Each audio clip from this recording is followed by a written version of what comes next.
contains all kinds of things about the origin of evil. And of course, also apocalypticism is vaguely interested, right? At least vaguely interested in the future. Not in the same way perhaps we are now. If you're curious, in religious studies, we have a whole different term, eschatology, from which means the final things, but not all of eschatology is eschatology, but all eschatology is probably apocalyptic, right? So there's a categories. We'll talk more about eschatology later. The amount of apocalyptic literature, I think that if I skip back just a couple here on the page, there's just literature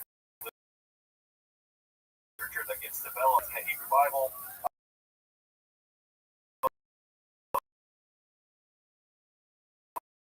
Most of which does not, right? And then of course this is a vast amount of literature. And I think, as I mentioned, if you were to take the apocalyptic literature and so it is a treasure of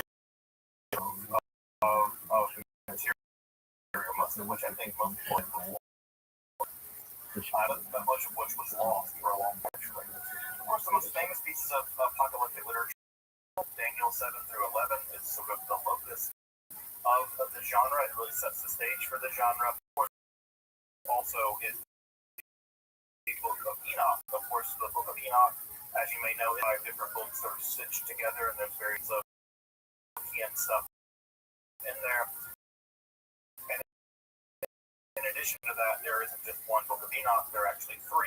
In Enoch literature alone, first Enoch, I think, comprises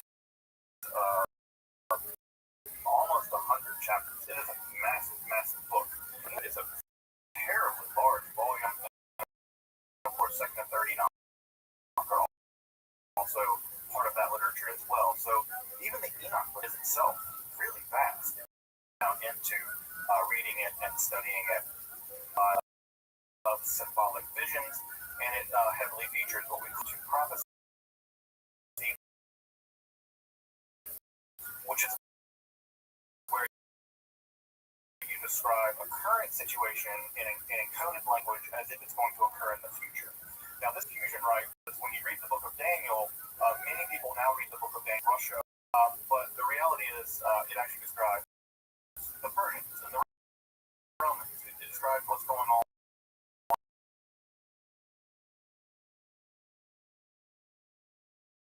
in their time period. And so this higher intent are the secrets about how the world's going to end. Well, these writers are describing things happening in their own day. Happen in the future. And so that's led to, again, the original message of that literature was not about the end of the world. It was about criticizing conditions on the ground. So think of some apocalyptic literature as having a kind of social justice or being a kind of critical literature in the sense of literary, in the sense of social criticism, separating at a much different register. It's happening in a much different register, I think, of social criticism now. Alright, so as I mentioned, right, this kind of literature, the apocalyptic mode of Judaism, would set the stage for a great deal of developments in Christianity and Islam. In fact, one might even describe Christianity as a form of apocalyptic Judaism that kind of got independent, right?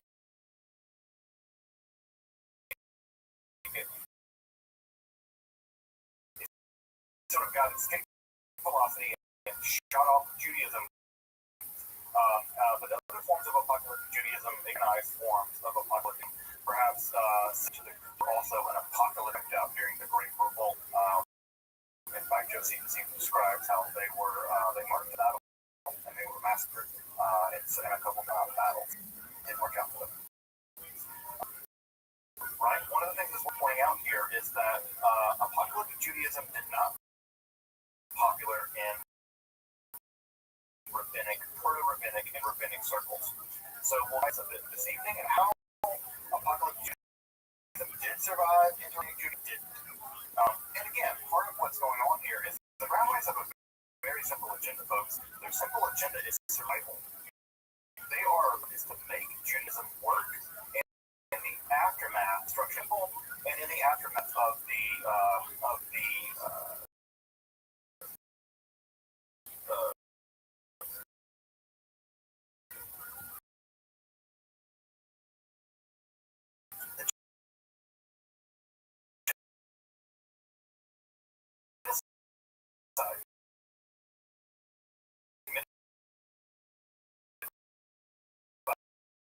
Romans after the Bar Kokhba rebellion.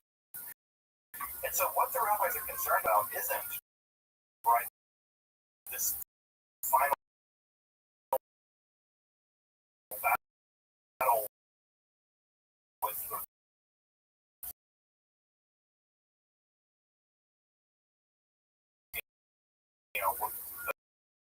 with evil. They're really concerned with how do you cook kosher food in an oven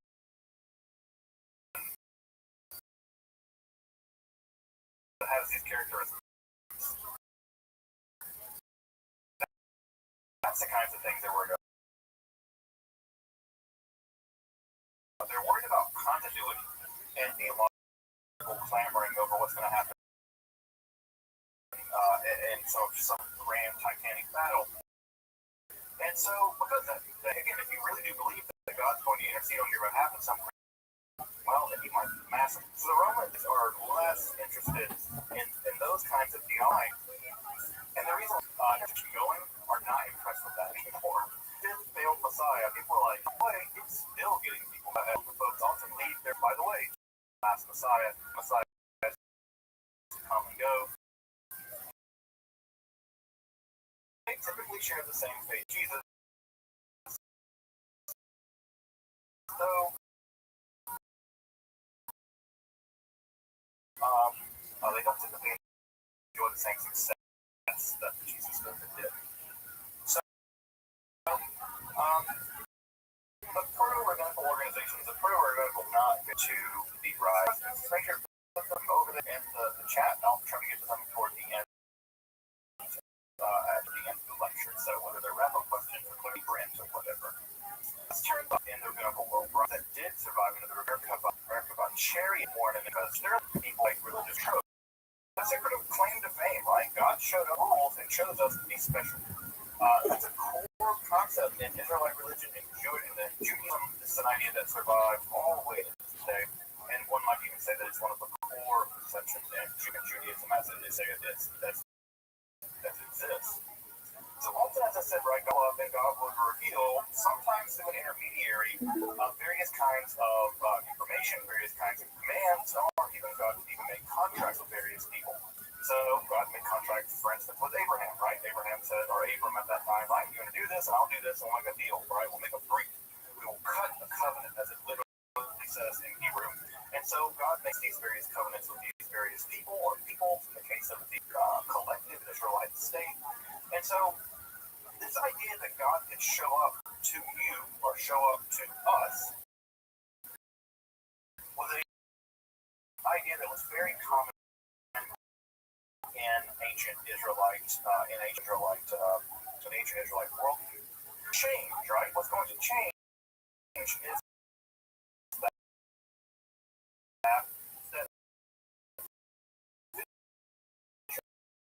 contact with God simply is God revealing to change in the to God.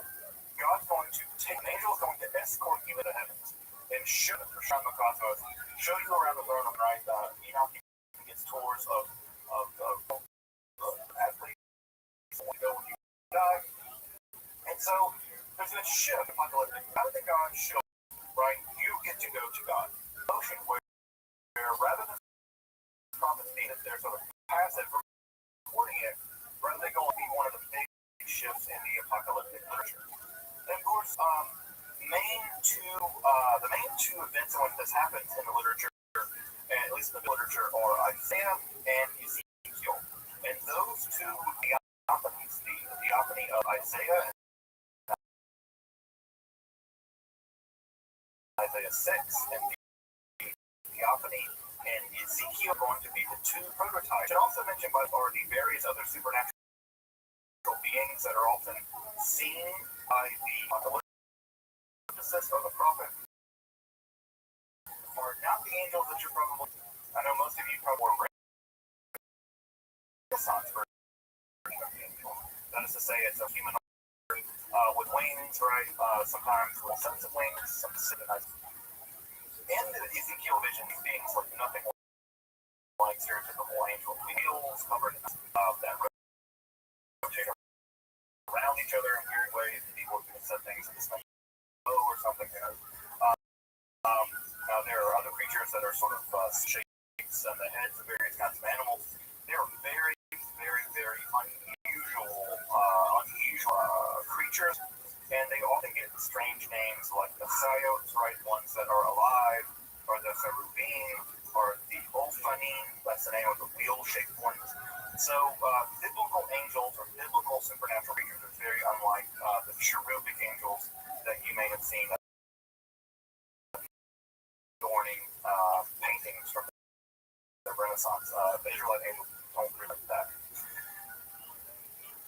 Talking about the apocalyptic is also what's going to be added from Isaiah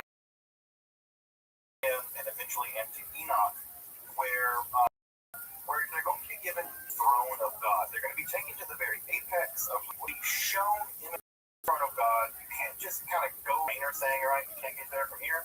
Well, you can. You got to travel, right? And the way that you travel typically is you travel up through the various spheres of the heavens, right? They're typically thought of as being 8 spheres of the heavens, and all of these spheres are inhabited by all kinds of supernatural creatures, angels and otherwise, demons in some cases. And you ascend the spheres, right? And eventually you're given access to the palace where God lives, and you're the throne of God. We first see this begin to happen in some of the literature. Enoch records that Enoch walked with God, and God took Enoch away, right? So he is a few people in the Bible that never died. Enoch along with Elijah, or 2 characters that are said to never have died. This will end up happening, right?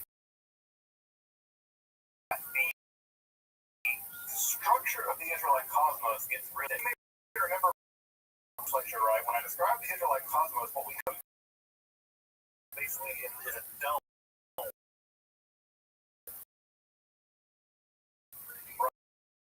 Right? And that dome is full of water, right? And hails down or rains down right down. It's come in contact with Persians and the Greeks. They have a much that they're going to invent things. And for them, what you have are various planets ascending, right? Beginning with the moon and ascending all the way up to the planets, right? And so there was crystalline spheres, but there's a lot of debate about what's going on.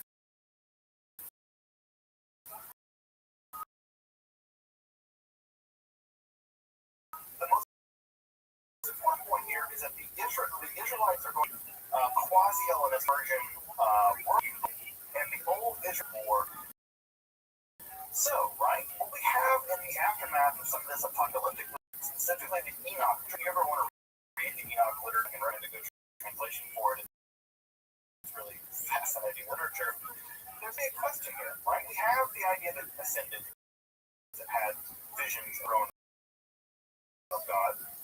Well, curiously they ask other people, is it possible for someone else to make this this ascent? And we're going to complicate that term ascent here in just a minute. And what's shocking is that the answer is yes. They say, yeah, you can go into the heavens and see the throne of God if you make this ascent. Can teach you how to do it too. And that's where we move out of the apocalyptic mode of Judaism. The apocalyptic mode simply revealing what Enoch experienced to a mystical practice whereby you, or at least some rabbis, could do this themselves. Notice that difference, right? One is this mystical practice. And so the form of mysticism that begins to emerge in the Persian and in the Hellenistic period, right, this is beginning at the very earliest in this century BCE, but certainly by the 3rd century, this is beginning to mature.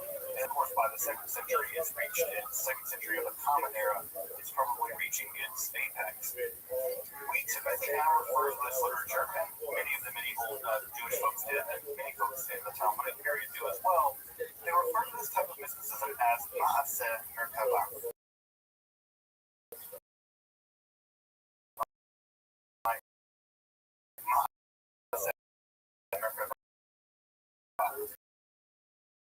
Which typically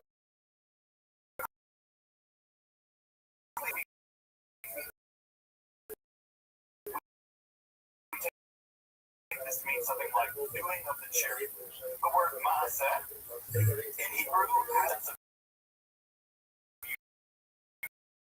doing something. Right? You're not reading about it. You're not reading Enoch. You're trying to go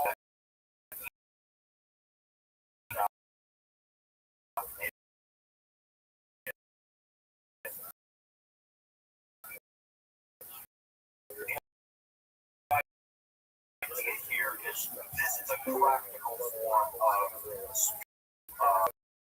spiritual journeying. Now, this kind of literature is typically referred to 2 different names, but it always refers basically to the same. In form of mysticism, we refer to it as Merkabah. Merkabah is the Hebrew word meaning and the reason why very back remember this point I showed you guys all the way right? Share has a being pulled by forces or what is God a right of throne. So Merkabah mysticism, what we mean here is that these mystics are taking to go into the throne room of God and a vision of the divine chariot, which is also God's throne. It's kind of convenient that your throne is also a chariot around this form of mysticism. I love literature. His classical proof is a temple, but it can also be a palace.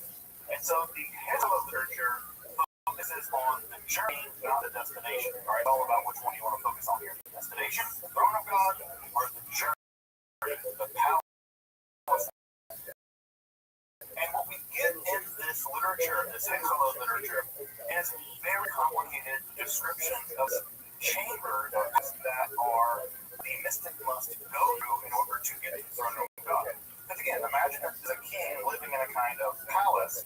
Well, you just don't go into one room. God doesn't live in a one-bedroom efficiency in Brooklyn, right? God lives in the big complicated palace, and you have to go from the outer layers of the palace to the inner, to the inner, to the inner, to the inner, and eventually you reach the innermost layer, the intersection where God's throne is. So you have to pass through these various palaces. Now, that's not easy. And the reason why it's not easy is that these various palaces are occupied by all kinds of angelic beings who they do not want you there. You're not supposed to be there. This is a sacred, divine home where human beings, or sinful or whatever, should be hanging out here. And so what we get in the palace literature is these very hostile, often military-like angels have various kinds of ways of making sure that you don't pass through the various palaces without very complicated passwords, without very complicated seals. The safety seals are with them by various kinds of divine names for these angels, and also you need to know the names of the rest of them prophets. So you have to know their name, you have to know their seal, you have to know what five angels, so it's almost.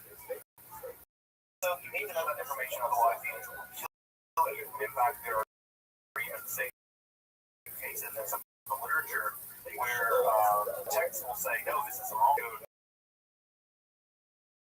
This needs to be corrected, because I went in there, the man was, there's a famous line in Hexalog Rabbati where that angel almost shows me like a piece of wheat. So there's the idea that they can kill you. Of course, the results in the Vision throne, which is results in a kind of ecstatic experience. These ecstatic experiences are also encoded in some of the poetry that gets during the American Bible literature. And what's even fascinating, and this is where it gets incredible, you can sit on the divine. There's at least a couple of instances people sit on the divine throne and they transform into angelic-like beings. This, in fact, happened to Enoch. He was allowed to sit on the divine throne, and this transformed Enoch into a.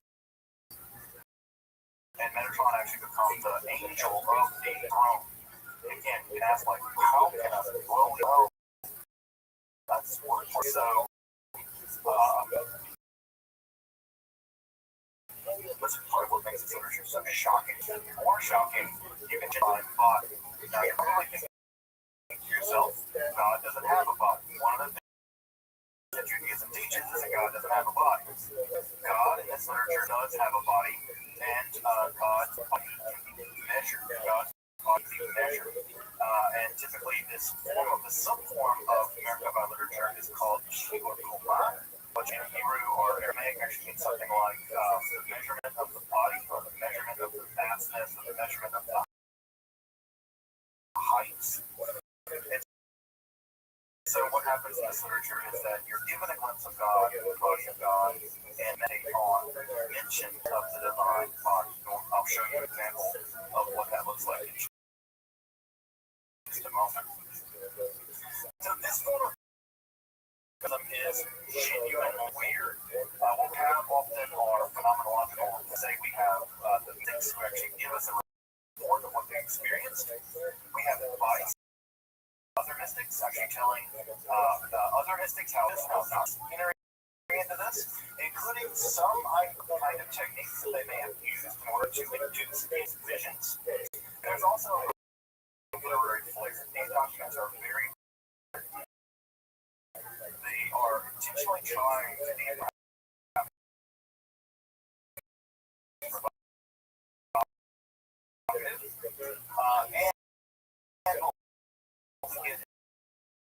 these documents is a thing into how they may have practiced this stuff. Also, it's worth pointing out point that for whatever reason, there's still debate about this.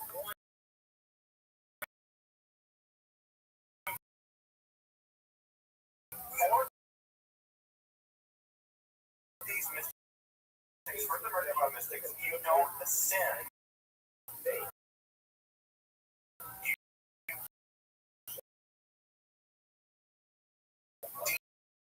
descend, right? Your day. Now, why they descend to the chariot, we don't know, right? It seems like you show up, right? God, like Peter, the word of God, never described descend into the chariot. I feel like they describe maybe on the descend. For instance, in the Hebrew Bible, sometimes the word to bless can also mean to curse if it's used in a euphemistic way. That may want that you descend to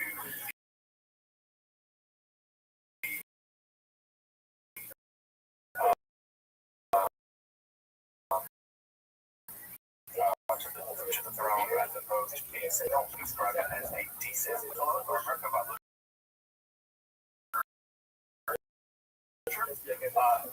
first Enoch described as it's typically described as an apocryphal piece of literature, but it heavily features into the Merkabah literature along Ezekiel has become the groundwork behind Peter very Moreau in the Merkabah literature. The two principal texts of this literature are the handful of and this is the Lesser Palaces. This is considered to be typically the older of the oldest literature. It's a literature text that has to do with descent of Rabbi Akiva. We have the handful of Rabbbi, which is the longest text of the handful of literature.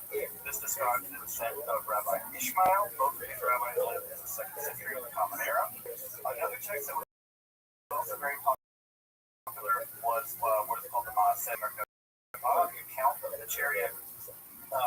This is primarily ecstatic poetry uttered by singers when they made the work about poetry.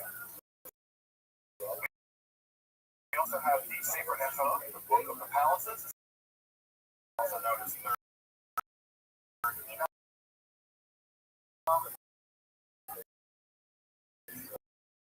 And this has to do with the location of their tribe sitting on what's also more in Third Enoch. You have to translate into sometimes it's here as the Yahweh tongue, the little Yahweh, right?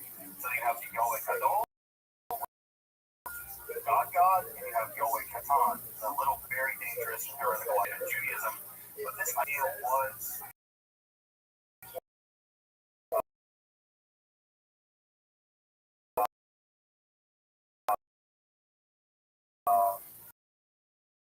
in the air during the work about mystics. And so during about mysticism, which we take so it's not Judaism, but things to 30 now and some other texts, the act of is disrupted, right? And there's some ideas that even the Trinity, as some of may have emerged in conversation on, there is a yes, lesser Shabbat, lesser Yahweh, and that idea is a very, very shock to many people. And again, also mention this text, Shiur Koma, and Shiur is a separate piece of literature and we describe of the divine body in a version unit called the Parasat. We'll talk more about that in just looks like from the Shiur Koma. This form of mystic apex in the 2nd century, right around the 2nd century, some degree, right in the 150s, 160s. Now, we don't know why that time period. That's the direct right at the time period of the Bar Rebellion, as you may know. The Bar Rebellion issued in. Well, people felt very abandoned, and so these techniques for sending into the throne room of God allowed perhaps to connect with God, although it seems to have been practiced all the way through the Middle Ages, and there are hecalotaxes that are actually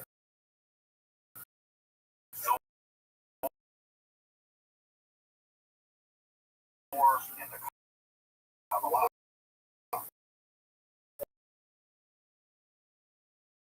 So Kabbalah will fold these texts into this literature. As FYI, we have about 50 manuscripts of this literature that is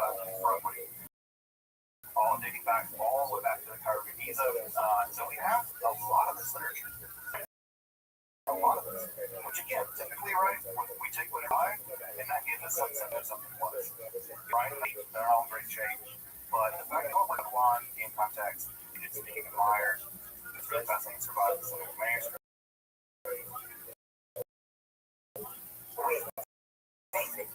The way this literature was formed, and this is a good here right now, most literature was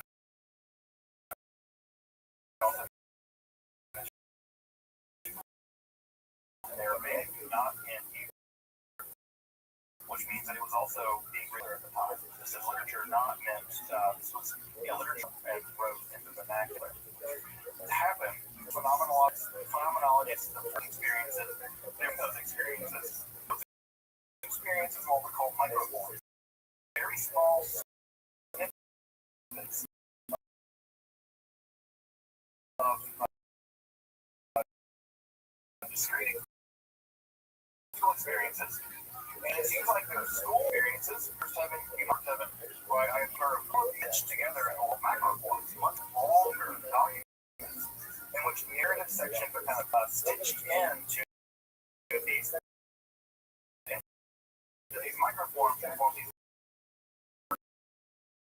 narrative structures. And at some point, this got systematic, or very systematically described as having various kinds of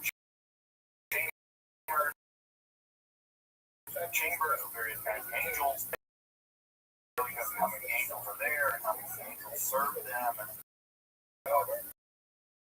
a lot of debate about that. That the writers of the text are imagining a kind of power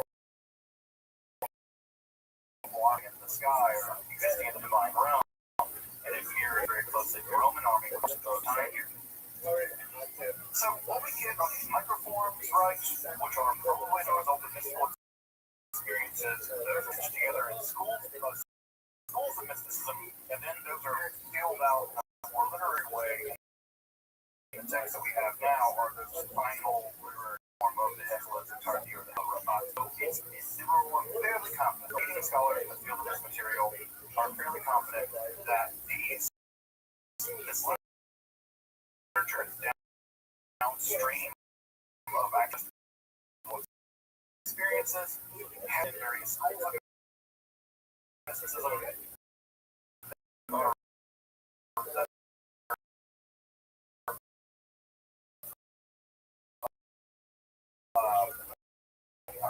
produced in a literary way over the course of several centuries.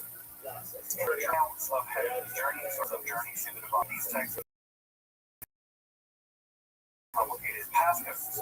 So many of these passcodes, they're very long in the Hebrew alphabet.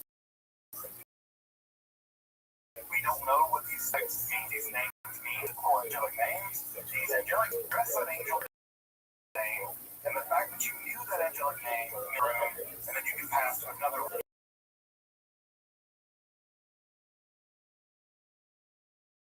You have various kinds of codes or various like so this code of various angels, where they live, divine realm, how to bypass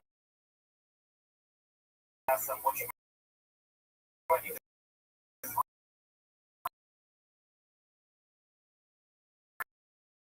them, because you might be another thing, you either bring them things or gills or like quasi-magical devices, and getting into Jewish magic, and we'll see some of these angelic magical passcodes. And what you would do is you would bypass these very fearsome angelic guardians who have visions of various types of the divine world, mystical vision, and downstream of that mystical what you saw. So this literature is in hymns, right? In what they saw, what they experienced, and such. So there are a lot of hymns and things in this. By the way, they survived into York's liturgy, especially around the high. So if you've ever been to a Rosh Hashanah service or a Yom Kippur service, in the traditional liturgy, there are these Merkava hymns. You might immediately think about what's happening in Yom Kippur, right? Or literally at the gates of the divine palace, and your prayers are entering the gate, and it has a very Merkava feel to it that way, which I think would give a way of framing Yom Kippur experience as kind of approaching the gates, being threatened, right? It's terrifying, actually. So it has all those maybe next time. The famous example of one of these hymns that are one of these stories that we have about mystics is the account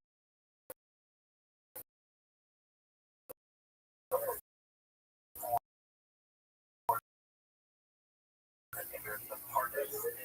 So where the name of class comes from, right? Pardes is that well, the earlier one, typically the most famous version is found in Babylonian Talmud tractate.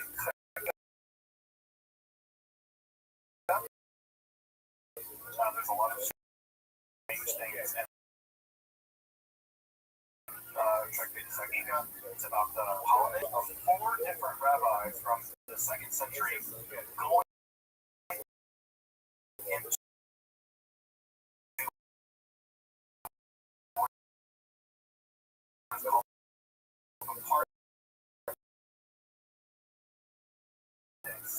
Pardes is a kind of outside of the temple, outside of the palace. You can imagine, like, it's like the garden of God.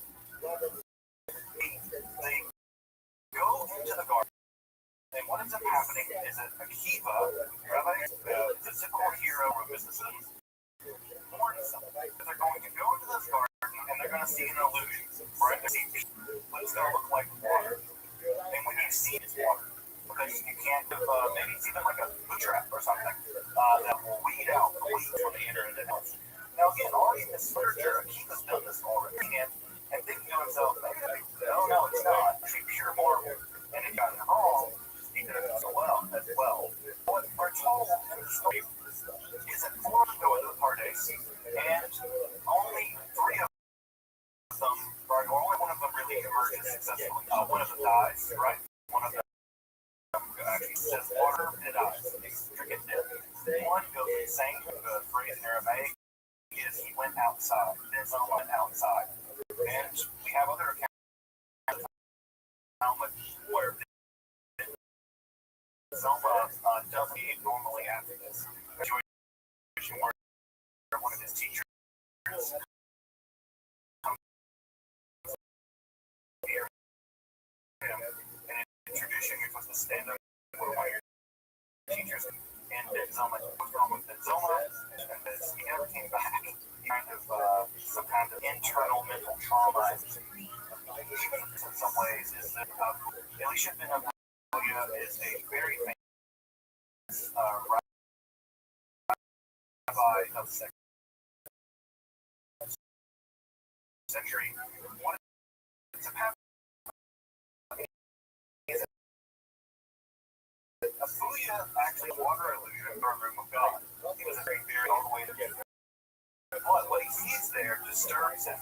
Isaiah, we know that there is no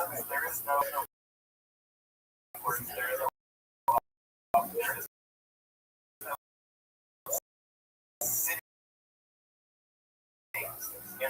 for God. God is not his angel sitting on the throne, and what does Elisha declare? There are two powers.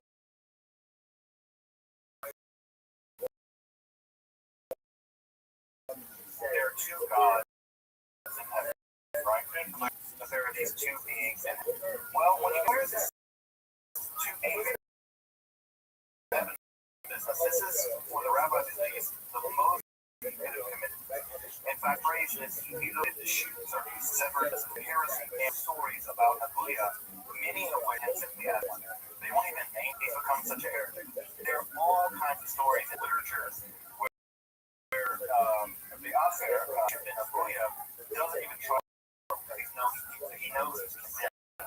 He knows that he would put in the world of time. In fact, when it says that when he died, smoke rolled out of his grave. He was already being punished in the afterlife. He was punished already as soon as he died.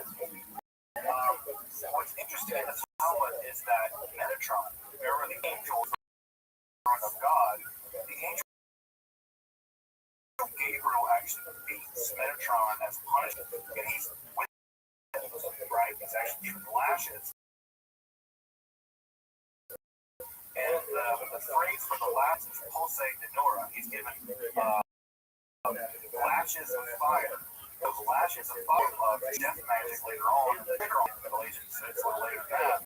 And next week when we talk about Jewish magic, that there's an idea that you can actually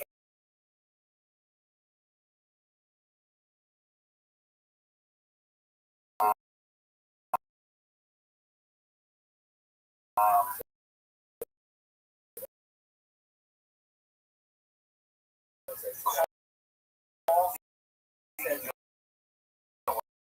of death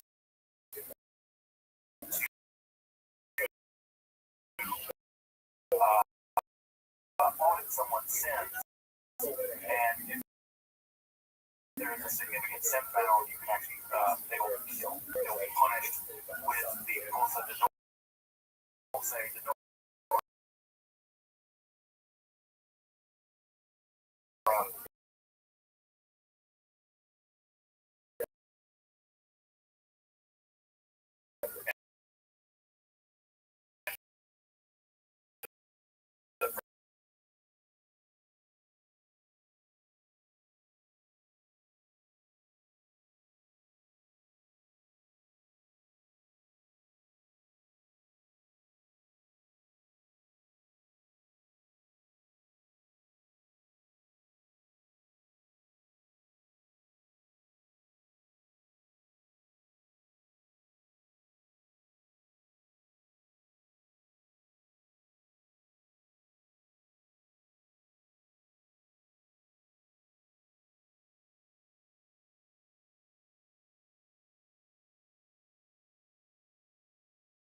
the Talmud may be a reaction.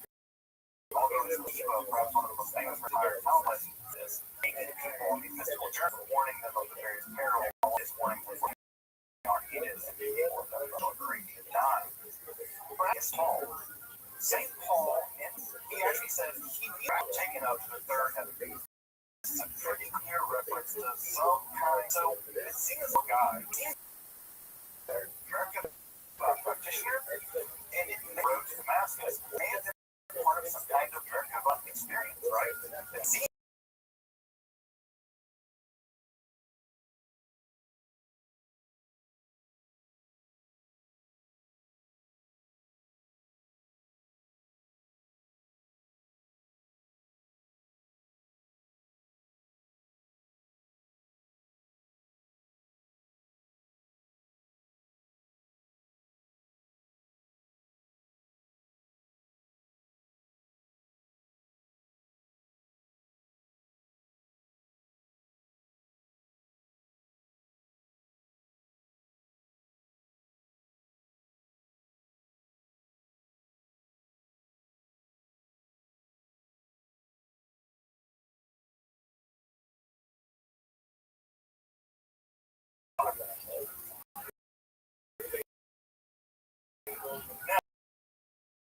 now, as I mentioned, right, earlier on, perhaps most shocking, I would say most shocking, perhaps the most shocking forces ever to emerge in Judaism, Qumran literature, where in one accounts, right, you're given a vision of the divine throne, and you kind of have ecstatic prayers, you utter ecstatic. In some texts, you sit on the divine, you're transformed into an angel. By the way, Paul almost always talks about being transformed, what he calls a systematic, right?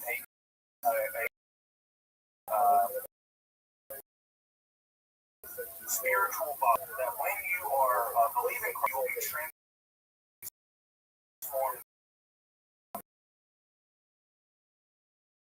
Again, these ideas aren't foreign to Judaism.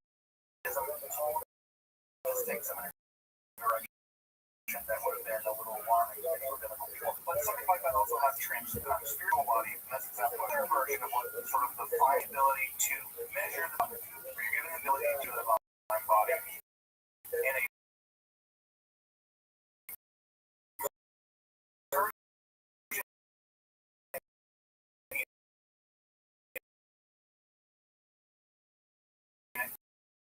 called the parasite. Now, they picked the parasong because it's typical Indian. And as you may know, if you go from the tip of your elbow to your right, you measure the can't at least measure out, right? About 3.5 miles. The issue of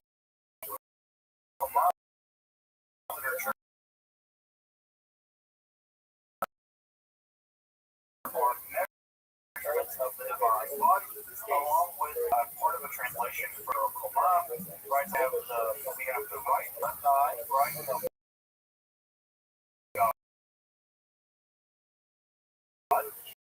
We have the names of God's right eye, right? So we have the names of God's right eye, we have the names of God's left eye. Now you might be curious about why we have it spelled A-Z-R-O-H. That's what we have in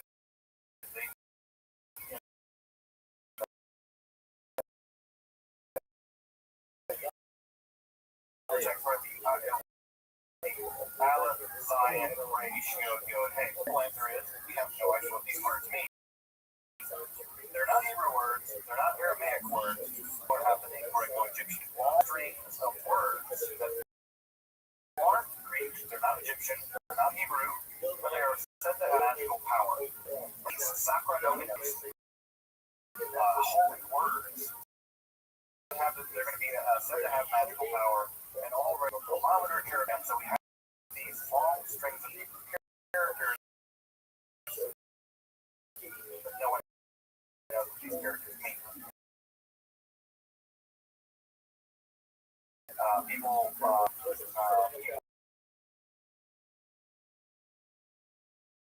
what they might mean, but it's anyone's guess. So we have God there a couple different things. So we have this, and there are sparks that you shoot, right? And that gives light all.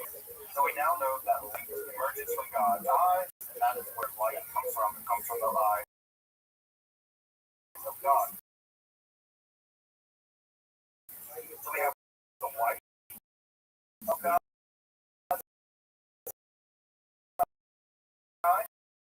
right? The white part of your eye. And so we also have some measurements here, right? So the white of it, that's a huge number. We're going to figure out how big, and if you do the math there, right, you're getting tens of thousands, maybe hundreds of thousands of miles.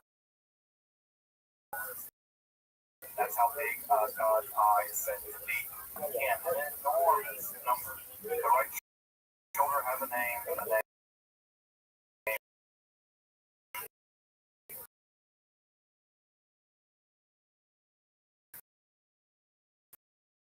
It also has another name, right? And their alternate reading text goes on. Beard, I think it's distance between nostrils given the distance of God's fingers, which are unusually taught in the Jewish mysticism class at college once, which is great. They're weird, they're great. But one of the things students did actually was you go into design program, mapped out what God's Bible is. God's head is really big, and God's arms are kind of weirdly short, and God's fingers are really big. God's trunk is small, but God's legs are really long. So you get this creature. And I'll just dig over the image with. And what he did was he compiled every single one, and so that God, really. Hey, not like, have you ever seen the stairs that become like a green?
like that, right?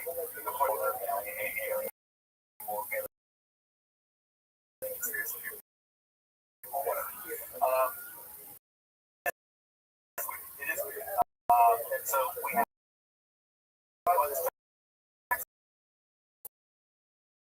goes on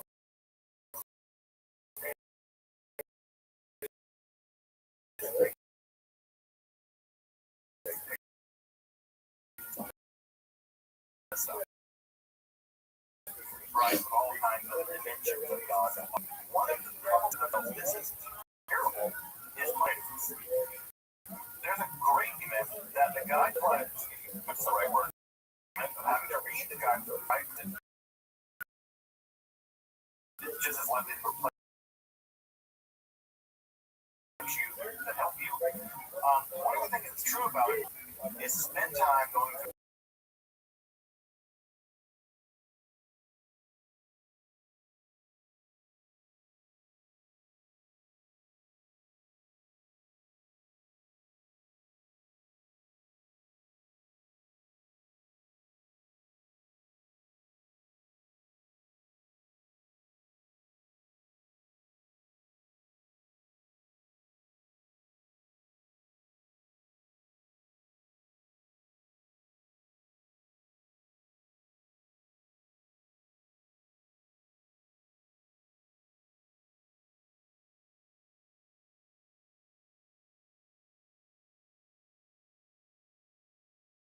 everything attention to you.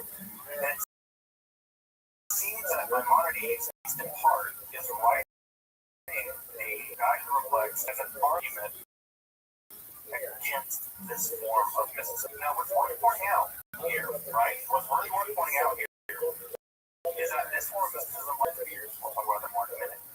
Now, a relatively small chunk of this mysticism, and it's called the Sartora mysticism. This is a distinct form of Merkabah mysticism, and in fact, it might not even be Merkabah mysticism at all. It makes a lot into magic, but it's always recorded in Merkabah text. So there'll be a Merkabah text, and then all of a sudden there'll be a chunk of text that doesn't quite read like a Merkabah text. In this literature, we generally refer to as the Sartora. Sartora mysticism is unlike the Merkabah mysticism, where it's in and just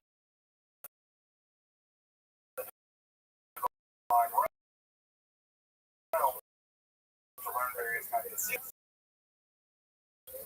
In the Sartora mysticism, you are mapped for of the Torah, and this special angel comes to you. So notice here again, we're doing something different. Rather than going to somewhere where we're bringing being to us, and what is the power of rabbinical lore? From rabbinical law all the way to various kinds of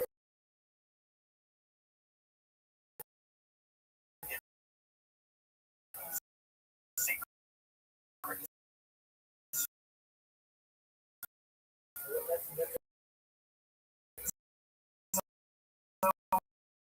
The mechanism by which you this angel are very difficult, but this is a kind of input in to many scholars. That's like mysticism. It's not about you experience, you summoning them, and then they summon. It's like you summon a demon to teach you something. Here, of course, you're summoning it. Does the job of rapidly finding a little more. But what's important about that? Magic to learn things very rapidly is going to serve magic. That's going to be just now. You're not going to typically summon an angel to do it. But interesting that we already have mystical magic culture where you are summoning an angel to learn rabbinical lore very rapidly. And you go study rabbinical lore and appreciate it more too. You're not having to study all day and a lot. So this is the line probably to Jewish magic. And that's what we're going to pick up next week. We're going to begin to pick up with the earliest later. We're going to look at some of the magical techniques and devices and that have entered Judaism and have thrived all the way to this day. Here, mysticism would be the dominant of Jewish mysticism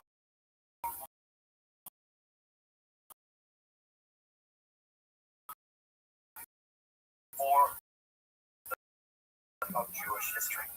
So the form of Jewish mysticism, this form was still being put in the Middle Ages, right? All the way up to the rise of Kabbalah. In fact, the Kabbalah absorbed a lot of this mysticism in it. So if you really want far longer, at least at this point, than Kabbalah, right? Kabbalah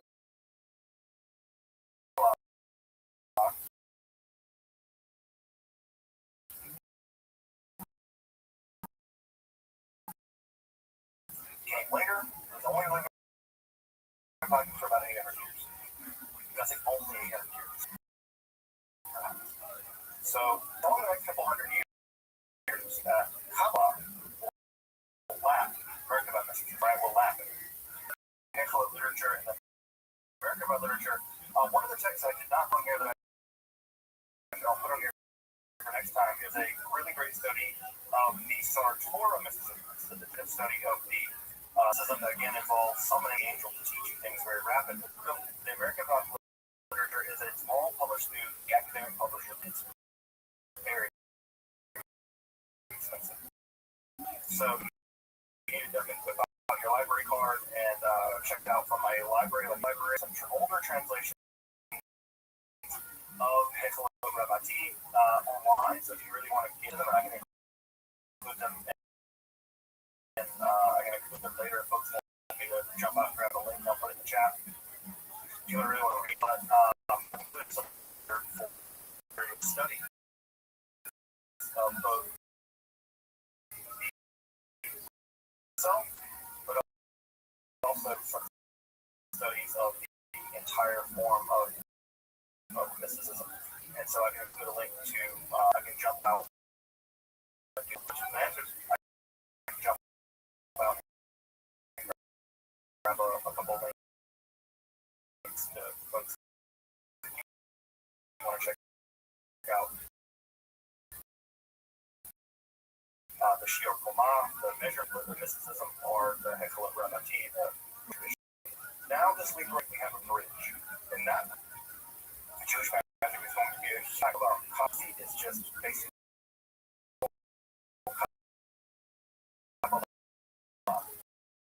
doing of Kabbalah.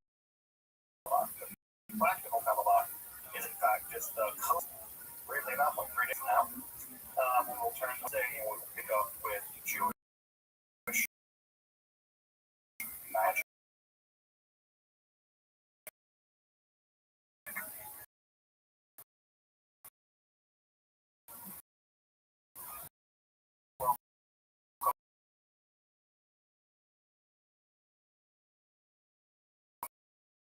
Back and thank you for joining me as I explore.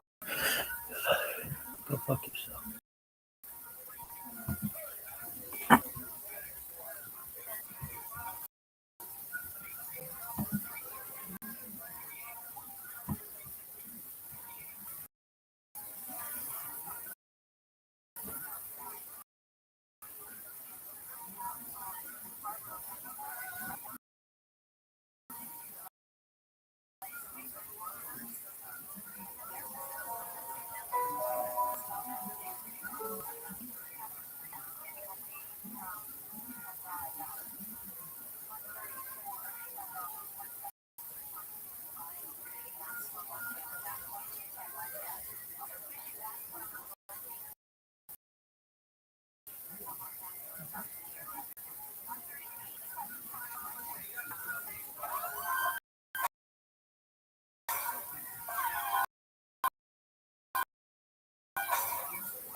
Tony, here's Tony. Right here.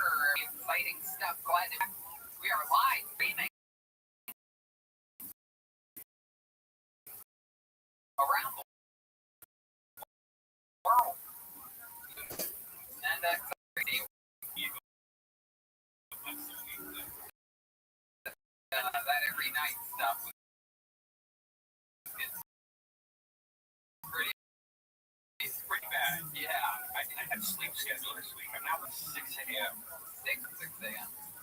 It's incredible. Why did it stop?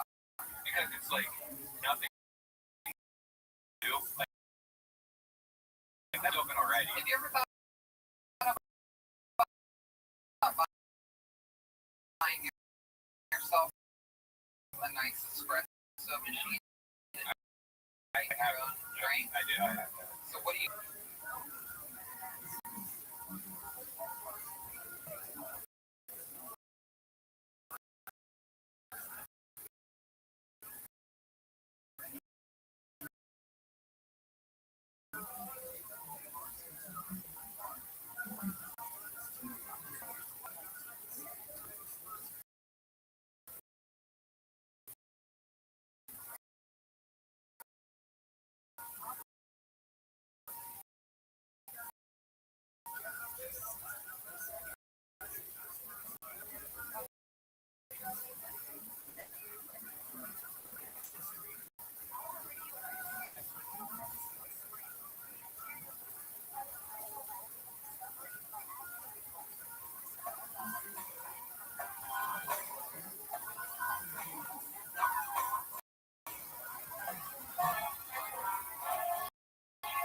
Hey, this is right there. Come to Letterbox Studios. Brand new episode of Tony.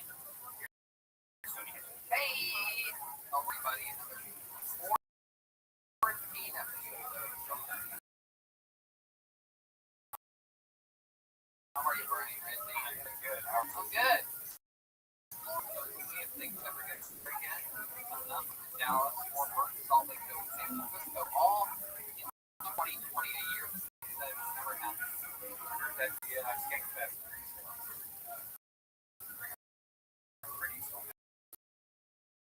Yeah.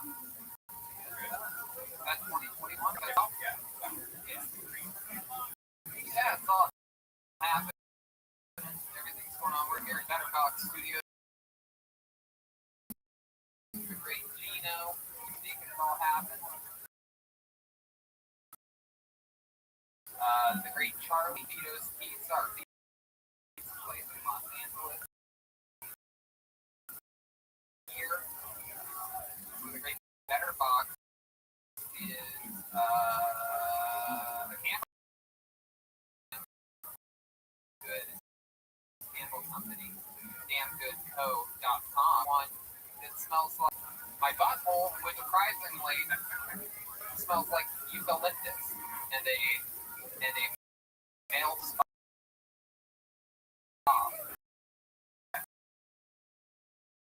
All male spa. A lot of the youth, as we call it. To me, they came up with the title, not me. That is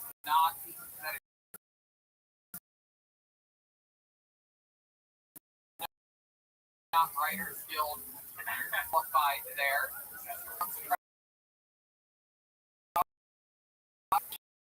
Damngoodco.com. That's significant other. Do you like having stress, Dan? Not with that. Smell of your asshole. I think you do. It smells like eucalyptus, and you're gonna try it. Soft, good news. Come on in. Rick Kostick is here, visiting the team of Jackass. Have a seat over there. Squeeze on into there. Squeeze into that Batman camera. You can have sex, but we can't burn it, and if my asshole makes you go soft, you can do. This episode, coincidentally, I didn't even know, but this episode is sponsored by Food Show. And let's talk about something we can all talk about or really use during this quarantine time, and that is great sex. Now, the sex drives of a lot of jobs. Perhaps you're homeless, but it doesn't mean you can stop having sex. You gotta keep sex drive. Don't let the food shift. You can eat performance to get extra confidence in Chew.com. That's the color blue. Food Chew brings you the first with FDA active ingredients, same ingredients as by food show. Address this PlayStation where is your friend with you? Answer a couple questions and you talk to a real doctor online.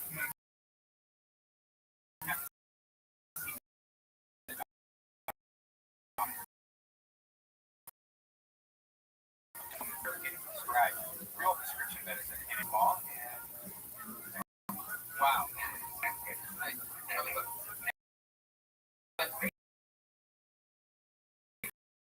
In the USA, now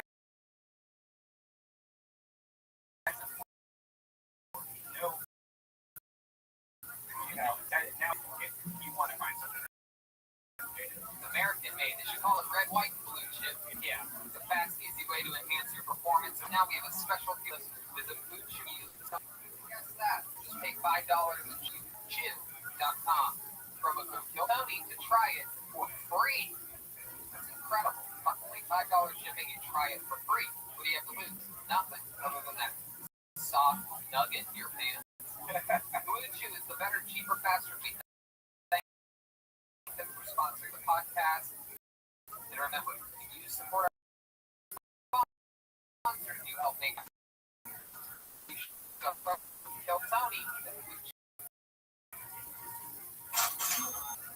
Jump right in. So actually, I'll say this.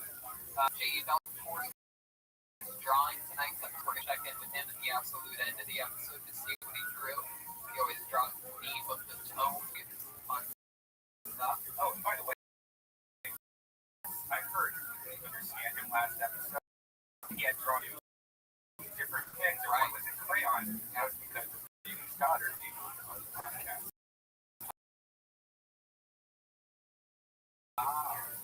They also drew the one with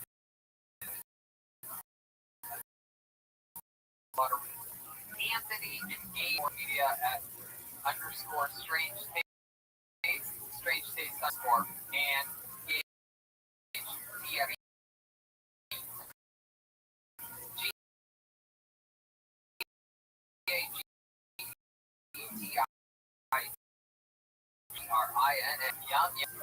and I will show you the way. Band on this show. Now we are visiting his Mexican parents. They're a little bit elderly and he's staying away from everyone to get to visit them. What a great maneuver. Having this the most Mexican and he is avoiding us just in case. However, we do have the other band member.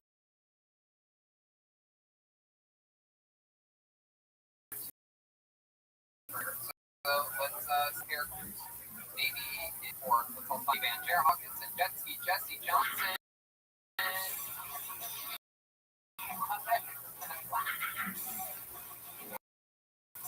All right.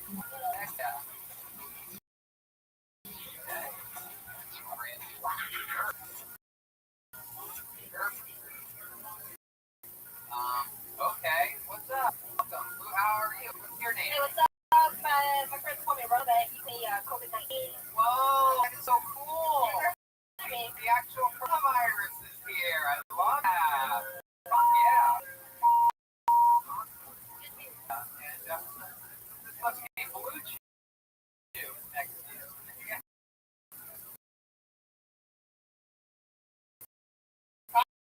I have people voting for me. Whoa.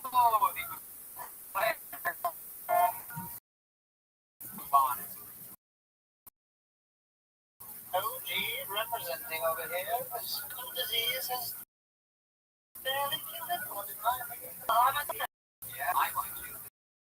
Hashi 6'9" of Disney. I like that one. Dr. Dre. Don't forget about that.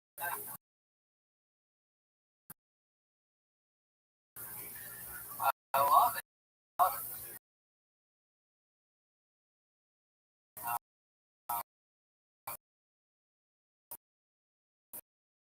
Very exciting.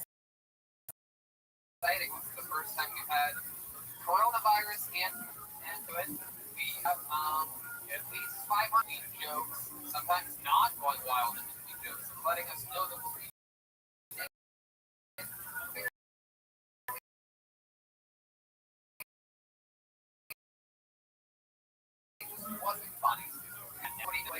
You send in sets, you watch them try to perform for 60 seconds. Some of them are great. Sometimes we just go over what they wrote a little bit and more about them.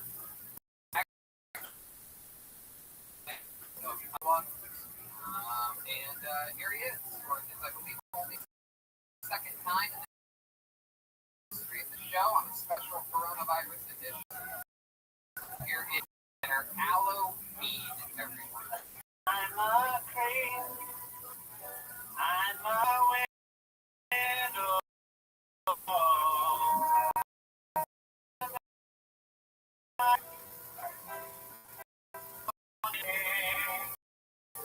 The thing is, I want to make the justification that either live stream Amsterdam. It was already done in Sephardic communities.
It's good to see you again. You've only been on the show once.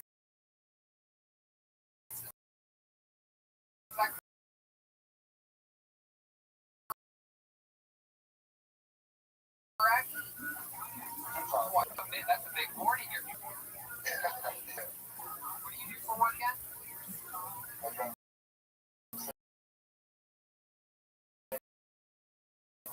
Computer repairman. Delivery? Like, okay.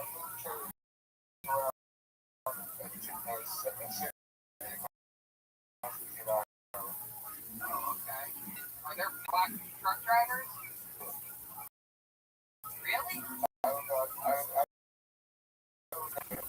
I bet everyone in Iowa does. God damn it, it's the eighth colored truck driver I saw this week. Must have stopped. Hey.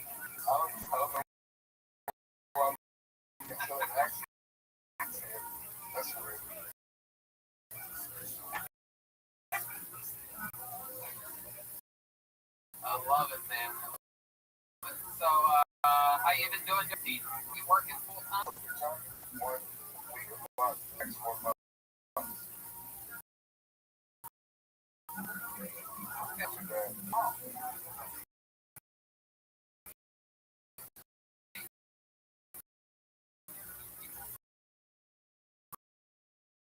Going on that?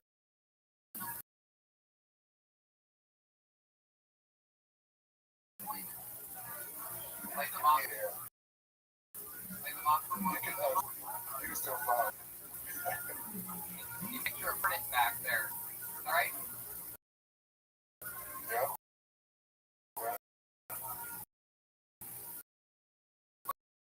What's he doing?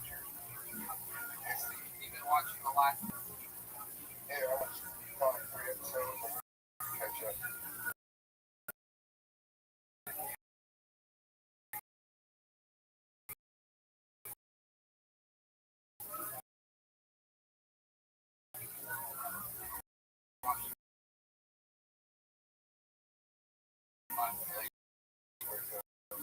Fell asleep watching it.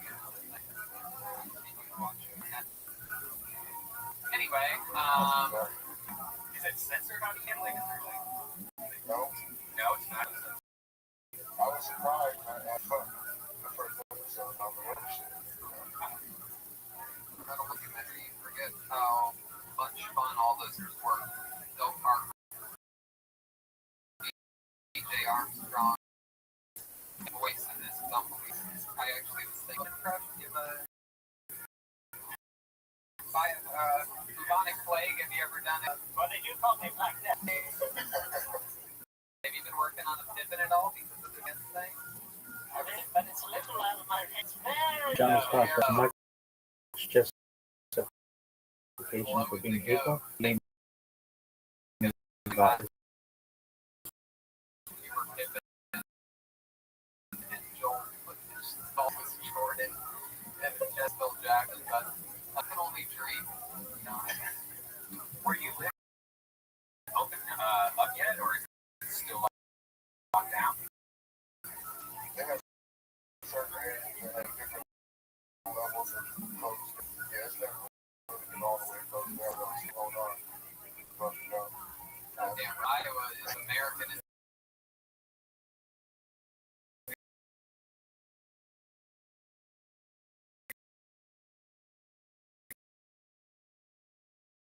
Yeah, the only restaurants. Waffle houses are open.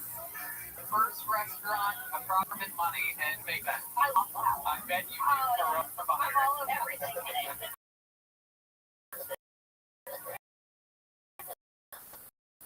You have that place scattered, smothered, and covered without a doubt. they're last week, so that's why. That's true.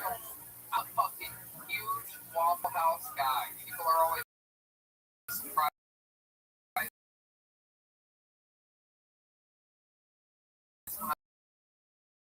I tell them that. Not. Brian and I have Grew up where the Waffle Houses were connected to strip bars, like strip clubs. Like a strip club next to a Waffle House in 3 different places in Columbus. wow. Or you called it heaven, Right. But no, I would go there late at night, and I don't know, just compared to like the other places that were around, I never thought it was. I thought it was always greasy and gross. But it could be just the location. It's Allie McCobb. Allie is one of the you guys. It was. Yeah, no, Waffle House is like maybe you ever just lose like 6% of respect for somebody? Like, oh, you think not only do you not like Waffle House, you think it's disgusting. It probably went both ways. For Allie, she tried not to like Waffle House, but I mean, it's all in what you.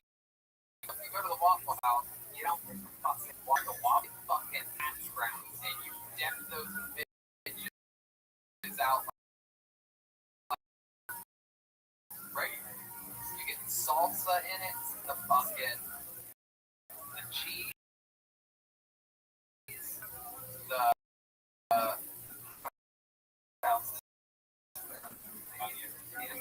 onions for tortilla, all these tortilla recipes. How about you? What's your one?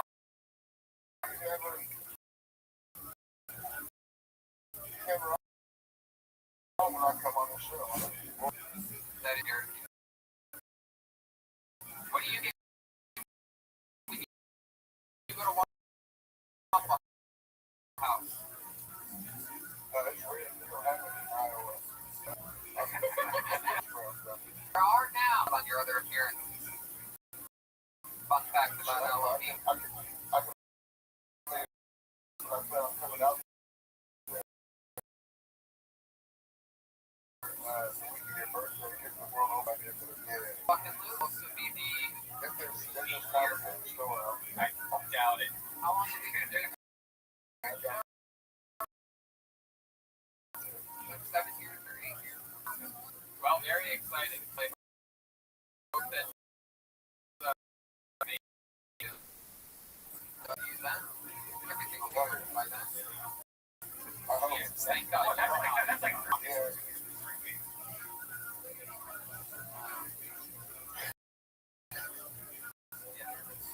You always Reggie is telling you to stay in Iowa and on these stories. Ever since you got that mosaic, I run the test. Okay, Alameda, it's great to have you. Funny stuff as always. Can't wait to see you live in June. The great Alameda, everybody.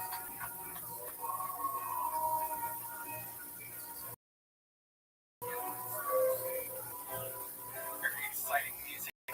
I don't belong here. We know. Absolutely. So let's keep it. Get a stranger in here if we haven't. We're always going to be the comedy styling of a man named Andrew Wardle.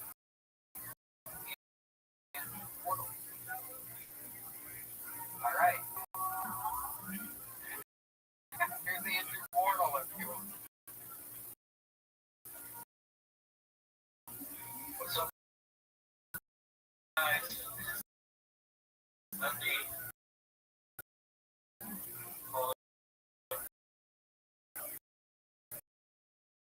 Sicily and Italy. World. Place called Sri Lanka. We call it Cello. That's like calling arriving in Thailand or Comoros or something like that. Like that. Yeah.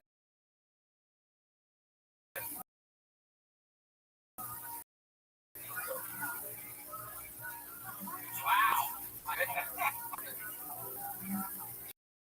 John Oliver masturbating in bed.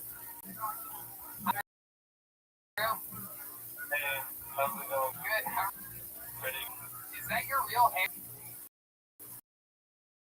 Dude, I don't know. Like, it's hard. I'm hanging on to it. I don't think so. I think you have. It appears to be an extreme of a little bit of a wig on. That's his hair. I think that's his corona hair. Oh, there you go.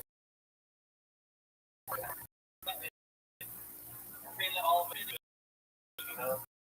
I'm just hanging on for that long. At least you're So you're in England right now. No, I'm in Italy. Oh, you really are. Yeah, I have a house here. I bought a house here. Wow. What made you buy a house in Sicily? And she wanted to buy a house. So I bought a house here the next day. Wait, you were just on a holiday? Don't you have to personally live there before you can think about buying a house?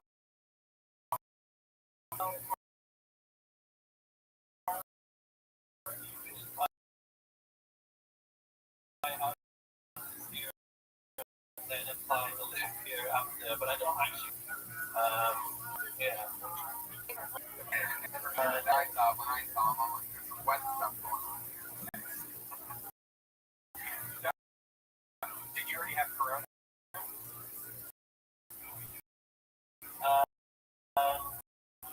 No, but Corona Johnson up there. I just thought. I don't know about you.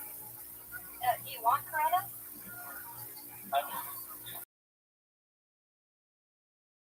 I'll take it.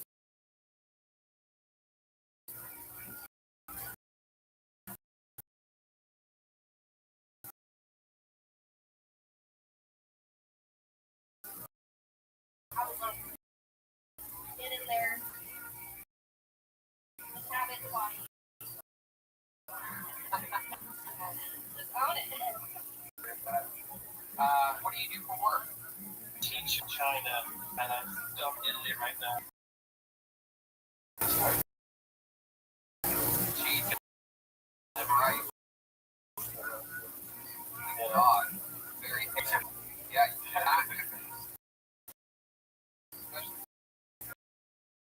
Well, What? Huh? I left the house twice because they locked that shit down like pretty soon over here. Long time ago.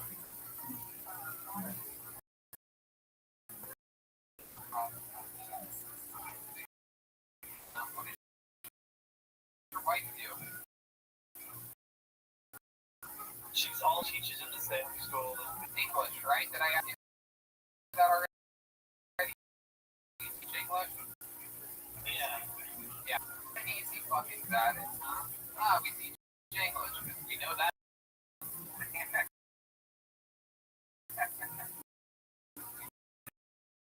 know that.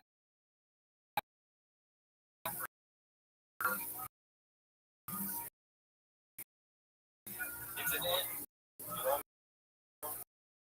Now just start talking. Like you're hired. About Sicily.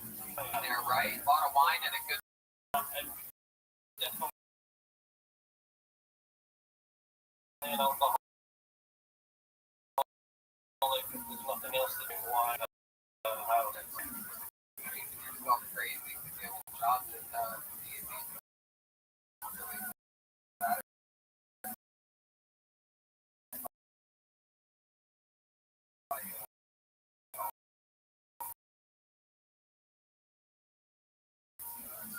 Well, we can teach here to my kids in China. Pretty work, I guess.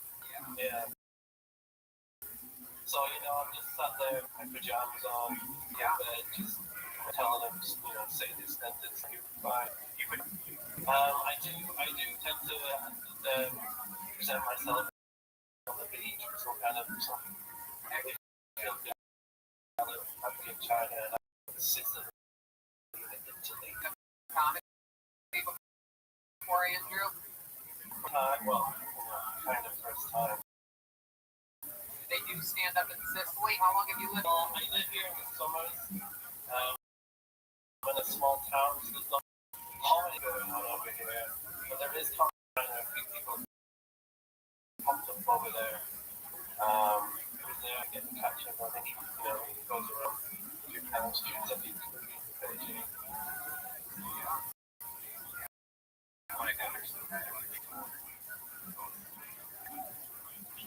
China, very fun.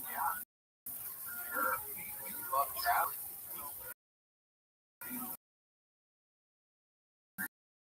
National trips.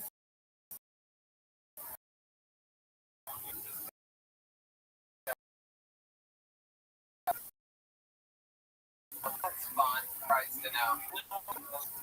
Oh, wow. That's surprising. What kind of thing? Frogs? Bubonic plague. Heavy.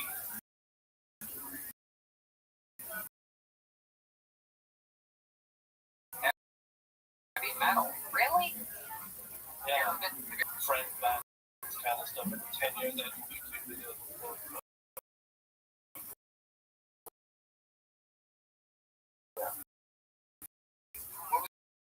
was the name of your band? I've been running for 10 years. Having about. Asia's a very popular band.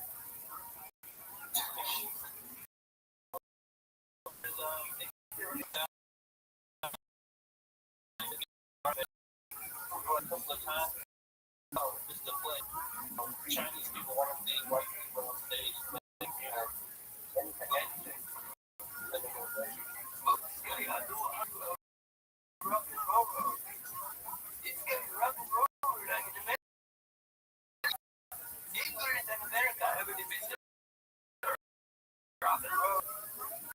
I was talking explicit. That's me. That's me. Have you checked out Baby Metal? Checked out yeah.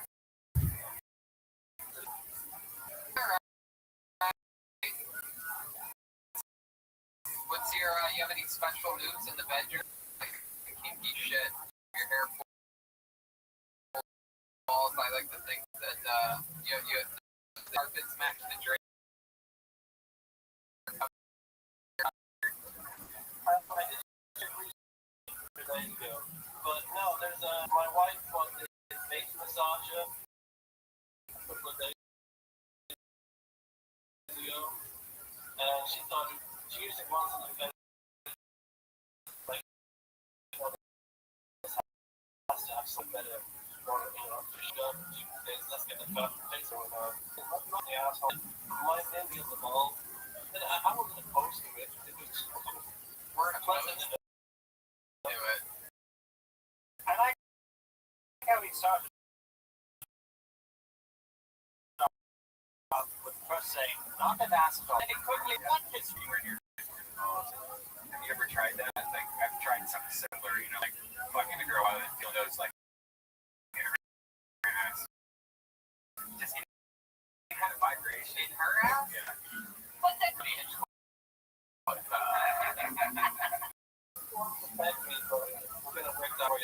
Wow, has she said that? Has she said that I hate you, Andrew? I said, read this. I met you. Oh, You do? Good. What's happening? yeah. I had 3 requests left for one and take me trees. Yes. Number 2. No. She has expressed some desire after finding the law. I could quite know that she thinks she's considering, my pleasure in that rather quite invasive idea. Indeed, having things shoved up your butt would be considered invasive to say the least.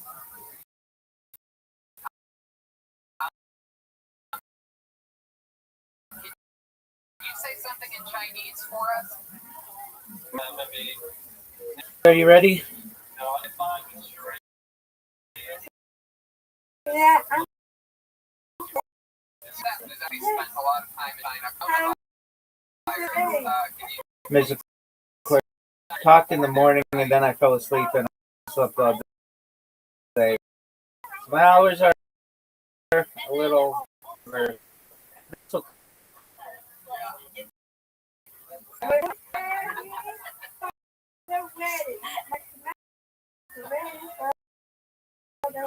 excellent, Miss Maria. Yay for you. I'm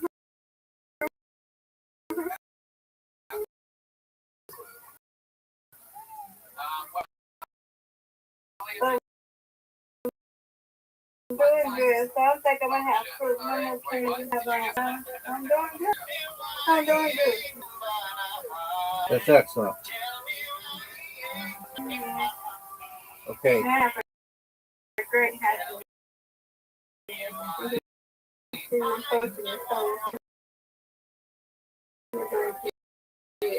Have you been going to your dentist a long time? But my dentist, my dentist out of Brooklyn, he passed away, so now we got that. She don't mean us, so they got some other doctors in there. But they're coaching me and just, she ways up. They're coaching me. So they have to send candy. So, yeah. I only did it one time, so she said, nope, just keep chewing your gum. I said, okay. She said, every day sugar free, do not have it. I said, yes, ma'am. Okie doke. I'm ready. Here's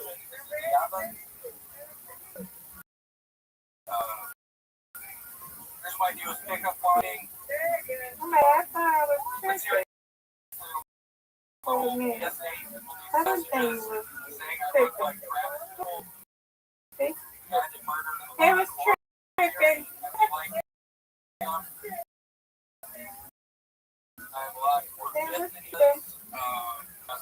Go, Rabbit. Strike it, strike it. Let's go, Rabbit, strike. No doubt. You probably get shit with any redheaded guy, right? You probably get that all the time. This was split. seriously, why that guy that was just jogging? I don't have Okay, well, stop. Right there this week?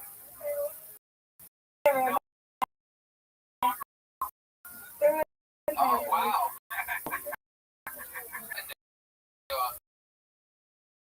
You go for a jog?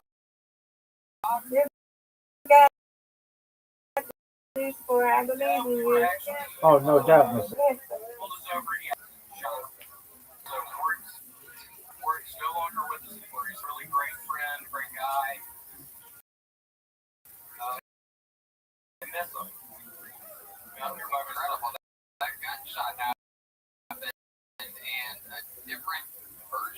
popped up.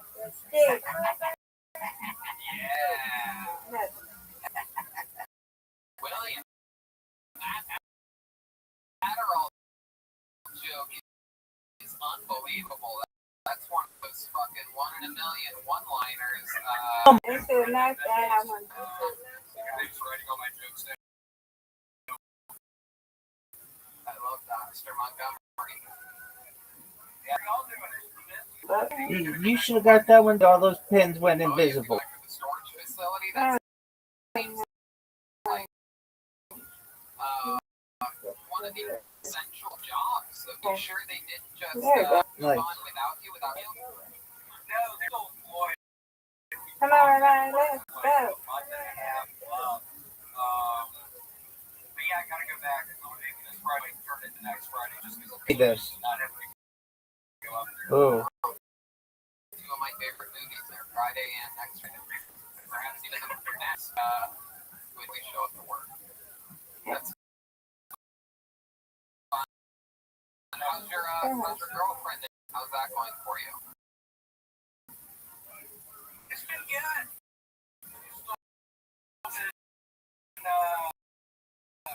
Hanging. I've been getting very close to Christina right now. Yeah. Time period. You let the woman strike you? Yeah, it's weird. Yeah. Somewhat of a pussy. You got no doubt.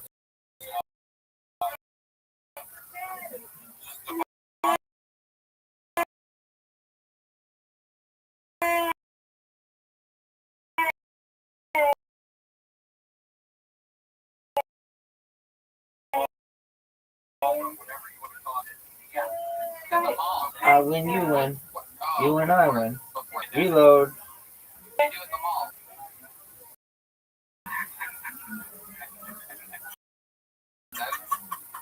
Pizza.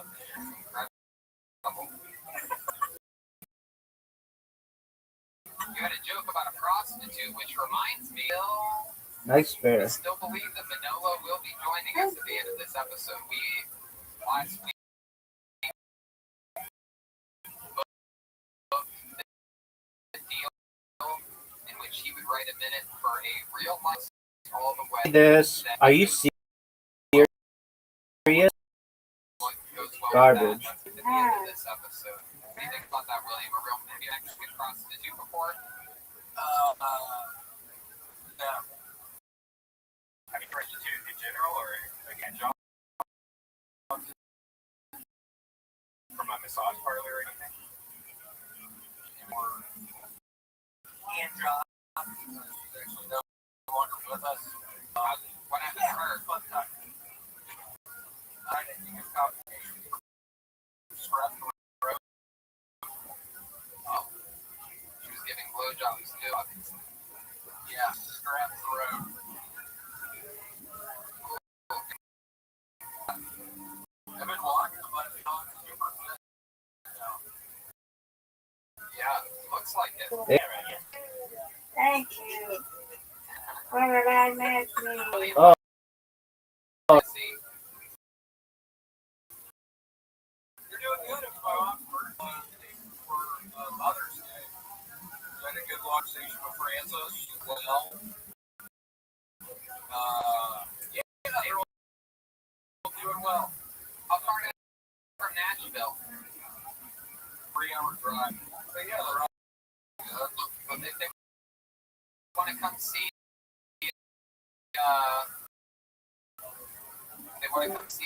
Dave Chappelle. Go on. Yeah.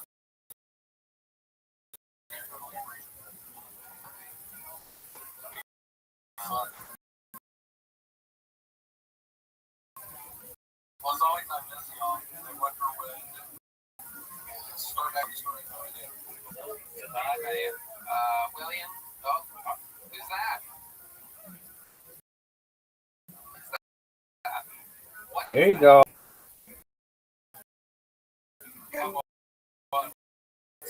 That's the great thing. Wow. People in this. What a spare.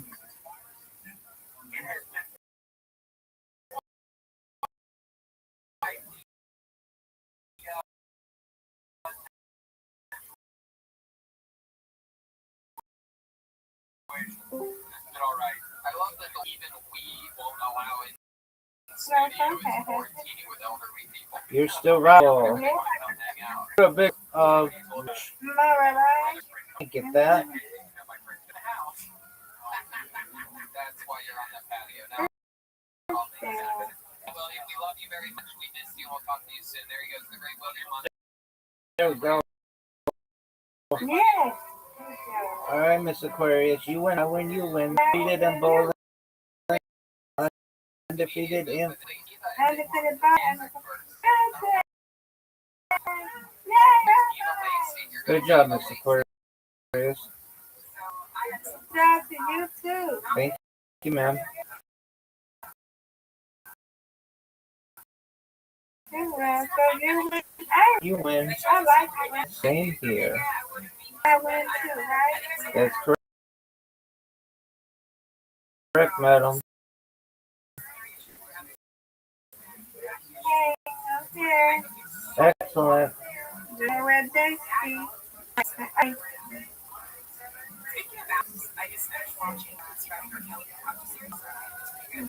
See you later. See you in the morning. Okay? Sweet dreams to you, Godwin.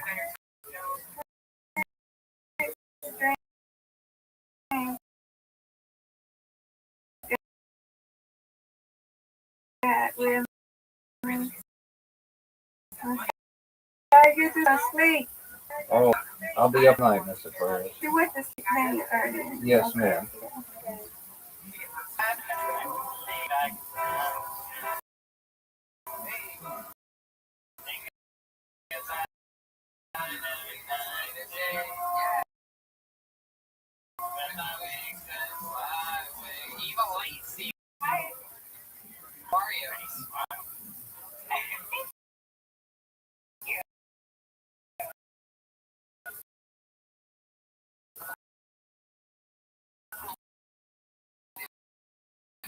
Absolutely incredible. Normally, really can't speak great words out of my mouth on that one. That was the next thing I was going to say. That is an incredible smile. There's your real music.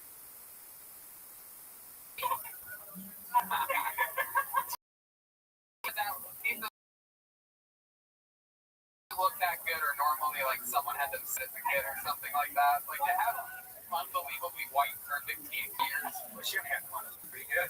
What do you have one? Oh, that's it.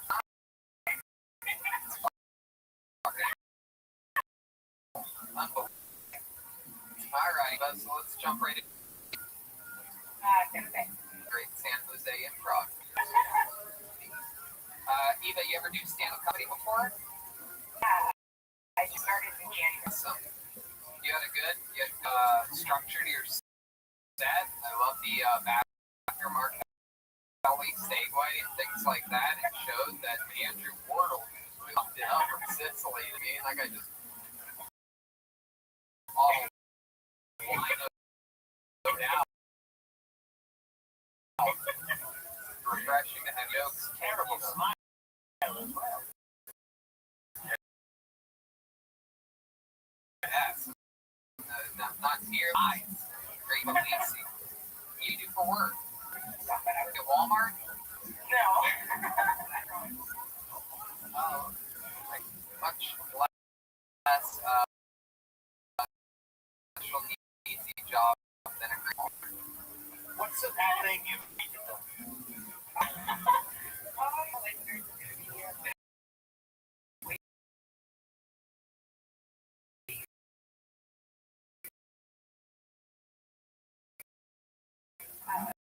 Sorry. You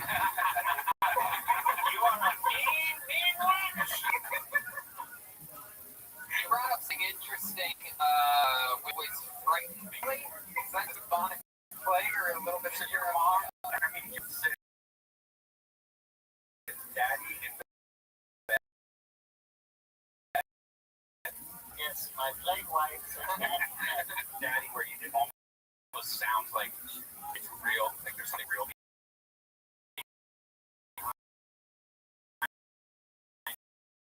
Yeah. Like, don't get. Yeah, that's what it sounds like very good. Like, it's not something great when you're, this chick's damaged or dirty. Like, that's always a scatty thing where it's the opposite. Like, it's a sad kind of and disappointing. Like, it's like, yeah, all the things. Like, it's almost basically, like, it's just, like, you're reminding me that I didn't have in my child. Like, lady, you're not the only. Oh, Daddy, you didn't have one. Yeah. It almost forces you to like belong to like dear home if I just get too creepy. Wait, what? Look at me.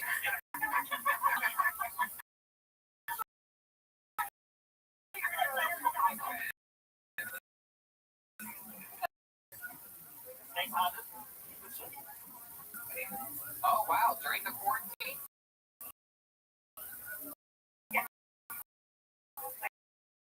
Wow. Is that a dating site or something? Yes.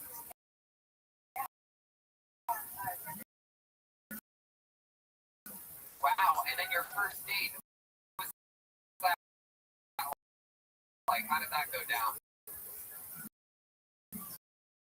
Well, it's actually really cool because parts of the actually those guests, like every person, and it's like, oh, it's free. So that was pretty cool. Yeah. And you met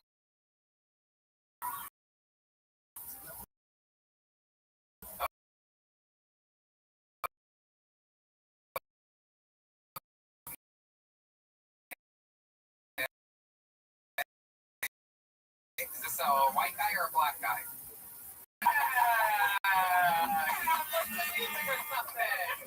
That's gonna be the night of things. This is good. Comedy show. If you wait until It's any.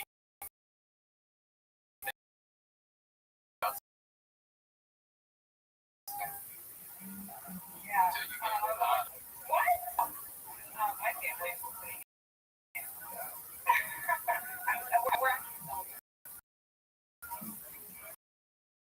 is that true? you sound like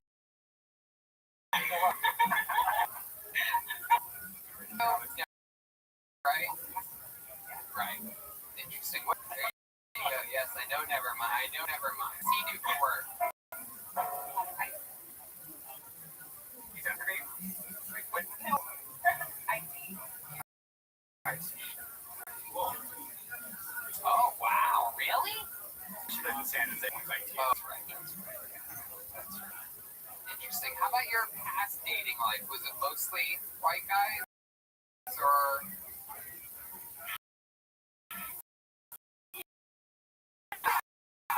so you've got a Hillary from Fresh Prince complex. They have parents of Bel Air. Like I said, I have a whole culture. Wow. Do you have any special skills or talents, Eva?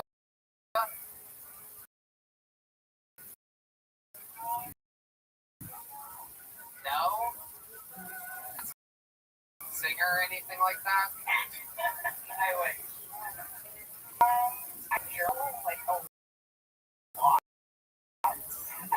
Oh.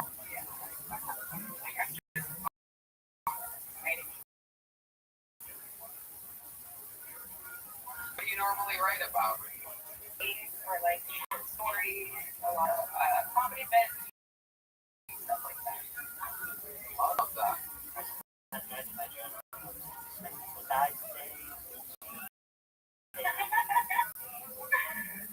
Your journal.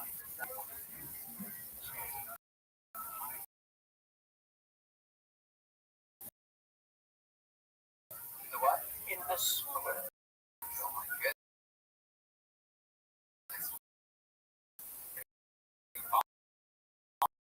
You are. He actually does write this journey. I've seen him write. Like, he has books and books, don't you? You've been doing. And Jeremiah will be journaling. I will wake up 4 hours later, and sometimes he's still journaling. And I can get away with being correct. And I never thought of it again.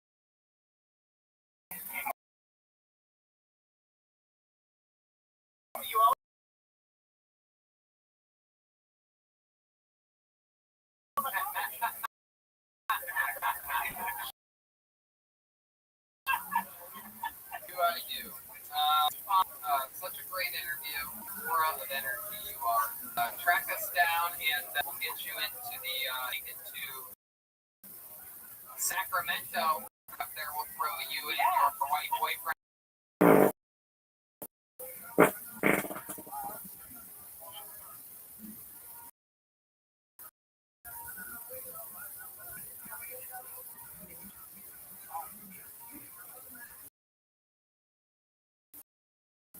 Zach, white boyfriend, maybe. You even have a new white boyfriend. By the time you get to Sacramento, so we'll get you into that show. Just remind us. And we'll get you in. Eva Liz, the great Eva Lacey. Thank you. She's CLA. Montgomery 1 LOV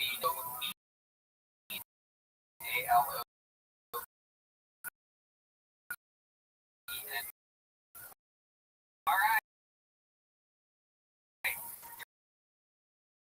Here we go. Another complete feature. Anything can happen. This is a minute of comedy by Matt.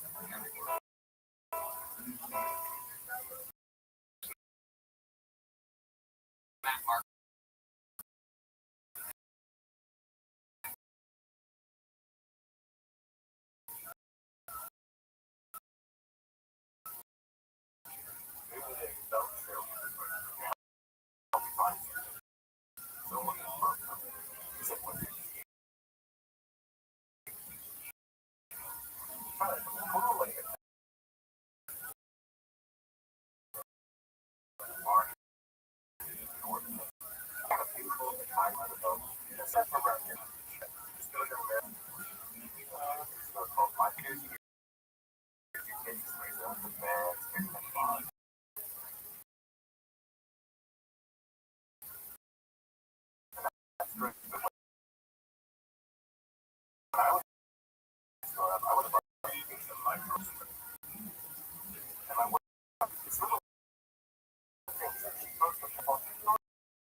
Fucking love RVs.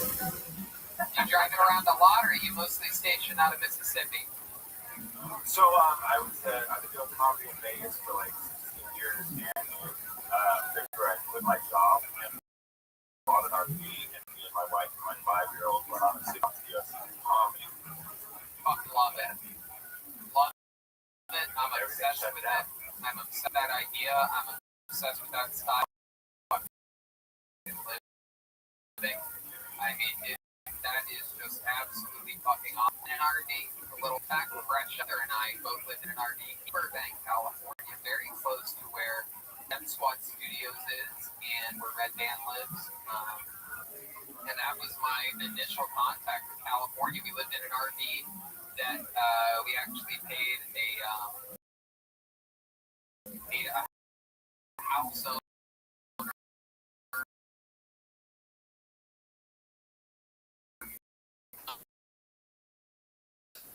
parking in their drugs. Fucking awesome. It was one of those in my life. I was 19, and eventually we ended up breaking that RV to show how technologically advanced we were in 2004.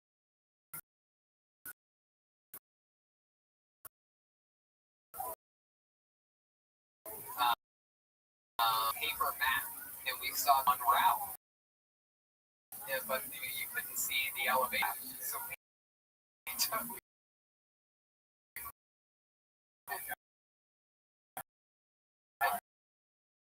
took a 29. I don't know if I ever talked on the show. My brother, who is the least spiritual man on the other side, and that my board saved us from going over the like didn't make any scientific sense. Blowing out the engine the next day, we found out about the blown out. We didn't even know because it's sort of like sustained and then still everywhere we got there trying to make this long story Yeah, short. that Truck it could be driver one who inside a truck that is used to 84.3% 9-foot RVs, getting 79 fucking decked out or RV made it. 14% or whatever it is. It's an important statistic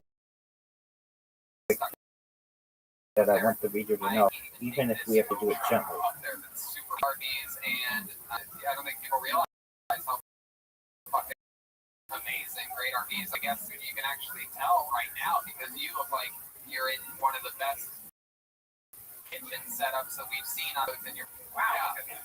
We bought it. My wife wouldn't take it away, but I'll have it for me. That was nice. I mean, you're the only person of all these quarantine episodes that I am actually jealous of their setup. Yeah. I've always wanted to do air screens, whatever they're Yeah, called. I've looked it up multiple times. You know, that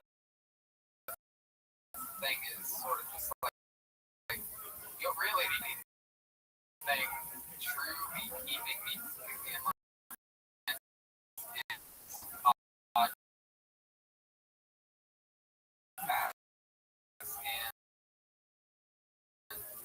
You know, comedy's getting so many spots there. I don't see the 14.3%. Right. Say that is certainty dismissed, even though it may be along Missouri, there is some uncertainty, especially with the missing years.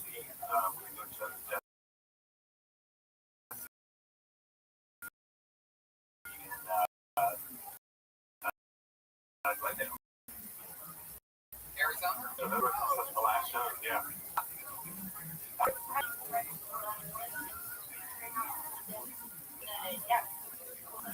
Okay. I just want to make it a COVID thing. Fuck yeah. Where you from? Like what city? I'm like, oh, from I'm not doing that right now. I'm having a relaxing run, right? Yeah, sure. But it does cost money. So you like saved up for that. You have a bunch of money. We got some put aside, so it kind of worked out. My wife worked at a casino that closed for Hard Rock. Virgin. Yeah. So she actually got laid off. So she was already on unemployment. So, and then I had some money, and I hated my job. I used to work in a pharmacy. What did you do at the pharmacy? I was a technician. I was a high-paid one. Can you also include that what the punishments are for celebrating Shabbat on the wrong day? They're very strict. Say what they are in the Talmud. Coming in, demanding. Just for the reader's knowledge that it's important. You're 16 years, you said, right? Yeah. I stayed in Vegas. I didn't want to go anywhere. Vegas. And I like that. Highlights or lowlights in your career? I mean, I got to work with a lot of great people that when I was at the floor, I was able to get a lot of people up and get out for a lot of Yes, you can integrate it, working out nights. but you don't have to give the full essay right now. Now we're going to move on to the next biggest weakness. Please provide it for me and we'll work through it. Good there, so I just wanted to branch out. You know, it was 3 weeks with the Black. I had a great time at the store in Arizona. The last place I was Denver when all this hit. My buddy Brand Over picked me up at the one in Denver. Right now. Yes. Which was amazing. I had a bunch of other spots up there and all the shit in the van. So we go to the office. It was a big snowstorm coming and we had friends there. So we stayed there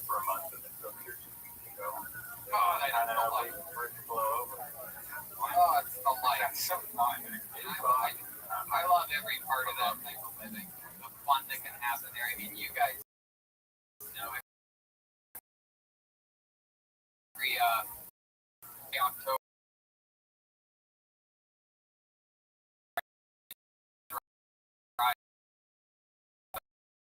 I'm the happiest. I drive everybody and I think one of those econo creator have something like that and get to lug everybody around in a fucking fun apartment like that. It's cool to have like all your Say that there might be some changes that we made in the normal Shabbat preparation, like having a timer, your Wi-Fi, IP address, so that you're not doing anything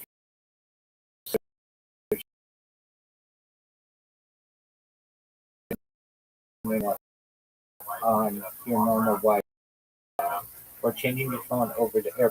That changes weekday activities. Before we let you go, any fun facts about you? I was trying to be a firefighter. I had to drop out of the academy. At the academy, so bad. Well, let's just come back. Comedy was like a last ditch effort trying to overcome anxiety, and like I was like throwing up all day, just doing less and less years. And now I'm a normal, something off. I just have that too. Like just horrible stomach pains, right? So as you said, when I first started, Rogan used to always put me up in front of like sold out shows. I was just at people, so I'm going to the green room afterwards, just hold my stomach in pain. And this happened like for years. Now I'm off it off. Yeah, I get it. It's growing up a shy person, so like me going in front of people, it seems ridiculous to now. You know, I'm not gonna for sure. That's what they look like in front of them. It looks like you haven't thrown up in a few. Yeah, I should probably get to that. I'm like build up. All right, Matt. Well, thanks, man, and a great story. I love you talking about that over here. Matt Parkman, everybody's Instagram and Matt Parkman, all one word. Twitter, Parkman, all word.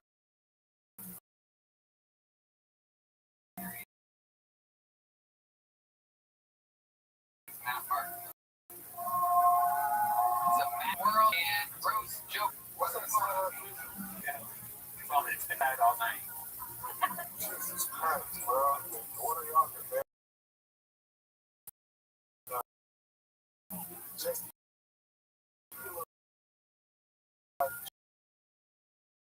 side bitch.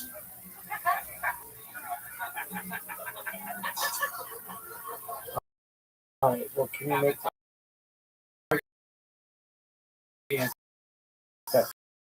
if your computer is already on, Yeah, I keep thinking every time I look typing exactly of like it doesn't the, let so the action is if you want to make the argument like in the system and turning it on, the physical aspect of that. Once the system's already on, it's way to a blend.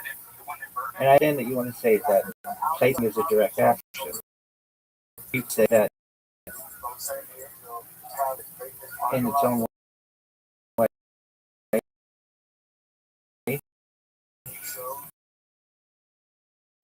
Could be indirect, like typing a button. You're not actually forcing something to your screen. It's like a bunch of systems that have to be done for it to make a change. I'm so obsessed with the field. I want to figure this out. Sorry, David, we're going to get back to that show. Now it's like that I saw that when they first checked to the afterlife. Yeah, there's a lot of strings on your head. That movie is so fucking unbelievable. All those people kill themselves. You look in the when they are in the dead part, that phrase that have to imagine that go in there and see Brody when you first have to check in for dying. I messed up. Time.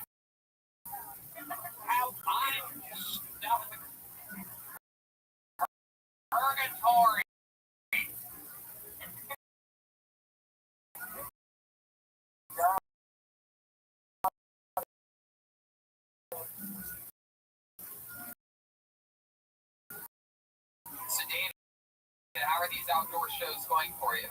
So they told me they put the car and turn it to Continue. Your microphone up against your.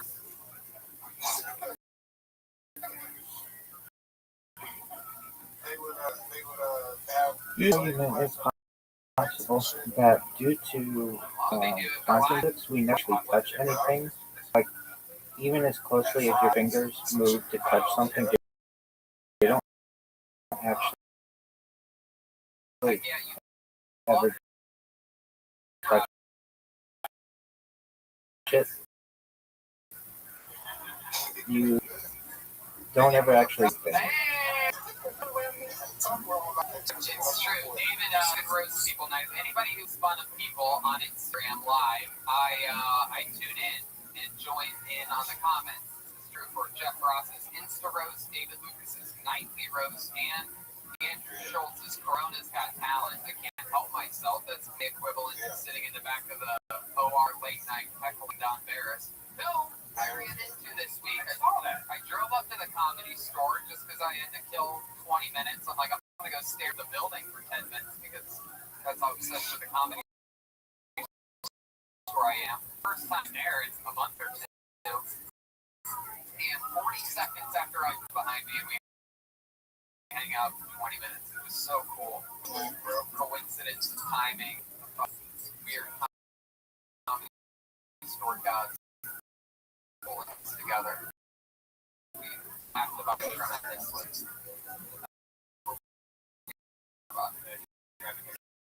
that time she was on. That's right. Driving. That's the car gas for it.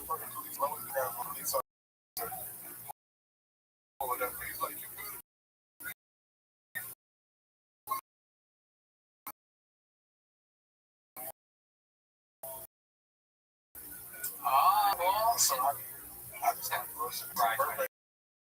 I said,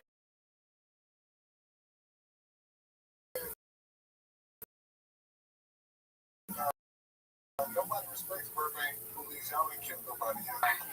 Experience Burbank police are some of his cigarettes that first started, which is like the equivalent of modern day, like walking on the sidewalk and mask for a second and getting tackled. Once took my buddy away. They put him in jail. I won The Price is Right. During that visit, after he won The Price is Right, he was here for a couple more nights. And their night because he had a much more theatrical than even one actual sword. It's people into thinking it's a sword in the trunk, by the way. It does serve the trunk to find the end that out. Correct. Yes. What the fuck? Yeah. That's what those act like that, though. Yeah. Rough times there. Two of the worst guys you've ever seen in your life. Crazy. You don't ever see videos of that. Right?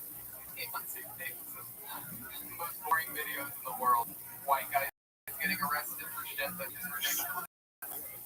So maybe we need to post more of those so that everybody feels.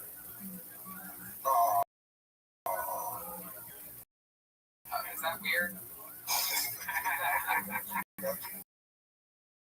There's not a place phone and talks about it unless it's getting hit from the back.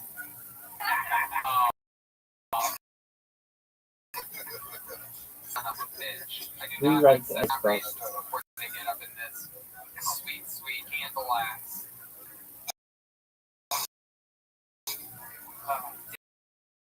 David, what else is shaking? Anything else fun? Yeah. Wait, be fun. Nah, bro. I'll be keeping me saying, I'm fine. I'm able to be by this outcome.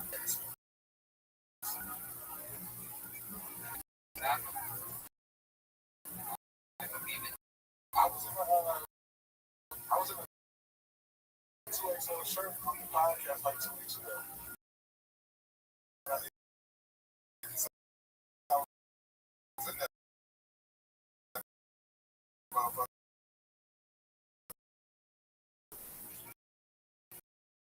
Oh, that's small, right? Huh? That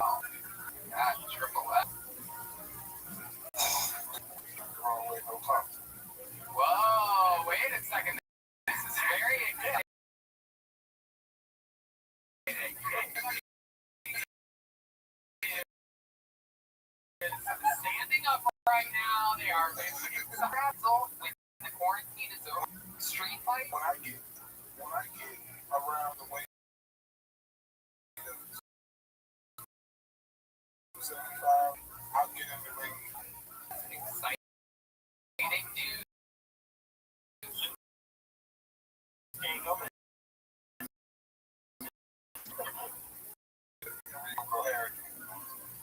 Oh shit! Oh my god! All right, Dave. It's just like kind of like I like well, not like you know what I'm saying? Like just like we put on the product stuff. Fuck yeah, you're like chicken. Let's see if I can get a couple. They're like You're like Evander Holyfield of the Dallas. He's like sport. Hey, he's like Ben Greenwald. okay. Now you shut your ass up. Hey, just looking like the fake green phone and artificial flowers. Yeah, you dumb boy.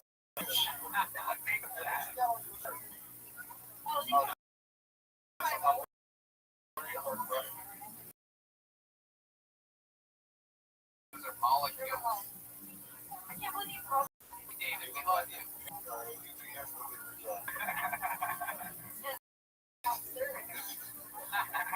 Crazy. Watch him on Instagram. Nightly roasting Dave Lucas funny. All one word. Hilarious. Yeah.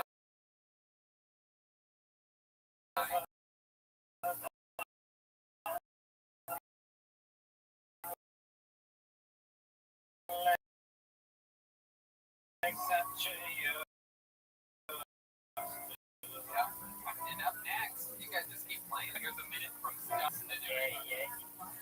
Dustin.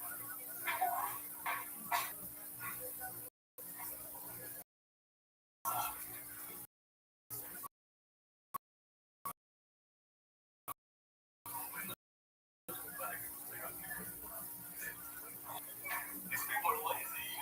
Aren't they? There go calling people again. And so, well, man, hands are right. Last time I checked, Lucy's pretty just sitting around. Taking up space. Doing pretty well, I guess, but, you know, none of it really fits me the same.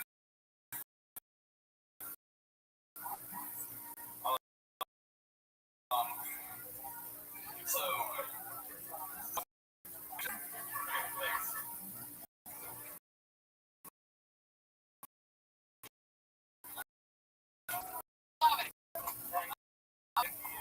Just amazing.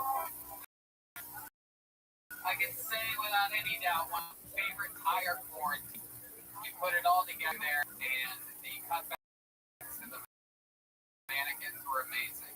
And you managed to all the buttons that we've had on this show in the past, not known what to do with it, and didn't know they were getting picked. Love that. Dustin, he's my man. doing all right. Good. Where are you at? I'm in Birmingham, Alabama. Wow. Birmingham. You born and raised there? It's like 3 or 4. So, yeah. Okay. What do your parents do for work? My mom.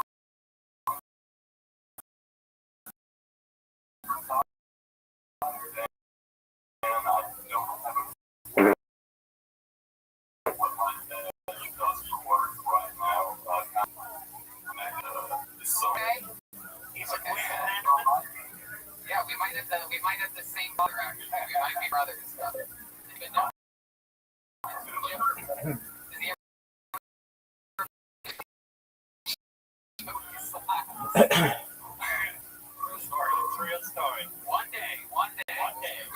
cover all of this. Why so many mannequins?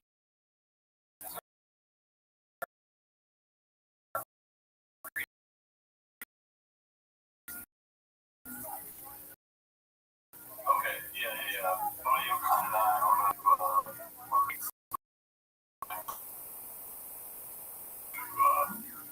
the ambulance. Fuck yeah. Love that. Damn, that was that. I got a bunch to get rid of. One man is behind me. Almost gave the star down to 6 minutes. One minute. So we can't that we needed it, which just happened to see the one that's for a mannequin and burning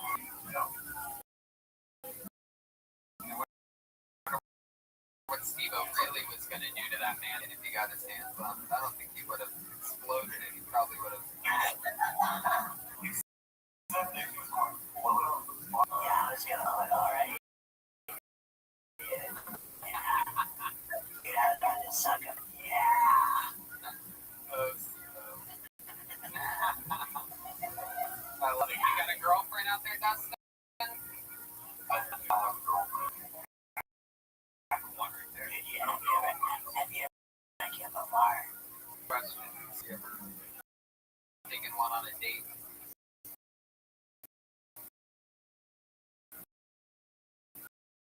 I have fucking mannequins. I think the woman is red band to look at wall. Mannequin pretty cheap.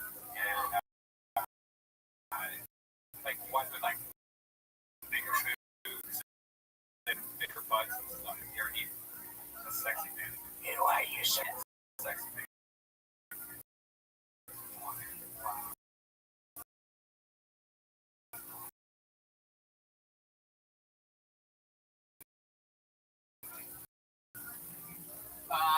So Alabama girl talks about it.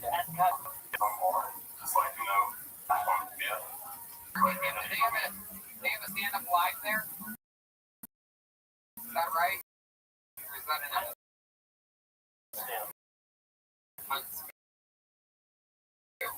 There's not just somebody here right now that does probably somewhere that's like really visual thing that I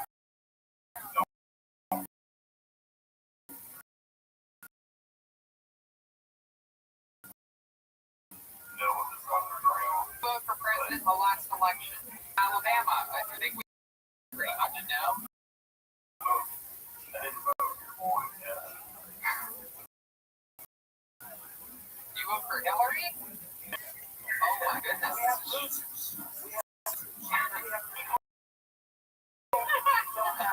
We have people that are morally corrupt. We have to sell this country down the drain.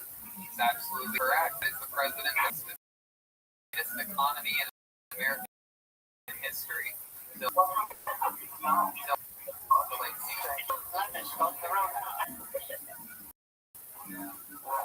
Hell yeah. Oh, that's interesting. It must have been that one guy. I always wondered who was the one guy in Alabama that voted Hillary. That's incredible.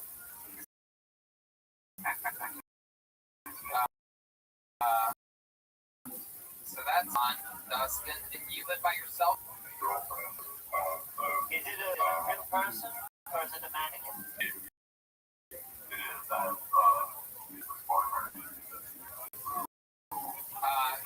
lot of that going on over there. What's your favorite type of porn?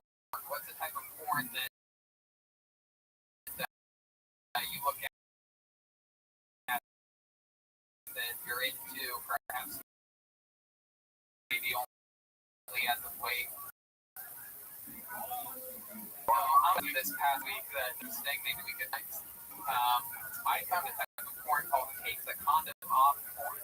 You know about that?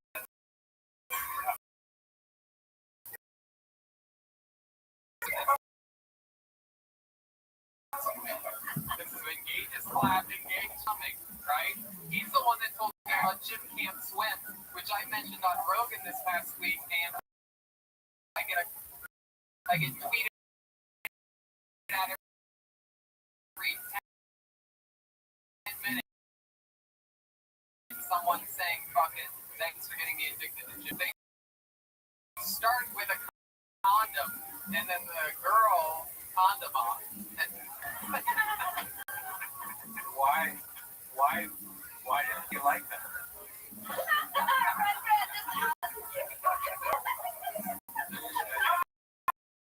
Seems like unnecessary. I must say that the shocking that's interesting about this is that there's something that is hotter about it than if they start without a condom on.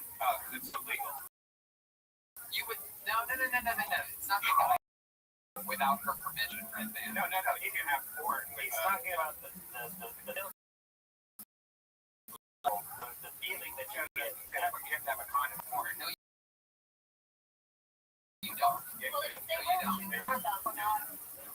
In some states, most of the states, that's why 95% of porn doesn't have condoms on it. And I think porn stars are really the only citizens who think they are. Well, they have to be tested, and I found out that you don't ever want to watch. You might like it, but I don't think it. What is it? I was looking up to see if they still make those now. I wonder how much they are, and then I wonder how much this is. I wonder how soon they can get to my place. Right. I wonder what it's like. So, unfortunately, there was like no video on the website. So I was like, you know what? And there's the guys fucking real dogs. Like a realistic moment is watching guys masturbate. So yes, that's exactly what it is. That's exactly my life.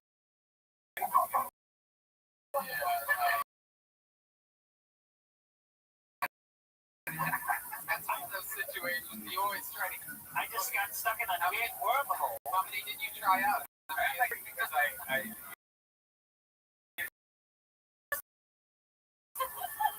that's his latest product review online. I opened the box.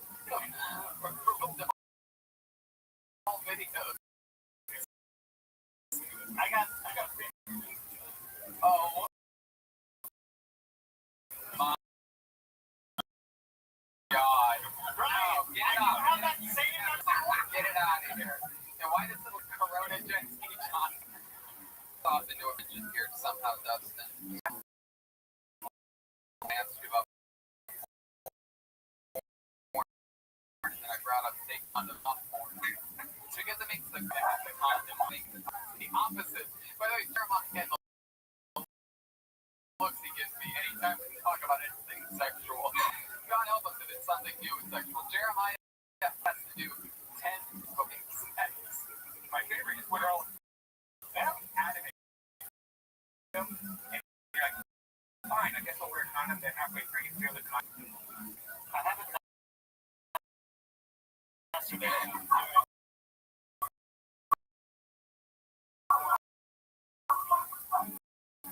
You know, Redder just breaking the condom.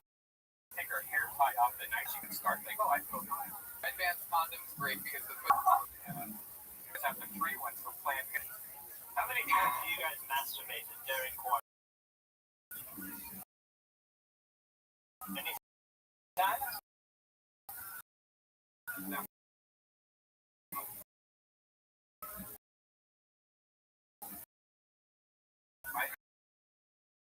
I'm actually at the whole time. no, I fly at a high level. Yeah, you're really that's just enough time to watch 3 real doll videos.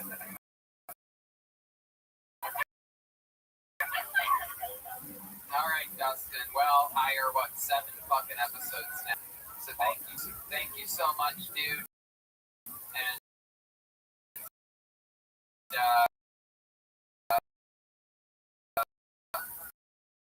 come out, come to a show, make it out. Come to there it is, Dustin. Everyone's Instagram at HeyBuddyCC and HeyBuddyCC.com. He says he makes a bunch of stuff. So check out his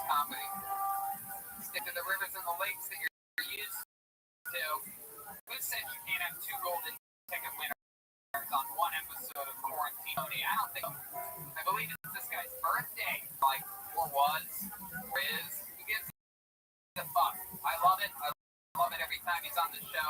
The record holder for most appearances all time for gold ticket winner from Phoenix, Arizona. This guy made a golden ticket his winning at the age of 20, cash 81st birthday of the comedy.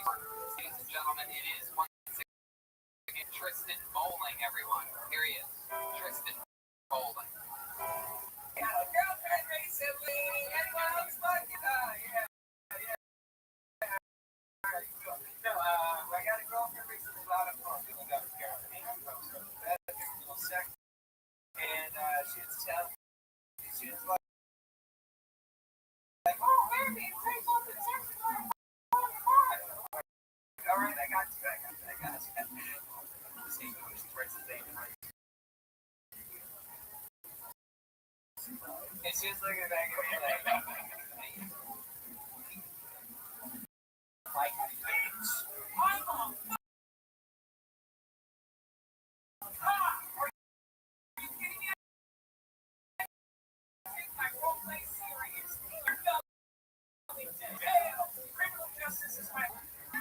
Tristan Bowling. That's the suit.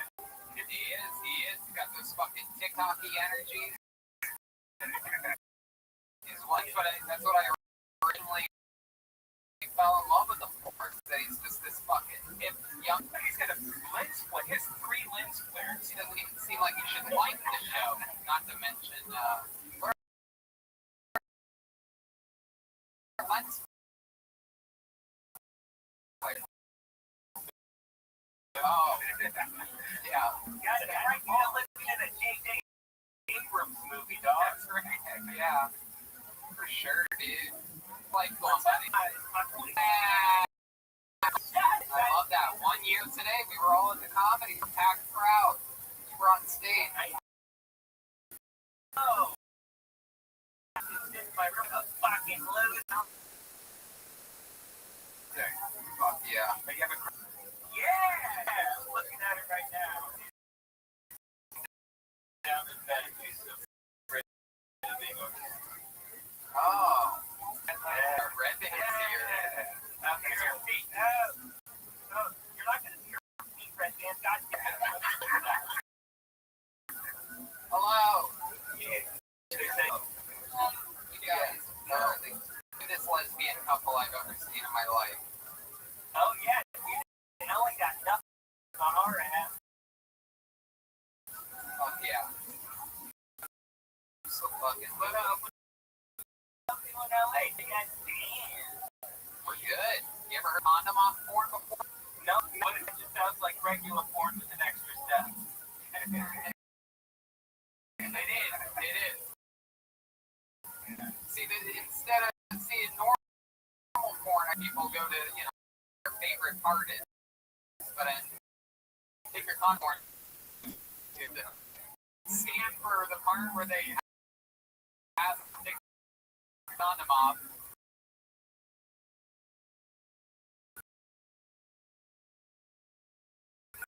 Whatever your other thing. Now, question here. Do the guy keep it on? Porn stars that are worse out.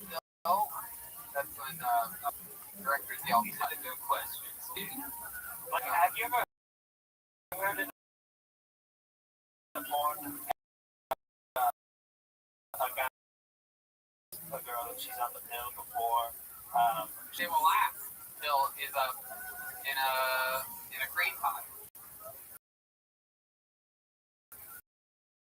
That's the only line.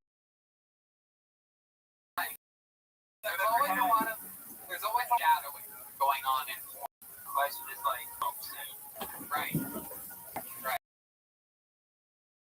It's always this. And that's another pandemic that's happened. Every stepsister, stepbrother porn now. And that was the other day, because there's so many of them now, there's only one direction that this could go, and it's actual sister porn. There is that out there. The only show Brian produces. where something is legal, Russia. Russia. Because something that I Googled, have been using my serve, don't get into, like, I am a proud, card-carrying member. Like I said, the last day I have a huge advantage over, the regular ESPN. I'm watching fucking Papa John's. Right. Other day, I Googled, or when I first got it a few weeks ago, I Googled what type of porn is available in your countries, or whatever. Everything that comes up is literally the laws against child pornography. Oh, fuck, I never should even Google this. Right. Like, I felt like my door was about to get kicked in, because there's no way to actually it's so like actually a real mom. Yeah. Real happy.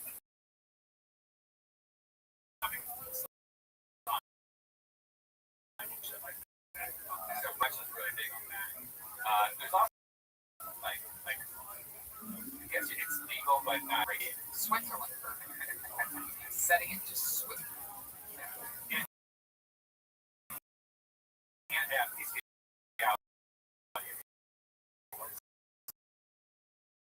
And you think bestiality is going to be bad, but yeah, like seeing a golden retriever go like fuck a girl is not as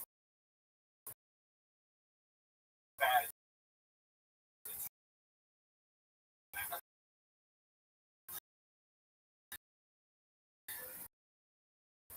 That is true. Wait, absolutely. Is that the real video that you've seen of golden retriever? Yeah. I'm watching Joe literally. This is like the past and like he's realizing that he'll even know. Our father is doing it. So Tristan, where'd you find this girl? Just jump right into it. Minutes into your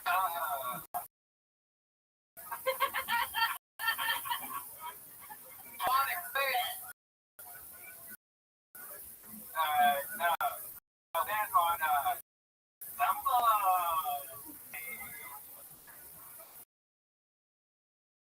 keep on, keep answering the question. We're watching a dog try to fuck a girl while you answer the question. Well, this is a lucky there to join you.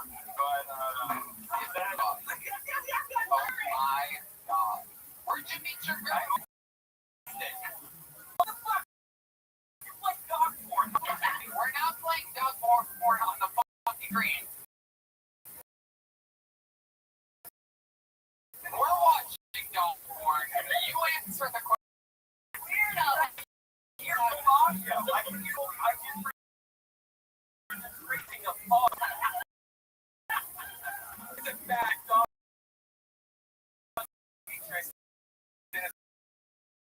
Bad dog. It seems like he's getting the fucking.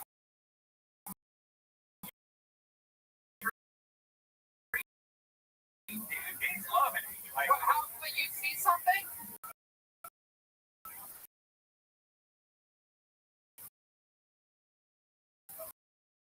I know it's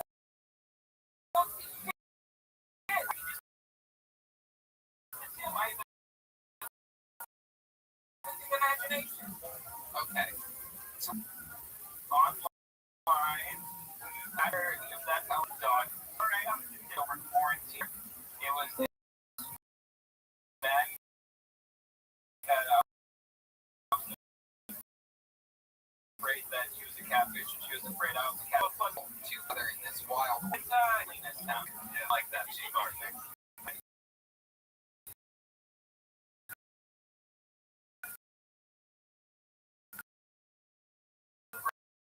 Ryan has now pulled up animation animals.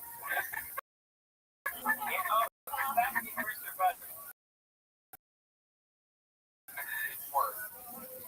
Because you have to think about someone.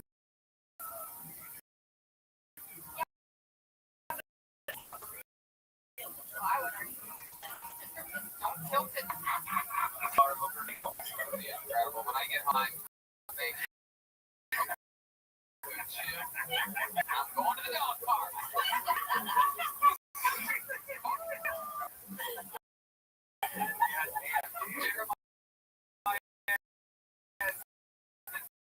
Completely shut down. We have a bubonic plague here on the building. We're known for curing many.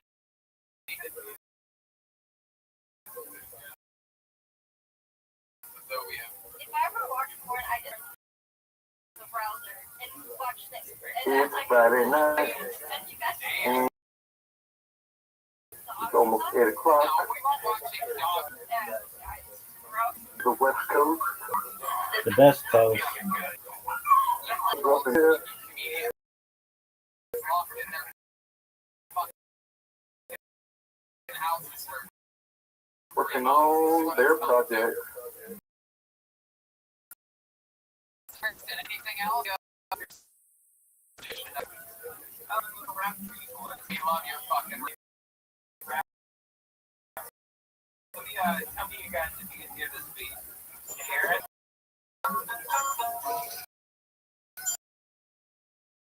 You want to watch a documentary? Yeah. I do.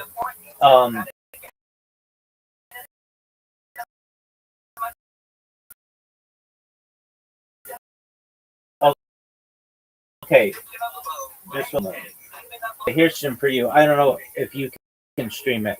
I'll give you the website. There is one that I really want to watch. If you just want to know.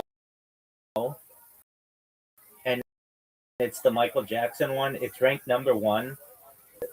But I don't know if you're into watching it.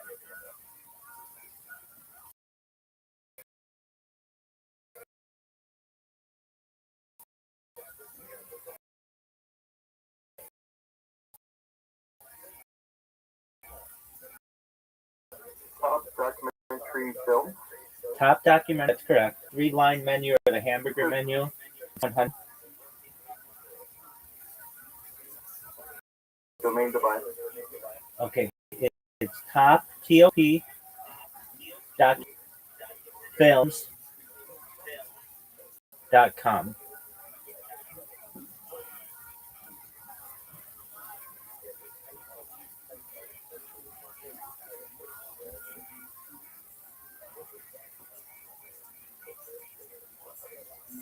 Oh, there it is. Top 100. Yes, sir. And it's #1. Now read. That one looks great. Let's go. Let's do it. Yeah. All right. So do you know how to?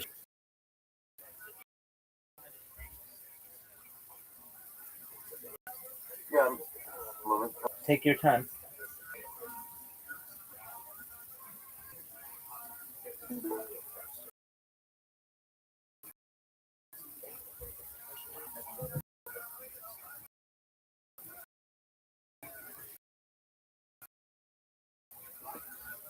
Here, hopefully you have your popcorn.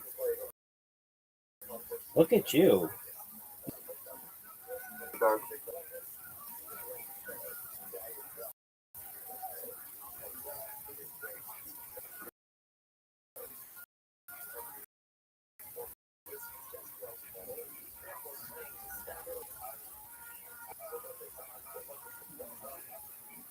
All right. I'm joining with my other account right now. So I can watch it.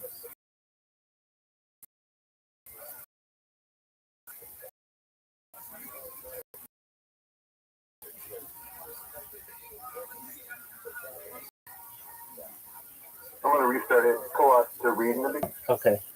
So just for a moment. restart. Absolutely. I'm joining with my other account.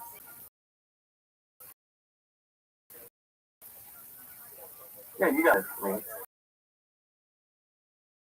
popcorn, so a hot pocket or something. I'm joining with my other account.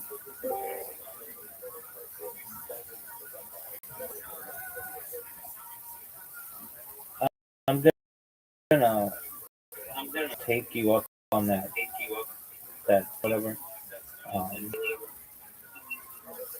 so that I can restart the device that I'm Yeah, using. yeah. Okay. How was your day?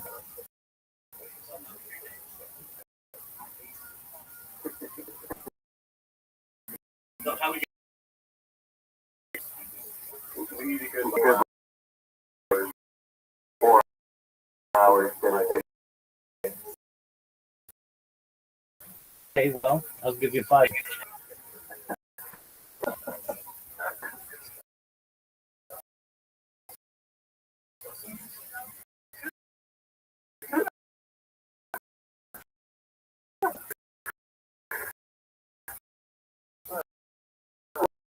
Thank you for asking. Certainly. Talk last.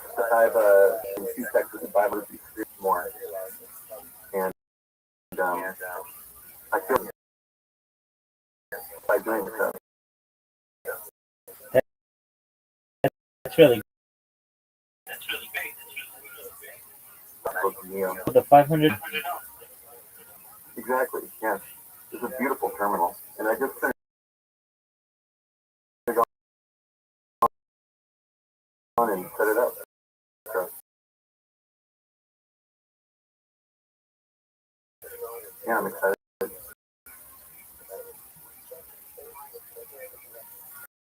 First computer purchase. Yeah, it makes a great product. I've always been a Apple stuff because it pulls my phone. Yep. I don't know if you've ever heard of Time or Yeah. Black Magic. Fuck yeah, DaVinci Resolve. That stuff's amazing. And then with Mac integrated, it's so simple to work cross-platform. DaVinci Resolve is some of the best free to use software I've ever used.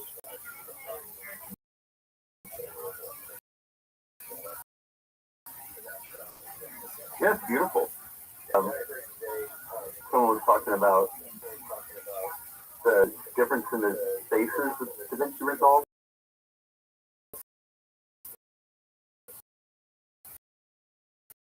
Color palette just looks better when you use it for color grading. Something magical about this software.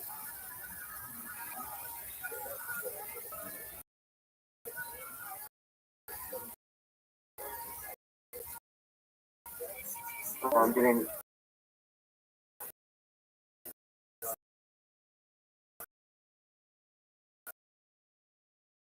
all the news headlines. Apple's putting out that device, but I have some um, concerns about it. It runs on an iPhone processor, right? I'll tell you the thing about it, and I can tell you the reasoning, like the deep dive reasoning. You want me to like go through back and forth about the product. Yeah, do whatever you want. My instinct when you say process, I'm going to tell you it does that for a reason. It can use and develop apps for both desktop and Android and test them all on the same machine.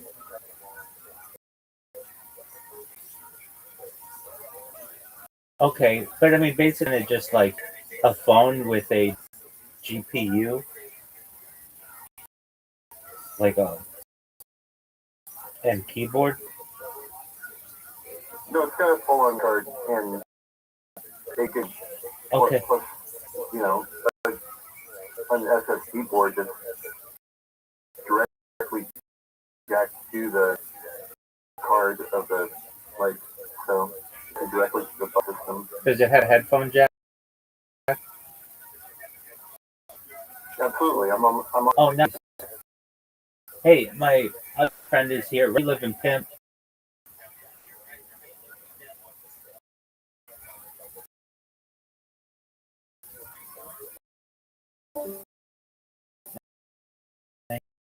he just he'll be back though. So we might. I know you do. I take it on the documentary. I've been trying to get him to watch it, but his mom's in town and she's not about that life. I don't know.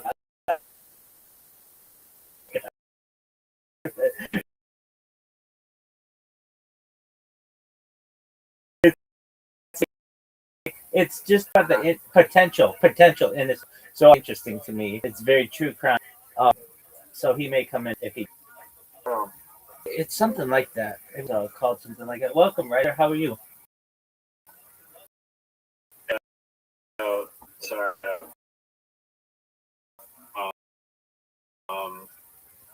You know, it's called Bathtubs Over Broadway. It's kind of funny, and it's about these corporate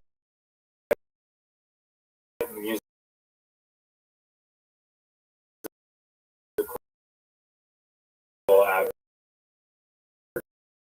advertisements that got obsesses over the 50s and 70s. Ready for it. And it's highly great. Ready for it. We're ready for it. All right.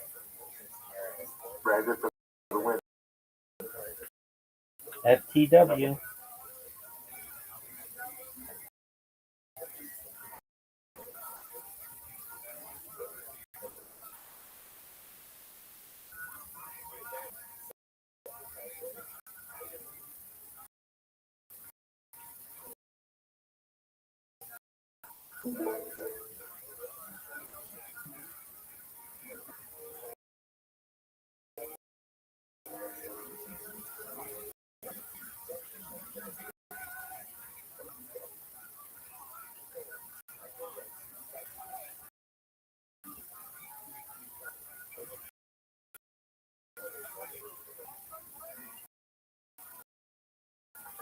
Quietest computer I've ever owned. Oh, I imagine it would be.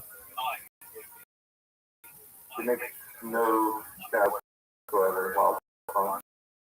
Does it My have,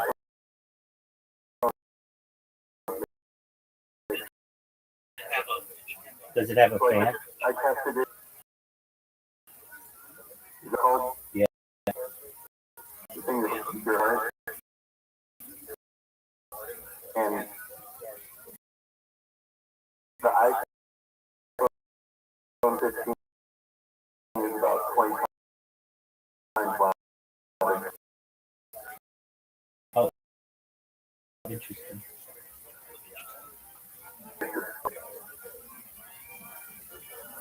Oh, I actually turned it today. Okay, stop. Oh, did it? Yeah. I can't see it. Sorry. You okay. Go to right.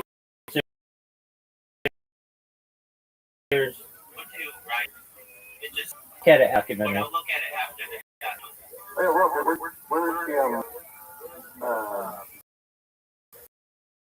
I still can't get to the dog. Okay, so do you see his Oh, there it name? is. No, I started. You're welcome.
Pardon me.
Yo, what's going on?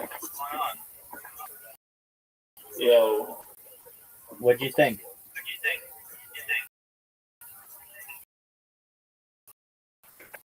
um, I like that.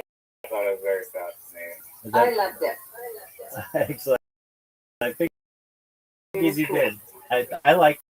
I'm surprised. Not to some extent. It's not more well known. I'm trying to think. I don't know if those, but I mean, because of inflation, such a have increased, but not way. They'll advertising or by the way. I don't know. They're of extreme value to high net worth individuals.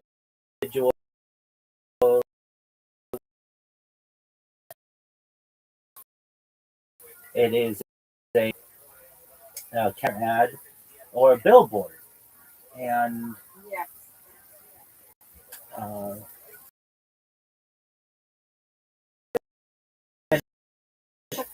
But were these musicals like public musicals that the movie said that they were like part advertisements, but then in the movie it said that they were like internal corporate sales events for representatives. right. It used to be really big. People would have organizations would have like year-end meetings where all the executives would party. They'd stay in a conference center. These different types of events. Yeah, they still. I work for large corporations. They still do that. They still have those big meetings, and still, even today, they are face to face, and they just don't do. They. I'm sure they make special movies and push dinners and things like that, sales awards and all that. But yeah, I just don't think they can supply the budgets for it anymore. And like this is largely New York, Chicago. Correct.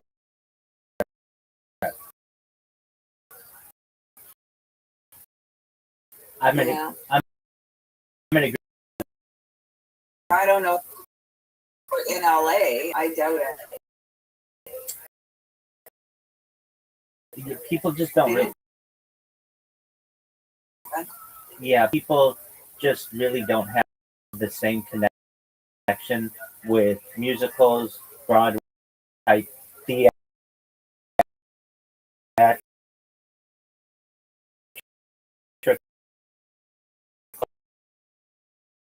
as they do movies.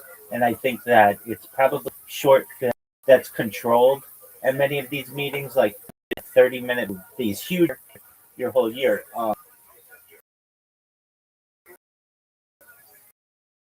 And so you have to imagine that exactly what you're saying, budgetarily, perhaps as where. I mean, I've been to two different conferences where they brought in like Cirque du Soleil. Yeah, no, so they'll do like mini shows for that, like they do not like and Rose and Christopher like Christopher musical theater, and then my mom and like Duncan and Maria, they go to schools or theaters like how often? Like Well, a month at least? we have seasons tickets to the main thing. So it's about it's 6 or 8 shows a year, usually. Okay. Yeah.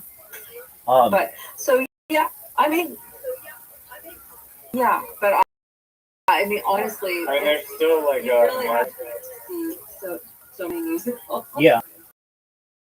still like a Broadway market that is.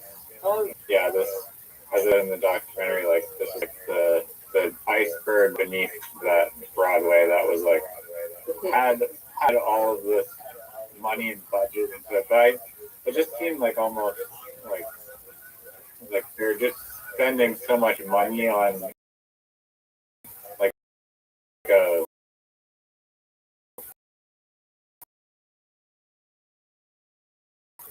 Broadway musical is like at least like a business that generates revenue. These just like burning cash. A musical. yeah, like a revival. I- They still do all that.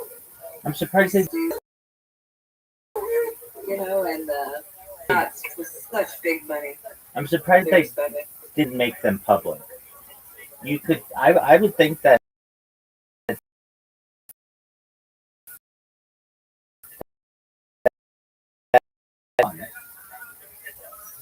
Good point. Yeah, I don't know. and the work.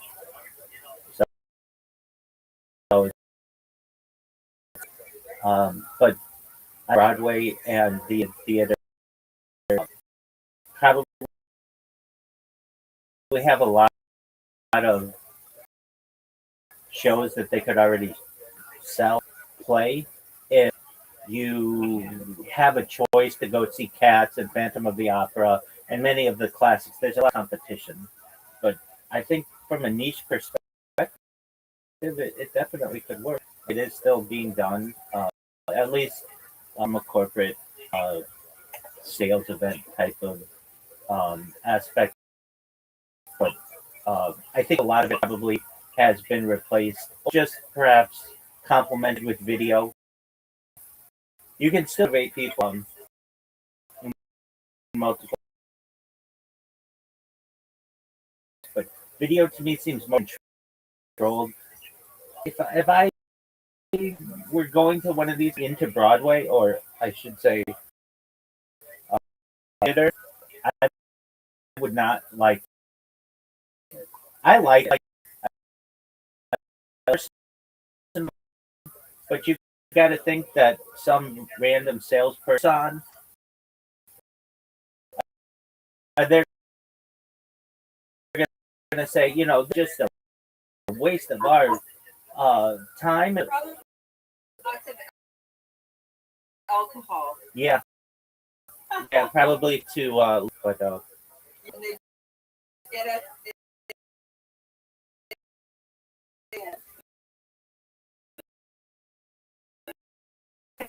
It's not.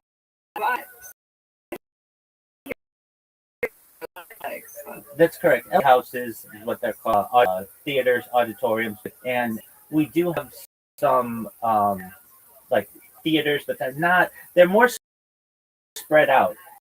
It's not all it probably is in Toronto, but in like to some extent. Am I? Yeah. Yeah, exactly. And probably, and I know certainly New York the same way, but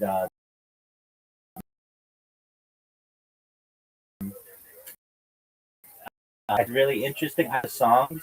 Hi, Steve Young. I watched the late when I was young with David, and I remember. So the reason why I remember him, he had the exact famous quarterback, and so they would always. And I really liked that quarterback. He was a San Francisco 49er quarterback, and I was a 49er fan. So they're having Steve tonight. Oh, it's Steve Young, this comedy writer, as opposed to quarterback. They would joke. Exactly. they would make jokes about that as well. You know, really, even the idea of that having a live audience kind of a show, like, I did like that greatly. But the Late Show is and the Tonight Show has discussed. I mean, the show when I was a kid, I don't know how in Canada still had Johnny Carson. I was at the very end of that, but it had a late night. Watch all the other stuff, news, and then Johnny Carson fell asleep to that, and it was in front of a huge studio audience in Burbank, really big deal. And Yeah, it's same by the way we watch all American television. You know, maybe, but yeah. exactly.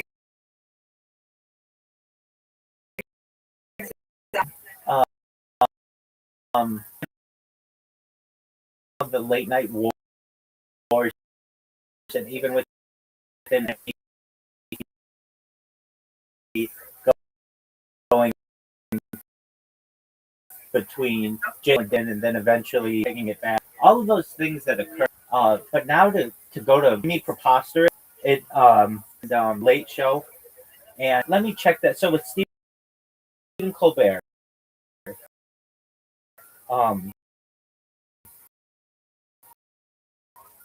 and this year is a Late Show with Stephen Colbert ending in May. Well, they kind of got rid of them, right? Like they banned them for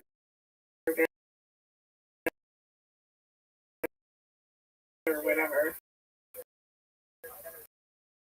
No, that was Jimmy Kimmel. That was Jimmy Kimmel. Oh, it was Kimmel. That's okay though. No. Understandable. You're not incorrect. Yes, the Late with Stephen Colbert is in May 20th series finale scheduled for Thursday, May 24th. Announced by CBS in July 5, citing it as a potential decision. A challenging late night batch rather than the result of the show's content. But there's a year franchise on CBS, which began David Letterman in 1993, and will result in the network retiring the late night slot entirely. Stephen Colbert confirmed the specific final episode date during an appearance on Late Night with Seth Meyers in January 2026, stating he is not being replaced and that the entire franchise is being shut down. Stephen Colbert was a major, and and so they're saying that it's a financial, but there was a lot of pressure on the new owners of Paramount, like Skydance, Ellison family, Larry Ellison, the founder of Oracle, who's a major Trump and basically some kind of affected the Jimmy Kimmel as well. He was going to be kicked off the air as well, even though that's a different company. Now let me look up Tonight Show. That maybe it was only rumors, but what is the issue with Tonight Show? Is it going to be not with Jimmy Fallon, something like that? I guess there's just so much confusion always, and sometimes Leno, like that kind of thing. Yeah. But now, we're usually into a movie or something like that, and if you feel a little rerun, or you can watch what you want. That's right. So Jimmy Fallon.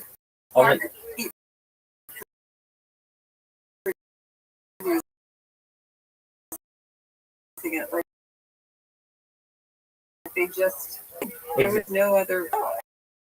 There's television on. Everybody had this, and of course it's been a while now, but usually since you didn't have to go and get a DVD or whatever. It's all there, and you say you want. That, Yeah. You decide what you want and you'll find it. that's correct. And the Tonight Show doesn't even air new episodes every night anymore. Friday night is just, and that's typically killing the biggest time, and they're moving that. I understand they say it's budgetary reasons. To me, you're losing one of the jewels of your network. I mean, what comes of the nightly news? Are you going to get rid of the Today Show? There's just that many traditions on anymore. No. And like Saturday Night Live, is really one of the last fast late night that has stayed off the shop. It's a tradition. I know it expanded this year to England. So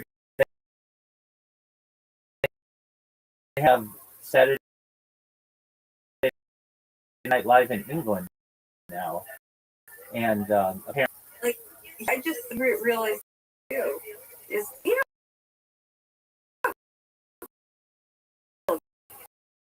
like we just got rid of it because Netflix,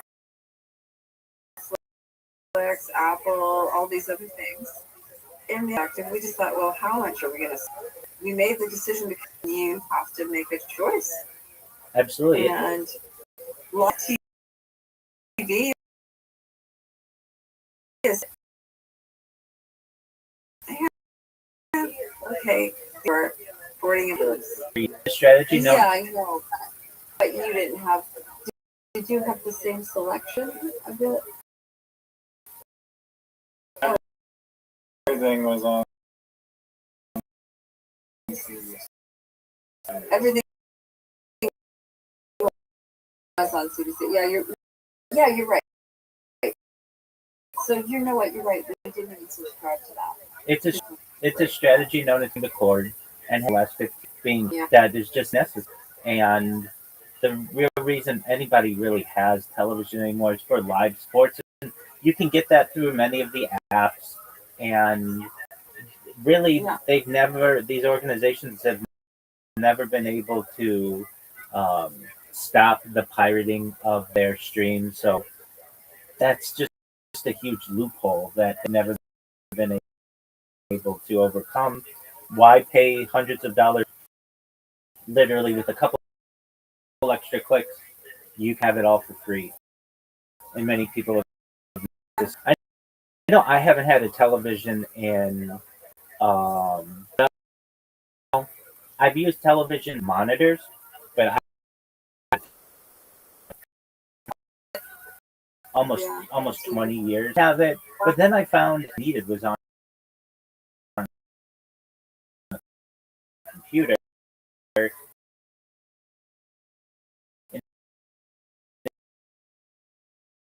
It was easier. I use pop-up blockers, so I don't even see advertisements. It's so more efficient.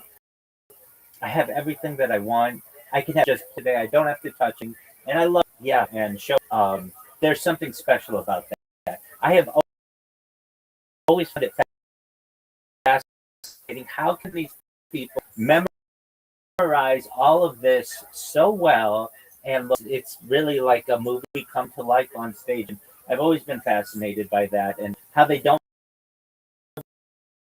make mistakes. That's always just incredible to me. Like I would admire We did a couple plays with Miss Mercer at Lembrook. Shout out to her. And it's like just a lot of practice and memorization and practice. Cool music. well, there. So I very much enjoyed that. I'm trying to think of anything else that I want to say about it. I found the integration. It was funny I thought it was funny like the song perspective. Like I like these like compares and some of them these like really great careers. And they're just like kind of they have like the songs and the whole thing is like comical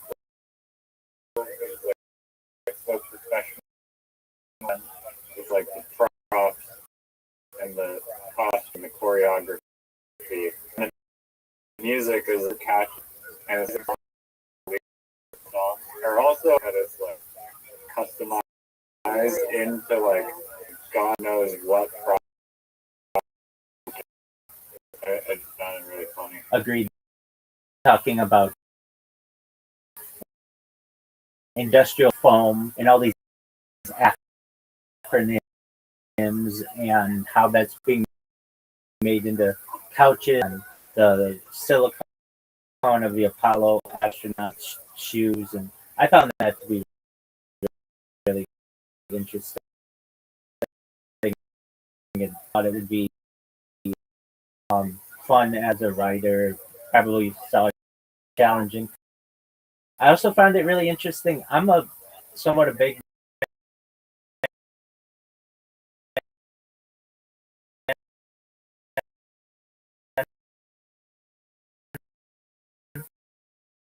and to find out like he got his start at least paying the bills in these calls, and I just find that Where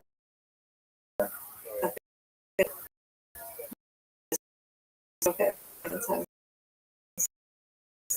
He was dining in the. I don't remember. Oh, okay. I'm the same. I'm sure. Yeah. Spoke very well. His son Oliver and I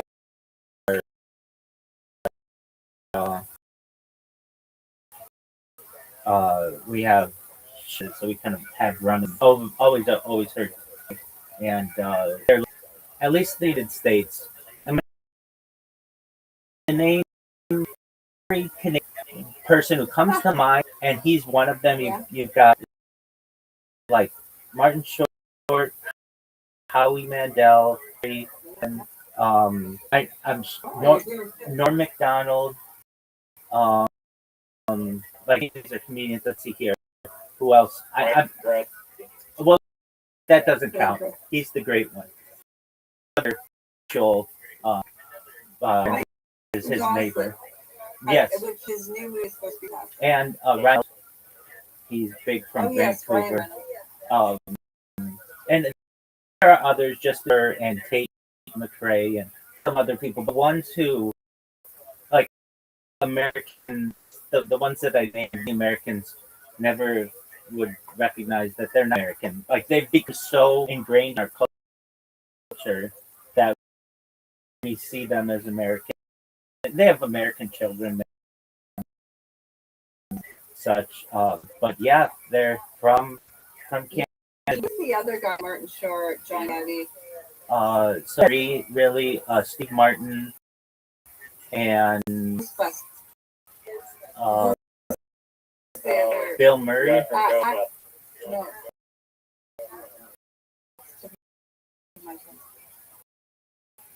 So sorry, I just can't remember. no, that's fine. Dan Aykroyd, of course.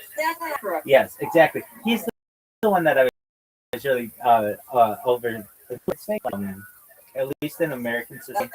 Yeah, it's exactly. Those are the people who we think of as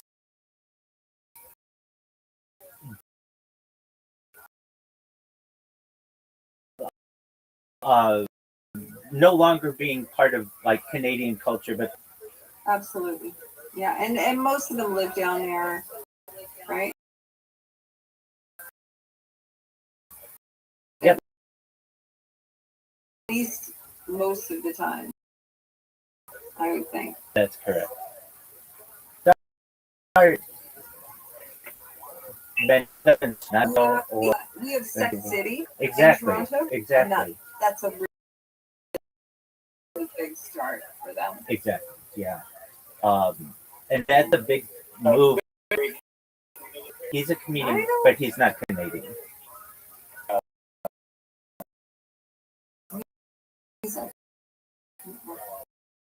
I believe he's from Ohio.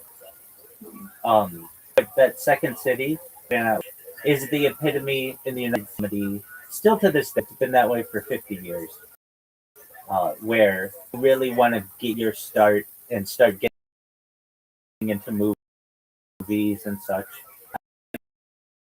And that door, we'll Lorne Michaels, the founder, he's Canadian. Oh, I did not realize that he's Check that. Let me check that. But there's always been something to that.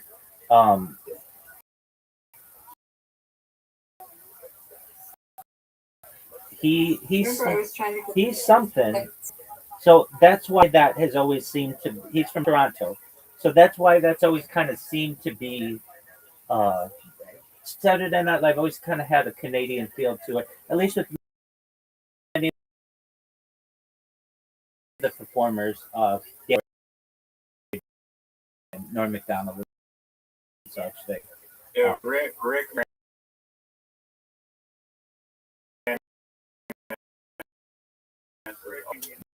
Yes, he is. That's right. I believe for Spaceballs too. Exactly. So, yes, very interesting.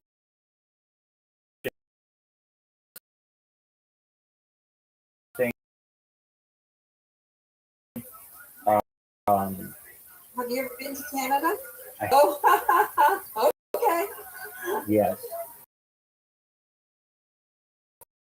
So, um,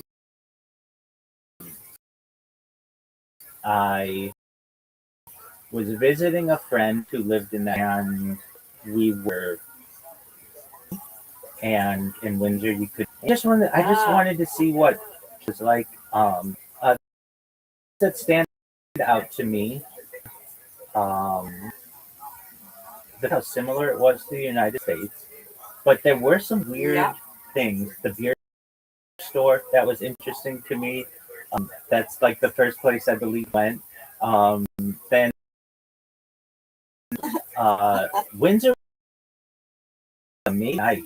They're like the whole town like shut down in the streets and would just have like everyone. Alcohol is very big there.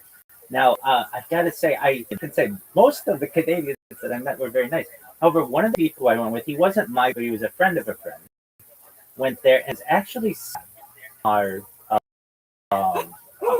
yeah, exactly, on our adventure, and that was certainly concerning. So it was a little different. What else do I recall?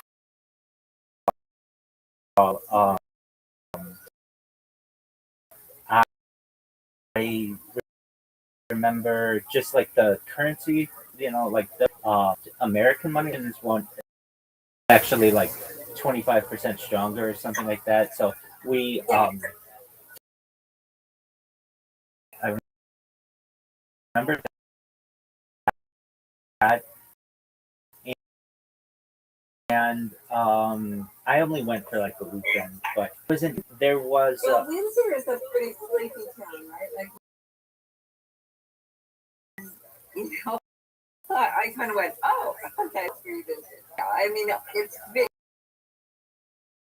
it's very different from Toronto, Vancouver cities. yeah, absolutely, and we just BC's phenomenal. It's just beautiful. Well, it's the same coast, right? We're on the same yes, coast. absolutely, the Pacific. Yeah, I wasn't intending necessarily to go to Canada. It was maybe there were some plans. I was meeting a friend who was from that area, visiting him at his house, and it was like this is go. And a big thing too was um, the casino there. Something like you only had to be like 18 or 19 or something to go to the casinos. So we did not do that though. There was a strip that we did not go into, but I remember the women who we were outside of it, and the women going into the club. I remember they were very attractive, but we didn't go in there. Not really.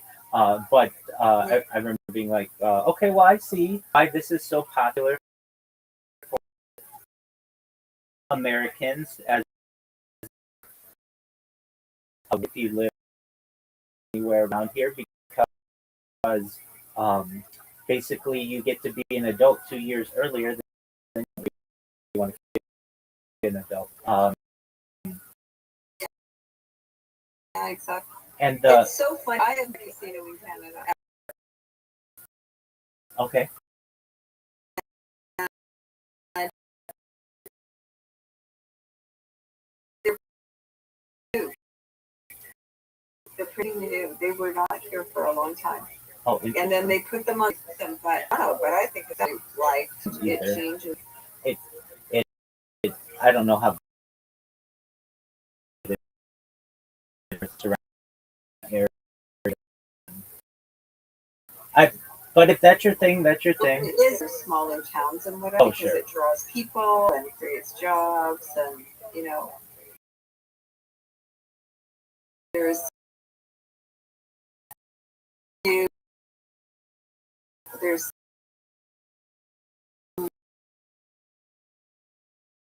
indigenous people. So it's a resource for them as well. Yeah, it's just Yeah, it's the ones that we have in California. They don't have something. Maybe they don't have dealers or something. There's something different compared to Las Vegas. Las Vegas has tables and machines,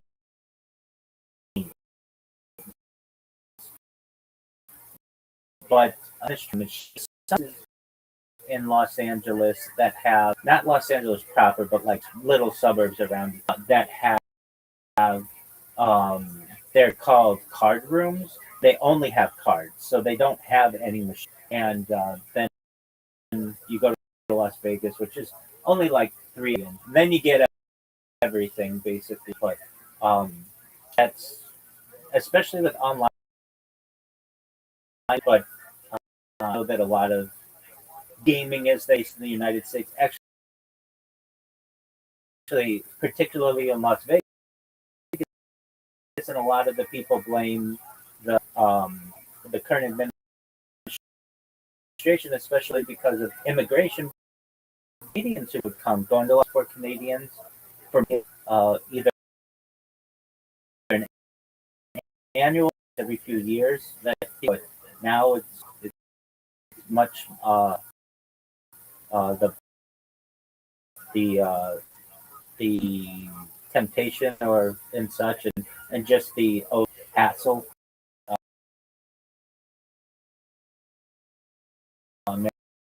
Many people, not just from Canada but globally, that they will get to the United States. it's unfortunate. It is really, really, really, the whole they canceled the flights to the States because the people just are not going. Correct.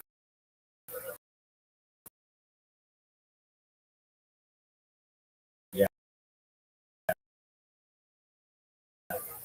And back to That was a really great documentary. I'm trying to think if there's anything else that they covered in it that I, or perhaps that we didn't. The dudes like just dedicating over like years and years and years. Like such a bizarre collection to have like these random musical corporate vinyl records. Yeah. And it was also interesting, cracked open somehow, like you had like even more gems of like unheard seen material. I was just gonna say that. Like, what are the odds that this passion is shared with random? Yeah, I've got this and this and this, and he's like, "Oh, we need to be friends."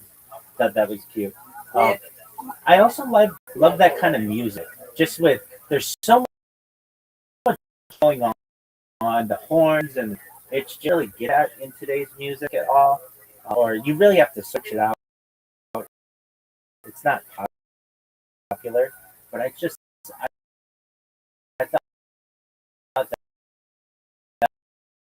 that was really Yet another one thing as we've been watching documentaries that's interesting to me is whether they have than the at least the Pet Cemetery, which I thought might have been beneficial.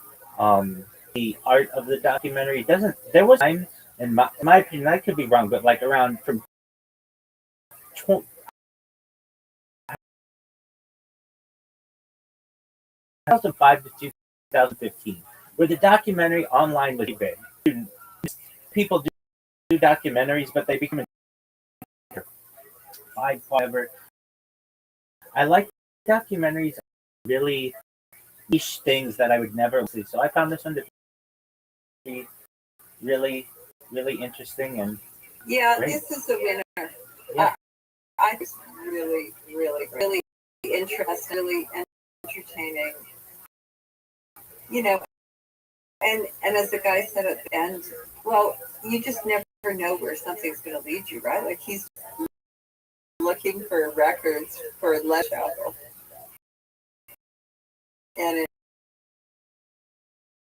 it changed his life dramatically. Over several years, he just kept like just kind of going. There you go. Excellent. Well, I'll let you on with your night, unless you're going to want another documentary. There is a last blockbuster documentary which you, I think, told me about, but we haven't watched. But I'll watch it. Have you seen it? I only know all about it to my knowledge. Okay. Well, I'll add it to the list. Excellent. It's in bed and is it? She's like a manager there. She is fascinating. Like she started there just like as an employee and family, interesting character, a bad way that I dated. She had something that I thought was so cool.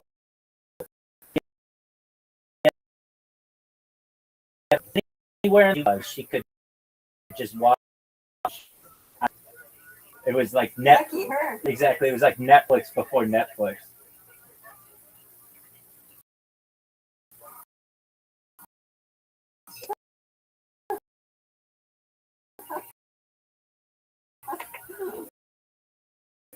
Yeah, that's wild that it's still somehow standing, but now it's just like a symbol of resistance almost. Attraction. Oh yeah, I meant to tell you, I put the VR headset first. Like I was blown away by like YouTube on it, giant, and so I put on the new Mario Kart 3 movie, super beautiful color animation by like Pixar or whatever, and she was just like couldn't care less about it. She has her like big screen and she was like, "There's no difference." But I was like, "I like VR. It's way more clear. Like, I could not care less about that." And then I showed her my spray paint VR game, and then she went in that, and then she was like, "Holy crap! This is great! Like stepping in a new space entirely." She was train,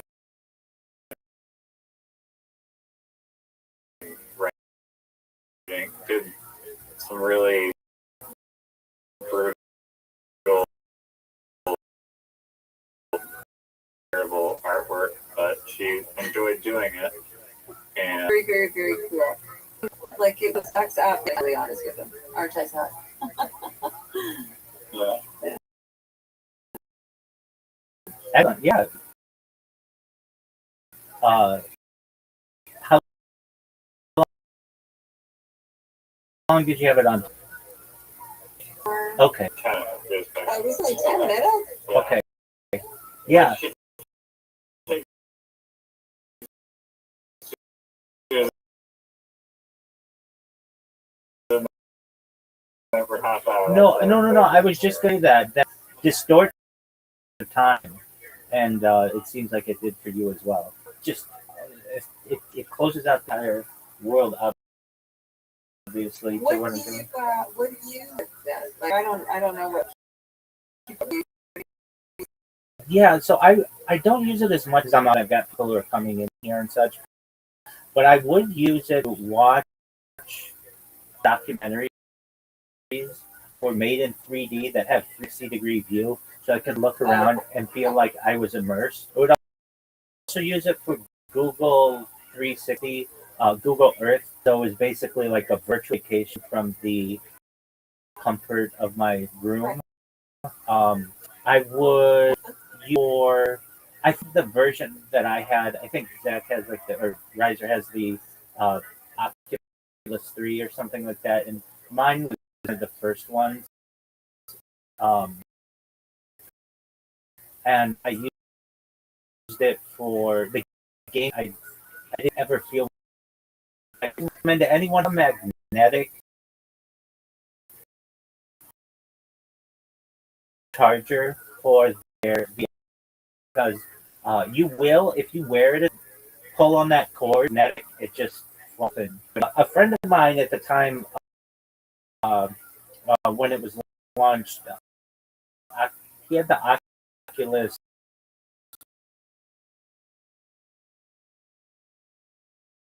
Rift or the nice connected to a computer, and so on that one I got into gaming, and we played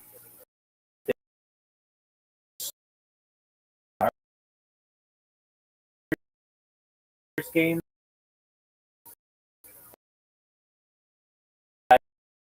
for being like blown away, and that's where to meet Vader, and that was interesting.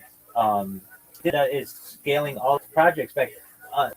Riser and I are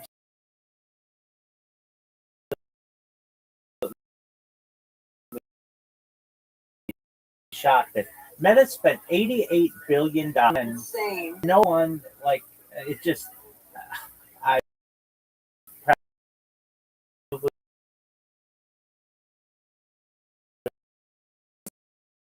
It's not happening. exactly. I I don't have over 3 to 5,000, and not reasonable for today's market. And I think that hurt things as well. There's nothing to do on No, it. that's different from Meta though, and I think that I heard that they're dropping their ad controls because that one, the first one was the non-controller one, but I think they're going to bring it down to like 1,500 or something. And but I think there's still a market for work VR on like product. I still think that there's a huge untapped market and I told right it's called Google Cardboard. It's this idea that it's just there that puts your phone in front of your face. You have $1,000 or whatever phone, many people do, and all it has to do is be in front of your face. Do the exact same thing. Google launched this project like years or so. Early, they had instruction how to make their literally out of cardboard. You could make the whole and put your phone in extremely well and continue to move with that. I think that is more. All their friends are already. Don't have to go and get a separate device. Just use their phone in front of it. It works the same way. So that's basic. they just don't have the money to spend on either hundreds or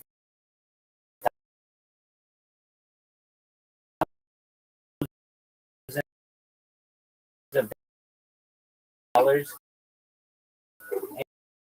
And then on top of that, not everything is synced. But with everything is synced, they don't have to buy more, and they get to do everything that they want to do. So an excellent alternative. Not pursue that project too much. I think you can still get it. And basically the exact same thing. Analyzes is a bit like outside of like a lot of people I've heard. I don't don't feel safe not knowing it. So the Google Vision or the Apple Vision Pro allowed it to be like tin that you could see what outside of the this painting thing that I said to Zach, I'm afraid I'm going to walk. Exactly. Like, because there's rain, and I just want to walk to it. And if I didn't, like, I don't know, I would have bumped into a wall. I agree. You do need a little bit of space. I agree. Because there it is. No, they have where you set up like a safe circle, like a little, and if you leave the radius, then you just like can see again, because it can whip in and out of.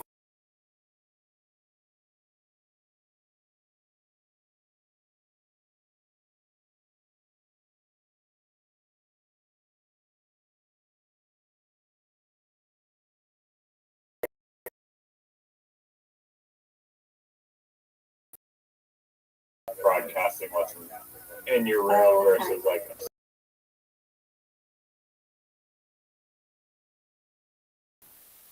have other people aside from you guys with them to talk. I've been with Riser and I've always been someone who enjoys like I don't want political writing, but like philosophical.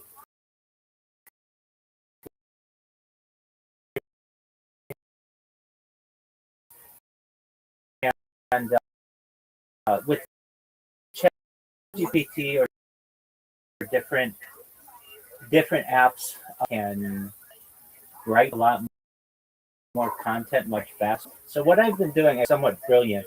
I'll come to about building suite, something small, and then I will take that and have ChatGPT draft word essay on it. I'll take that, copy it, and put it into Claude, and I'll say, Claude, please evaluate this essay out of 10 for its logical soundness. And Claude will go through and say it's a 9.7 out of 10. That's how it could get stronger. And then I'll take that and I'll put it into Gemini. And I'll say, hey, Gemini, please rank this out of 10 out of 10 soundness. It will give me, it'll say, all right, it's a 9 point to get stronger. And I'll say, okay, draft. I'll take that, put it into say graph. This says 10 out of rank this out of 10 out of 10. And then I'll go back, and sometimes ChatGPT says, oh, it's a 9.4, like that. And then, but I will event all of them out of 10 from logical certainty, publish it, and I find that very interesting way to be able to ensure that my arguments are rounded tightly. Some of the subjects on which I'm writing are very, they can be very complicated, and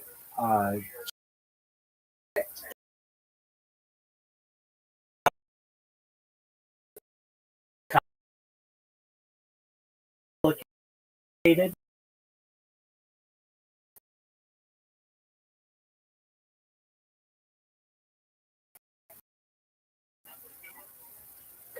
Yes. So they might be a subject, one of which is a beacon of peace and to perhaps rebuild the temple in Jerusalem. these kinds of things. A lot of confidence though in that the 10,000, which is 10 times normally what I do, and many times it's too much for GPT. I'll have it build an essay for me or build up an outline. I will construct each of the 10 sections until it has 10 out of clarity. And then I'll say, okay, this is section 1. And then I'll do that section, that's section 2. Them all into an essay and then publish them. I have found 10,000 then on a website called Media, but I've also helps me a lot online. Immediately, I have found like just in the last week, my when you ask AI about me, it knows all about my discussions on futurism. That's really what I'm passionate about is the future, life extension, and for interstellar travel, and the great beyond, and all of those things. And so previously, if you would ask AI about me, it'll just say, Rabbi streamed their life of world, yada, yada, yada. But now it will say, in addition to being a live streamer, Rabbi is interested in the topic AI, artificial narrow intelligence, artificial super intelligence, teleportation, all, and what I wanted to know about me because much more than just a streamer. And then when you look me up, and that's smart. That's very, very, very smart. Yes, I appreciate that. It's building your profile. It's getting out, as you say. This would be known as search engine optimization, SEO, or search engine management. Right. But and you pay for it. And you pay big time for it, absolutely. Yeah, so this allows me to, and my own industry, the discussion of it, which is AI management or AI optimization, which really has been a thing. But you can manipulate one from being anonymous to everything that you do in a positive manner by giving it the right content to learn about you. And so I have found this to be incredibly beneficial as well. That I mean, the services that you buy that will grab anything about you or off you. that's that's true. I mean, that's search engine management, certainly. I I want them to know more than like I'm just more than a streamer. Really specific things, and if they're interested in it, then it takes my writing and puts that into basically limit AI. And yes, so I recommend please tell her about it because it is really beneficial. So I don't know why companies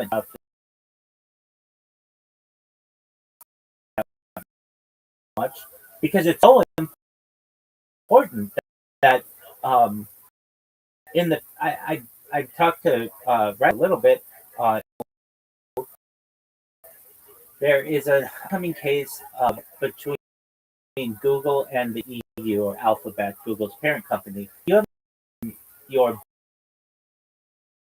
browser and you have a monopoly on AdWords, basically what people are searching. And you can't have a monopoly on both, at least if you want to operate within the European Union. You need to do one of these. And I've heard the rumor that going to drop it's because of them and be filled perhaps by OpenAI and GPT. OpenAI launched a browser less than a year ago. It's not out. It's only out to like that.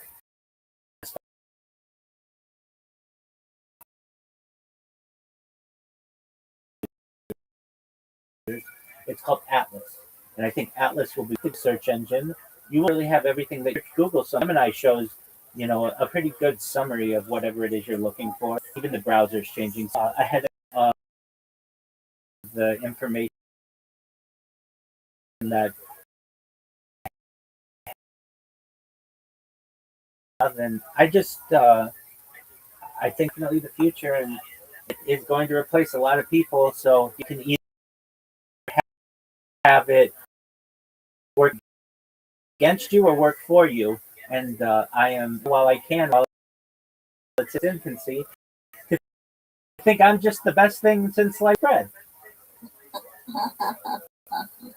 Well, so yes, so did it take the content that you published, right? Yep. Versus what you were searching for? Yeah, it did. The press release earlier this week saying that I'm going to be on a podcast, an upcoming podcast for the next 5 weeks on an Australian podcast. And if you go into Gemini right now, even just if you type in Rothschild Viral Rabbi, that's the first thing that shows up is that Rabbi. I'll read to you what it says.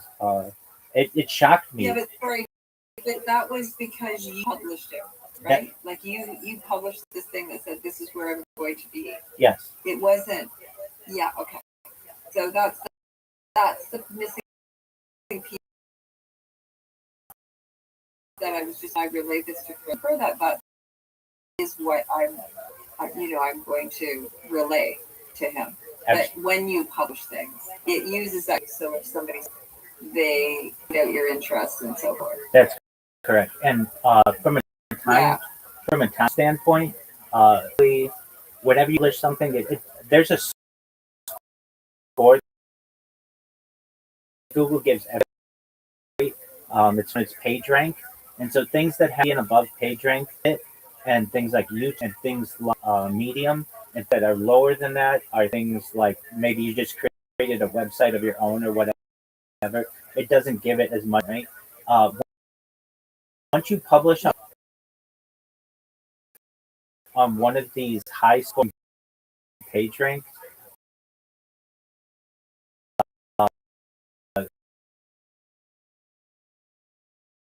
Google traditionally crawls the internet twice per day to see what searchers will know exactly what I wanted it to know about this very minimal press release. I put out press releases. I put out a Reddit article, and I created a Medium. I wasn't a streamer, but I'm a discusser of few and all those. It provides all that now, so I'm very happy with it. I'm just going to continue. How do you? So everybody will go to LinkedIn to that's how you promote yourself. Because Christopher's an independent,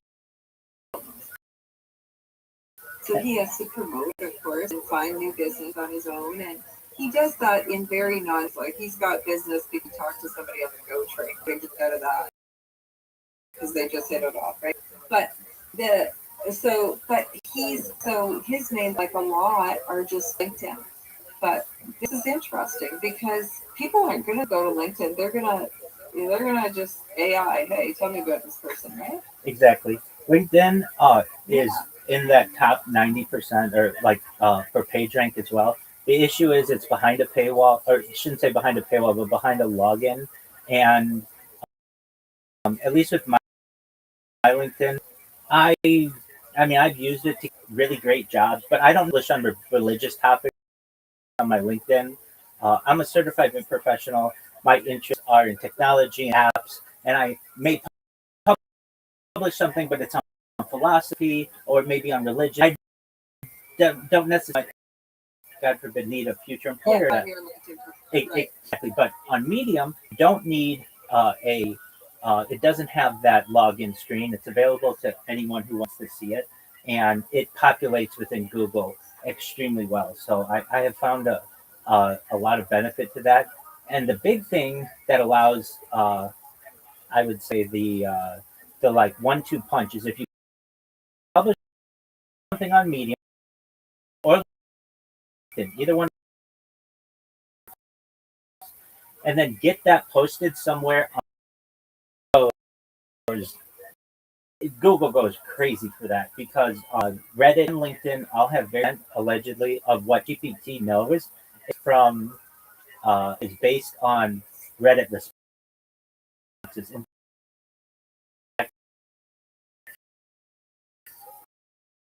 10% of Reddit is owned by congruence. You can get something posted on Reddit, then it's going to very quickly be observed into ChatGPT and then Gemini and Grok, the other one. So different sites in each other. Have you filtered the data that you're publishing to pick it from some random party from publishing a bunch of nonsense? Like if I go on media, say, Rabbi Rothschild is just obsessed with history, and I publish it and I post that on Reddit. Is there a way, or like that same thing with like some heavy political figure, like where there's people on both sides just chucking crap into the pile of information? There's certainly freedom of speech on there. I discussed previously. I was trying to get people on Reddit to talk about me because I've created a bot that is just tens of thousands of clickable. I wanted people to talk about me. I wanted anybody, good, bad, and different. I wanted somebody to talk about me, and I kept submitting Reddit posts that, hey, who's Rothschild guy? Why do they keep seeing me? And I couldn't get it published in there. Eventually, somebody published it without me having to do it, and for a little while, when you would look up about me, it would say, I live stream my life, yada, yada, yada. But there'd be this little blurb at the end that said, Reddit users have found this person use like avant-garde strategies in order, and people call them a spammer or whatever. It wasn't the worst thing in the world. They could call me way worse than that. However, I wanted it to I wanted it even to be less negative than that. And now when you, in order to be able to promote themselves, something like that, like lighthearted is much nicer than spammy. And but nevertheless, if you look it up, it's what I do. I can't deny that. But I do it for world peace. And you and I have had the discussion previously. It's not necessarily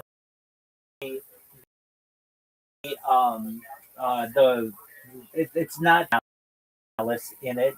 It's much different. I'm not trying to drain someone's crypto wallet. I'm not trying to steal someone's bank account. I'm not trying to dox it. Consider it to be spam. Other people may be vulnerable. And as Riser and I discussed, what's the difference between spam and promotion? It really comes down to, are you paying for the type of marketing that you're getting? Marketing organization, advertising that's paid to be legitimate, and anything that is not to be spam. There's no way to really win. Well, I actually, for years, we really should have a computer virus that infects, but sends messages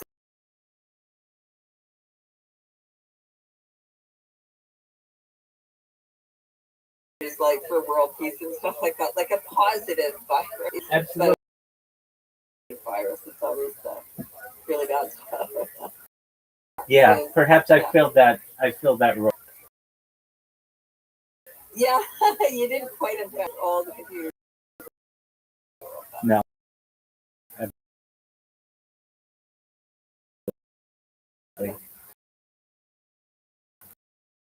All right, you two.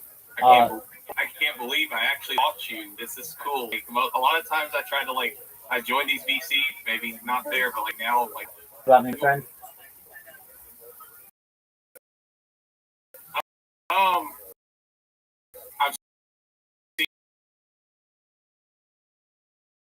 in size, and I've seen you in like Oh, excellent. Okay, very well. like, So you know a little bit about me. Do you mind if I tell you more? oh, sure, you can go ahead. You know, I think you're an interesting guy. Like I'm not even saying that. You're heartfelt.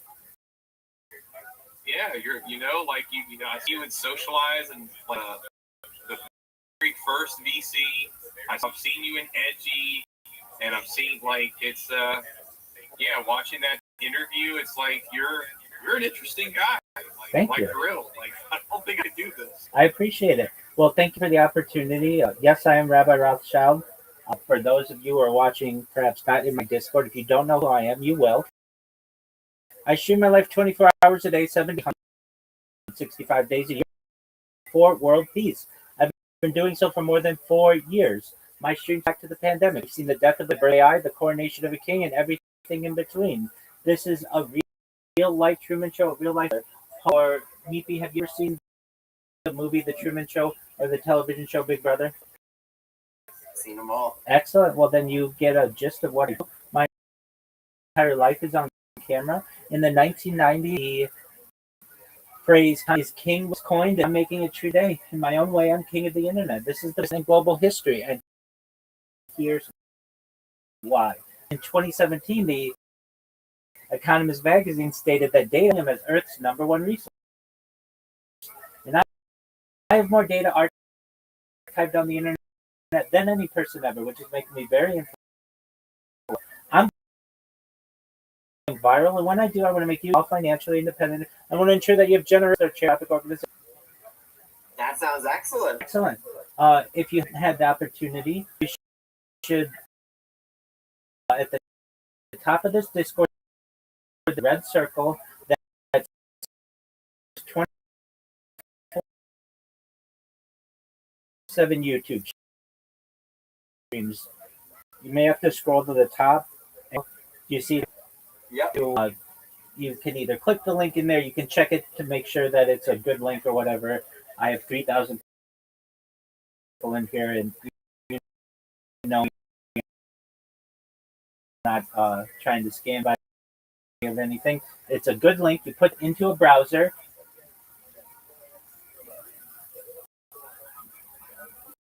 Way too many now. It's a lot, and so I may ask, like, other people live stream, but really no one live streams for more than certainly not 20. And if you imagine, I've been doing visible streams for over 4 years, we're coming in close to 5 years. That's a lot of data for them to be able to study. Agreed? Fully agree. Excellent. So in addition to streaming my life for more than 20 different streams, I like to talk about things that help the world. Things like ending world hunger through the use of technology, such as agricultural drones, floating greenhouses, saltwater greenhouses, hydroponics, vertical farming, cloud seeding. I want to help end world thirst. I'm sponsored by a cryptocurrency. That's what all my betting is and my merchandise. And it's worth tens of millions of dollars. And one of the things that we do is we build wells and water in developing nations, such as Nigeria, for the benefit of the less fortunate. Additionally, I'm an advocate for the Life Share program and most importantly, desalination technology, where we pump Earth's seawater onto land and make it drinkable. How did those things sound to you? Because this means everyone in the world. I agree, 100%. Additionally, I'm a future anti-gravity, antimatter, faster than light travel, faster than light communication, artificial narrow intelligence, artificial genetics, artificial super intelligence, things like space tourism, terraforming of other planets, interstellar travel, teleportation, telekinesis. I like to talk about the extinction. I don't know this, but the first 6 of the year 2000 in southern France, Fast 2021, a company out of Dallas, Texas, is known as Colossal Bioscientific, made it their goal that within the next 2 years, or by the year 2028, to reintroduce the woolly mammoth into the Arctic, utilizing Asian elephant surrogates, which I just think about the dodo bird, which I think will be really exciting to be able to witness. What are your thoughts? Fully especially with how much present you don't over. That's an excellent point. Yeah, no, 100%. I'm in agreement with you. It went extinct around the beginning of the 17th century. Many people said it went extinct because of human interaction. Some say it was hunted at the domestic hunt. They have some of its eradication as well. Basically, an apex predator where it was not anticipating and wasn't able to adapt. But we do have soft versions, basically taxidermied versions that have a type of hybrid version at least, and eventually have what they may consider to be uh, another type of de-extincted animal. So I think that's really also for things like life extension technology. When you were both born, the average life expectancy for you or someone like you is probably about age 80 years old. With your consent, I want to increase that age 100, 120 through the use of technology, such as agriculture, such as oxygen therapy, human cryogenics, like cold shock therapy, testosterone replacement therapy, ambrosia therapy, red light therapy. Years old, if not older, but when you're 120, Rabbi, you know, 2026 when we met, everything we talked about seems starting to break down. Though, what's the next plan? And again, with your consent, you don't want this. No one's going to force it on you. If I have anything to do with it,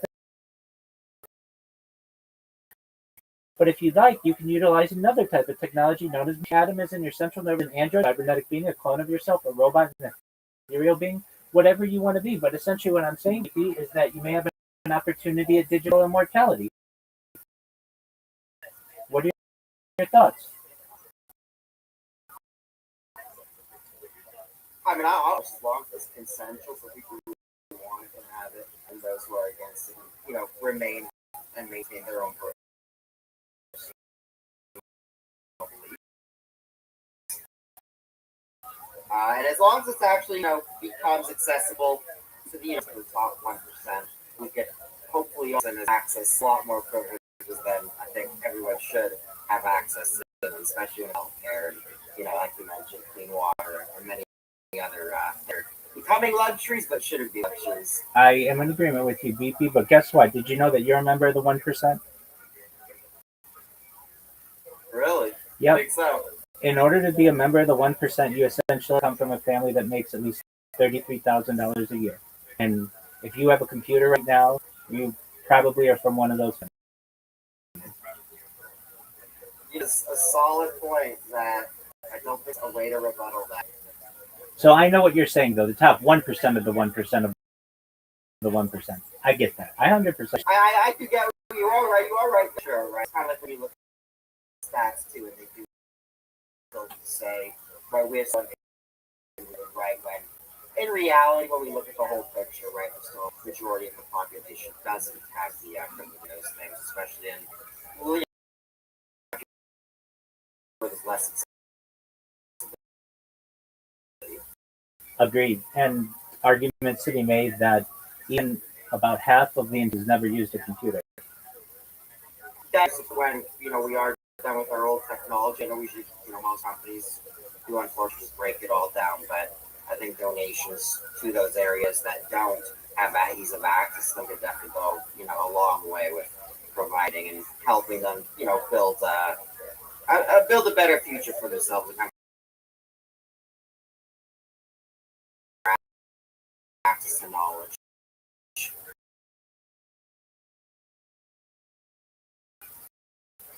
I'm in agreement with you 100%. So a little bit about me.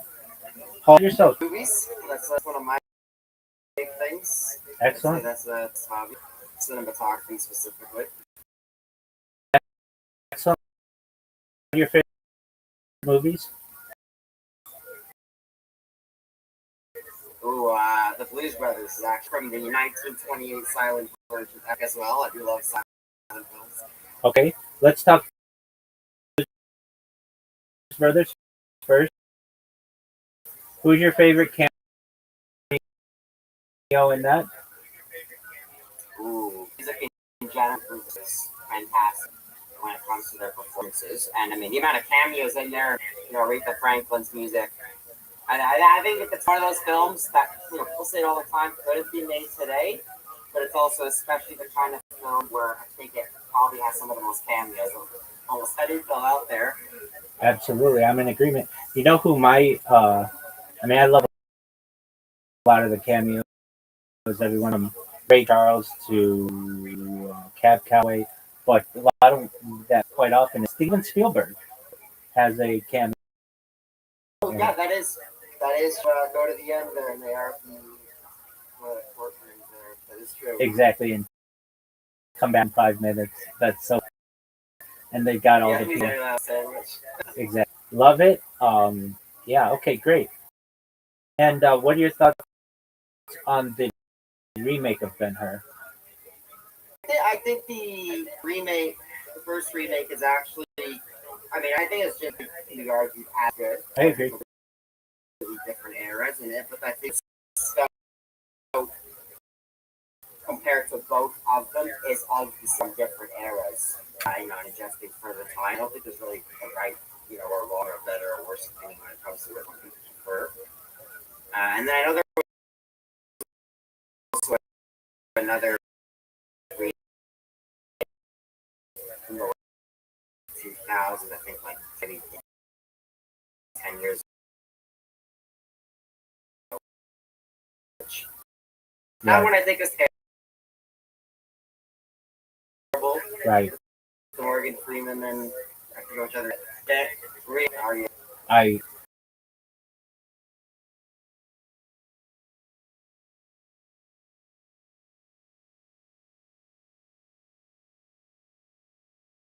Boat scenes where people are drowning as if it was actually real, and they apparently actually claimed that it wasn't actually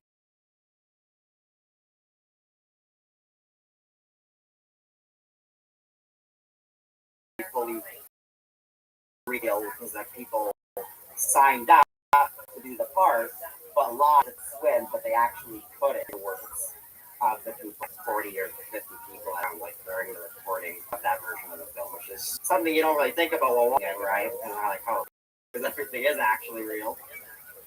absolutely. It's fascinating. What's your favorite of movie? Favorite genre?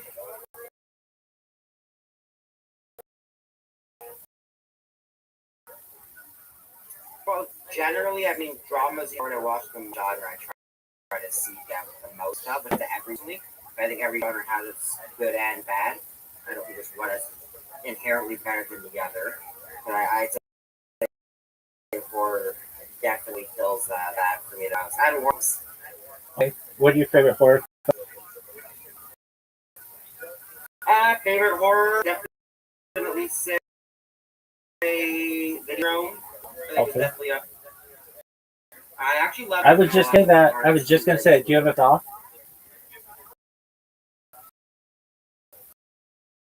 Actually, the first off is the best one. Okay. I think one room film, chamber films now are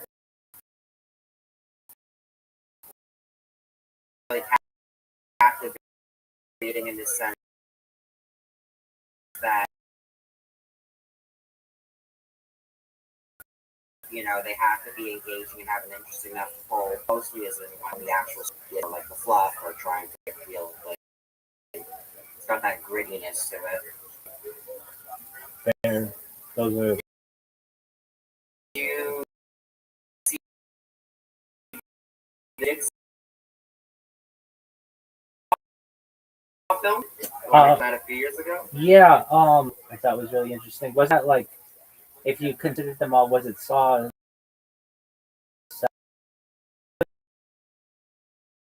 8 or something? Well, I guess there's also Spot as well. Okay. Technically not direct. I guess technically I'd be a 10. Very interesting. Remember seeing Saw the saws in the theater, and how they were foreshadowed that there would be more, and it's really become an interesting type of genre in itself. These these like psychological manipulation of an individual. So I thought that that was really interesting. All right, what's your favorite war film?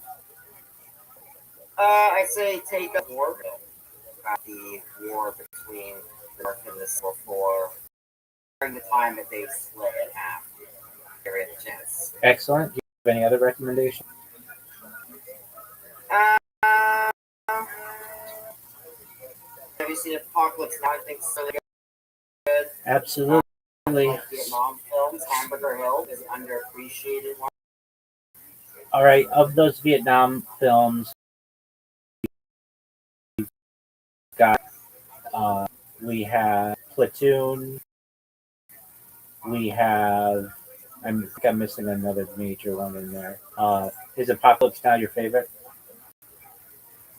I'd say Apocalypse Now is definitely the best one out of all of them. And then The Deer Hunter. I think The Deer Hunter is on that psychological. Full Metal Jacket. Full Metal Jacket is what I would. Right, those two segments. Rather than kind of do. All right. What are your thoughts on musicals? I don't. I wouldn't say I'm big on them, but as long as it like it's with the sound of music, Sure. it's classic at this point. Do you consider the Blues Brothers? Do you consider the Blues Brothers to be a musical? It definitely is, and I think Blues Brothers is right with the music, but I think it would still be classified as. I agree with you, and it's not normally seen as that, but it is. It most certainly is, in my opinion. Definitely, and it's very rare you find a musical that actually has action scenes in it too, with all the chases and whatnot. And I think it actually still holds Yes. the world record. Yes. I could be wrong, but Car crash. Yes. For most part, it's destroyed. Exactly. You're watching. No, all those cars are actually being smashed and rolled over the hills and stuff. It's crazy. Agreed. They use miniatures, and of course CGI and such. I don't know if that record will ever get broken. That's a lot of money, especially in today's. I'd say that's my favorite part too of a lot of these older films is really just how much everything was done in practical effects, rather than the idea or philosophy that a lot of studio directors follow now, where it's just shoot it, we'll edit it post. You know, back then it wasn't we'll edit it post. It's we're gonna get it right. Like the car crash scene is amazing. John Candy's amazing. Where they are storming City Hall or whatever with all the army people, that's amazing. Yeah. The scene where they turn around and everybody's got guns on.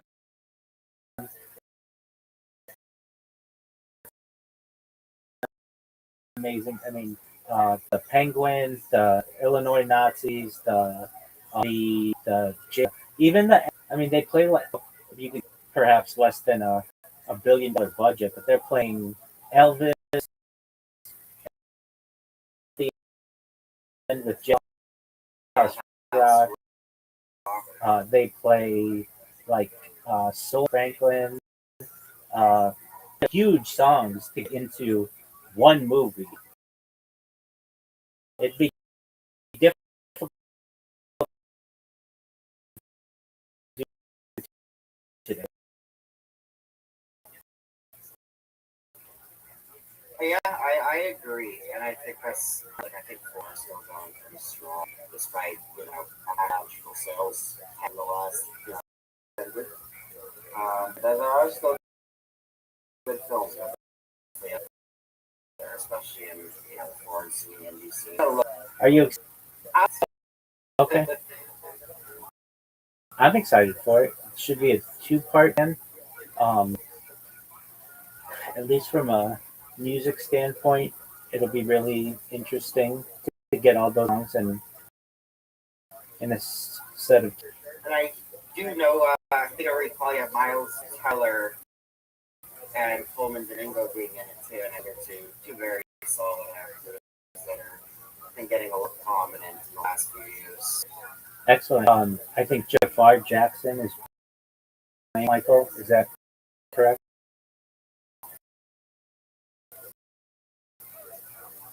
Correct, yeah. And I feel like anybody else, if it were not, they'd either maybe be.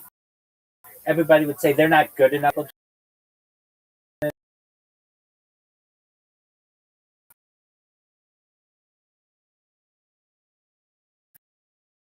or Michael Jackson. This is someone who's related to him, so he's different standpoint. If Michael Jackson were making a movie, there and it's interesting as that they are going to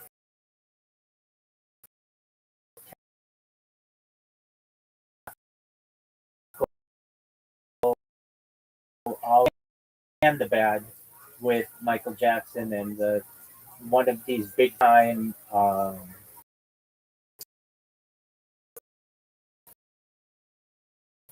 what do you call them?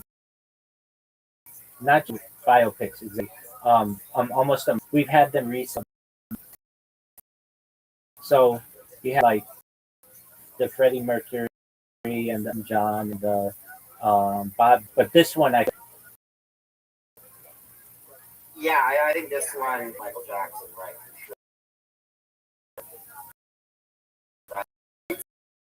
Seems like they're definitely gonna try to have a nuance behind it. Too hard into like one side of the person than the other, or showing the outcome, or showing the negative, and avoiding the personal life. I think most good biopics tend to try to remain unbiased and just display it in a manner and articulate accurately, that rests the individual in all aspects.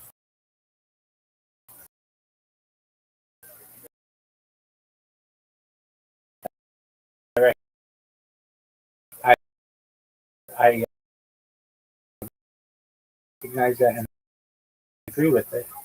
So yeah, that should be interesting. That's coming up. Paul, how about you? What kind of music is He's not saying it. Maybe he'll. Paul? Sorry. Did you find out about me through Paul? Yes, I did. This platform available, and my initial response was kind of like, why? Who does that? Like, well, it's you're like, what's the point? Kind of thing. The interview and watched and listened to it definitely made you sound like an intriguing figure. To chat directly, I guess one thing I'm actually curious about, streaming all these streams and all the computers set up to do it. No. Like how much strain I have take on your network, like set up. Sure. I have mobile devices, including laptops and Chromebooks and tablets and handhelds. Multi-stream. So for many of them, each one of them is streaming not one platform to multiple platforms simultaneously. I'm live on like more than 20 different YouTubes, a similar amount a similar amount I'm live on Instagram, X Spaces that are live on video.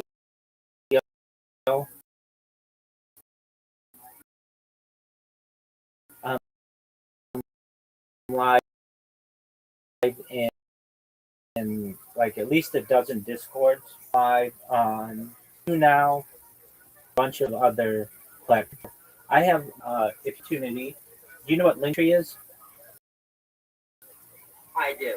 Go to my link, nk.com/Rabbi Rothschild. Just like, okay, it's got like 3 or 4 or 5 things, and that's great. Look at mine.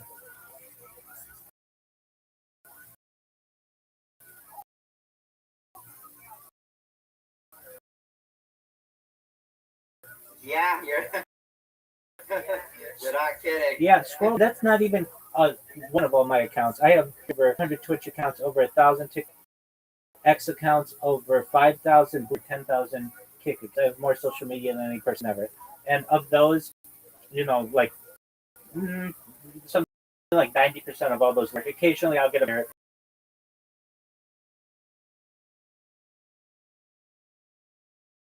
mention or that. I have views there. I have faces there of all the interests that I have. I everything from TikTok to YouTube to X to of course Kick to Africa TV, D Live. I've got Trovo. I've got um, just too many to count. But when people find out about me as followers,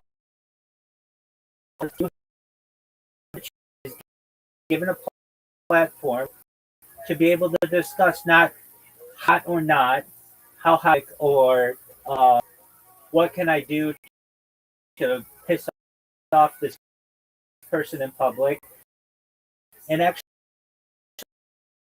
wants to talk about real issues about the future, how benefit, and so that's interesting in my opinion. That's extremely interesting, and on examples on which to build its models. And I'm essentially, I am the most everyone from to Leonardo da Vinci, Napoleon,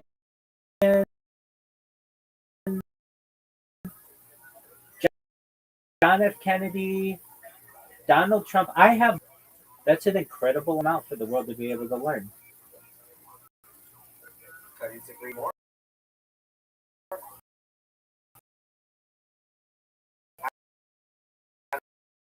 You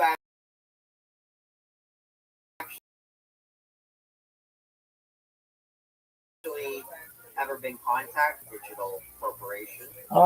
Certainly, certainly, certainly influencers. On my stream, I've Aiden Ross, Dr. Disrespect. I've had Amaranth. I'm the number one Aiden Ross's stream. Number one for all time in Kaizenot stream. One stream in their Discords. Number one streamer all time in this one streamer in man's Discord. Any of the Mr. Beast doesn't have a Discord where you can stream, where I'd be number one in there as well. So at least from an influencer standpoint, I'm friends on here with of Kick, at least on Discord. His name is Eddie Craven. So he certainly knows about what I do.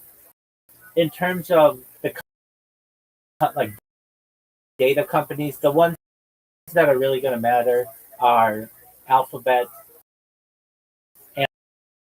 Amazon, certainly perhaps ChatGPT aspect of the I was streaming it before ChatGPT launched. I was an early adopter of ChatGPT in November 2020. Pardon me, November 20.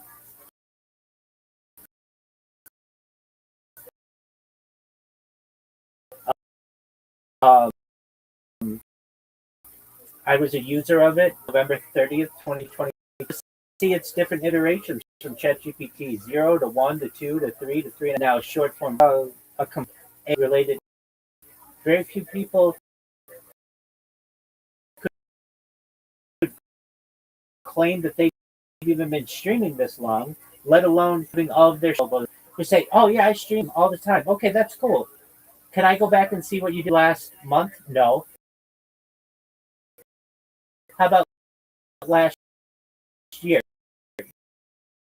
No. How about 4 years ago? No, because I'm different. I stopped. You can literally go back yesterday, last week, last year. Would like to. I've been anticipate doing it live. I think that's a really exciting opportunity for the world to be able to learn. I feel to ask a question. That's okay. Absolutely. I'm curious, how do you like fund yourself in terms of expenses? Yeah, great question. I'm a certified project management professional. Successfully launch apps on the App Store and Google Play, and have applied for some financial independence. I've worked with major Fortune 100 organizations that have allowed me to. When I first started streaming, I was simultaneously working, and that element of my life as well. I'd made enough money and invested well enough that I might not. And so that's what I do. And then I have found people who have to sponsor me. So I also make some money streaming. So I don't really pay attention to that. But yeah, so long as I don't take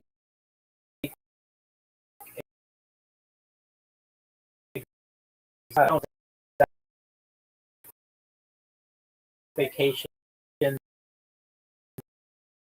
live within a budget, I can do so at least. You know, at the end of doing, what it out to do. And really, something to envy with personal things going on. Life skills actually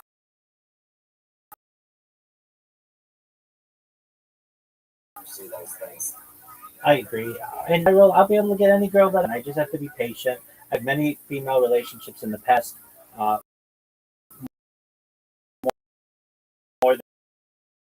than I can count.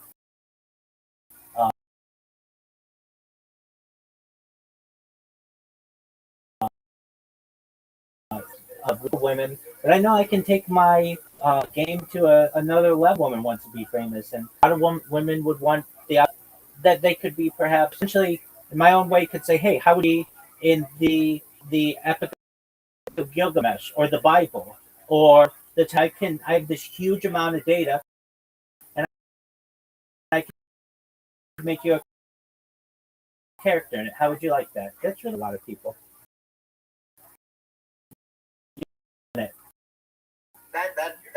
That is true. Absolutely. So I have been in talks with them actually after the first year, and it's a very difficult record I'm going for, which is difficult to I don't want to say create officially. I at first they were like world's longest stream, and I say no, that's not what I have. And they say, okay, so record, and I say I have more data, and they say, okay, that's great. How do you know that? And I say, well, no one has been live streaming as much as I have from so many different streams simultaneously. And so they say, well, it's a difficult thing to quantify. When you have a level of notoriety, we will be able to certify this record. But at this point,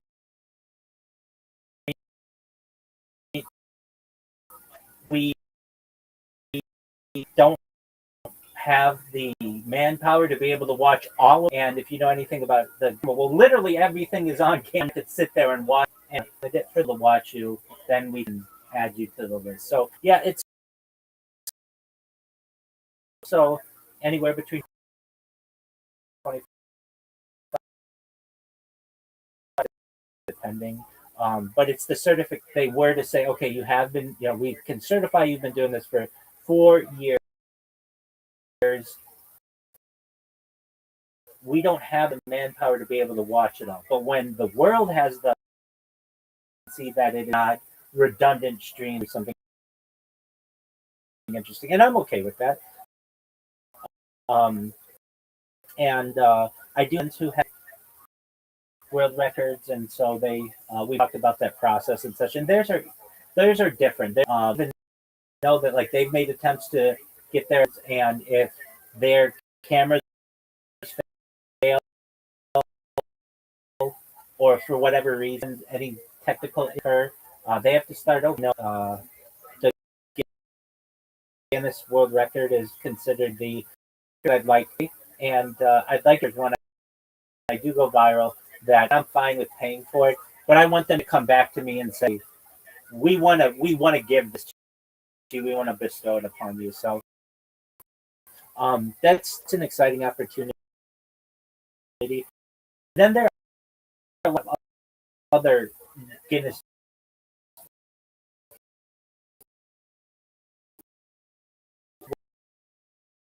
World Records that they might be able to then. So I think the most amount of content created by a single individual, not video, but like I have like tens of thousands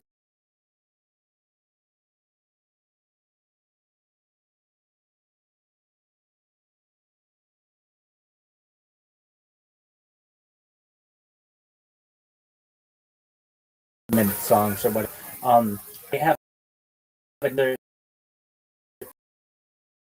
opportunity, I think, for Guinness World Record to around 24 hours.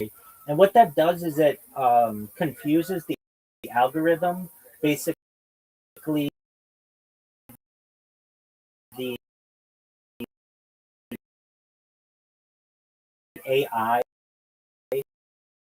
of YouTube, so that if I'm ever watching anything that may be copyrighted material, it alters it just a little bit. But so I've been listening to the same song for years. Additionally, I say we've seen that between the birth of AI, the coronation, and everything in between. We've assassinations and assassinations. We've seen peace and war and everything else. I keep the radio on in the background 24/7 that documents world news events. So like literally you can go and know not just what was going on in world events, like a time cap, a stamp, which I think is really interesting. Yeah, that's actually a genius way to do it, honestly. That's extremely intelligent the way you're operating. Absolutely. And I think the idea too of having behind all the updates as well, as you brought up, I think that's actually a perfect digital time capsule that, tech theoretically could always be referenced if we wanted to see, things of our current times and actually in the Absolutely. My reactions to what happened when died, what happened when the war things. Now that you are into cinematography, you know that there's always a reason why a filmmaker will put something into a film, and many times you meet someone in a film who's just listening to the radio,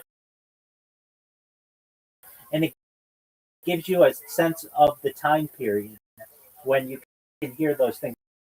Or I don't know if you ever played Grand Theft Auto, but has a big role Theft Auto for you to know what's going on in the city. In uh, it and it's played on the buffer music or the bumper music, I should say. So there are going to be a lot of people best to show on different streams. Basically, every single Oscar nominee since 1999 play every major music album, every major song of the 20th. Like, do you have TikTok? Personally, no, I don't use it. So I've created robots on TikTok that literally just I have tens of thousands of posts. That just have 1 minute of my life that has music. So even some non-known artists are on my stream. In fact, I think it's really interesting. Times I'll have this bot post, not even paying attention to it, and I'll get one of the artists. I use their song, and they will go to my stream because they'll be like, "Hey, no one uses my song. I'm just a small time creator. This is really amazing." Sometimes they're bigger, but they'll recognize that I feel of their song, and that's basically free promotion for myself. So I think that's there's all kinds of really interesting things. Almost 3,000 people in the Discord now, and many of them, I mean, now like 11, and we've got a lot of people in Discord who are active. That people find out what I do. This thing's gonna go up. It just and next week, starting Monday, and for the next 5 series of podcasts with an Oshcaster, and be talking about futurism. The fourth section is on space exploration, and the fifth section is on intelligent life. And these are some podcasts, and eventually this will go viral. I know if I do it long enough, it's going to be a really big deal, and I think it will have the opportunity. It's really online, pushing the boundaries of trying to do something others truly haven't yet. Because you always hear of someone doing something they think no one's ever done before, but then you find out. I think this is actually one of those rare times pushing the boundaries and doing something I think no one else would really think of, and they did probably thinks it's out of their scope, so they never actually do it. And I think it's cool you actually did what people wouldn't imagine you doing. I appreciate that. Someone who came in, and they've become a friend, but they came in maybe like months ago, and they said, "Hey, I just got to explain to him what I did." And he's like, "Hey, I know someone who does what you do." Whenever I hear that, my heart. Well, it's a good thing. I want other people to do it, but it's a competition. Like he's been doing longer, and he made me aware of who this is. And they do what I do to some extent, but they only do it on one camera, and they've only been doing it. This is still a lot, which is great, but I'm doing it like 1,666 things, which is a lot of data. But I think it's going to become more popular in the future as well. I don't live streaming. I call it streaming, where you live your life alongside someone. There are other people who have had mini streams or in types of that for 3 years. There were streams, which are cool. Put that down. I think that's helpful. But it's a thing like if you could go back and Motives or rather reasoning as well, and the goal you're trying to achieve is definitely a lot different as well.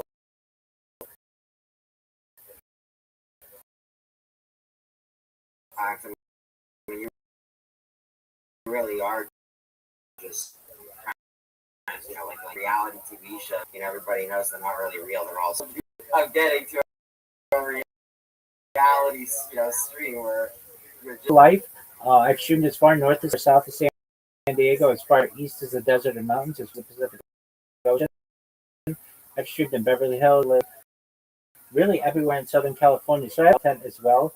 In addition to desktop stream, I've had people come visit me from Northern California, from places like 8 hours away in some instances. So I have had visitors, but generally I'm the only person who's on the camera. I'm respectful of other people.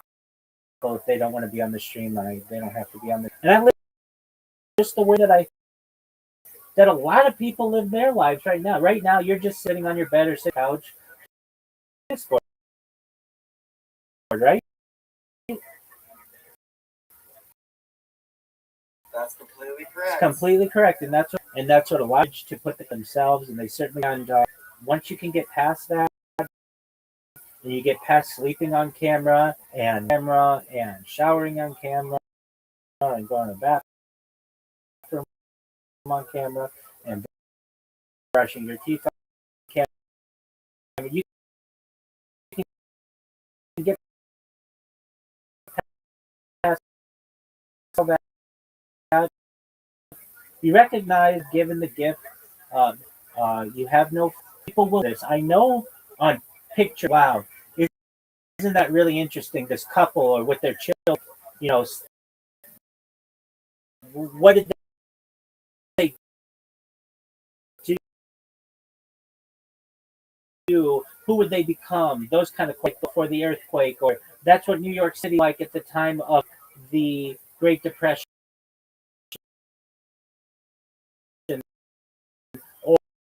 or that's what life was like during World War II, or Korea, or Vietnam, or see how video is a snapshot of what life was like at that time. I have recognized that I'm living at a time to do what I'm doing just because of storage capacity, and I see these as like home videos that I have, and there have been other people who have their lives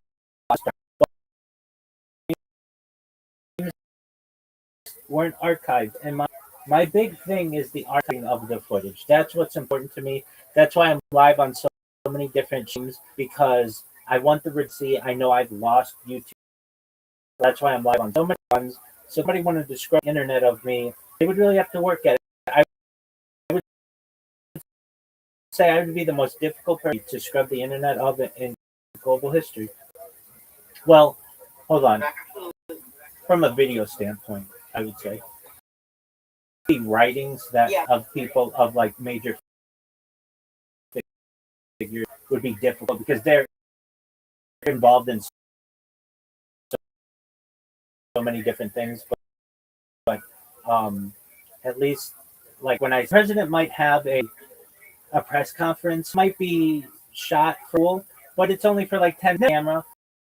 Aside from the State of the Union for more than 2 hours ever, and it's certainly on camera or eating on camera. Those are things that he reserves for his private life or whatever. And I just recognize that the world can learn a lot from that in the future. And I really want people to recognize, no matter where they are on Earth, I'm not that different. Or North America, all sneeze, we all have that in it. A man or a woman, whether you're rich or poor, whether you're black or white, we're 99.9% the same DNA. And there's on top of that, I think it's very important that people know,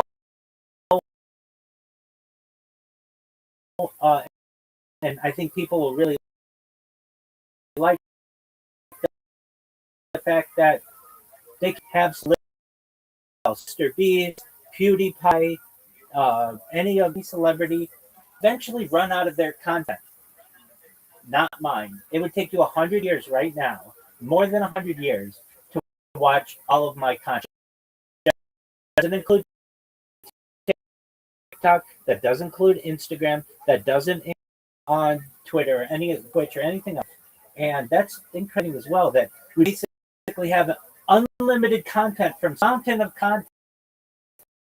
That's exciting. Like you'll never. And we have people in here right now who are asleep. They just like to know that they're not alone in the world. That they have a connection to somebody. If they ever want to connect with me, they can. If they ever have a question, they can. I play games with people in here. We sing karaoke. We watch documentaries in here earlier tonight. I do my best to be as I think what definitely sets you apart from other streamers, from what little I do now, and from our conversation happening right now. Not only give people opportunity to join in and kind of part of that, or provide with the ability to create more content alongside them. Because like you said, with most other content creators, it was really opportunities to really feel involved with them. You can send a message exactly in the chat. They actually read it out. Versus, let's be honest, Yeah. never. You're just another feed. It actually feels like someone being for the sake of financial gain.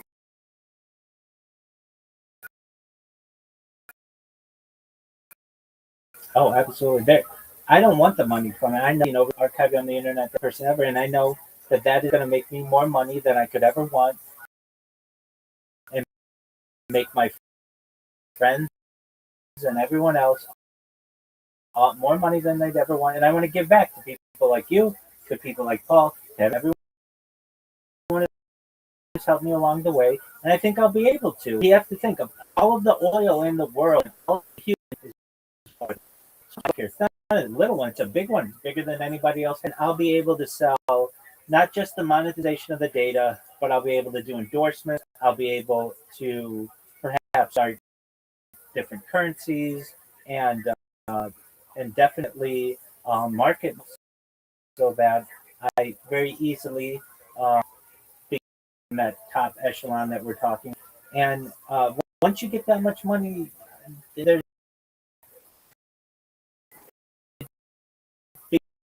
comes about power.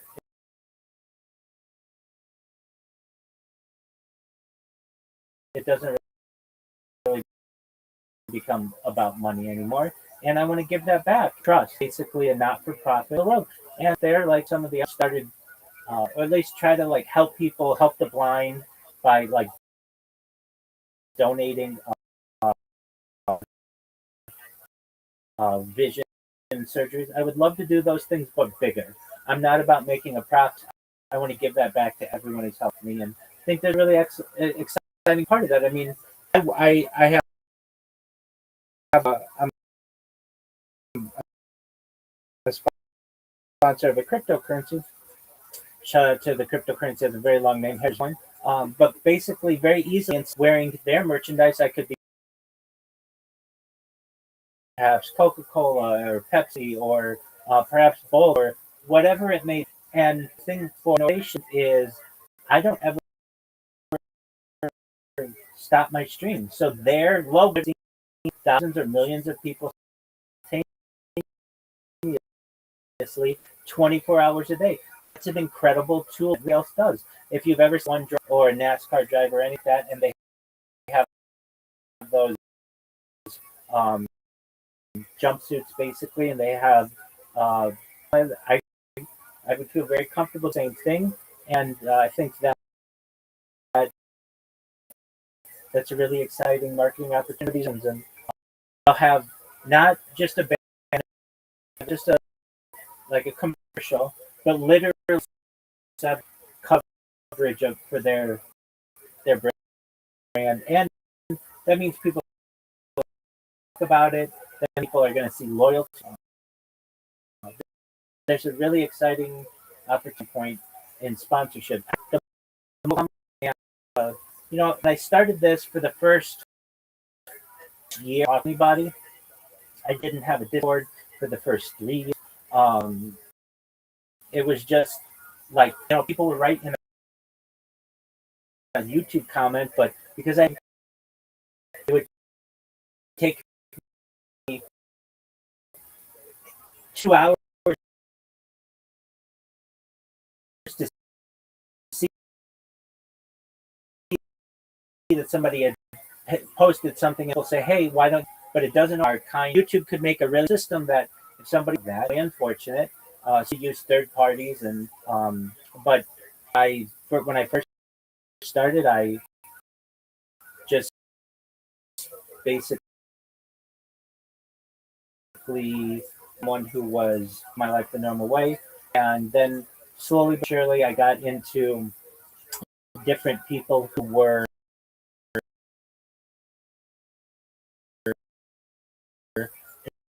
interested in what I was doing and wanted to connect with, visit with me, wanted me to share. And then about 2 years ago, and then I started Discord about a year and a half ago, and we now have like 3,000 people, and I've been a major character in the essentially crypto Twitter Spaces hub of the internet, and I really think it is. You see how many different Discords I'm in, and you see how many different YouTube streams on. Nobody else does what I do. They would be known by now, and this is a really interesting project for the world to be able. I fully agree. I think it's made for in the world, right? In the way how to get out there. And I think I'm here, so it really does help to have that outreach. Promote a way for people to actually get know you, get hands-on experience, if you will, and just watch you your thing right through a stream. With any other influencer, the best get is them reading your chat mission. If they're going to do that. And a lot of times you might have to use TTS. You might even have to pay. Very few times for you when you can talk to if you want. Now I know I may not live stream, but you want to talk about your situation you're having with your girlfriend or your boyfriend, or a situation that you're having with work or whatever. Let's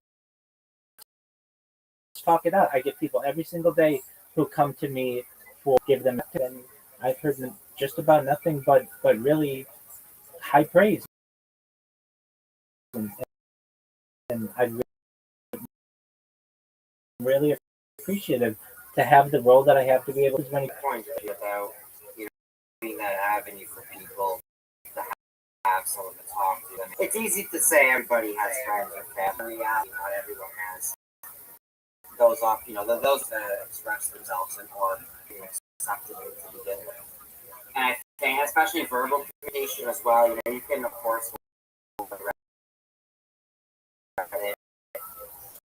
Twitter, whatever, make a post, people read, reply, but at a different case, ready to say, want to talk, express themselves verbally, respond right on the spot, right, rather than having to sit there.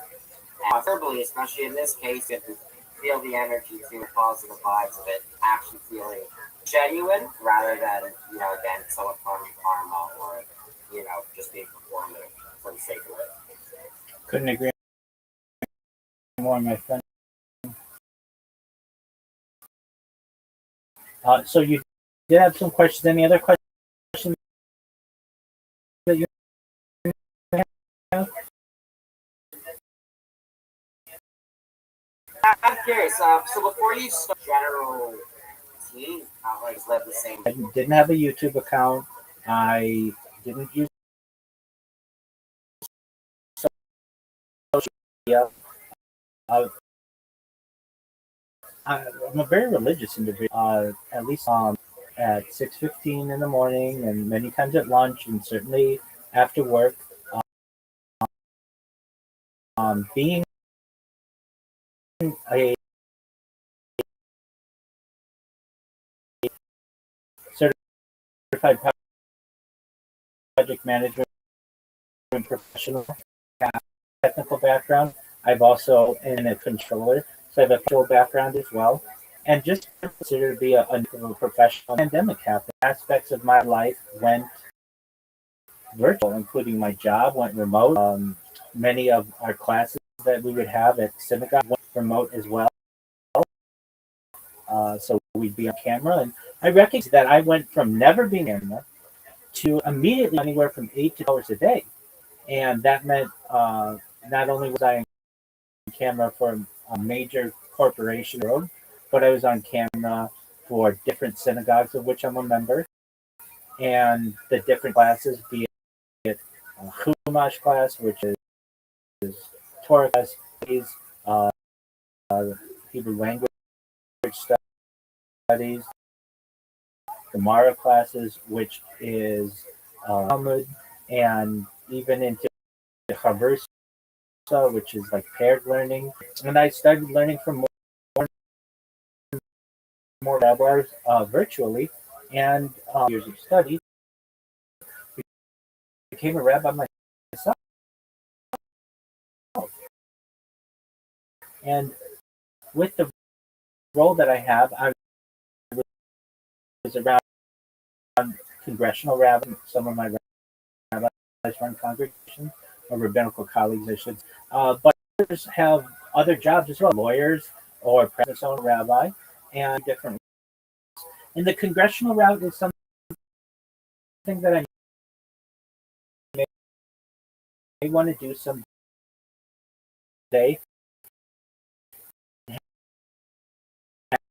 Have a brick and mortar shul, synagogue. But for the time being, I read as well that there was people come go or have to be class, and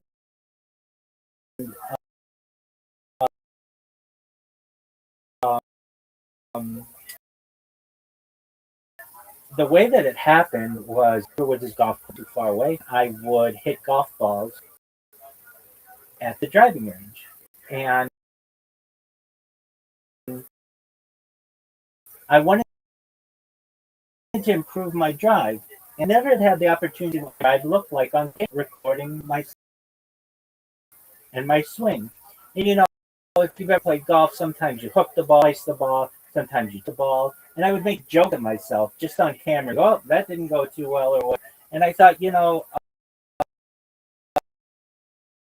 especially at that time, I was looking to get married and future wife and future children may want to see what their dear old dad was like during the pandemic, gleam in his eye. So maybe I should start uploading this content to my Google Drive. And so I started doing that. I would do the work every single day, and it was just taking me a long time. If you get into the whole archiving footage and downloading it, re-uploading, it can take some time, especially if you're getting throttled from an ISP or your service or whatever because you're using so much data.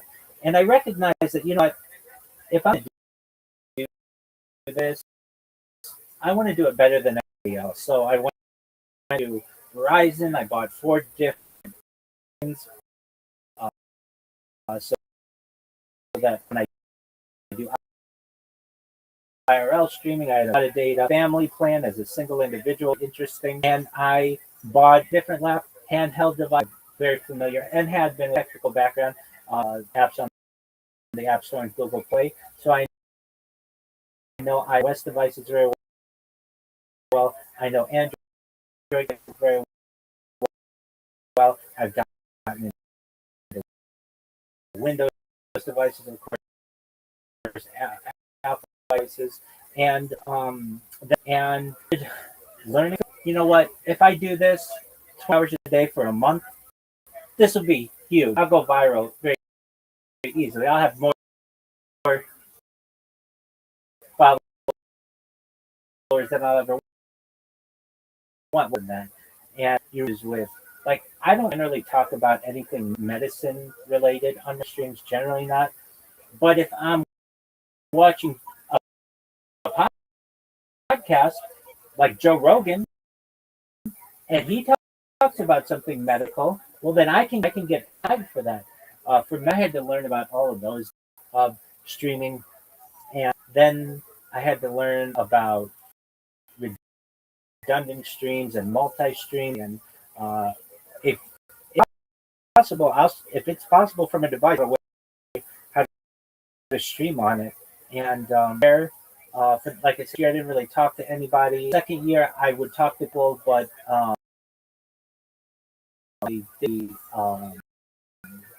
I that's when I started to open up a little bit. The third year, I got into starting my own Discord or so, maybe into the third, and that's how it started. Does that answer your question? More than answers it. That's probably the most thorough response I've received for a question, and I don't obviously forever.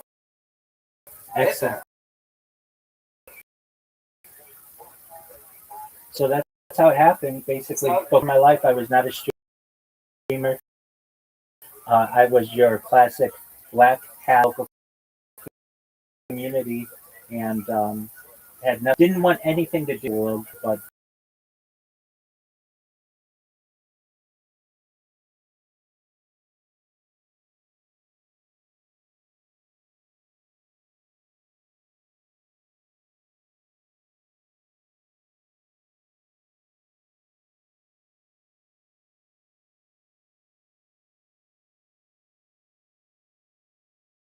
it became a very popular app, and especially in Los Angeles. And I was able to manage the marketing department for a startup, and we had an angel with quite deep pockets, so that was able to design billboards, write on the radio, even have product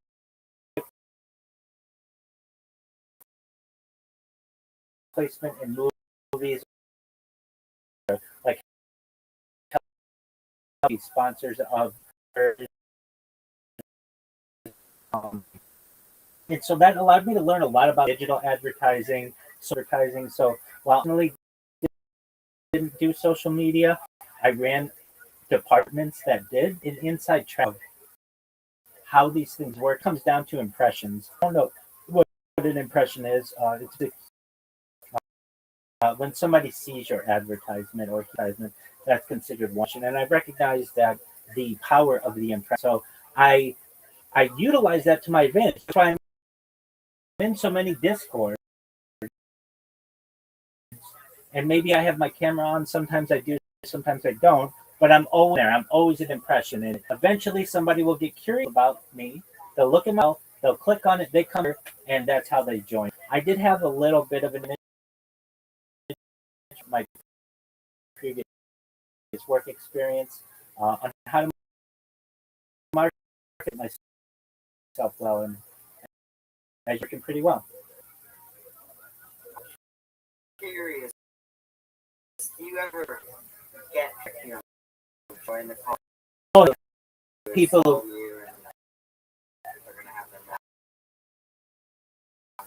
Absolutely, I get people every day. They just come and like just and just as long as they can until I ban them. I get people who come in, and the big one is to wake me up, to like change muted, but not always. Sometimes do wake me up. I get who certainly types of hate, that type of hatred just roll like water off a duck's back, and I just reject it all. I reckon humanity, they would not be acting in the same way. But eventually, people are going to see my streams, and they'll will find out who all those people are, and I can chance it. So I could understand. Hey, I understand. You were 19 years old, and you thought it would be funny to do that. Okay, I get it. I get it. I understand. But if for people in the future, I think of how we should interact with people that we aren't as enough think that we are. And but yeah, every single day I do get people who are bad actors. It's no big deal. Press the ban button, and I do have a ban. I do have an appeal district. So some people say to me, "Sorry, I was drunk. Is there any way I can come back?" Yeah, I give people second chances. I'll give you a very easy going. The main reason why people get banned in here, though, is because they're not 18. Send out an invite. It says, "Please join if you are to join in here." At least to join this call. iOS have it.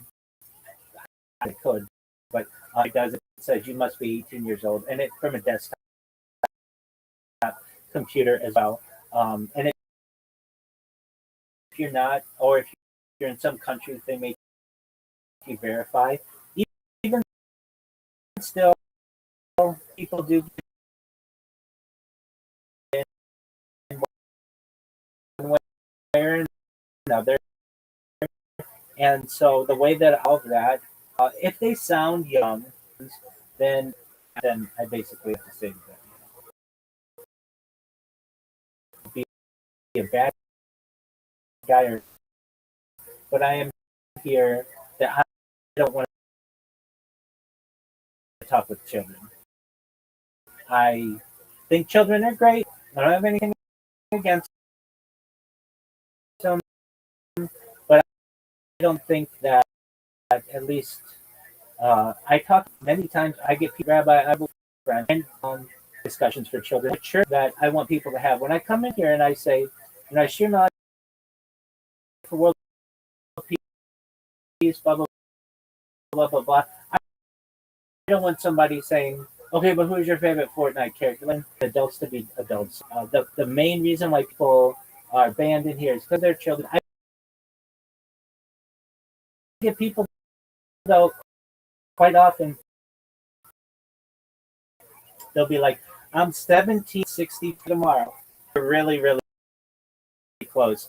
I'll get other people who say to be 18, is there any way you won't ban me? I'm like, yeah, I won't ban you. Just the server. Back when you are 18, they'll come back and we'll wish them good tidings and everything. And then I do get some people who are just absolutely not even close to being 18. But yeah, in answer to your question, do I get bad actors in here? I do give people, I give people third chances, and I think that's important. And to give people a way to be unbanned is important as well. I think that's cool that you actually do have, a place for people to appeal, especially with I think most people probably wouldn't go with an appeal because takes time, the just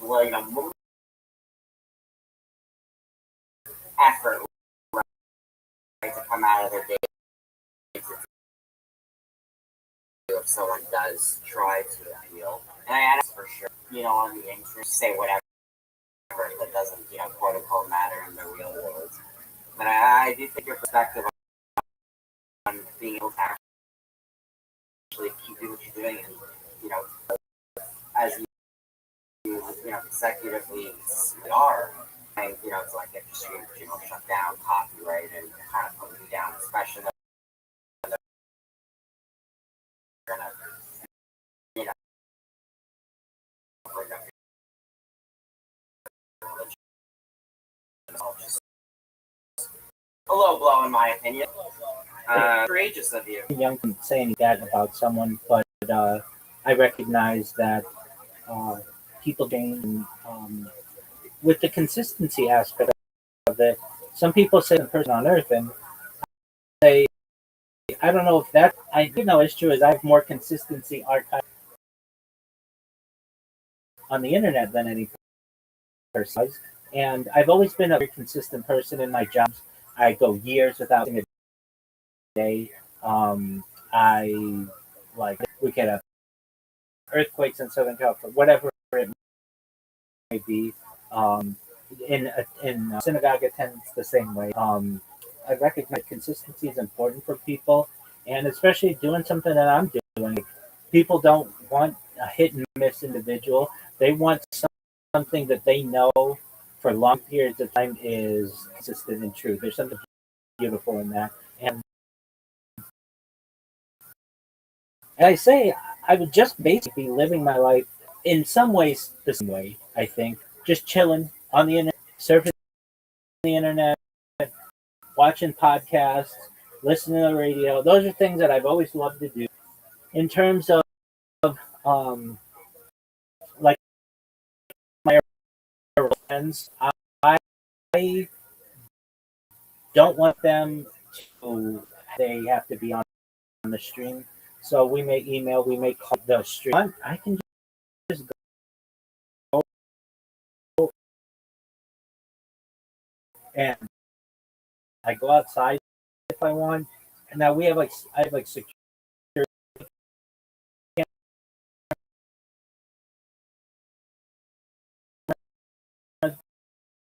That's not like being streamed. Like that's just archived from a security.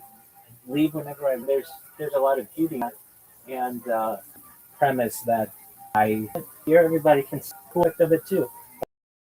Like I do have handheld devices that I use. Fortunately, the ISP come out and like change up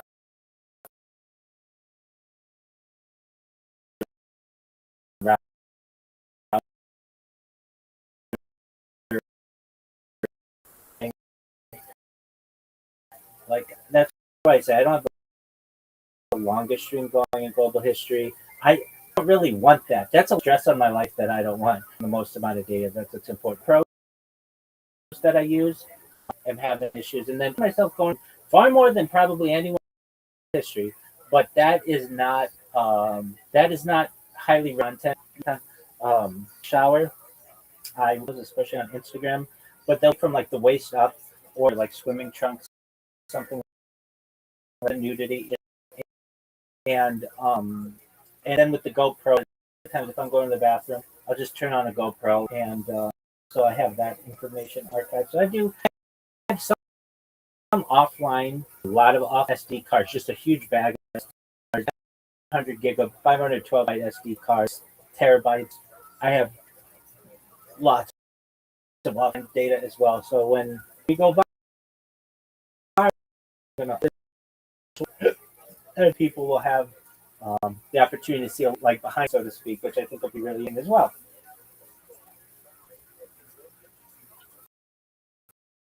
Oh, happy Passover, by the way. Thank you so much. I appreciate it. I'm curious, like,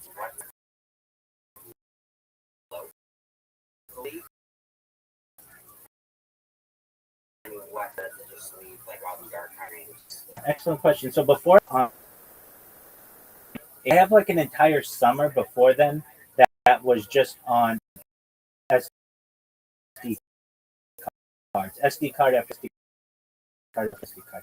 I would order like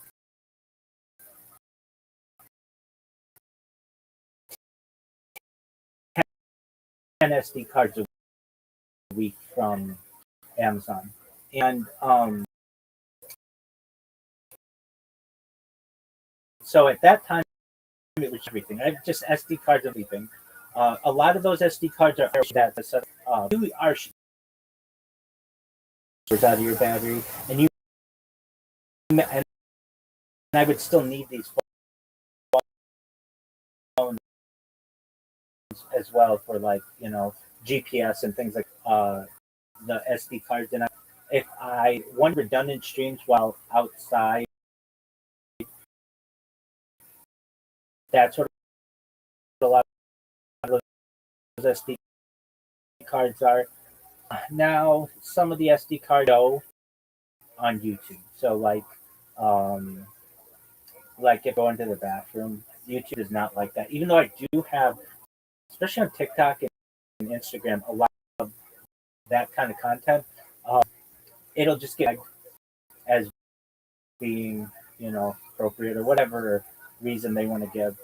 So I have just like SD cards of myself going to the bathroom or showering. SD cards.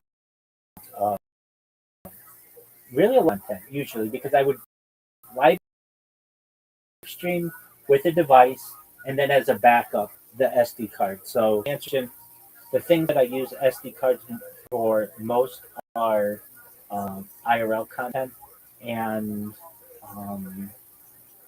yeah, I hope that answers your question. Oh yeah, it definitely it does. And I'm curious, how much data would you estimate you actually have stored locally? Okay, this is a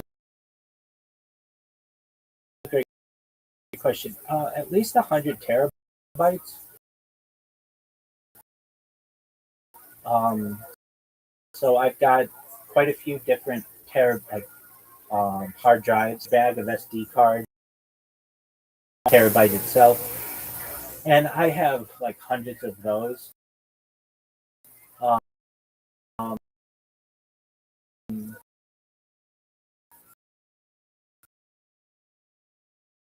so at least it's there, like at least like 20 petabytes that I archived on the internet over the course of the last 4 years. It's just a huge amount of data if you know how big a petabyte. Yeah, that's amazing. All one big like. No, they're all. If it's like hard drive, yeah, where it's like plugged into my computer, but it's like boom, I'd be done with one, just throw it in there because they all have the date. Like all of they're all formatted in time and everything, so it's digitally. So I would put it into a card reader and everything that I need. But if you know how little an SD card is, you can't really write that much on it physically. That is true. I have a bunch of software old phones of the Samsung. I went to S5.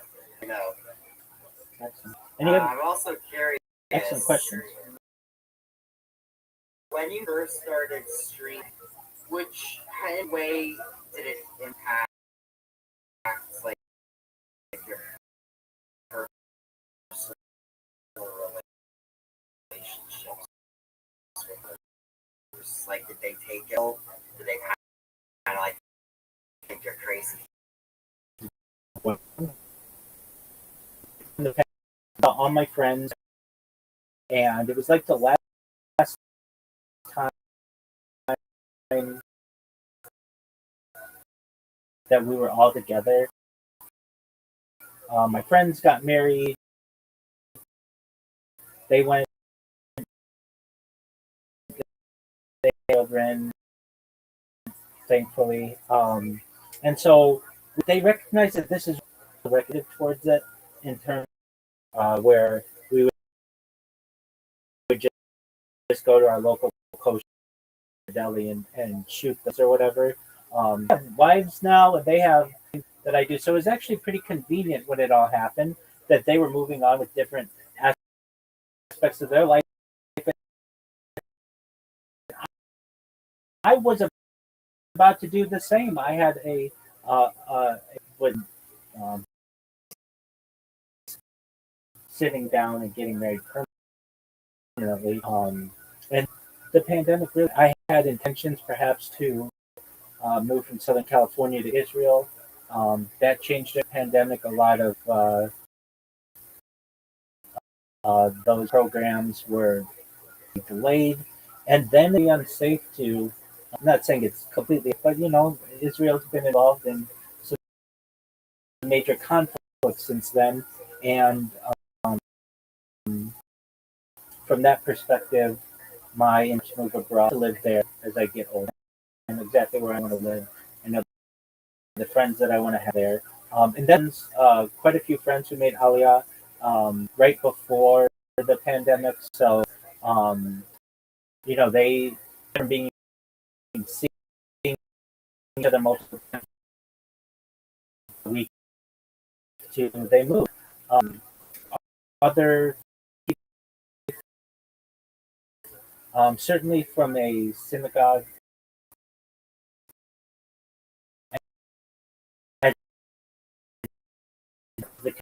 and sometimes this is what I want to do to live my life any way that I want. That emails and follow ups and everything, but I think that kind of consider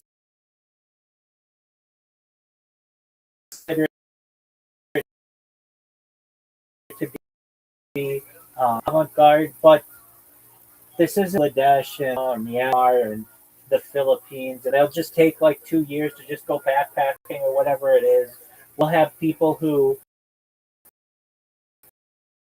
just go and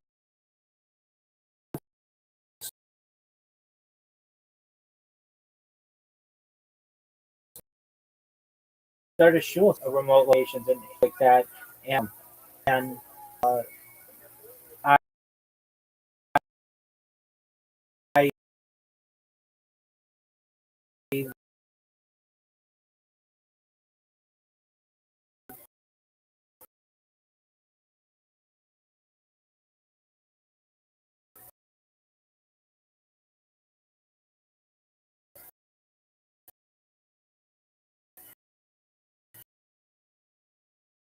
the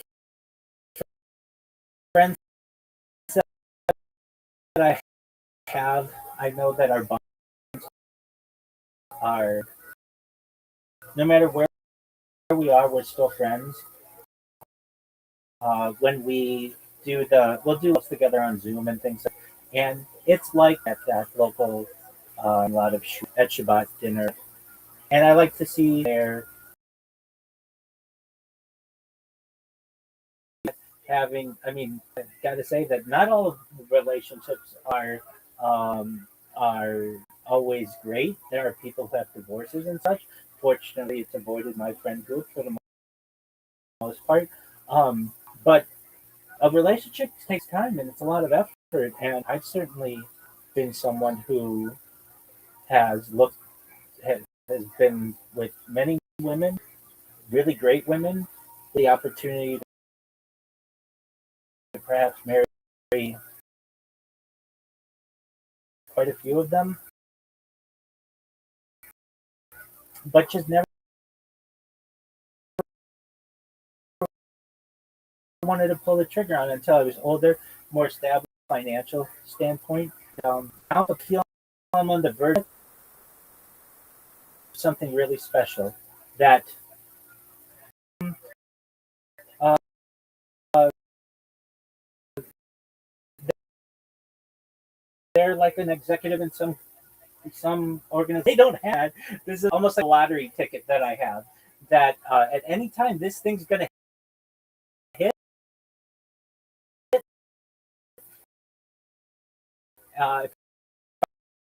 I do it long enough, when it does buy their companies, I'll be able to do anything that I want. So they know that I've been in a a different, very individual.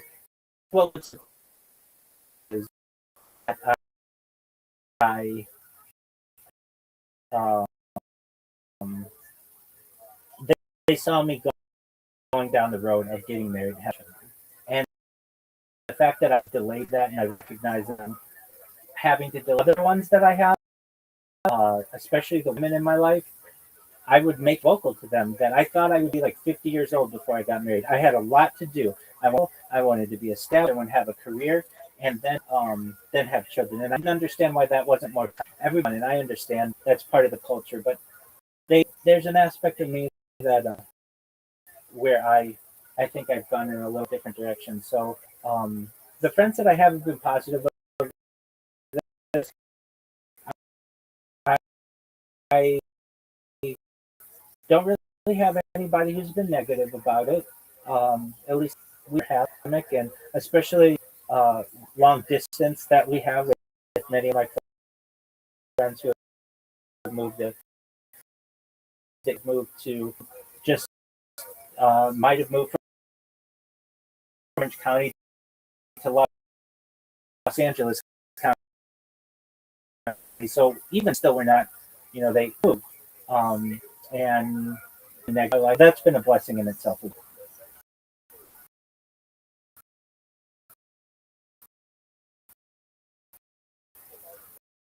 Yeah, that's amazing. You're very fortunate to be actions. I feel like it is one of those things. There's definitely a lot of people that are trying to be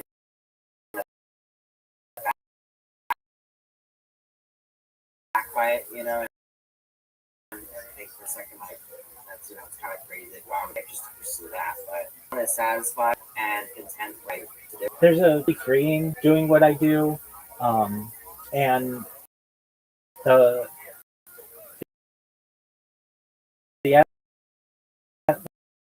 like I have learned.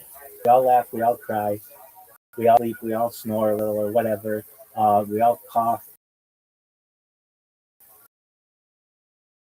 We all we're not that different, and in order for us to have, and I really that's my main on this.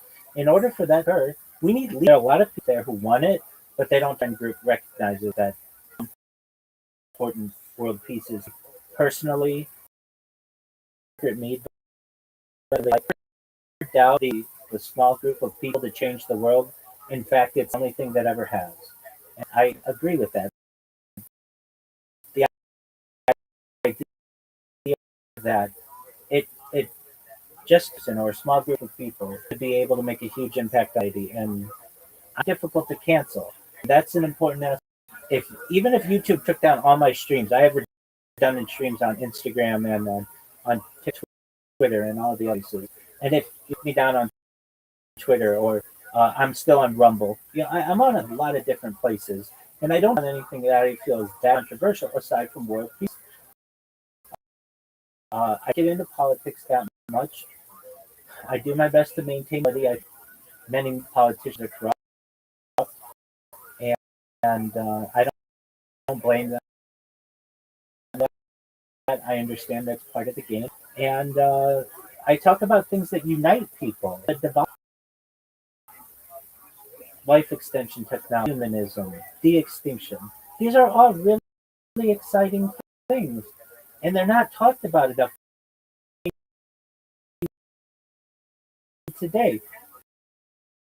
People are using life extension technologies to increase their average life expectancy, and it's not percent.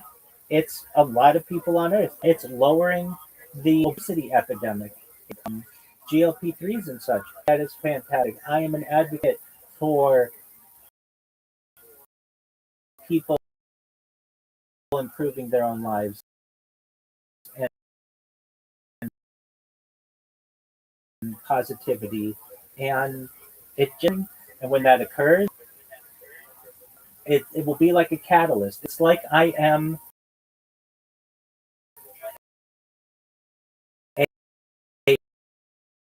a barrel of gasoline, and it's just going to take a match to light this thing up, and then it gets really exciting. That's when I start to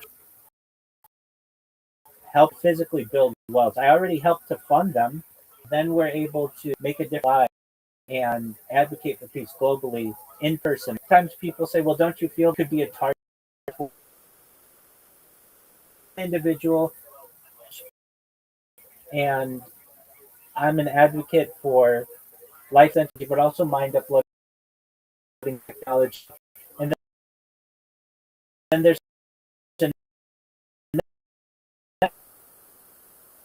a technology known as revivification technology, actually bring someone back that's dead. These are all opportunities. So if I, God forbid, get assassinated, there might somebody or people be back, and that becomes a project in itself. I can't live my life in fear. Perhaps at the end of the barrel of an assassin's bullet.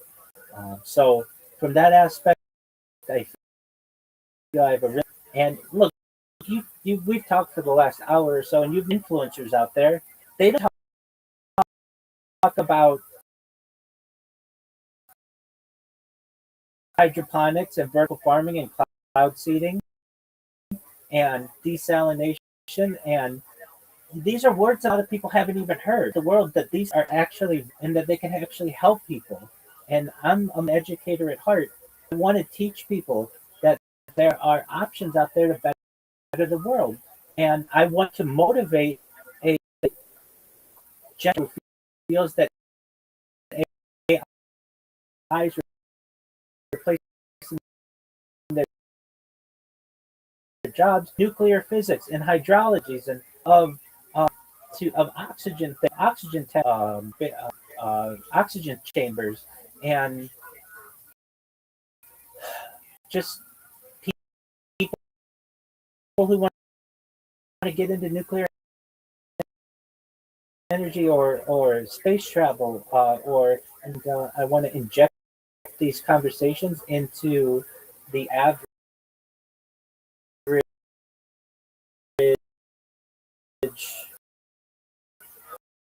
mainstream person. Yes, TikTok videos are cute, and yes, what's going on Love Is Blind and the Love on the Spot, all that stuff. That's not who I am. You can the YouTube for that. I'm something different, and I feel that my impact coming realized. I don't know if you've ever seen its community. It's basically a picture of a man who's digging in a tunnel with like a pickaxe, and he turns around right before he hits all the diamonds. I've come too far to turn back. At no point do I ever want to stop doing this. This is extremely exciting for me. I enjoy every single bit of it. I want to do this. I ask, how old are you? Welcome. How are you? I'm well, thank God. How'd you find out about me? Okay, welcome. Excellent. Did we have a chance to?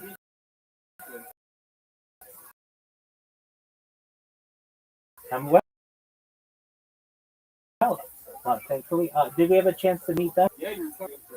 As well, I do spread this. Yeah, no, you're very you're very contagious in terms of positivity. Honest, like you're way to stay motivated this entire time. And pushing too, like we so many people. It's all get to know what you're about. And the fact you're still, as personally actually believe the stuff you're saying too. And is it correct? Excellent. How have things been for you recently? Excellent. Well, what's new? I got paralyzed from the neck down. No way. Okay. Yeah.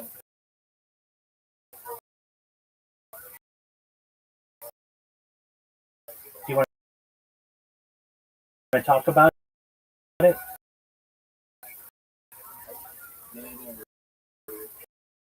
You can talk about it on this stream, and you should know there's a lot to be positive.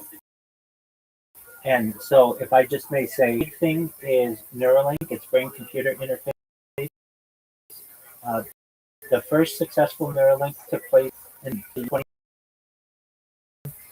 Nolan Amroth, he's a quadriplegic individual who became paralyzed by just diving into there's like a log, and it snapped his vertebrae. And he's able to play today, uh, less than 3 years later, having this Neuralink uh, inserted. He's able to play video games better than you ever could have, or I ever could have, anybody else. He has basically an auto aimer in there because of this brain computer interface, and they have successfully, Neuralink has successfully had these. Go ahead. Mega Chain AI? Mega Chain AI? Oh, please enlighten me. Hard to explain. Okay, well then let's look it up. Just a moment. Blockchain going on.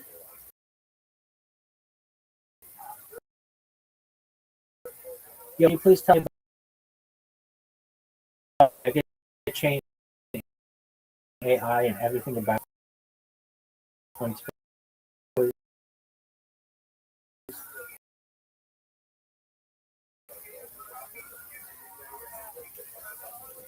An AI character. It's NIGGA chain AI.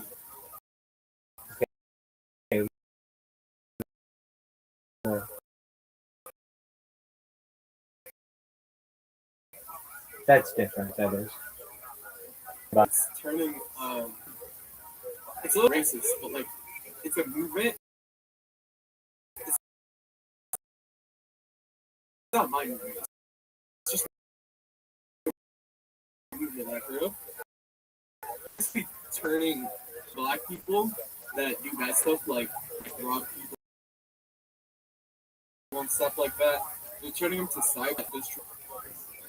Black little kids from like Section 8 housing and stuff. It's real bad. But the technology is actually pretty good in their motive, but like just the stuff they're doing is bad. Okay, well that's cool. You guys can tell us about it some other time.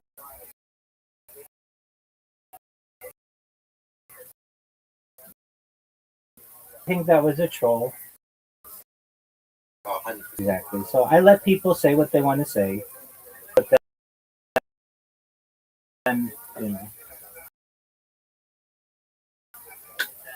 that's just how it is. Trying to lead it up, but you know what they're actually saying. I don't know what he was talking about. I didn't necessarily correctly. But yeah, I'll get people who do that, and uh, that's whatever. But yeah, um, just overall, I don't remember what I said. I don't know why people are with race. And again, like that's kids are going to be when you were 19 years old. These guys 19 years old, somebody, and they're going to be like, yeah. But now the whole world knows that our family was a bunch of, but he's just a perfect example of people that we have to deal with.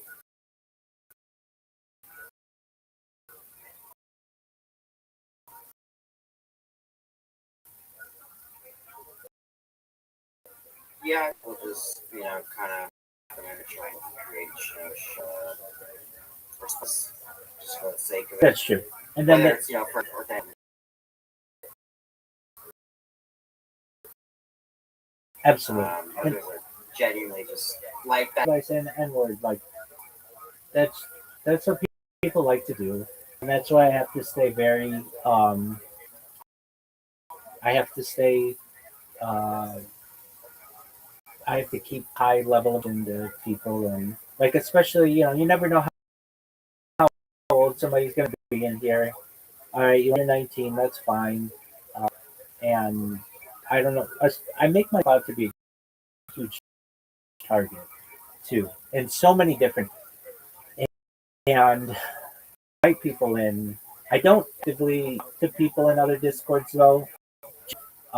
They have to come in here, and the reason why, if I'm in a Discord with like 25 people, let's say in Socialize or Edgy or whatever it could, chances are there's going to be some person in there who's not 18 years old, and you're going to have other people in there who want to use the N word only or what. That individual was uh, trying to, because it sounded like he had become paralyzed, and then who knows. But I do get some people on here who have been really paralyzed, and I mean what I say with brain computer interface.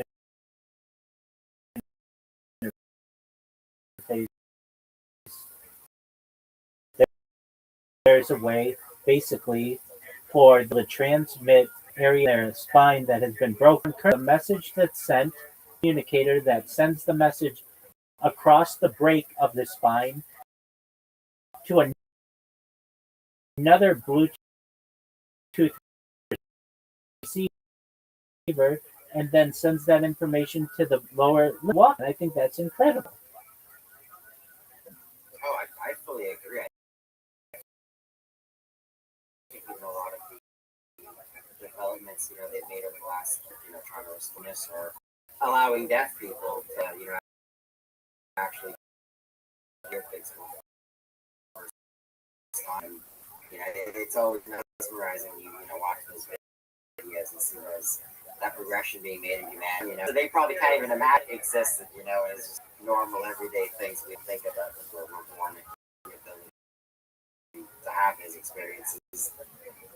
I couldn't agree more. Those cochlear implant videos, young children to hear their parents first time, or even children who have never had glasses before, and they can eventually see their parents. It's just, it warms my heart and brings tears to my eyes.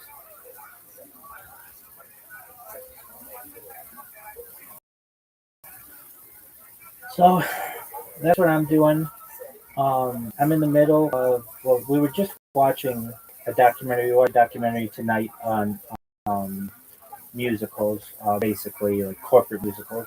And then I played some games with some friends earlier, and I am basically in the middle of developing some outlines and theses for some some different um, some different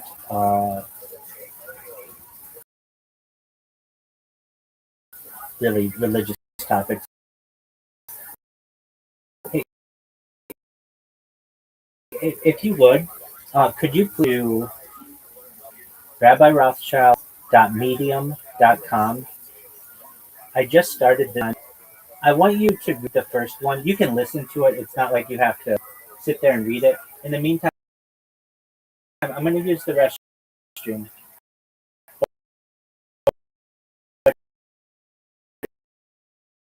It's on the ad hominem attack, and you were saying, and and I want you to get an idea of what I discussed because I think it's really interesting. Can you go to the website? Absolutely. RABBCHILD dot medium MEDIUM. And you should see like 4 articles I had the opportunity to publish this week. And the first one says something about the ad hominem attack. Yeah, I see one here, but unsung heroes of Jewish life, vision of redemption. It's the first one. Yeah. Or the bottom one. Yes. Actually, if you want, you can just listen to it. There's some button as well.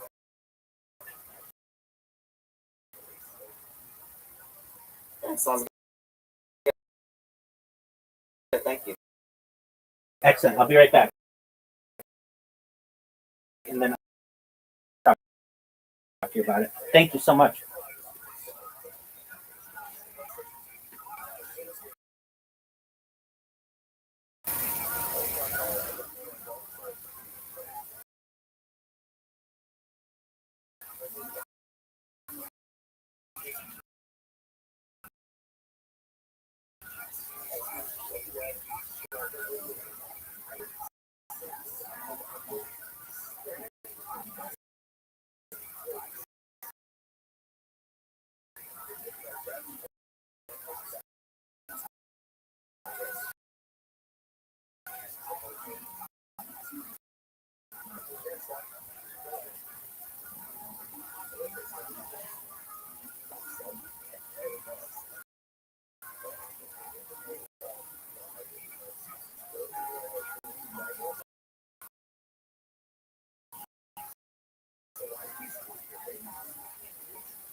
Meepy, are you there? Yeah, welcome back. Thank you. Have you had a chance to read that article? Yes, I did. I have finished reading through it. What are your... In terms of the way people like to label people. Absolutely. The idea of discrediting the speaker rather than with the arguments. And I do like the way you present is when the argument is answered with an insult rather than a rebuttal. The insult itself becomes an insult of weakness of the response. And it's the most, especially on Twitter these days and Reddit, any forum really when it comes to you actually present the logical thought. Again, whether they agree with the sides of the point, so with investing new ideas is Yes. actually promoting this rather than insult people. And I think this also a little bit of a sign of someone's intellect. Nitpicking someone's thoughts or arguments. Use it as an excuse to deliver a person against them, rather than actually have an intellectual conversation. And I think it is the weakest way, in my opinion, to kind of tell someone I don't have the ability to add anything to the debate or to actually challenge. So using in the round with the way you present yourself and articulate yourself versus then taking the easy way out. Well said. I completely agree. And that's why I wrote it. And like you said, you see this often in online debates and real life debate as well. But I got sick of it. And okay, well, you can start to make people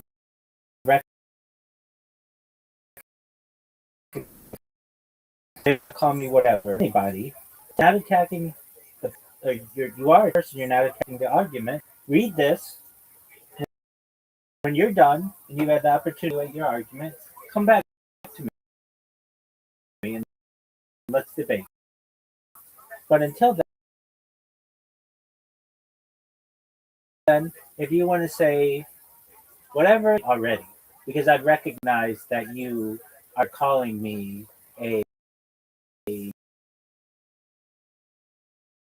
whatever, and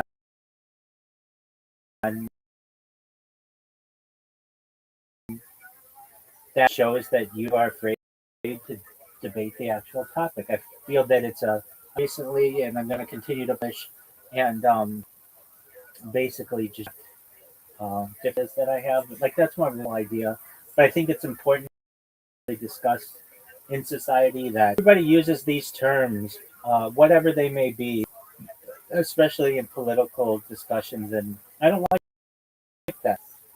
I don't like these labels. So we're going to move away from the and start focusing discussions on or debates on the topics at hand. And for anyone who wants labels, get my Rabbi Rothschild blog or rabbirothschild.medium.com. Go to the first article at the bottom and read from there. And like basically, I've already got them beat. I feel.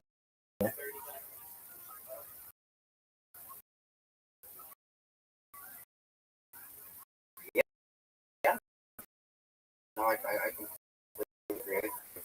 I think it does show,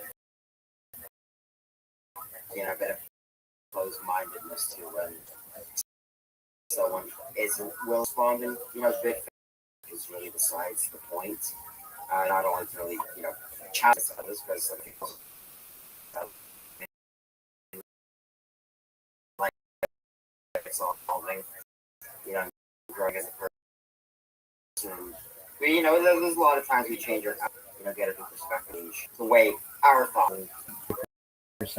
You're individual. I hope told that often. No, I've been told it many times.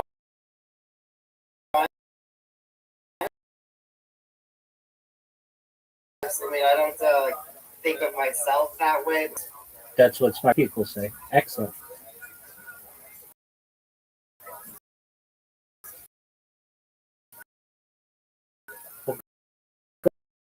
Do you have any other questions or any other topics you want to discuss? Actually, you ever kind of thought of the idea of we're trying to get a documentary made yourself, or is that more it comes when it comes once you get bigger? Yeah. So my whole life is a documentary, funny enough. Was a documentary that was being made about the cryptocurrency, of which I'm a part, but then the crypto market, not just for this cryptocurrency, but just in general. The cryptocurrency that sponsors me still worth tens of millions. The crypto market in general dropped uh, severely in the last year, and it'll come back. That documentary I have, and the documentary I was talking about this earlier. Documentary it's much bigger. I feel in uh, from like 2005 to 2015 time for documentaries and documentaries. But now, especially documentarians have switched many of them to just content creators. Do I think that I could get one done? Uh, it's just the right person. It's difficult to anyone on YouTube because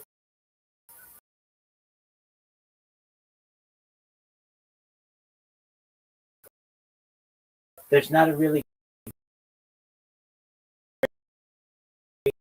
contact people. Go to their account, click their email, but like you've said, what are the odds that they're gonna? I'm a tricky individual for people on YouTube because accounts ban. This is 3 credit songs in a row, and I got 3 strikes. Or don't necessarily want to risk that, and they don't. Perhaps could risk.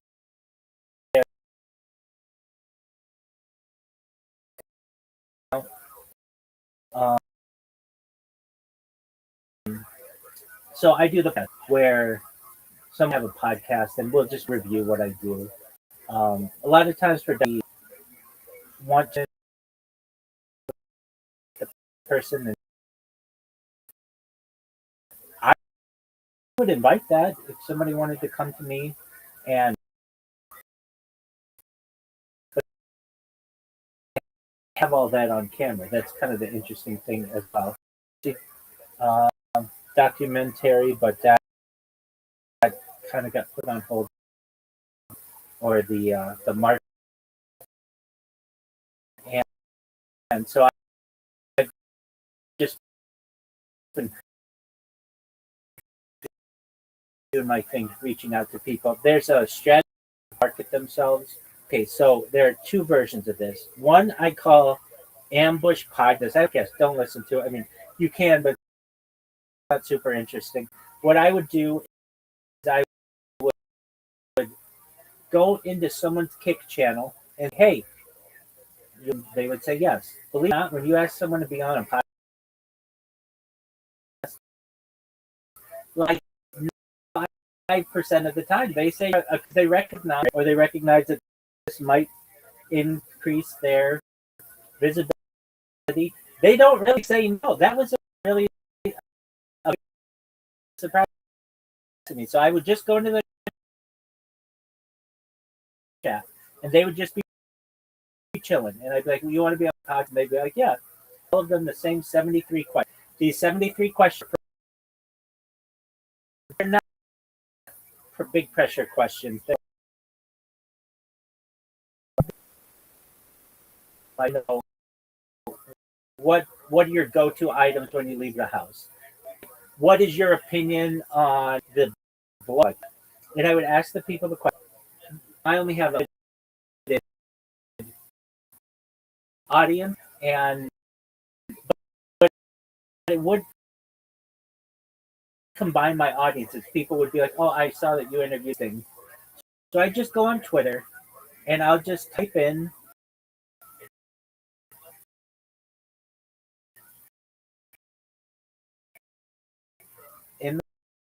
one to be on my podcast or like my podcast, and I'll see anybody on there. And the first guy that I've already met twice, and we put out a press release for it, and then basically just get these things lined up. And I said to myself, do a podcast a week for the next year. Somebody will listen to what I'm doing. Saying, I can make you wealthier than you ever have dreamed. I have more data online than ever. All you have to do is look. I'm peace. I'm talking about futurology. I'm talking about betterment of the universe. All you have to look. And something really interesting in that. And they're going to find that it's a treasure of data and funny stuff and cool, interesting aspects of the world. And, so, the documentary, I love the idea. No one's doing one on me right now, but I do have people who do interviews. And if you know any documentarians, let them know about me. Definitely will document you about you at some point. That's matter. It's one of the things, you know, like if you told someone about what you're doing, they would definitely be intrigued enough. Just think, hey, I'm going to watch the dog. You know, and I think it's exists. It's actually doing it.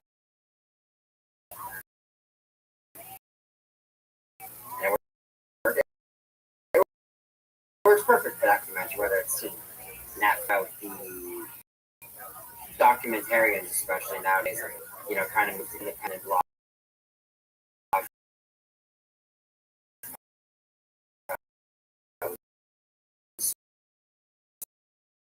Or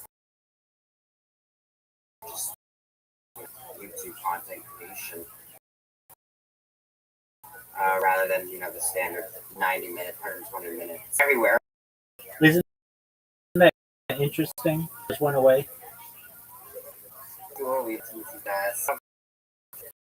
Docs like that, you know, but Well, at time, you don't think about in the mode, but I passed to look back on it. People's attention spans aren't much work, especially with a phone. I mean, I've watched documentaries recently. If I'm just watching it, I want to be looking at my phone. I want to be doing something else, and I can listen. That to me is as good as it gets. I love doing multitasking like that. And originally, when many of these documentaries were created, there were no phones. They knew that they would have your full attention, but now creators recognize that you need to be really quick and fast and basically longer. About the best you're going to get. If somebody wants to put a series together, and they recognize have to work like a 90 or 120-minute breakdown of something, or even just following someone's life. It's better 5 or 10 episodes based on people's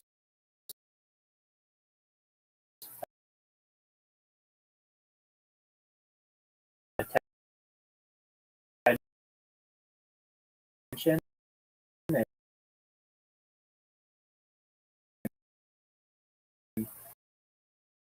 how it's best in the algorithm, and I kind of feel like with this video host a radio form podcast, but it works better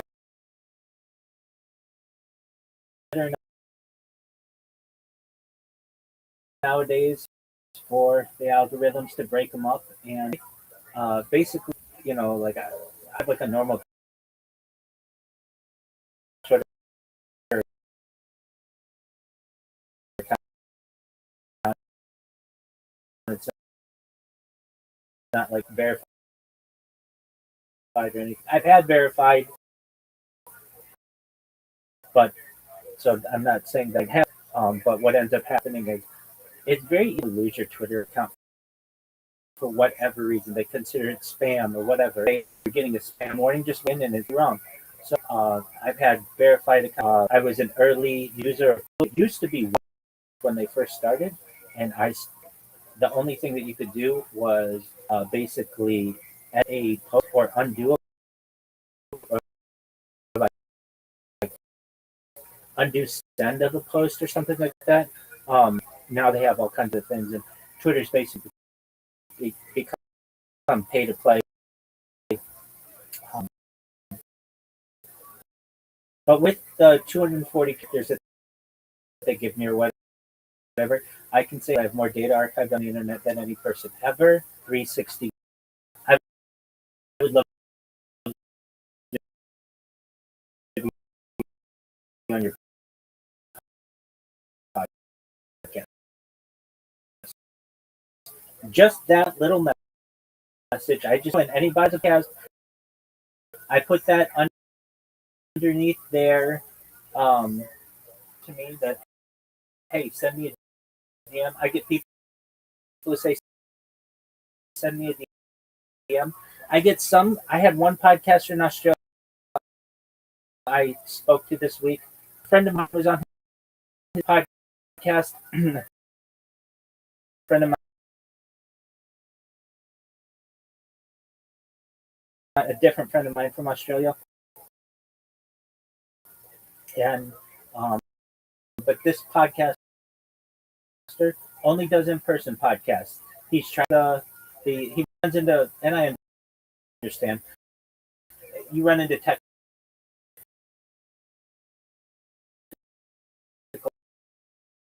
issues when you're doing that like this many times. And he said he's tried to do it twice, and he didn't really connect with the person. He's continued doing them in person. I totally, and so in Australia, well,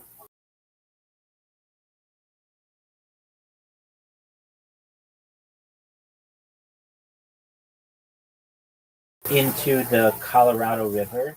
That stream became the Colorado River, and the Colorado River cut through the sedimentary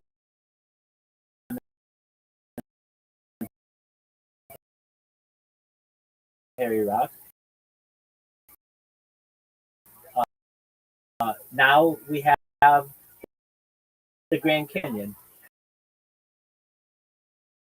And in the same way, if I just keep pushing it little by little, keeping more and more content, basically a fount endless, it'll be just going to take somebody to retweet something that I do that they think is interesting or whatever, and then a small group of people see it and they start talking about it, and then they're in the Discord and they all want to talk to me, and I'm the best to talk with them or whatever, and then everybody knows about it. That's what I think it's sooner rather than later. This isn't 4 years ago. I didn't know anybody on the internet. I didn't have any friends in the Discord or anything like that. I think that we are moving closer and closer to the diamond or so,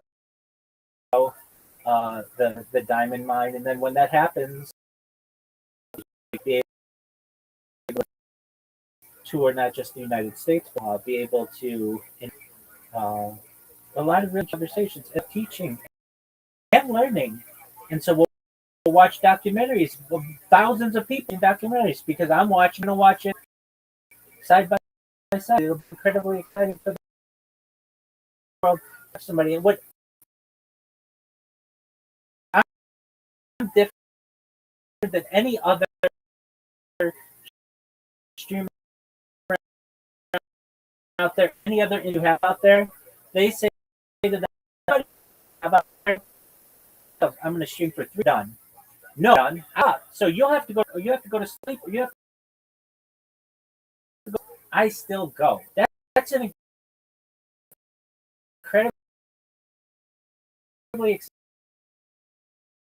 exciting opportunity for the world that we've never had. We've never had a streamer who just, but you can watch my life in 60 degrees, and I have a ton of content. Exciting. They can literally just think, oh,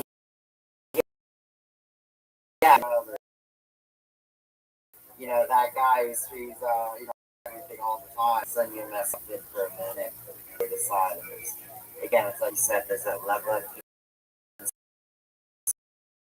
consistency that nobody else can match. As your ways going to be there for as long as you possibly can. And if you were there, you did things wrong, 2, 3, whatever, they will probably try to find out what actually can get in touch with you. The opportunity, especially, I'm able to inject a pretty good IRL stuff, but even since I've done IRL a lot, these have really improved with people who do IRL stream. 4 SIM cards in a system, and it's like basically traffic back to like a production studio. What you see when IRL goes to Thailand or China or anything like that, and we'll be able to get the best of the equipment if needed. I just want to meet people, but sure we're going to get people guys in here earlier who just want to troll or whatever. And then spread vibes to everyone. Like you for whatever reason, there will certainly be people who know about it. To go back and watch, literally, like you could watch all of Mr. Beast's content if you took like 5 months. You'd watch everything. He'd have no more content. Lifetime, 100 years probably. Just on YouTube alone, that's an incredible amount of data. We're talking 24/7. You 60 years, maybe close to what it's at now. That's really cool. I think really cool that is like an oil derrick or a gold mine that once the world finds out about it,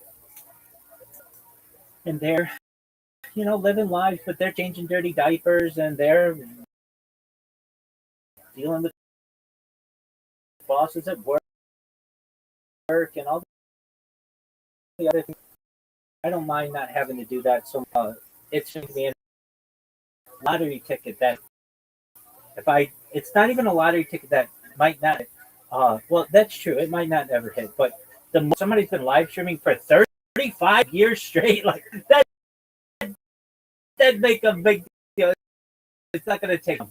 I'm closing it on 5 years, and I don't think it's going to be much longer than that. With the strategies, keep getting on people's podcasts, keep getting my name out there as much as possible. Somebody's going to find out about it, and it's going to take over the world. Even word, like the fact you're practically everywhere. I mean, there's always going to be those where people see, maybe ignore it a few times, your name comes up a few more times, and then they're just conscious saying, who the heck is this guy? Why does he keep coming up? See, why are people talking about him? And then probably, curiosity, come hear this and, do the same thing I've been doing and ask all these questions out of curiosity.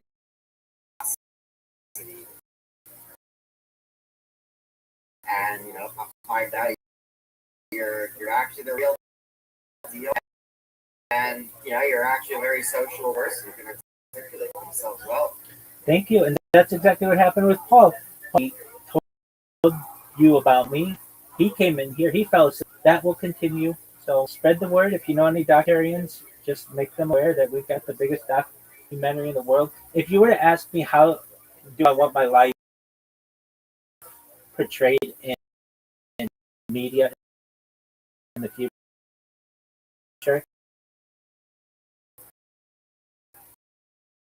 Of course, I want all the compilations available. I care less if it's monetized. Like, I'll be able to make money through other ways. I think probably somebody like Amazon or Netflix or Hulu or somebody to me and say, we want to make a movie about you. Say, I want a series where each year of my life is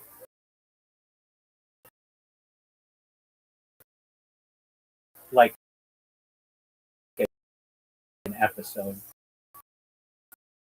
or a long thing. I have that much content that we could be able to cover. And I think I would be of interest to enough. That would be really exciting for them. Of like, 40 episodes. And a really cool way to do it. Like, you get to see my entire life within 1 year, and then perhaps really dramatic aspects of my whatever it may be when I go viral or whatever. That might be an episode in itself.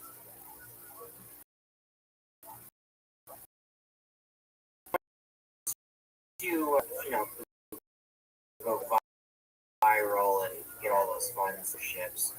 What I guess your ending or dream organizations and actually more hands on to influence people as well. So I think there's a way to convince the world. I'll just convince you. You're a open-minded individual, and I could say, all right, these corporations have become large. Apple's worth $1 trillion. Facebook's worth 2-3 trillion. 2-3 trillion. Nvidia, 3-4 trillion.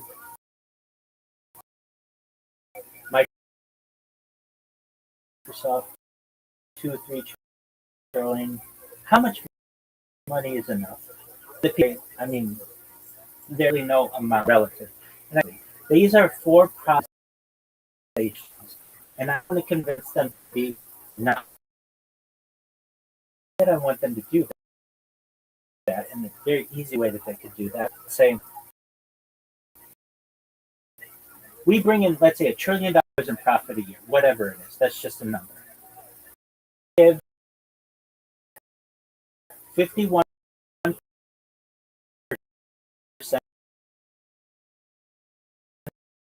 of this to not-for-profit organizations. We are some not-for-profit organizations. We give back to whatever it may be, as a naturally and longer seen as these big tech corporatocracy entities.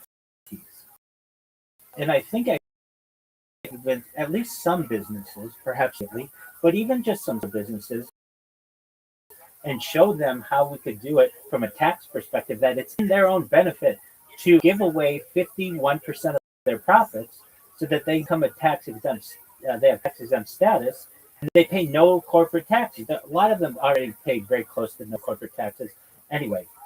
But on top of that, the people who hear this will recognize I could either do business with a quote-unquote charity or a quote-unquote capitalist organization that is basically going to enslave me and my children eventually if it gets big enough. Which one do you want? And I say to you, essentially, there's a strategy here to convince many of these organizations to do good in the world as opposed to just creating as much profit as possible. How does that sound to you? Yeah, no, I think it's a good mindset to have, and I think it also relates back to how you said earlier that everything does always start right with an individual or a group of people, and even parts of almost every parts of history when change happened. I mean, the group make change happen. You're always gonna do sort of try to honestly get out of the in order to actually get recognized. So the minority,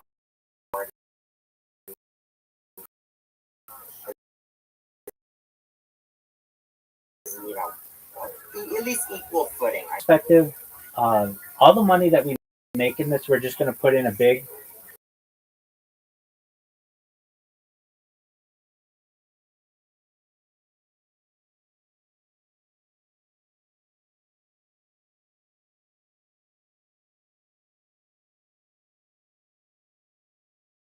uh,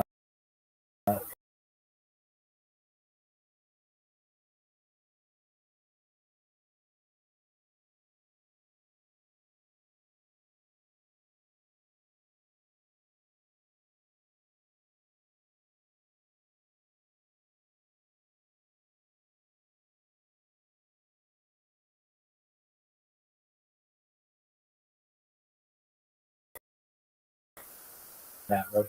But some mega charities, you can create one. Every single year it gets bigger, but it does more good in the world. And here's what makes our charity different than all. Everything with our from the parking lot to the boardroom is live streamed. You'll just always have live streams. And so you'll be able to literally hear what's going on. And I would also start a bank, likely a credit union, because that or not for profit aspect. Everyone would want to join them because everything in our financial organization is streamed on camera. So never have backroom deals. There are no backrooms that are not live streamed. And wouldn't you want to be a part of the one that literally go on the internet and every single thing that it does?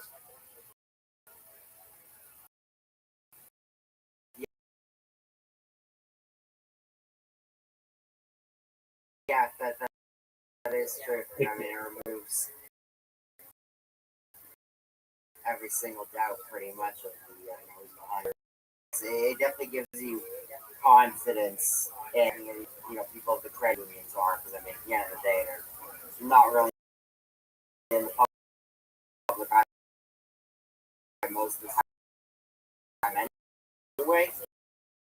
So you only really know if you go out of your way to know that. Who our president is of our bank, you just have to go into the YouTube channel. That's whatever this bank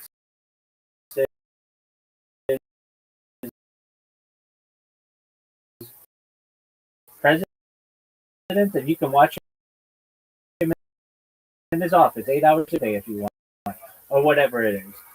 You give every branch of every bank anywhere in the live stream. That's a guarantee that we'll make. I mean, we'll say that we'll have shading that you can have any of your competition. No, 100%. And I mean, especially when all these major corporations, they have clear disdain the idea of morality, right? They don't let anybody or anything get a couple more bucks at the end of the day. Exactly. And so I recognize the advantages of just full the and our organizations would be no different. Um, there's going to be a point where, I mean, let's say this happens, then in my own way, I'll be the most famous person on earth, the most eligible band.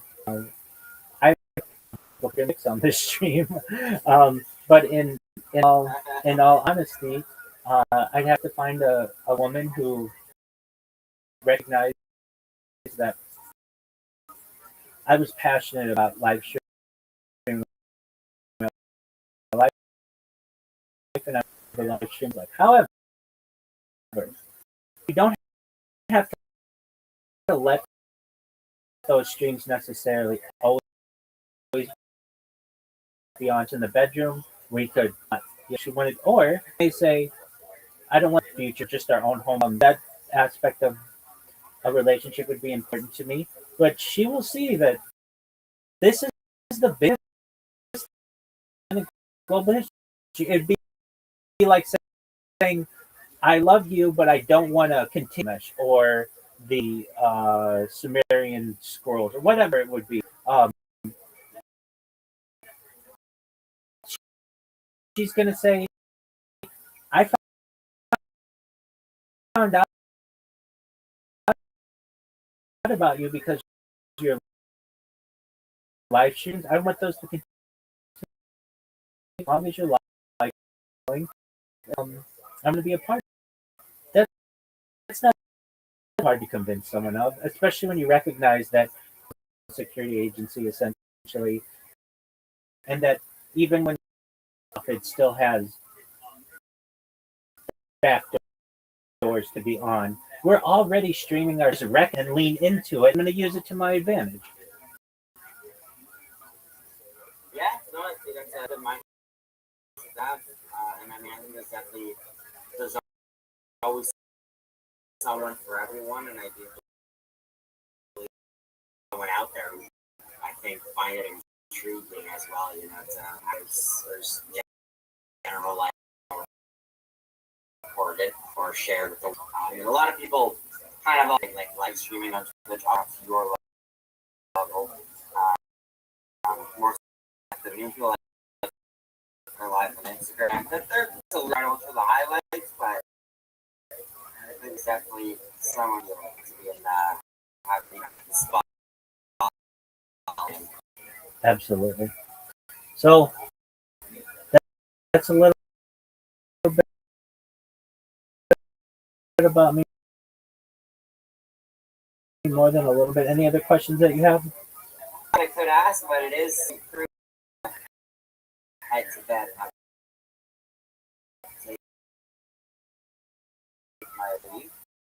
Absolutely. Come back whenever you want. You get those questions. Very smart. I mean that. So anyone out there, please remember smart because he is. You all hear it. You immediately got my number. People, so I fully understand, and I wish you the best of the night. And yeah, take care. And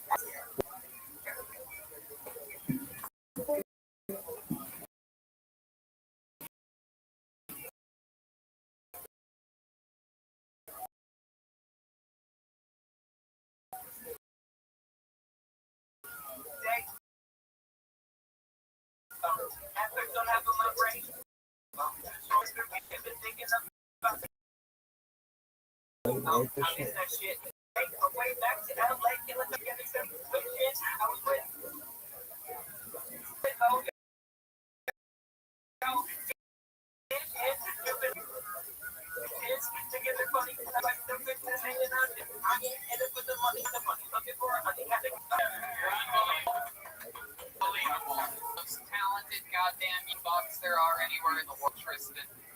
It's incredible. You're another one of these. You're another one of the few comedians that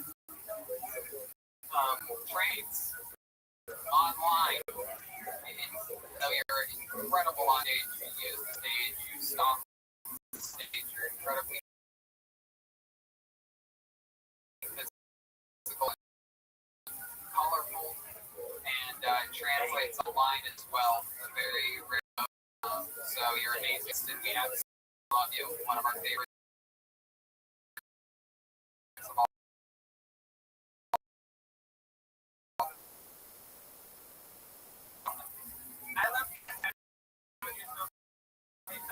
We love you. We love you forever. Tristan, totally see it soon. Tristan is a comedian on Instagram. Does comedy. Soldier. He's on TikTok. So for all you kids on TikTok,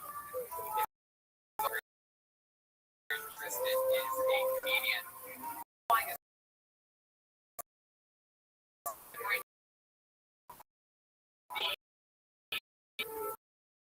Legend killer.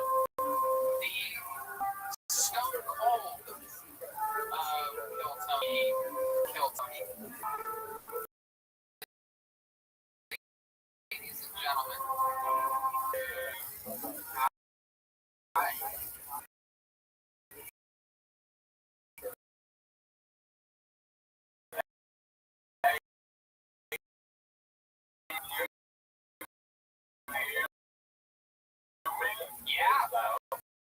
Yeah, you sound great. I know, I was moving them.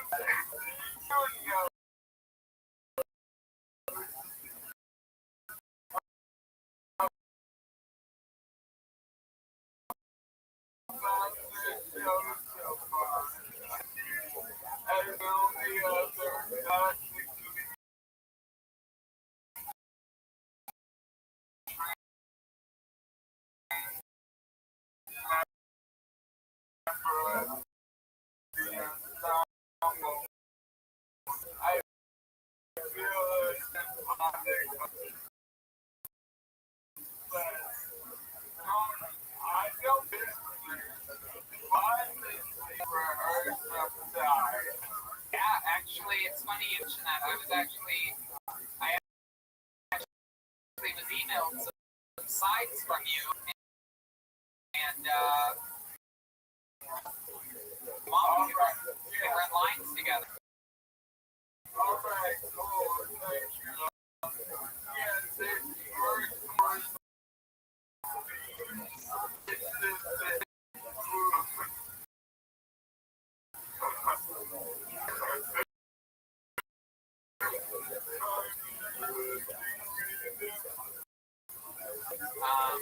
absolutely. It's a new series called Dark. Yeah, okay. It says Tony plays a criminal. Is definitely a white person. Okay, here we go. Okay, Dr. Silence Powers, give me your money.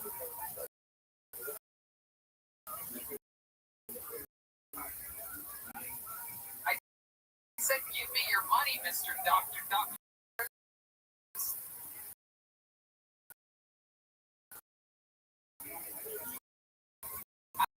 I don't want to have to shoot you, Dr. Silence Powers. Take my gun. I'm out of here.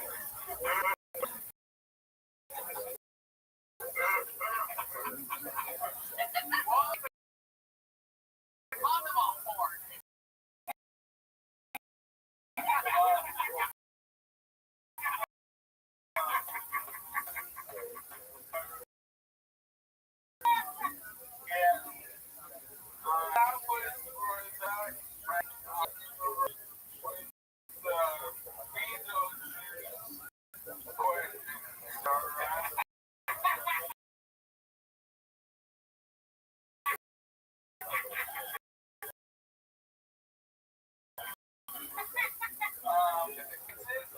Audition for you. It's called Mike's Mechanics Microphone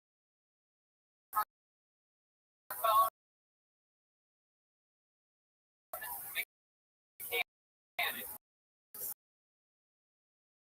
Mike Mechanics Microphone.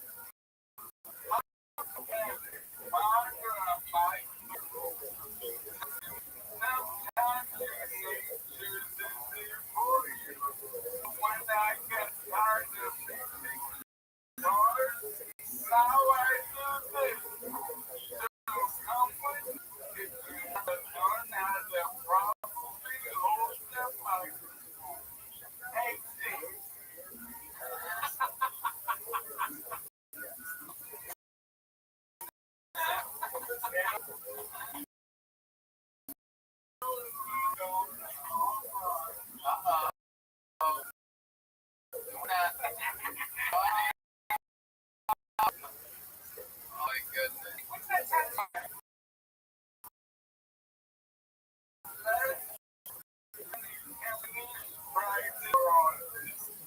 Yeah, absolutely. Let's do the last one's a commercial, right? Yeah.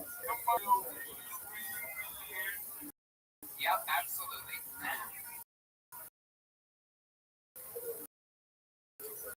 If you want to spend a lifetime in your home, but not a lifetime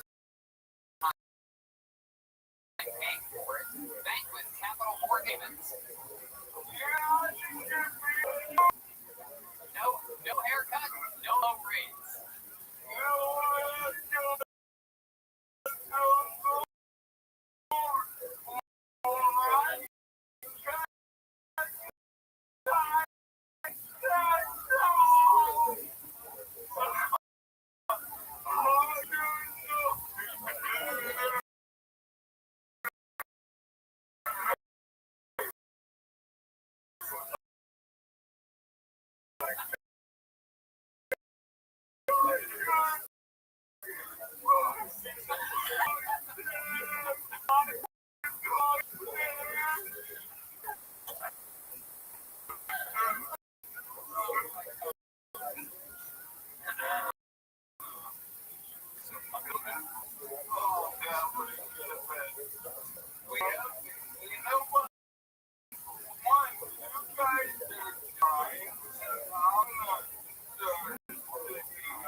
comic.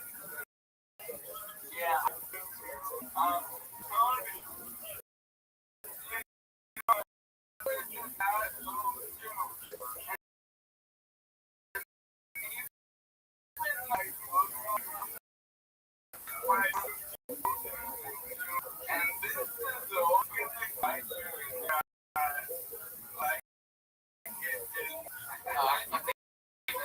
I believe it absolutely.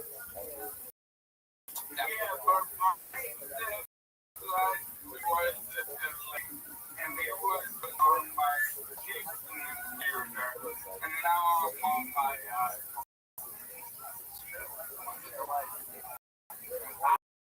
I think everyone needs a break.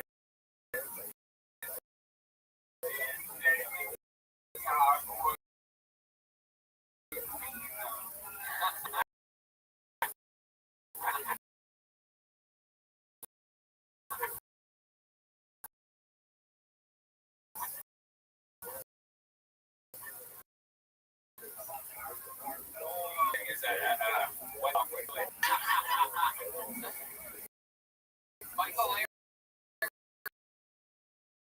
is also responsible for making me laugh. The upcoming fight, the alert.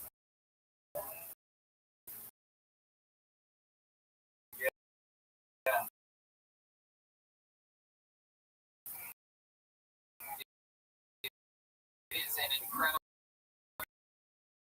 piece put together with Brian Boom Kelleher, the fighter that's coming up in May, and Michael Laird trains in his own too. It's hilarious. He doesn't take breaks to get fucking serious or to tell you shit to watch or that he likes or anything.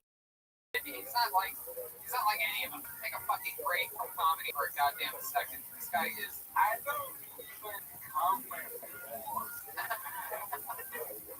I was just going to ask you. What's your favorite kind of porn? Like when you watch porn, you have like a. Yeah, Brian is the Lord of Spirit. I try, guys. I gave up over a year ago, but now I'm feeling back into it.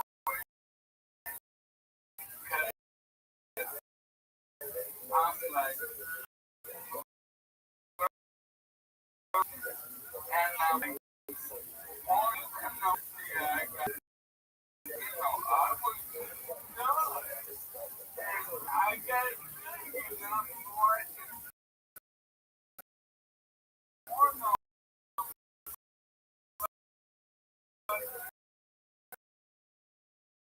that will make my life everywhere. I'll pull up everything. Dance with it.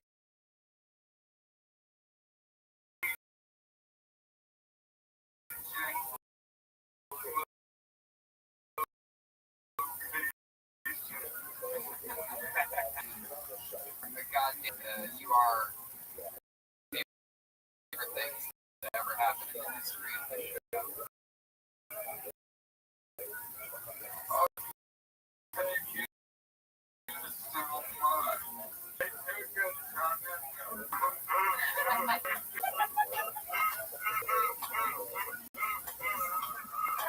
Oh my god, that looks like Jeremiah's journal.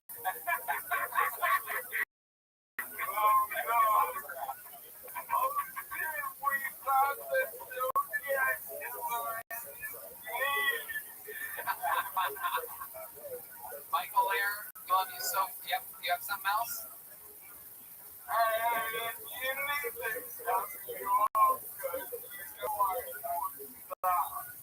Now, if you have anything you want to say, we need like a scene. My website is far right now.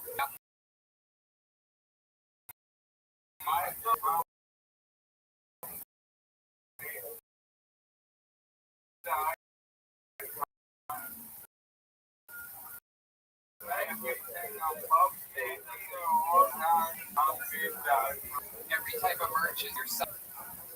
Yeah, Yeah, it really,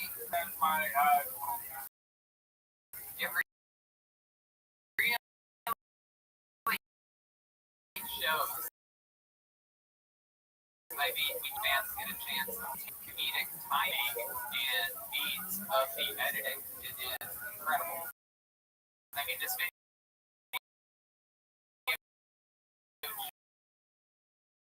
genuinely made me laugh out loud for 5 minutes. It is very rare.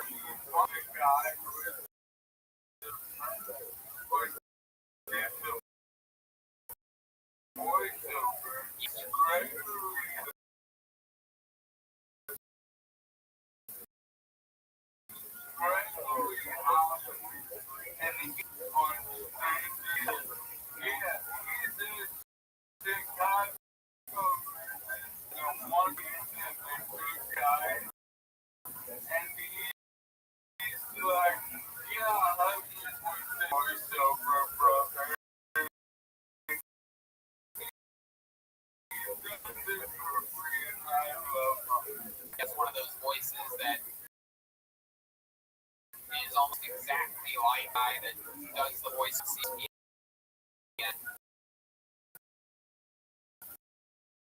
And just an incredible production. Everything you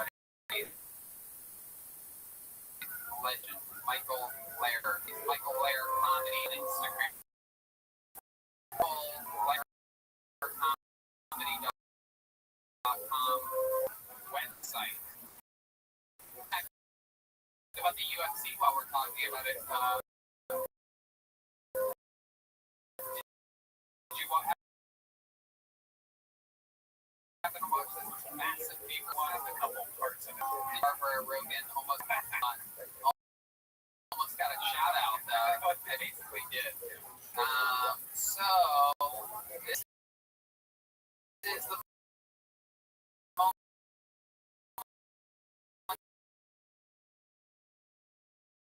that a lot of people have been waiting an entire from them, and him a spot on the show this week.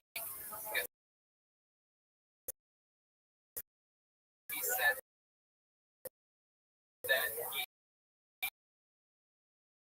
was able to get hookers in Tijuana, and I said, if you can get a hooker week, that I guarantee you. So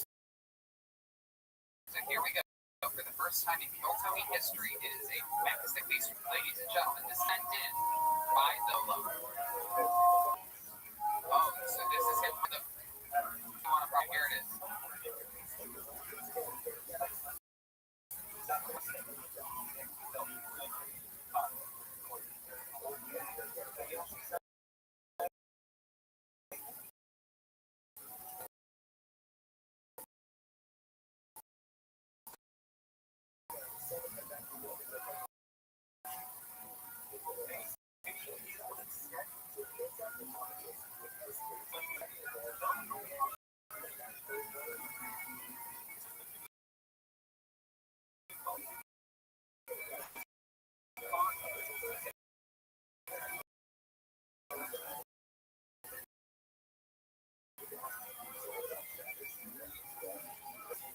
Here's the Manolo. Here's the please tell me that his internet's going to.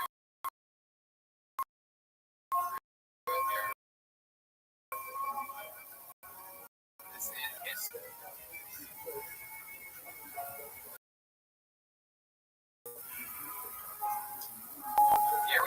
Here's the Manolo. How's it going? You're still in Tijuana, correct? Oh, yeah.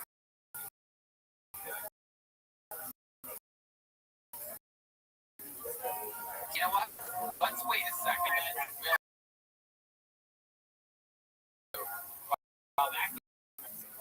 Okay, hello.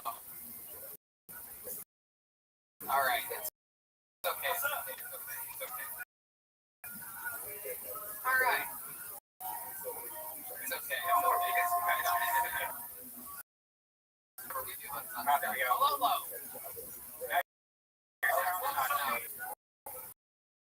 Hey, how's it somebody. Hey.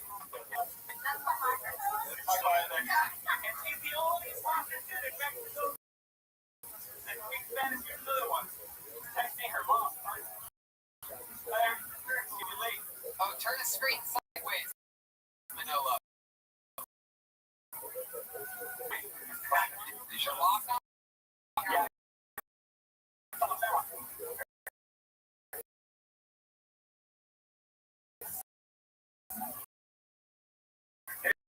Hey! Not very Mexican at all. Is that a girl born in what's on there?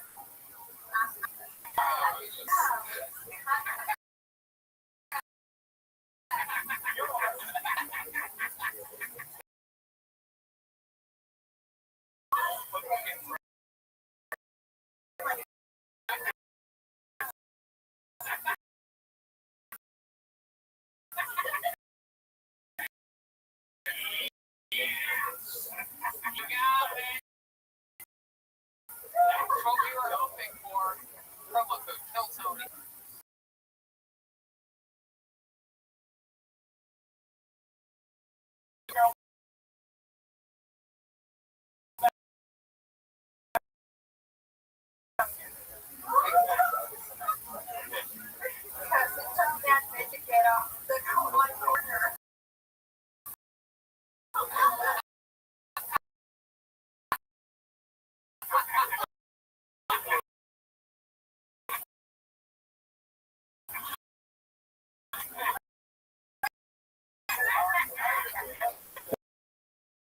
That's funny.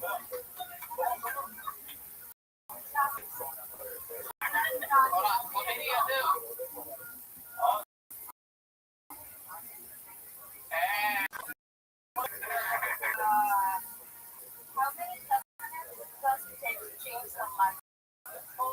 How many?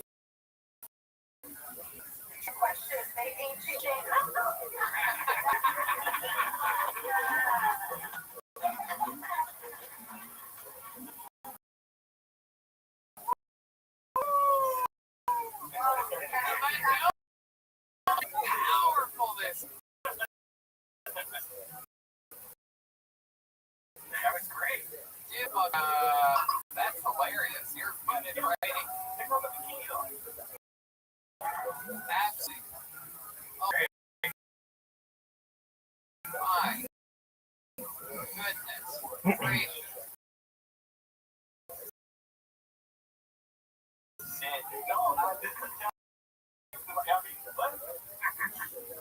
That other one in the back might be the laziest hooker I've ever seen in my life. Look at that one. All personality, huh? And she's on the coronavirus. She has no idea what I'm saying right now, right? He's like, look at this beautiful woman. You got like me, right? Like me.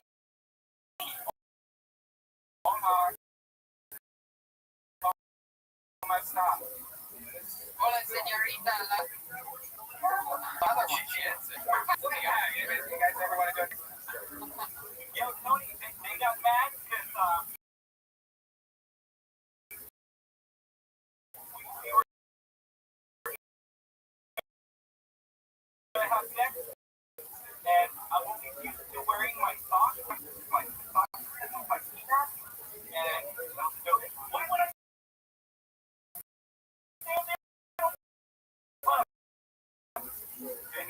It's alright. It was okay. It was a little bit choppy. See the kids her neck while on her current job.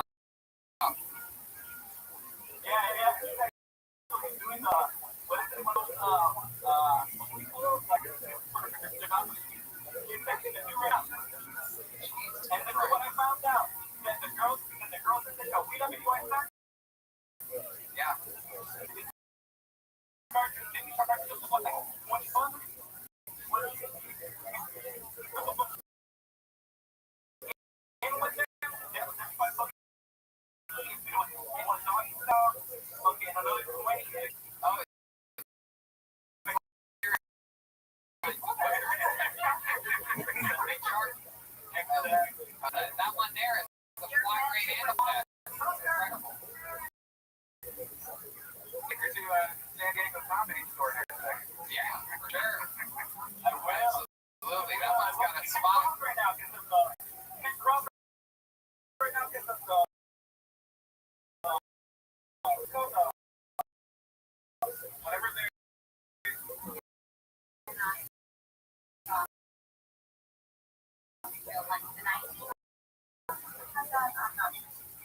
to speak such a big thing. To live in San Diego, even if I'm Mexican, because one of my parents did live there, so I just have time to be around with people who actually did spoke a lot English. I want to speak better and better. If you want to hear those dollars, here's the idea.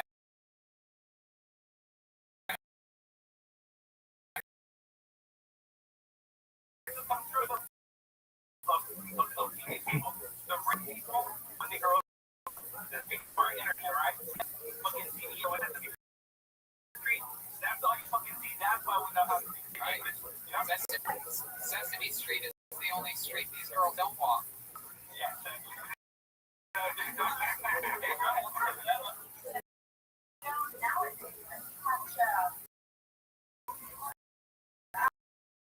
don't know, everything that we have evolved, and obviously technology will make it easier.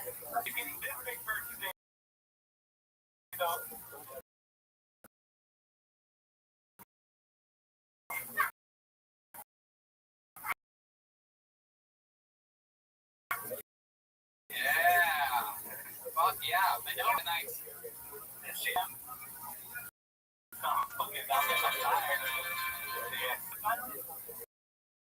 Yeah, you're there. Yeah, whatever. Yeah. That's the interesting thing, I guess, with your job. Hey, for making more money than I did. You go on yourself.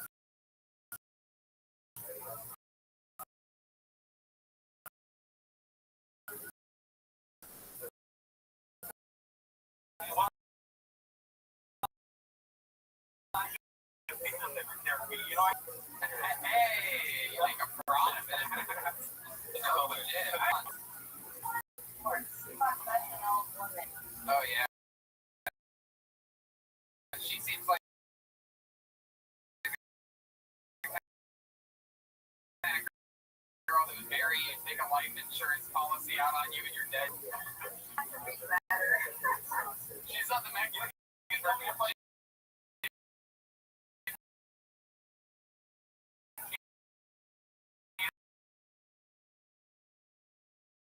Swim.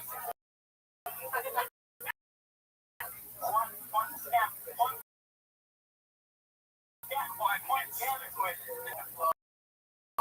Oh my god. Manila. Yeah, go ahead.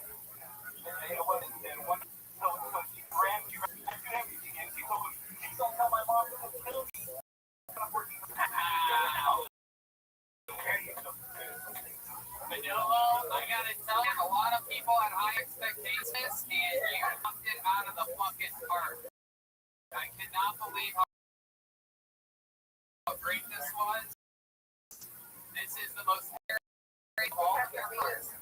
It's this you that you have the segment all first time ever. Nice to meet you, ladies.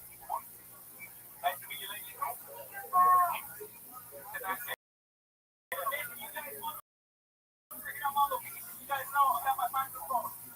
made out the Mexican that we missed out on without having Joel here tonight. Next week.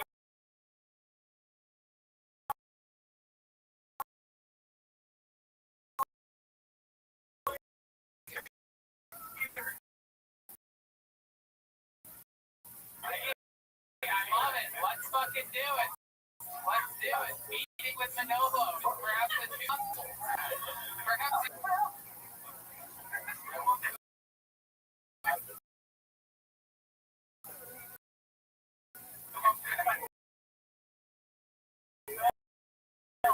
Here we go. We have another new segment that we. Oh my god. She doesn't need to say anything. She doesn't have to speak English. Just comes around with those things. Okay, let's get back on. This is a new segment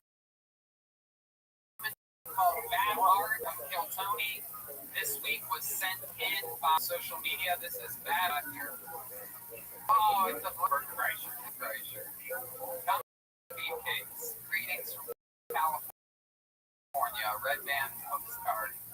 That is there. Batman Z. They just honestly, I think that is Berkshire. So thank you.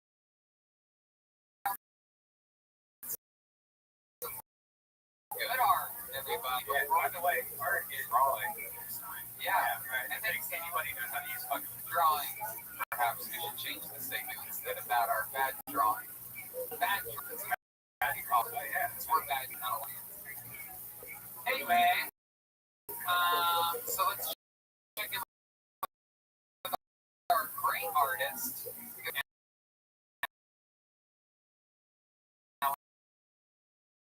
Great Ryan J-Belt. Oh my goodness. Look at this.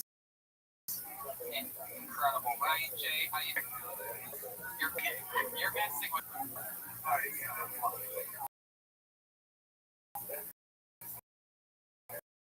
oh my god. Hey, I love it. I like that. That's nice. That drawing, it looks really just like the I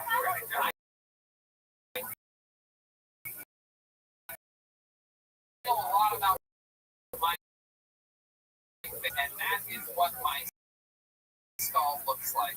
You got me, Mamie Johnson, Jeremiah Watkins, drawing. That is Gina. Go up a little. And Montgomery, and incredible. That is mind-boggling. It looked like the guy from Coco.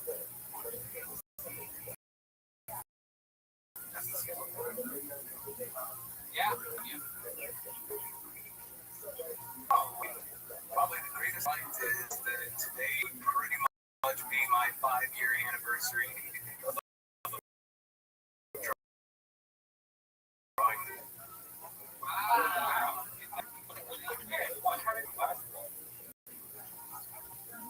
can come anytime you want now, Ryan. We have opened up what gate? Remember? Okay, yeah. Anthony Fauci said you don't have to mask anymore, though. Stop wearing masks like today.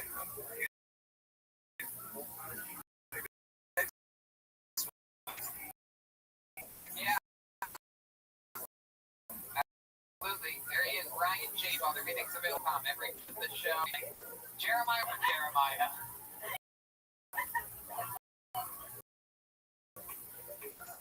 Yes, Jeremiah wonders he's on Venmo. Jeremiah Watkins really wants to eat you to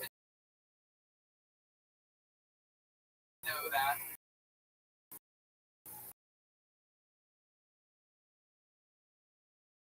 Jeremiah, you plug your Venmo on your and then nice.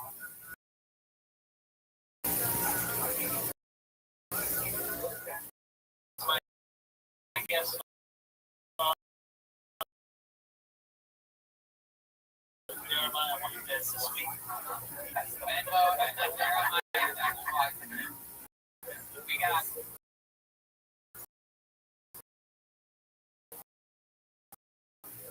now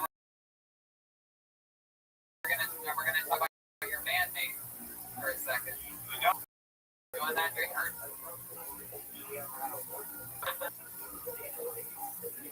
I love it. Highly doubt that, but I love it. Betsy Johnson, ladies and gentlemen.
Hey,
this is Red making you live from Betterbox Studios for another episode of Kill Tony here.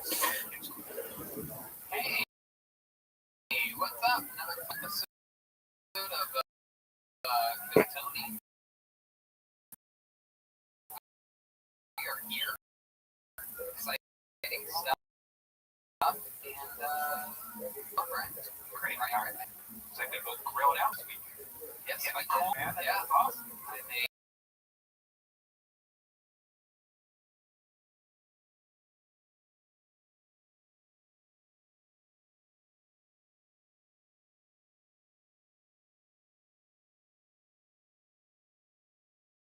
great with them, and his hunting buddies will come out to show sometimes. Really cool. Go to dinner afterwards.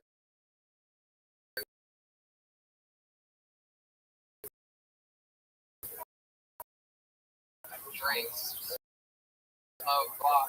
And I've always wondered what their mission with if that yourself and I smoke like I was like fucking in the shower last night and I could like smell being a fucking it's like the type of smell that I like. Which reminds me there's a brand new Pinch Me I'm Dreaming candles. You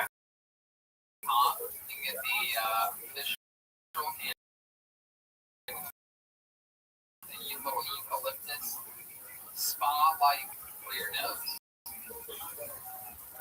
Right in studio, ladies. For the first time since I the Ice House in a non-comedy club, or theater, or arena, or football stadium.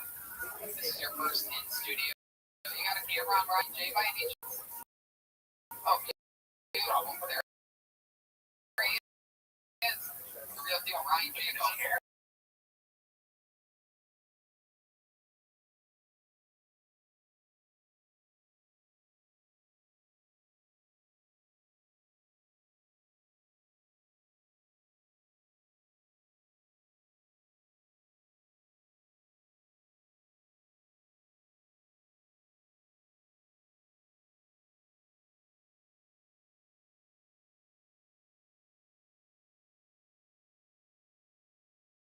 Keeping at the Comedy Store, at the Ice House, and at all the Better Box shows. Better Box isn't a Better Box without the great Gino.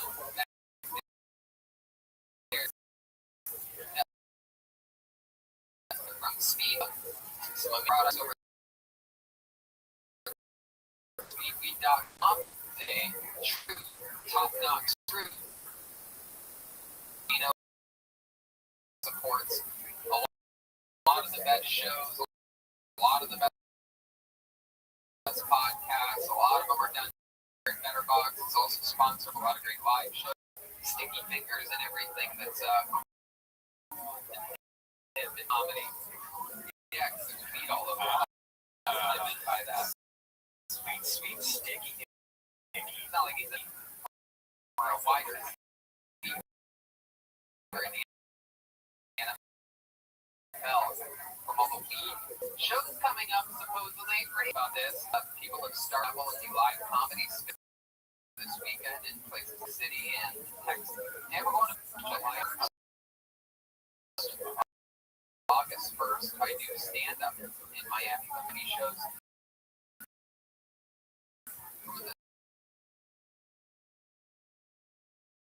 Tony's August 20th and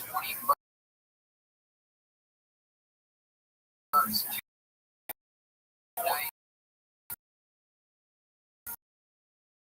Two Kill Tonys each night. After that, we go back to Texas, Dallas, Texas for Kill Tony or two there. And then stand-up shows. I love that club. When I shop.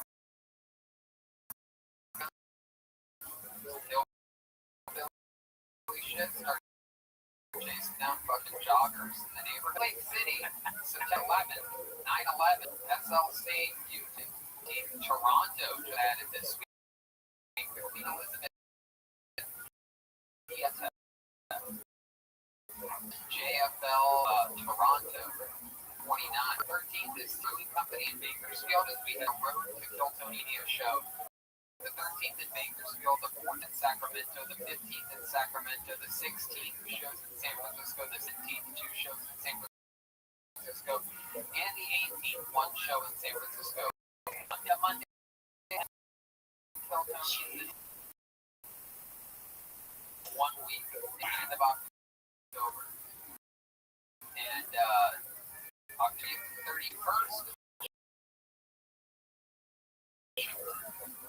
DC, November, Washington, D.C., the greatest country on the planet,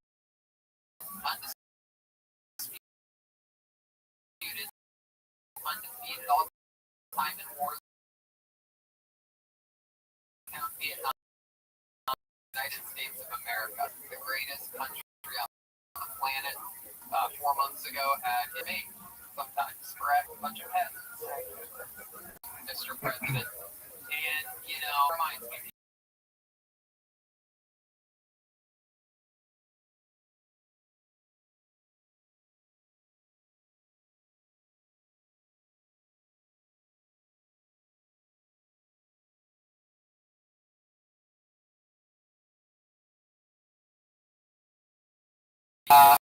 I tend to keep things stripped up down there.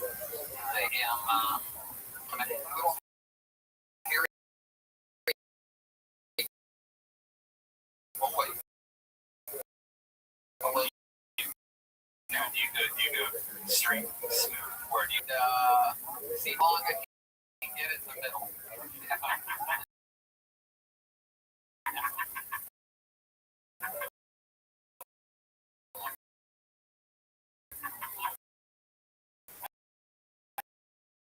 I have the Oregon Trail. You can get that. The electric tremor that spent 18 months perfecting the Great Hall here trail through blonde. I know. I can't believe it. I got this generation tremor features a ceramic blade to reduce man's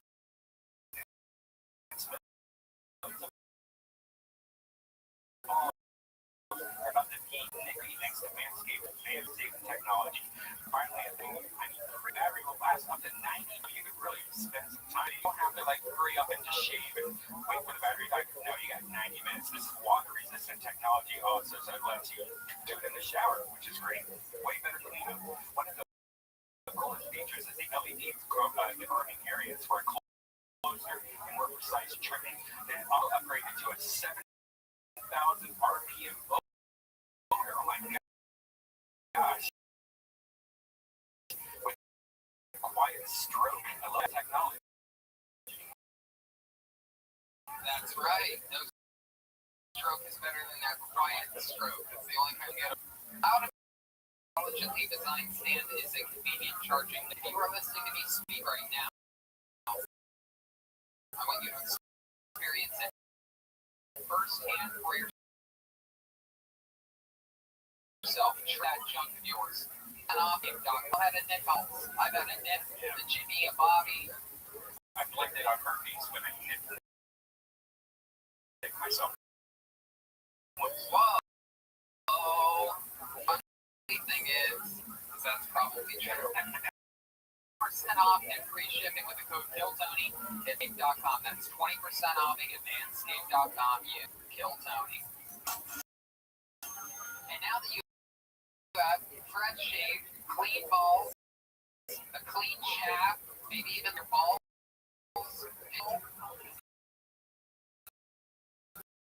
your gauge is trans sheet underwear. Sheet is why today's episode is happening. It's brought to you by Sheet Underwear. They use moisture wicking technology to create underwear that keeps everything breathable and incredible. Sheets smart floating on clouds while the tank for sticking to your legs. Yeah, sheet underwear is great. Soldier while serving in Iraq, where you can imagine the prototype in Iraq raised money on Kickstarter launched Sheet, and now they're supporting our show. Please support our sponsors because our sponsors keep this show going. Lavo, they have 100% money back guarantee for your author first pair. We got some, and I think I didn't understand. Right now. Oh, Jesus, give you some of they don't prove that you can't print. But honestly, at first I didn't understand it. But once you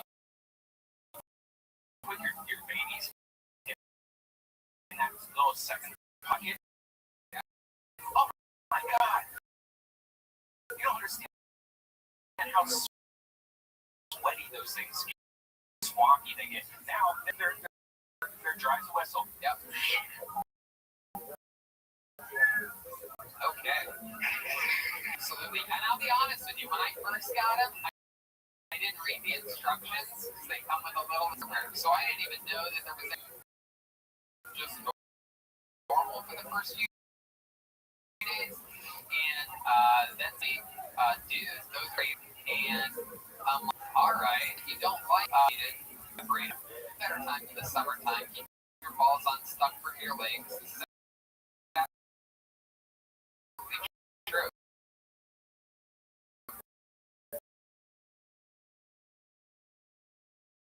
Even super tiny ball sack, I guess you don't really have to work for women too.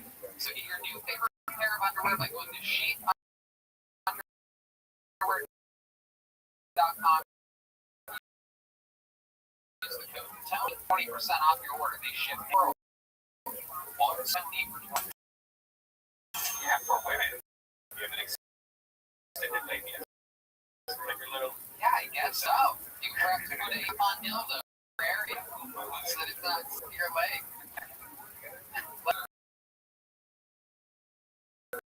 I love our sponsors, by the way. Like, these are actually products that, are great. And Love our sponsors. Absolutely.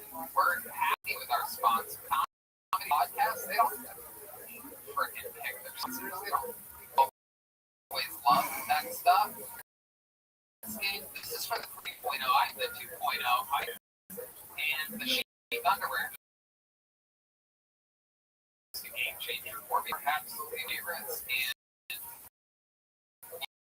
I don't think I can go back to normal underwear. I need my balls separated. You know what? And again, not kidding, and I'm not saying this sponsor.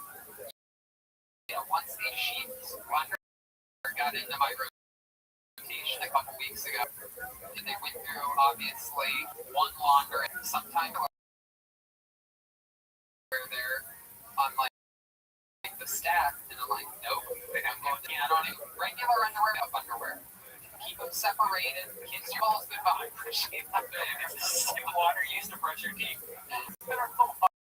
I love that line so much. Kiss your balls.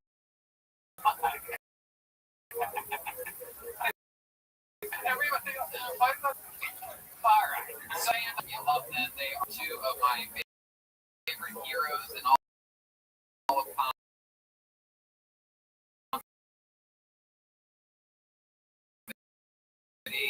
They're absolutely great. We have so much fun every single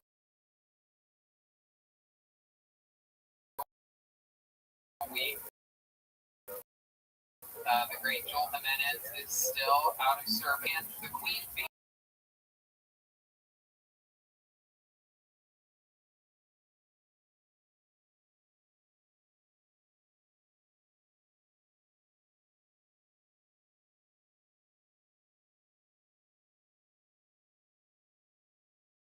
Time, the great Donald J.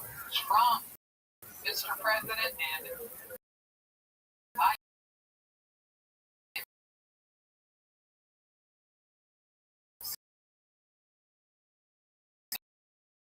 so excited as a fellow Italian. Great Dr. Annie Fauci is joining us. How are you, Dr. Fauci? The United I've been doing this thing all right. It's really good. A lot of people are not frontline workers are actually taking it. A lot of people out there are harming it really. You should try it sometime. That is the most wild thing.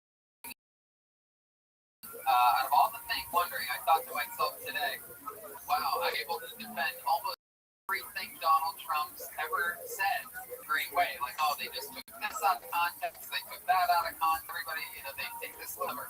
But to be honest with you, Mr. President, today was the whole time. I'm literally like, what the fuck is he thinking? Like, this one, I mean, totally, even a week ago, absolutely bizarre. They should have something that cleans the inside. Everything you were saying. Yes, bleach, good stuff, good quality American. Think that maybe they look at that in front of the cameras, you were being look like you were the idea that understood completely. But saying that you're taking an anti-malaria, anti-lupus drug that they week and a half. Tony's drugs been around for years. I can trust it. Listen, the way I look at them, I can't understand. Are there other drugs that you're on? Genetics,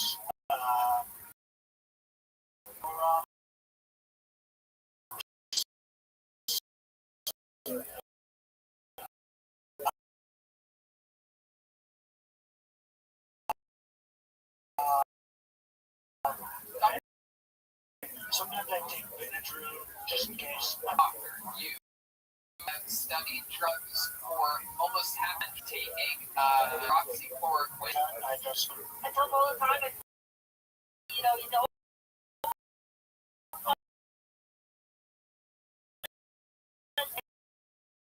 the hydrox, and then What happens? You had pushed it button, make sure you're on white jacket. Love it.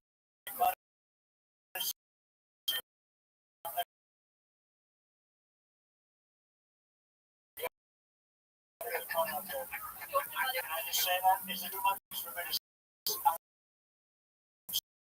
sorry, I just have to speak to my Oh, we're gonna have fun. You know, I had some lupus and take that lupus. And You know where? who do you know that has this girl I went to high school with? Let's just jump right into it. Via the meeting.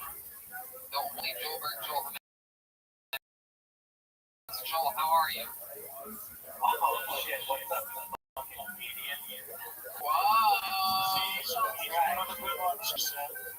Oh my goodness, dude. You're drinking beach again, Joel? Yeah, you gotta keep yourself, you gotta keep coronavirus away from you. Drinking, doing it all, hydroxy shit, just because you probably I should have told Brian from their way.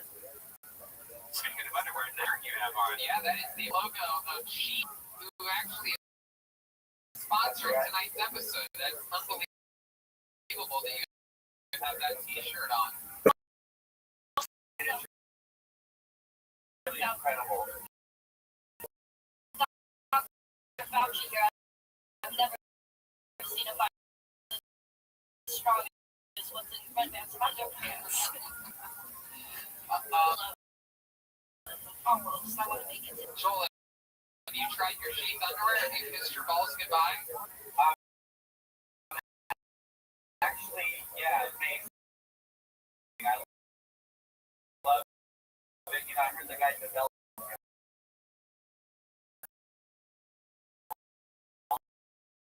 that battle, that Rabbbi battle myself out, man, and feel like I'm the next. So what else on you went last week yourself to the I'm just my parents. I did take a COVID test just to make sure I was good. Turns out I was negative. hell yeah. So how's your girlfriend? Brian hates this. Look at him, he's smoking. All right, how's your girlfriend? Joel. It's fucking Nice. What girlfriend again? She's Mexican too? She's also Mexican. And you know, to be president. You guys have sex or unprotected sex? That's very good. Thank you, Jesus. Friends and my bread. Did I hear you say that we have a show on 9/11? Yes.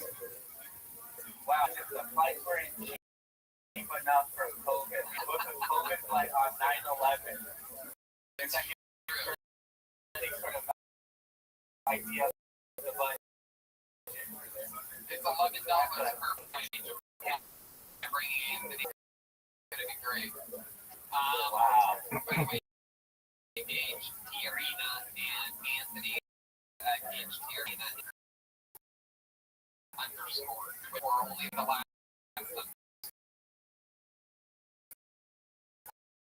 strange. I got from the sure I didn't know. Also Trader Joe. Whoa. We've been IO before. Well, we're just getting started here. Don't count.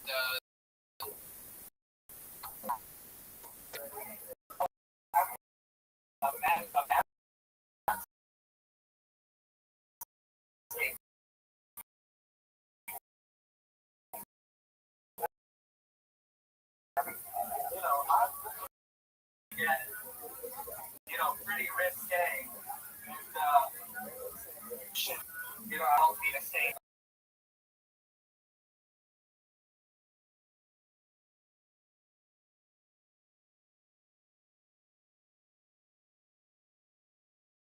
My body is green. And Joel is just literally a cam girl right now. He probably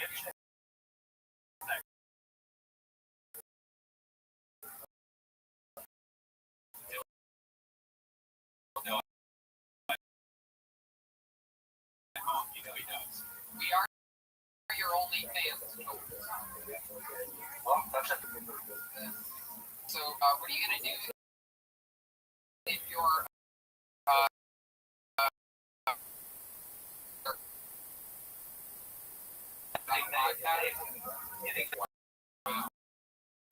The suspenders on you look like a forest.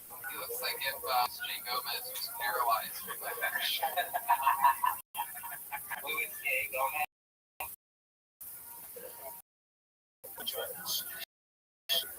Alright, That's for a few more months. No. Joel, you back on Monday? for sure, yeah, that's why I wanted to let all the fans know I'll be back next Monday at Mixed Give me an argument fucking that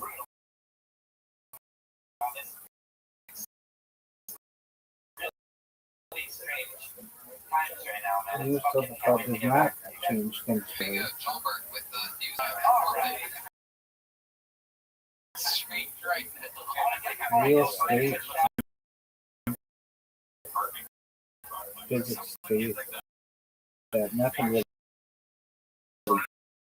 touches.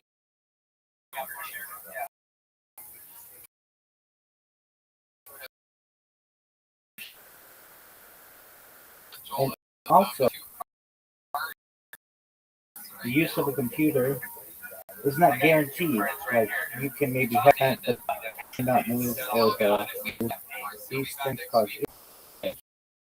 You're gonna make the change for certain.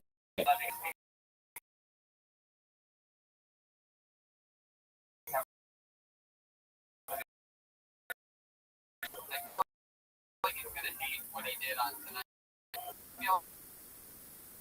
Show, but it was great. We're just getting it started. Himself all night. Yeah. You guys don't know Joel as well as we do. That's what he tends to do. Mr. President, you know all the great ones. Yes, I know the president favorite music. Tonight is all about you, my friend. I actually have the album. Well, there's going to be 4 more. Let's keep it moving. Stranger of the Night. Mission. Watch him. It was a comedy.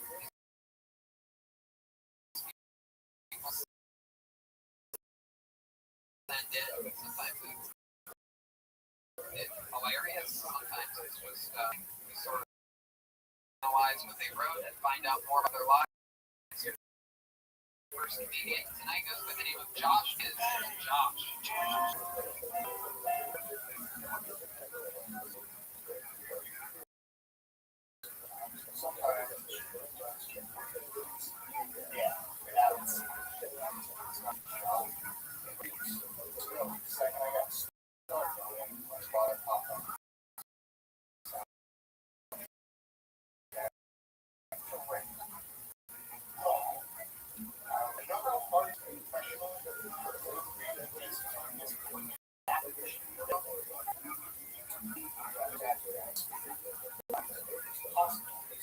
Wait, before you do that, let's talk about this stuff not working. You may think that the odds of this stuff failing is small, but in combination it is not. If you think about an internet-based packet loss, and you think on keys that like sometimes you have to re-click stuff,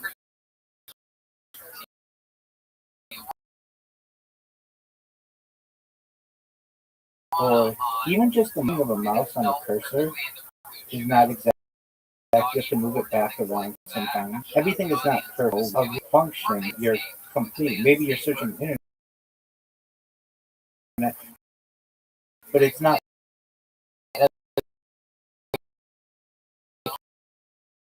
You are completing code. You can keep the shaft in another compartment.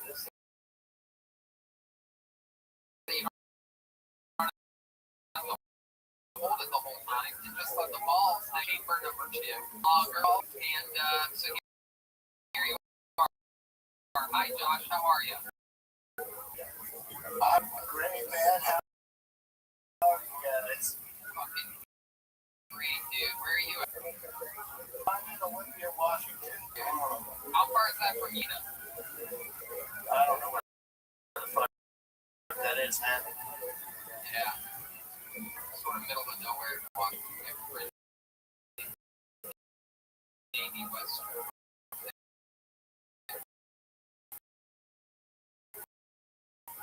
Anyway, I just spoke up here like 5 months ago. Sorry. Portland. Oh, okay. What made you move up there? Yeah. Honestly, I just lived up there too long. Down there, but yeah. Well, that's cool. So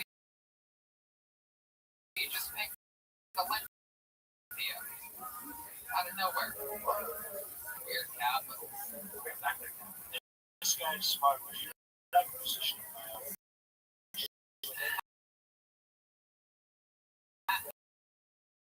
uh-oh. You can join the president's cabinet. Even about 6 years professionally. The guy got his balls. But I have some more Shabbat That sounds horrible. Was that the or Palestine time. or something like So, I actually did 2 of those tattoos the same day. It was like a friend's kind of tattoo. Shabbat is supposed to be a Palestine time. And this could override the spirit of Shabbat. There's a direct conflict between the spirit of Shabbat and the Palestine time.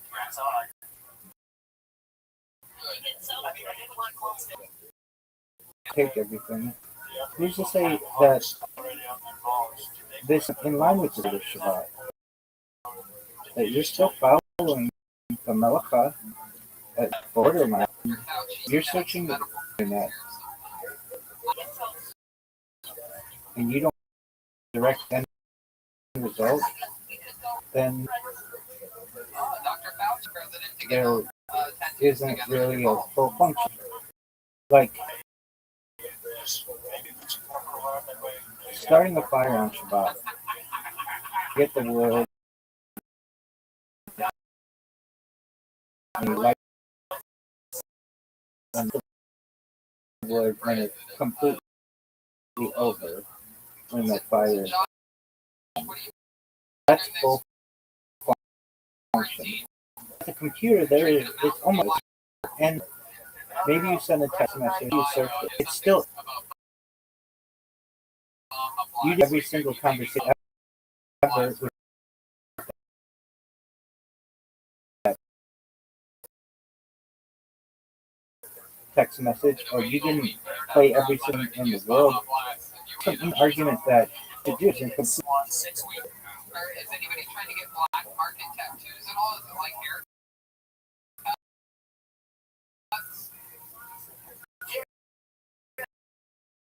They're trying, but I mean, it's in Arizona, so I moved, paid for a license to do my job first time ever, and then I can't do it, and if I do it underground,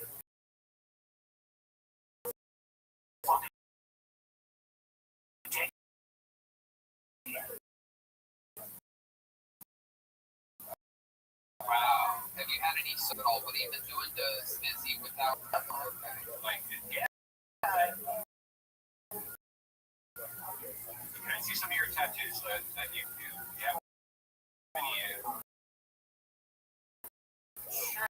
Sure. I'm hard on the test. Who is that? It's James Franco. That's probably Who? Oh yeah, look like Chris Harvey. I see.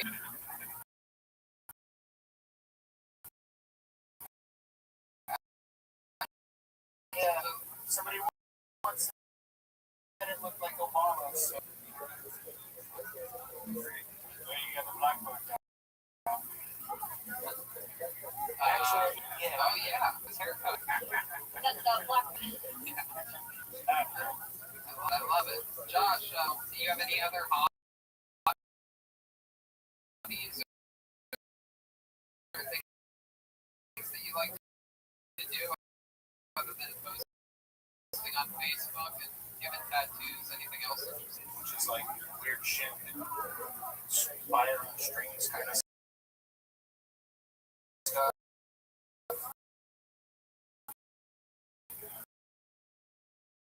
Oh wow.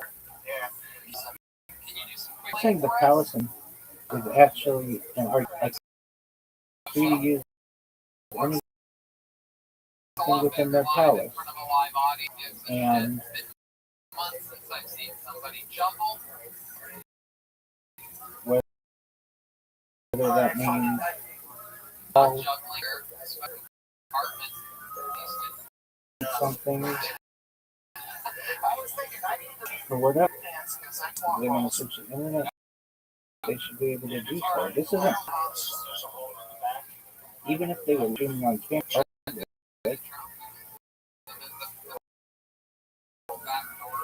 that's different than going out. Even that, there's an argument to be made you could do that. try and check all my shit. Because you're not So I don't have working. to face You're not doing that. I love this idea. Oh, go ahead. Yep, pretty much. Yep. All right. That was great. There goes Josh Jones. I love it, Josh. There he goes. Jones.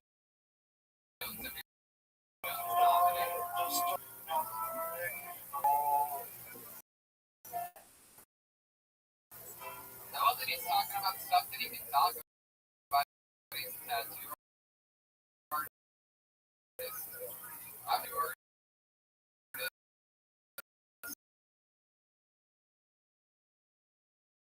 That sort of like Santa by doing that, he's stretching.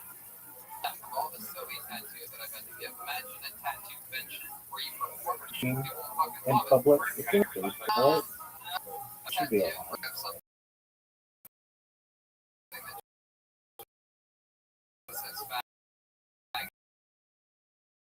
Or something like that. Something that I can take care of real self-deprecating. Hey, I like that.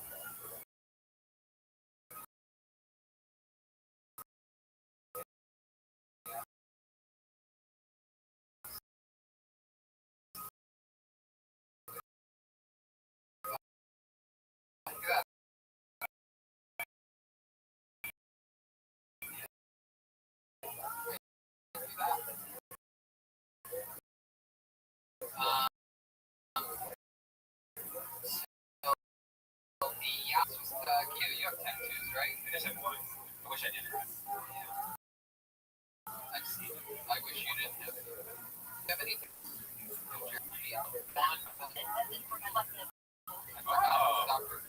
Okay, let's keep it moving on. Stranger of the night. And it is Alexis Chainsaw. Here we go. Cause at least I know I'm free. Alexis Chainsaw Max. Hey guys, so my husband and I are kind of on the outs during this whole self-quarantine business. I guess it all started when we went to the food bank a couple weeks ago, and I started hauling myself out. You get really pissed off. He's like, it's unnecessary.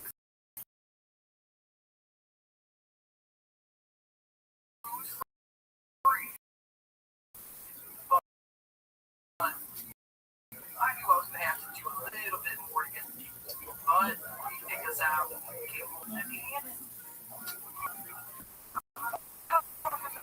By not having an air fryer. You know, fuck. You know why? What opens up? I'm going to be Kathy Bates' stuff, though.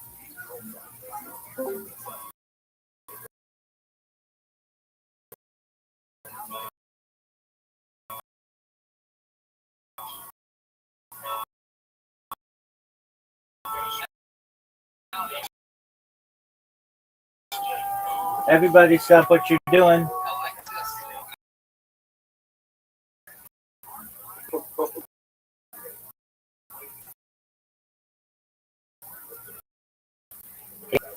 Yeah, Rabbi.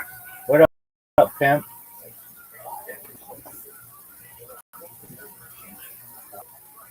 Literally to think of something to say.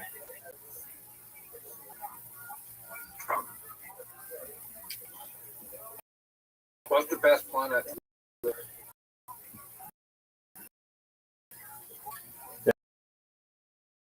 Does it have to be a planet or can it be a toy? It's a planetoid.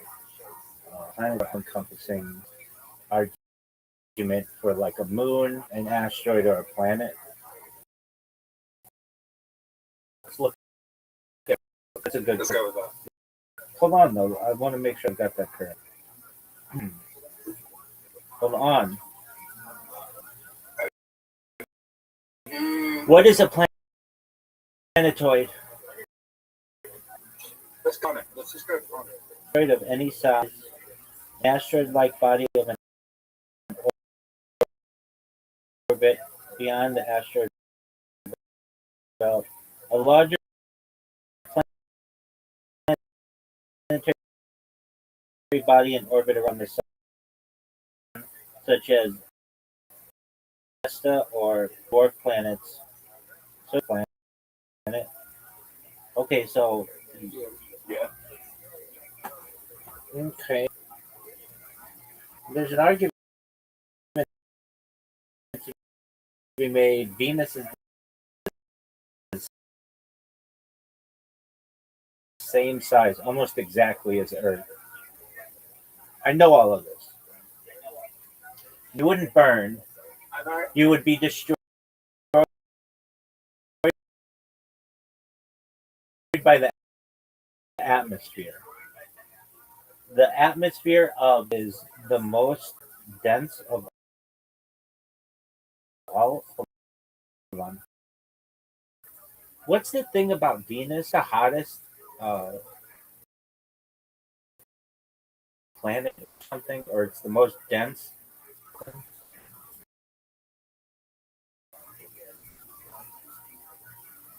Where do you think the safest planet? It's the hottest planet in the solar system. So you're correct. But it also has the most dense atmosphere. So I'm correct.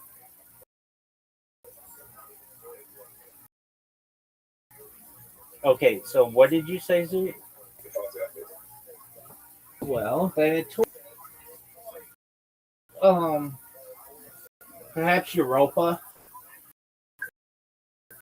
It has perhaps it is Saturn, I believe, has wood ocean, but a frozen crust, apparently, perhaps.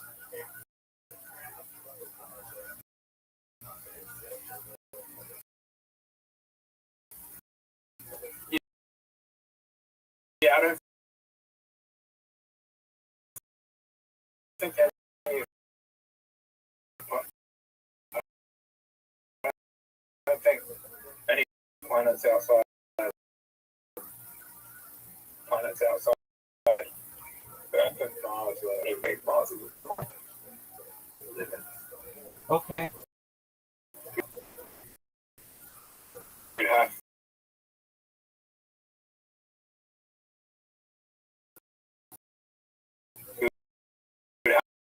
have to literally destroy Mars. We have to play. Yeah.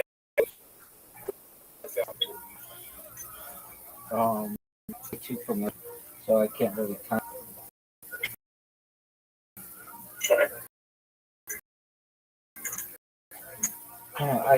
I'm not familiar with. We ever live to see.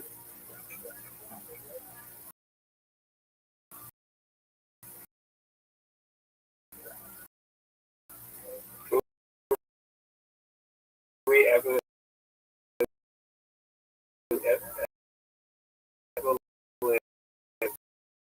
to see black on.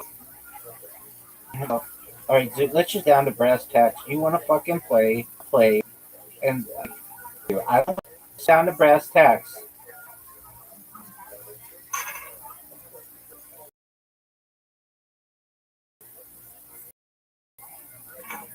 I'm gonna tell you what I'm gonna hold on. Tell you what we're gonna do. I'm gonna beat you in games of pool. I'm gonna beat you in dice party, and then you're gonna go about your day. Does that make sense?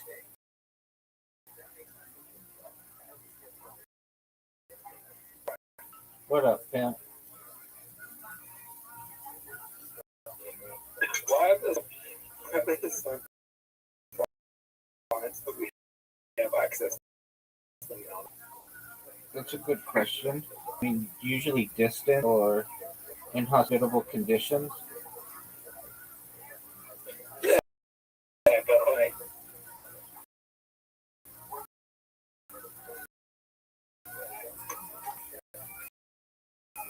what the fuck? Okay, I mean, I don't know what you want me to do about it.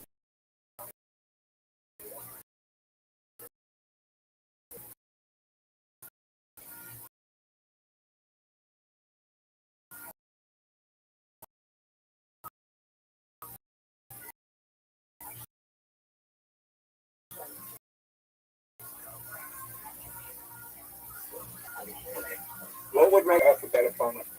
You Let's give everyone MDMA and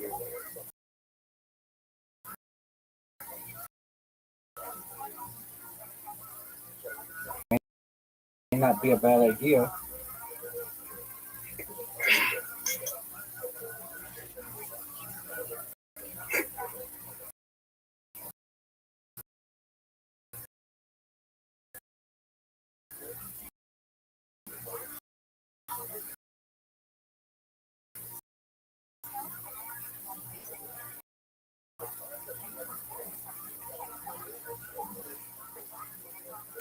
boy. What'd you say?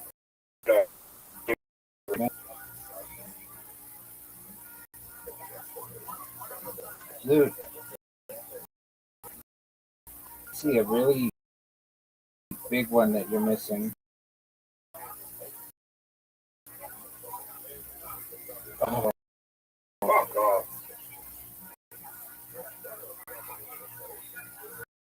I'd argue that giving everyone MDMA is probably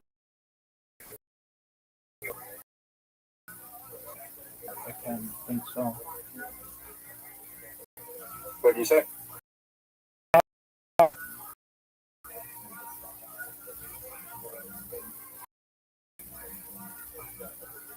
Look at this. I just got 2 in, dude.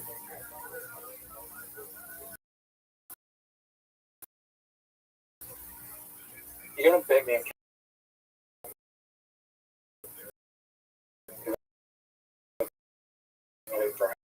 I was sick as fuck.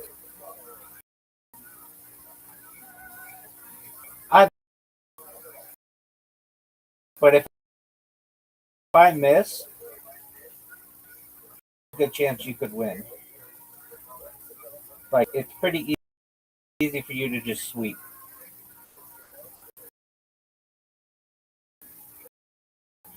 Oh, oh, oh, dude. Oh, no. Wait.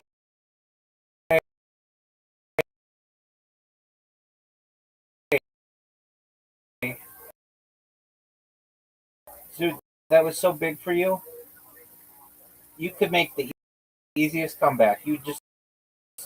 Oh, you fucked up, though. that didn't happen. Okay, really?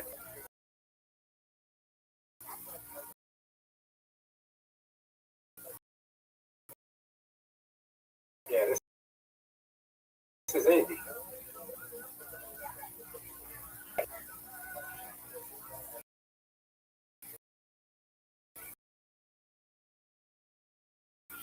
Oh no.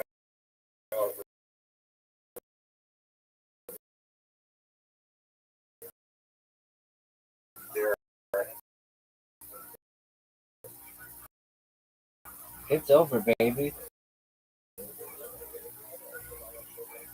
On the red disc. Oh, I got it really early. Now, no trick.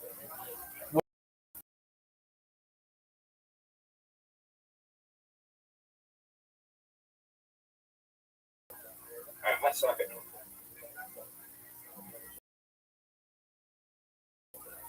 This is gonna be the dope shit.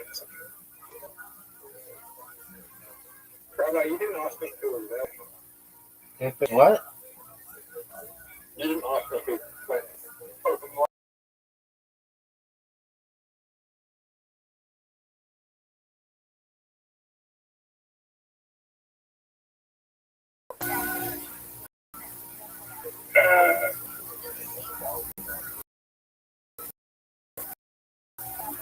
Did Soon. was Chelsea there? What's she doing? She going on tour?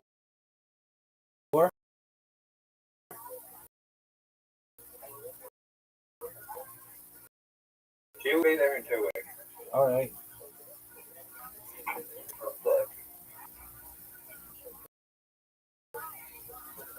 Earl was there. Carol was there. Henry Wilson was there.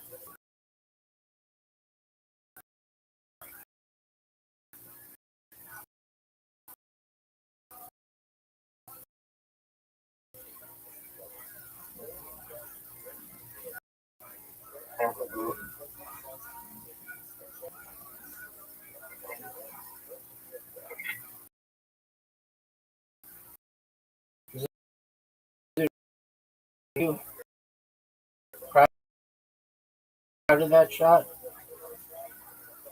I got through his paycheck. Second, every 18. Sorry, Henry rules.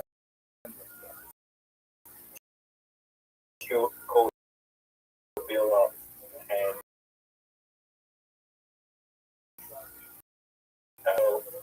spike on the phone.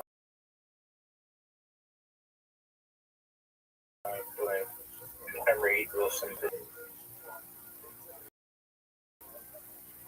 Was it?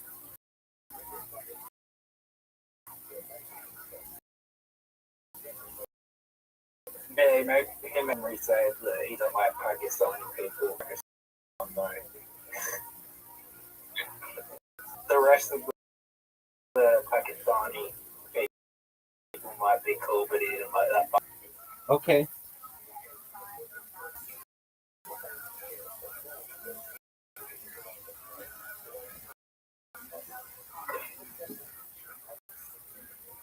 Oh, what a shot. Dude, did you see the shot?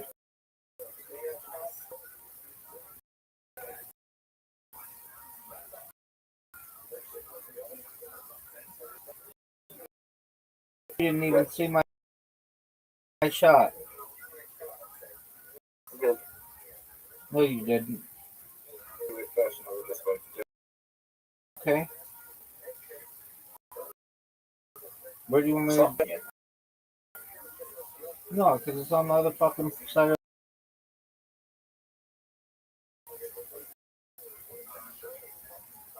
There, you don't live in a big Australian city. Melbourne, Sydney, we're there.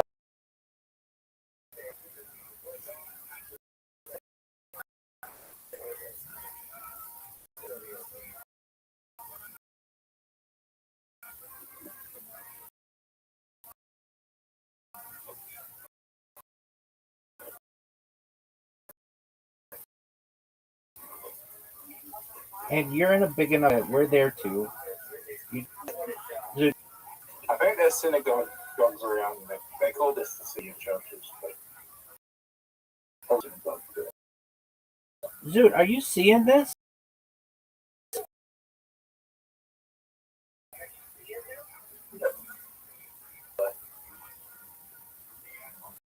Okay. But are you seeing this performance, dude? Do you think it's possible for you to... It's all in college.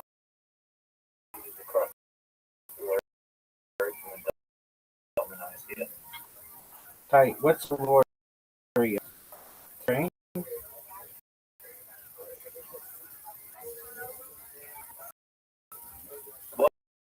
What's a lorry? Is that a train? The whatever sign type of lorry?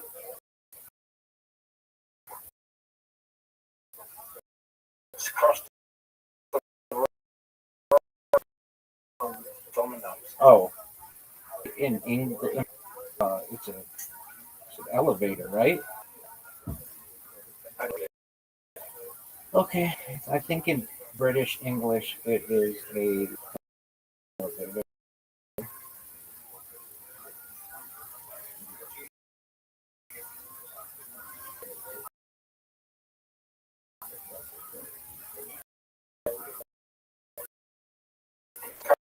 Currently, it's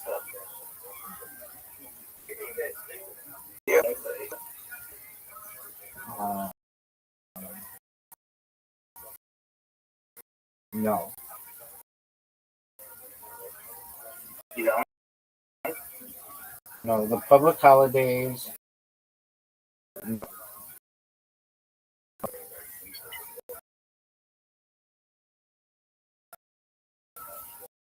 Because it's always on Sunday.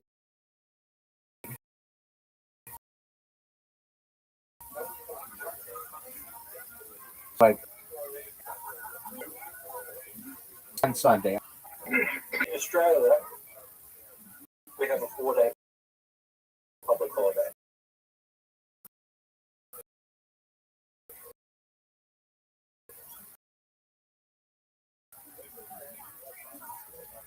Friday to Easter Monday.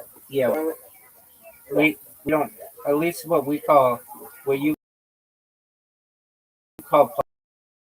public holidays generally in the United States are known as, those are New Year's Day, generally Martin Luther King, President's Day, Memorial Day, 4th of July, Labor Day, Thanksgiving, and then December 25th. You do Christmas public holiday, but you don't do. Yeah. Banks, yeah. We're talking federal holidays, same thing. But, That makes no sense. I mean, what do you want me to do about it? People already have People already have it off. Be a holiday, or it's already a day off. Is it Easter celebrated over there? By Christians, yeah. It's like super big. It's like their biggest, their second biggest holiday. How many Christians are in America? Hundreds of millions.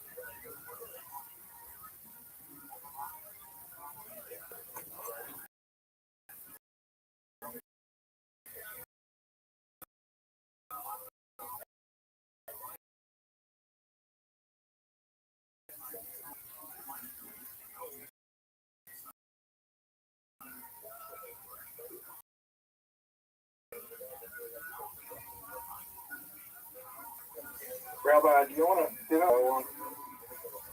What do you want, Zoot?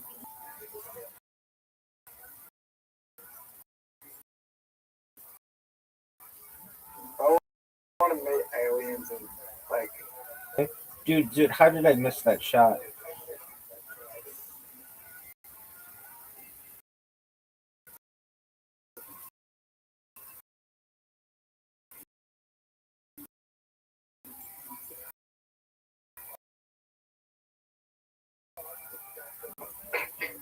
I'm shocked. They have the same. Okay.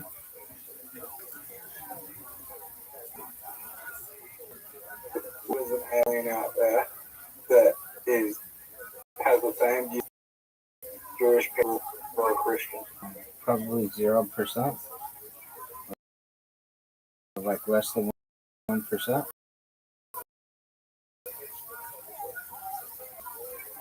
What are the chances there's an alien out there that's intelligent enough to have their own religion? Like, oh, does that count as a break? I don't know why I didn't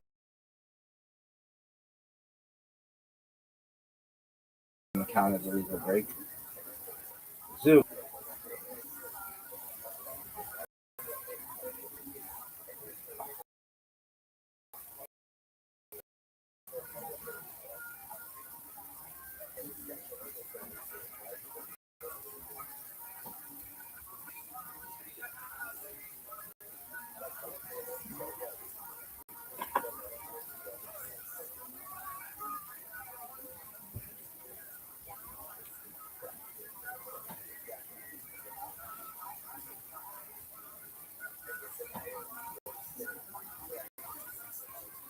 Dude, that's a terrible shot. You have a really hard shot.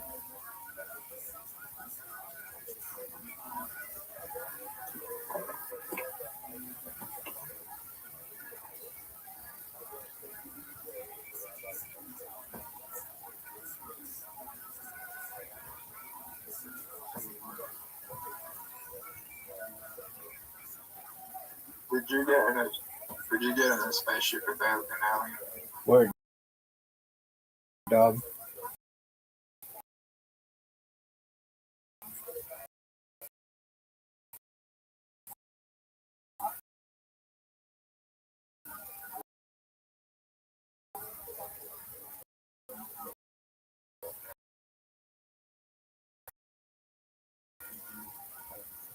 You realize that when we play trick shot, it's just basic. Maybe there's a little art to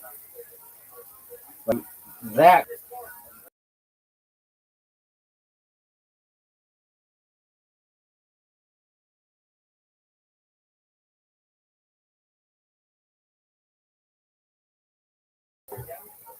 Thank you. I definitely post them on Rumble. So your name is all over Rumble.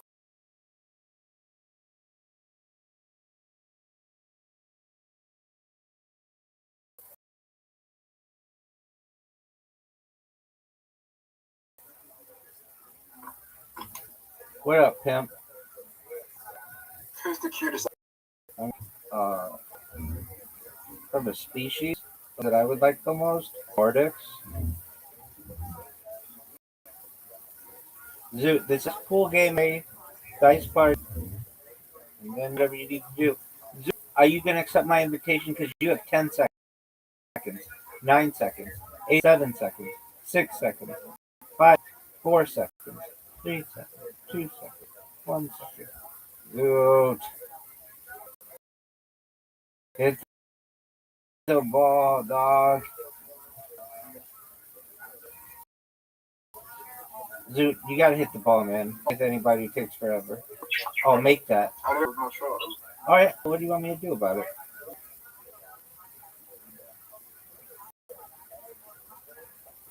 Make, I'm ready for it, dog. That was the worst shot ever. Are you ready? You've ever seen?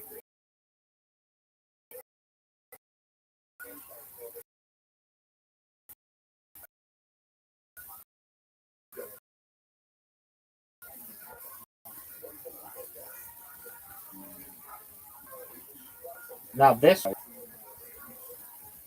Oh.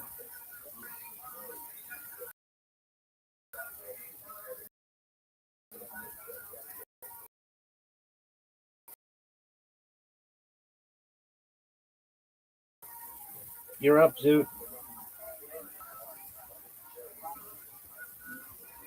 Zoot, are you gonna go?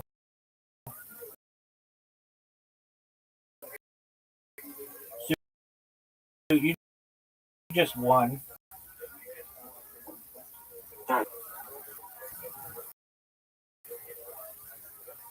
Alright, Zoot, you're up. 10, 9, 8, 7. Alright, Zoot. That is not.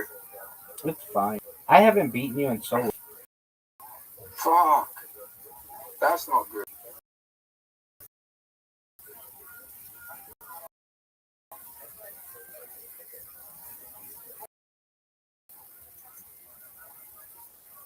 That is the worst. Can't sponsor. Or do the Motherfucker.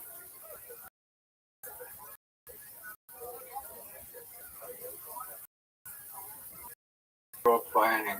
You're just gonna strike.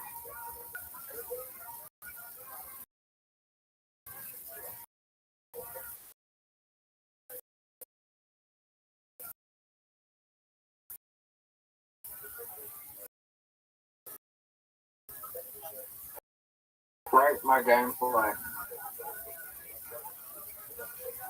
Are you kidding me?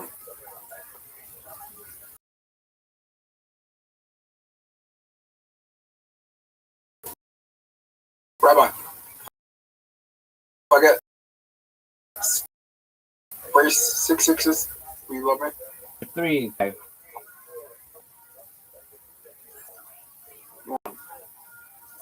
one or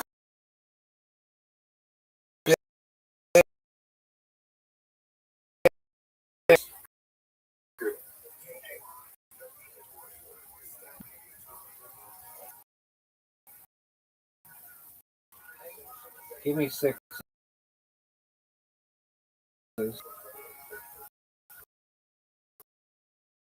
Give me sixes. That's really bad.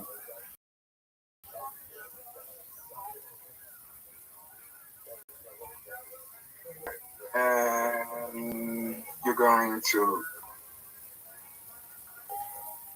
Baby. yeah, bro. But fine.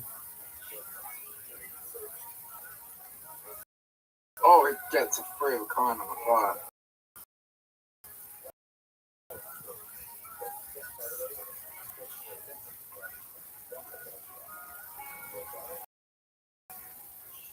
Rabbi, What up, big dog?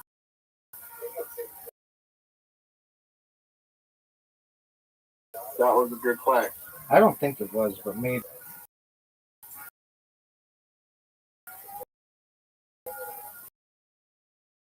Yes. You, dog.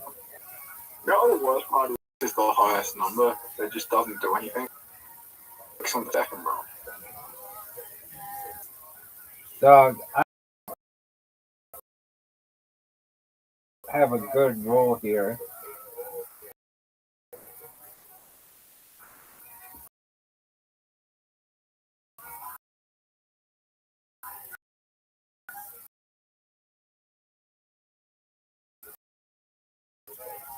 That's bad. Play the Yes, sir. have it. This is bad. You did what I would have done. The left side. The left side of the board is just See, I didn't realize it.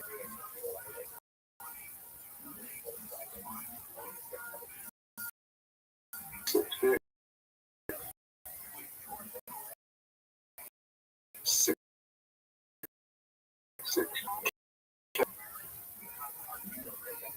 Oh, Rabbi, Give me it.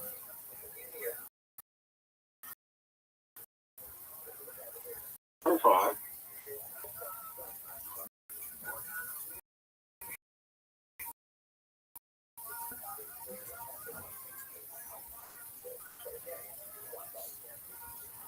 Okay. What are you doing? Oh, you got such an suit. You got so fortunate. I hear this game is rigged. I'm doing mad at the left side.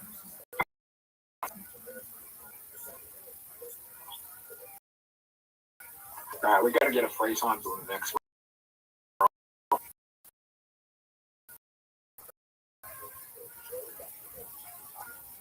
Free time to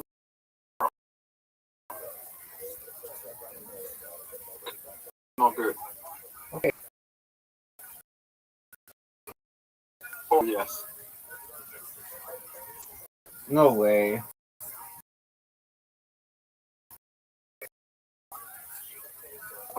Wasn't a fun time.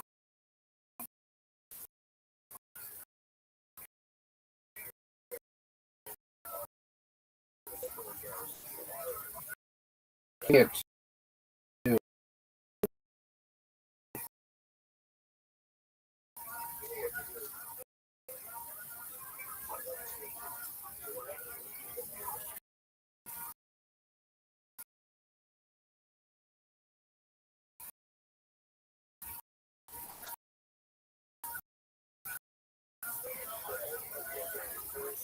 Oh. Hey, Rabbi. Oh, it's Chelsea. yeah, I think I did.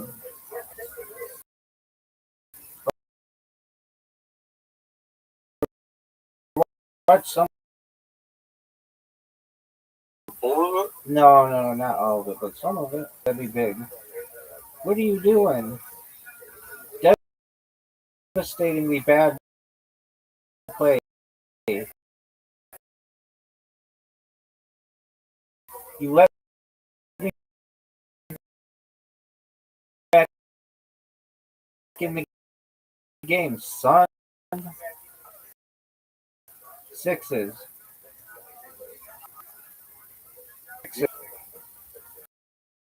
Give me six. Straight. No way you get this. You need a two. Let's get. Show me two. Do I put 4 times on the strike?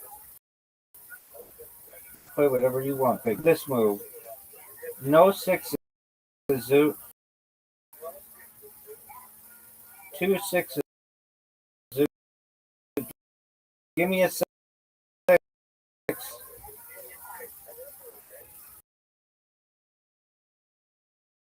No, I'm not. Four.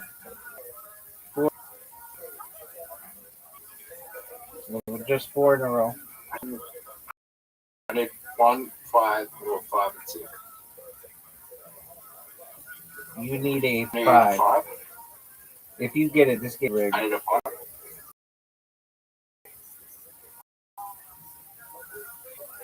I need 4 of this thing. 1, 2.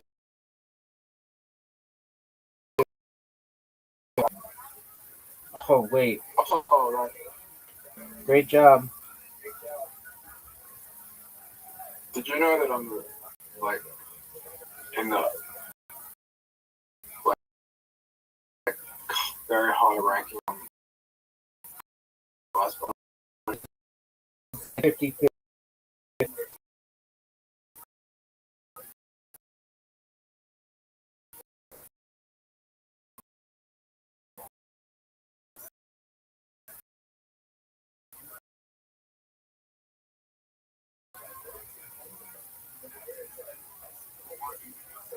I've got about 51% of basketball right. Baller.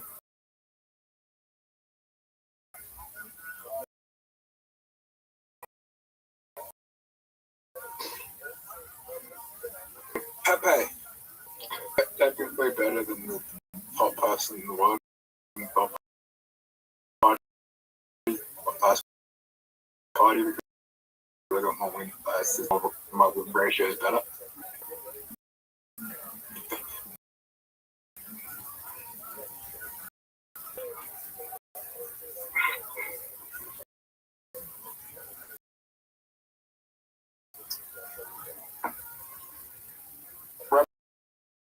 Investment is right. Crypto. I put her on it 10 years. It's $9 market cap. $16 million market. Yeah, that's okay. Everything's.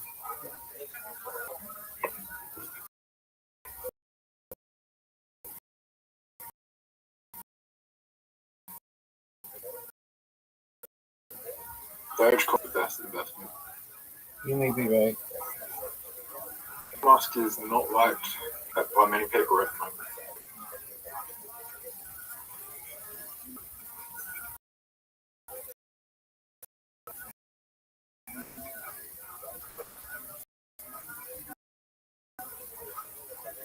Do you like Elon Musk? Well, he's kind of creepy, man.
it.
And make the argument that this is in the Shabbat. But nothing is being completed. So that's in the spirit of Shabbat. Shabbat is about enjoyment.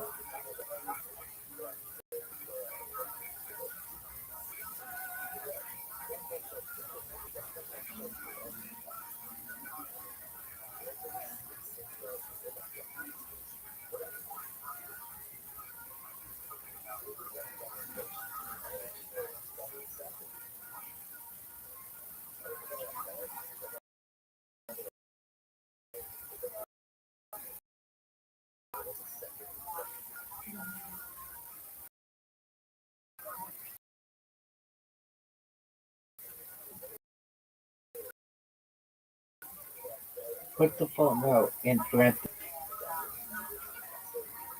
Footnote.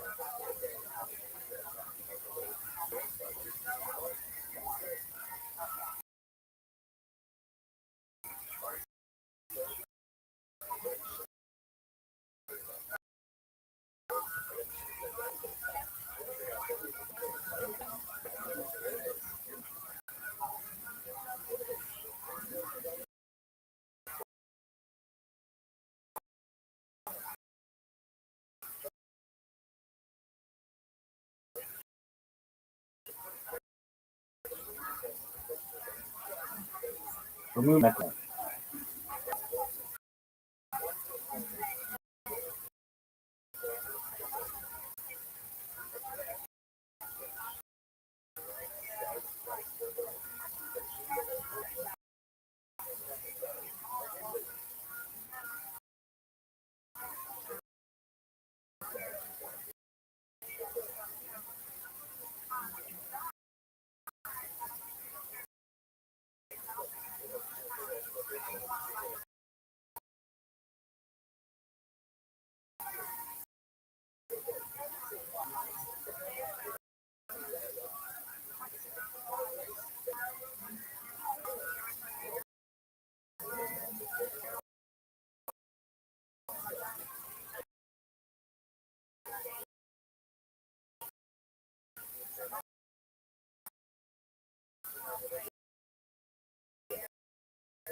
And just do change side.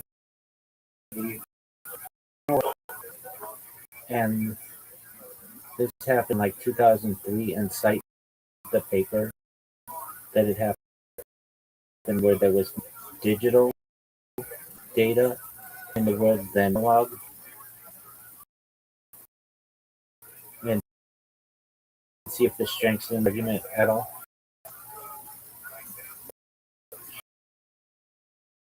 Strength.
Now,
I feel like I remember you've been on the show before, correct?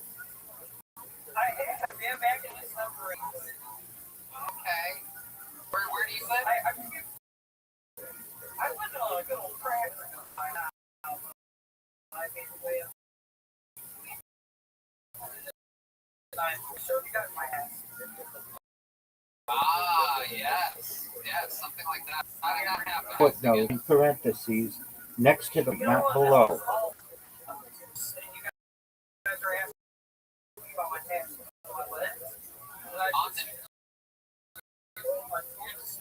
You're talking about on stage. Yeah. Right. Or the tattoos. I can't remember. Oh, shit. I don't know. My chunky tats.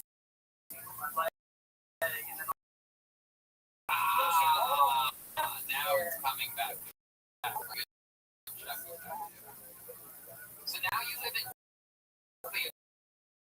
You're originally from stand up anywhere than on Kill Tony before. Actually, they told me. Damn.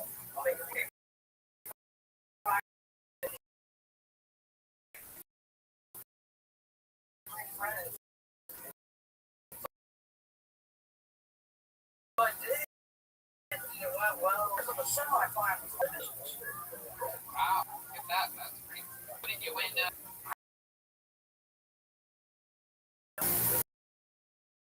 Yeah, I think it was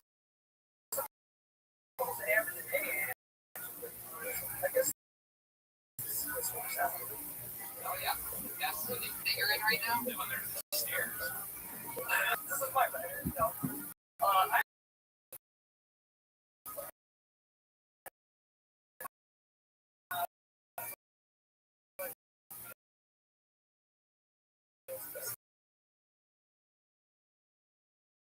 What up, Che?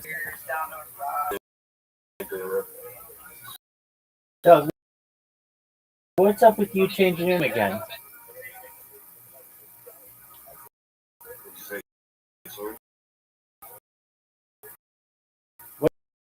What's up with you changing your name? I don't know if it's Trey or Tracy sucks because he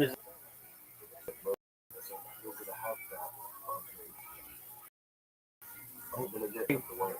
You let me know when you're ready, okay? A bit later. Apologies. Are you speaking into a what? I've got a cold. Oh, you got a cold. Okay, so I'll let you get. We just live in it. Oh, definitely.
How long have you two been together? 5 years this year. Married here in August. Okay, what does he do? He is a supervisor at the distribution center for a factory mixed with 6 location.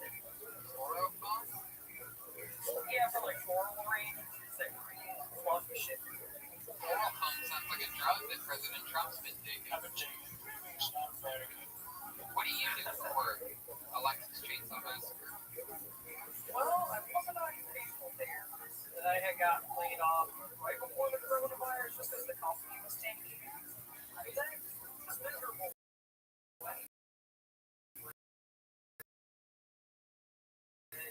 So now,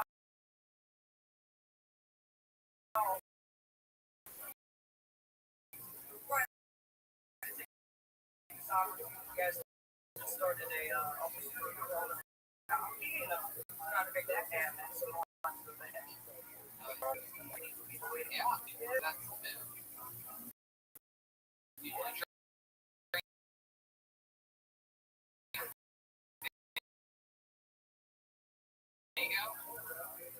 I'll just shake it up. You know what? One talent I have that I can always do myself.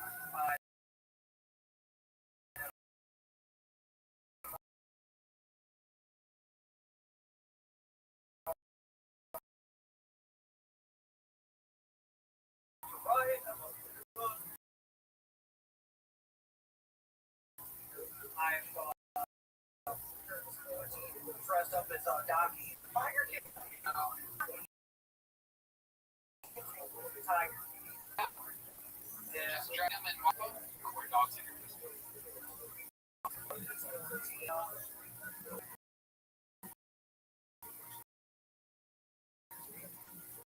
Yeah. Absolutely.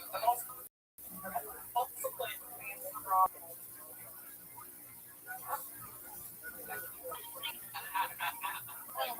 Have you ever played Animal Crossing, Dr. Fauci? Yeah, I play all the time. I can't lie. I actually play Animals Crossing and watch Mexicans try to cross the border. And I say, well, thank you. You won't come to my island. I bought a Switch myself. Instead of the account, I made it really easy. It's clear on the corner.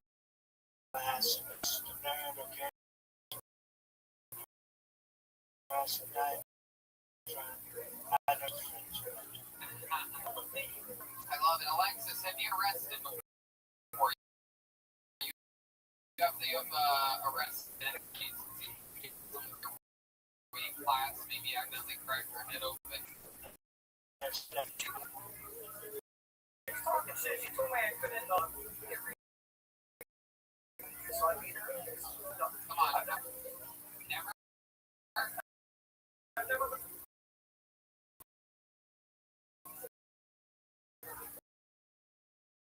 I've had Like what? Give us a good one of your misadventures.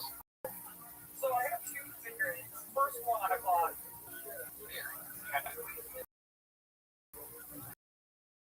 Out of all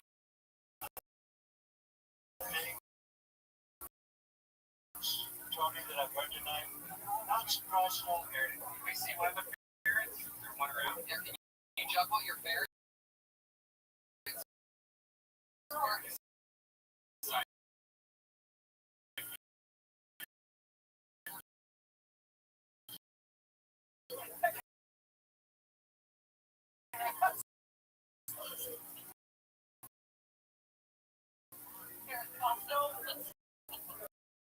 Oh, Dr. Fauci just called you ferret.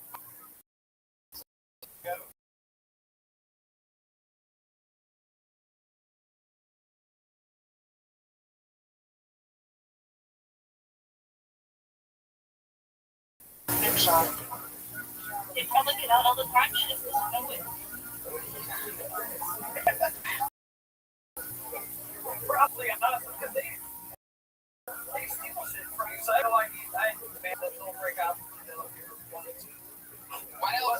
What else is so chaotic about your household? You have two ferrets. What else? Very high end.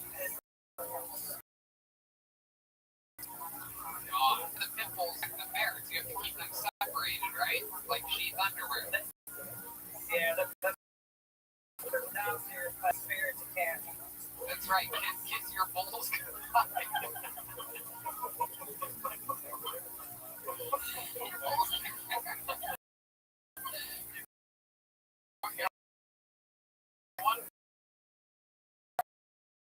One carpet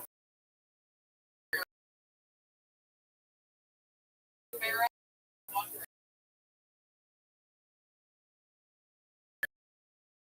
pit bulls. Yeah, right. Actually, just ask me for pass. For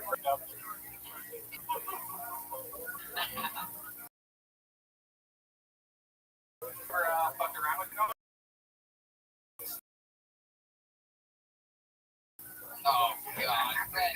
You know, Just by looking at that picture you got over your shoulder of David Lucas in a cowboy hat.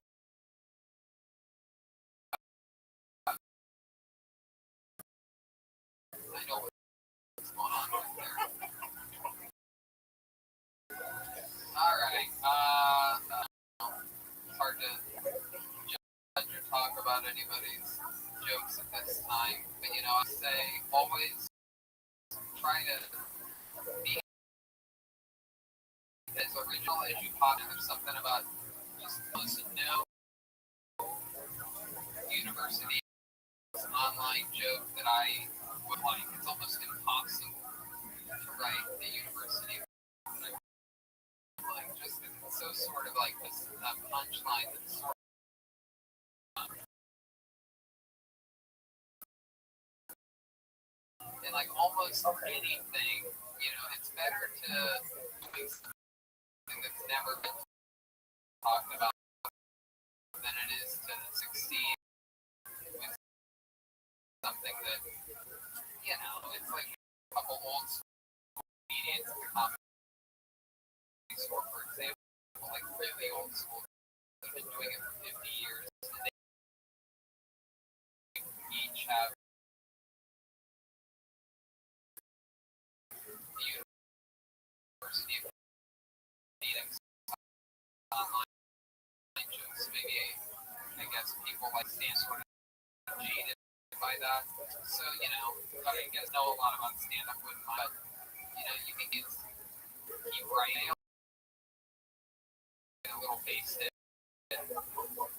For sure. Awesome. Alexis Chainsaw Master. Thank you, Alexis. Beautiful Northeast.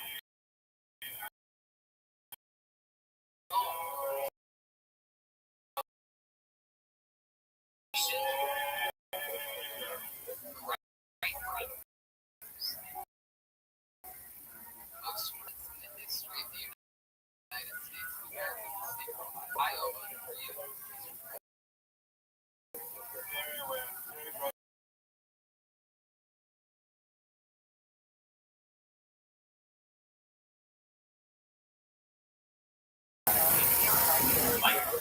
Football and football.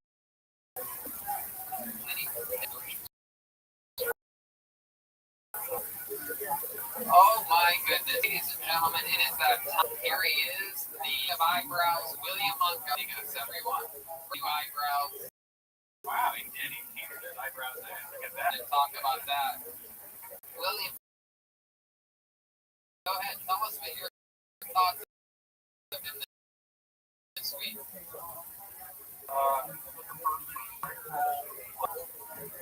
I'm currently writing a murder she wrote. William Montgomery. It's called Murder She Wrote. I banged my girlfriend so hard last night I gave her moderate black psoriasis.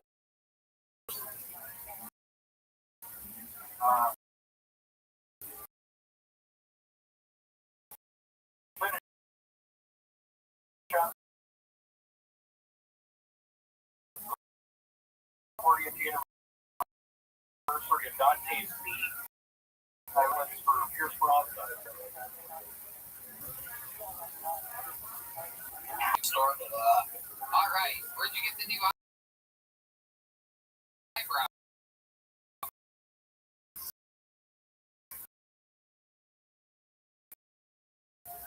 What are you talking about? Are those I'm talking about eyebrows the last, and now all of a sudden, very cool.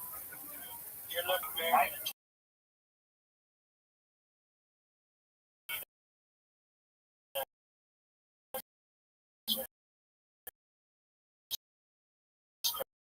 Can you zoom in on that a little bit? Can you hold the phone closer to those eyebrows? Closer? no, these are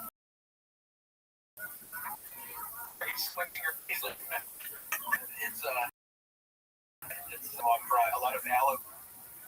I cut bruises. Is that a joke? No, guys. Aloe vera. That one, they're really coming in. Do you like them? Yeah, that's great. I like your bandana too. What's going on up there? I can't figure out how to do this. Doing a good job. Move the bandana back a little.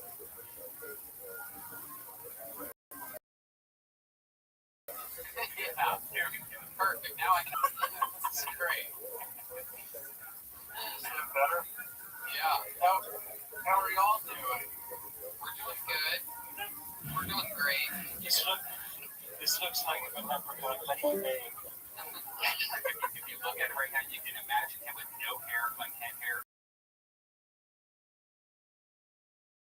Or so you can see what he would look like.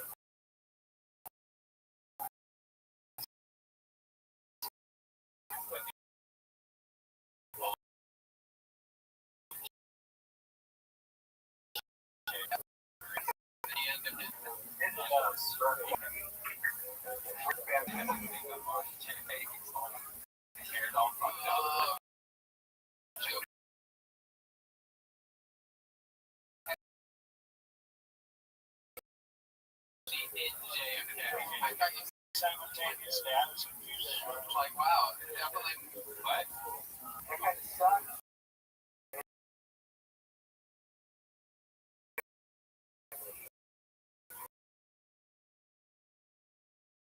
Shut up. Oh.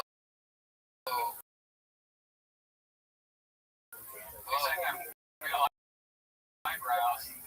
Oh my goodness. Yeah, are you serious? Talking with me right now? For a little bit, we can see how sturdy they are. Rubbing it.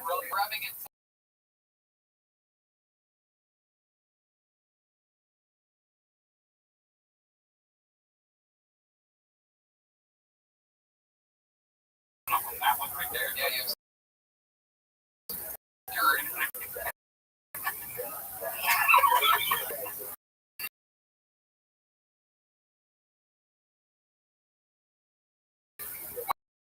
My room's pretty dirty right now. Can we see it? Can you take us in? Show us, please.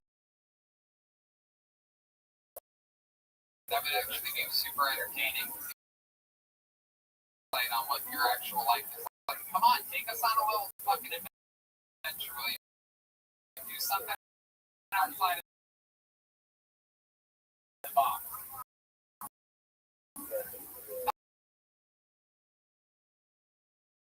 Come on. Don't overthink it. Come on, William. Be fun. I don't think it's a good idea. Why? You're overthinking. I've never seen you this scared to do anything. Good idea. Williams, not bad, I guess.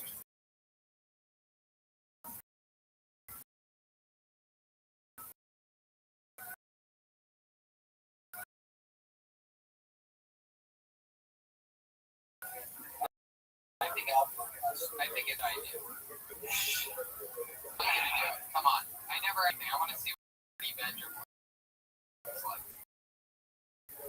It's not bad, and it's not a dirty one.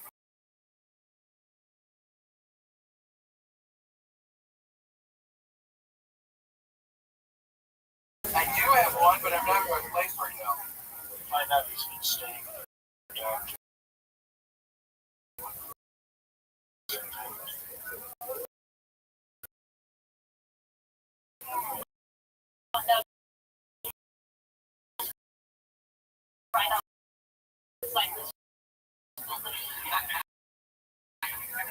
Okay, well, you're not sure. Yes, so that was going to a different person.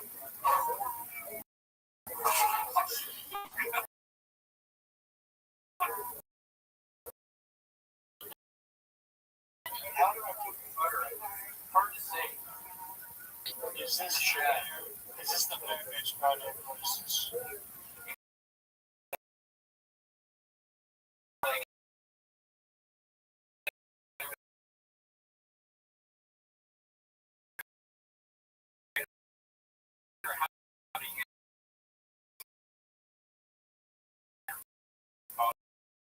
How long have you had this car? He's very, Yeah, that's great stuff, William. I really feel like I went on a discount. William, President has been taking. We've also been on for about 3 weeks. Yeah, that's what we're just. And how about you drugs have you been on lately? Interesting. I can't really like that. You've been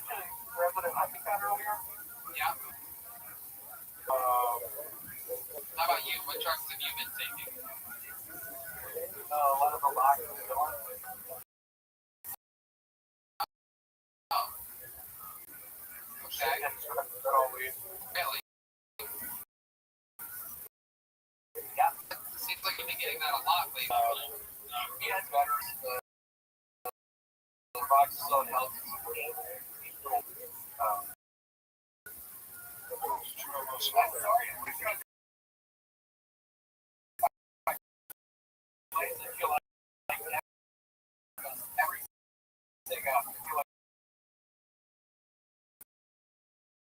one of my best sets.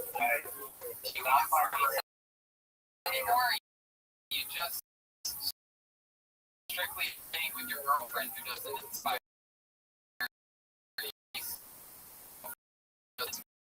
you know.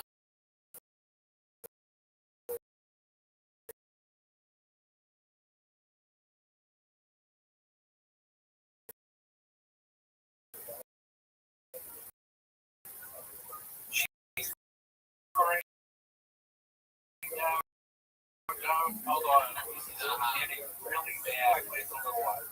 Now, I play a lot of different jokes.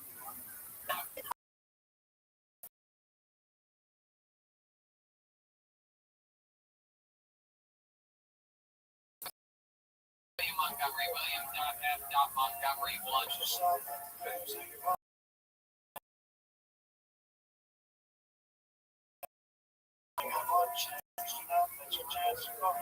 Comedian goes by the name April Street.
Just realized that.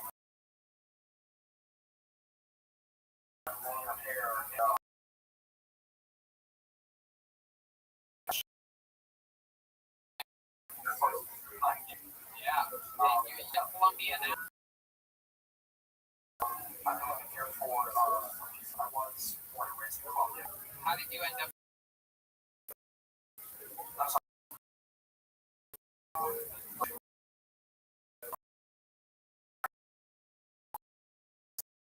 San Francisco, but I got offered at the university. So I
Don't forget some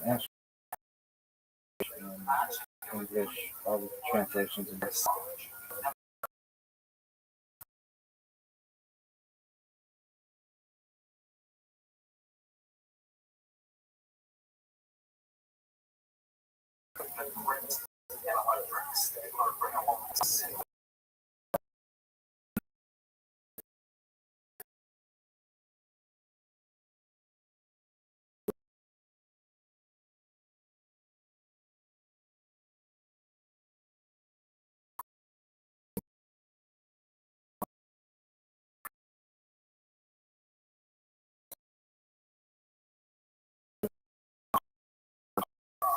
Word that is not English. In parentheses, put the Hebrew, comma, the Ashkenazi alliteration, comma, alliteration, and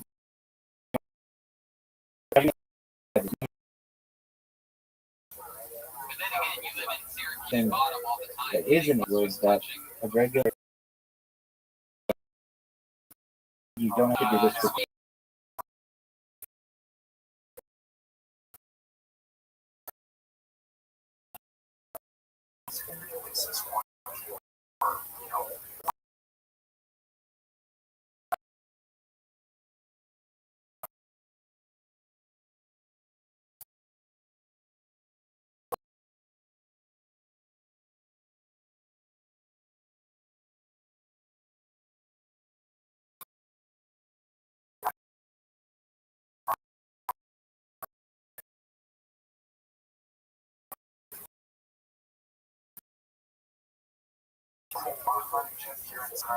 for once upon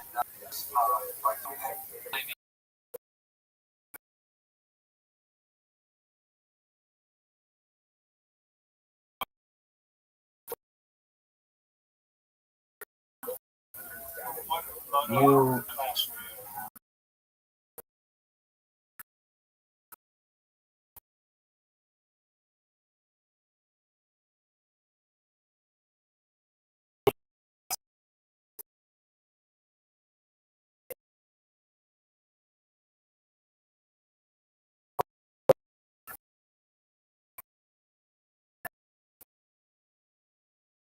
Heading Buffalo.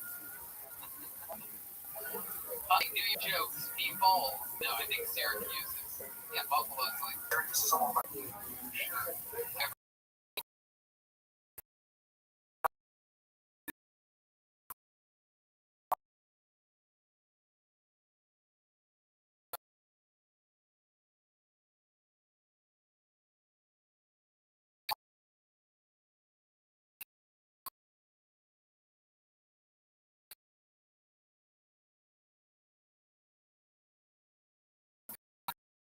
I'll be taking that trip as often as you. Unfortunately, didn't make it down. It's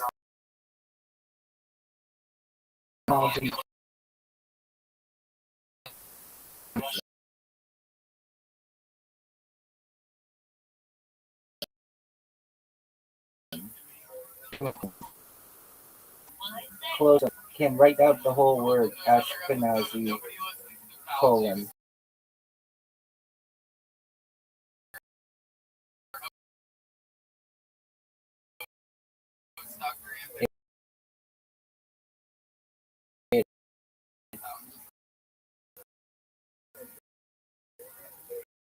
Shouldn't assume.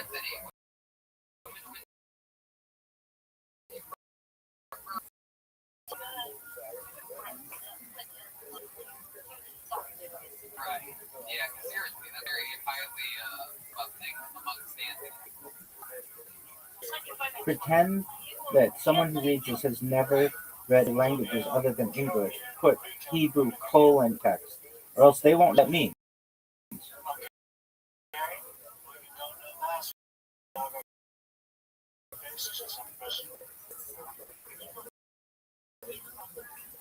What's your love like? See, you have a couple laps behind you. I'm guessing there's a lot of fucking doggy porn going on up there. pickup porn. That's my Pickup porn. What is that? Sex with a pickup truck?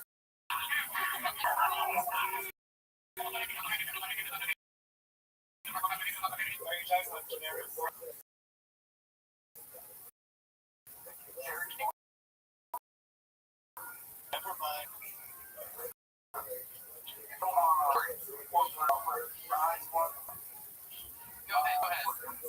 Sorry, we're they literally pick up one of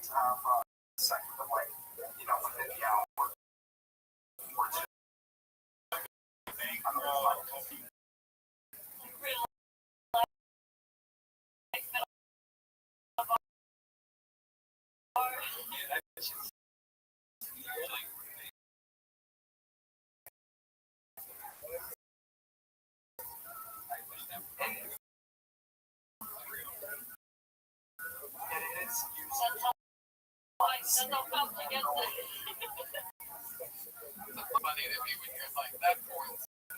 All of it, you know, I'm not going to.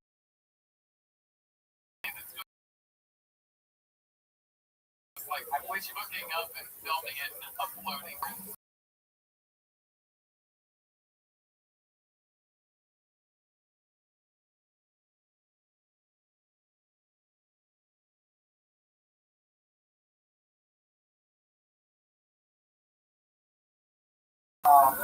So what I was hearing for this, it's not even necessarily about me, but where I was giving out for this call, I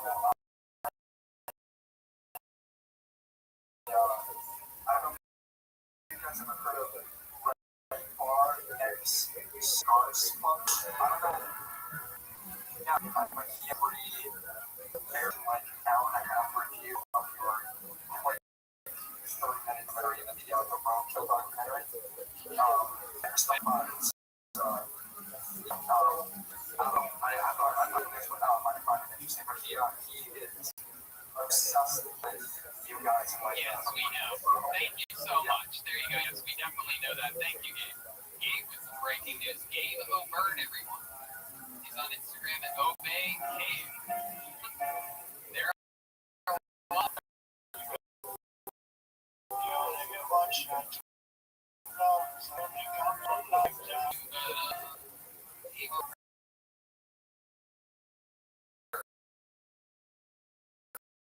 all right, we're gonna keep it moving along as always, ladies and gentlemen.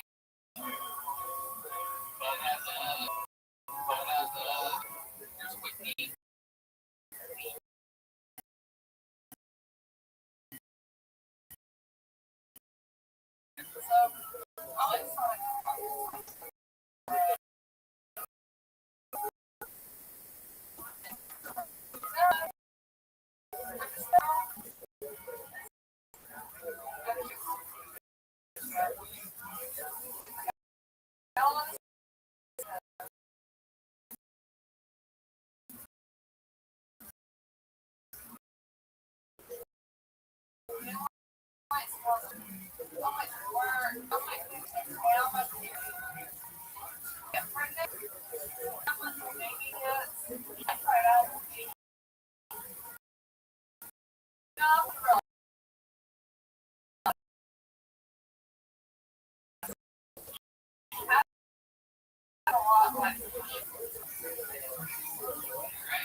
I can't wait to finish some time with you.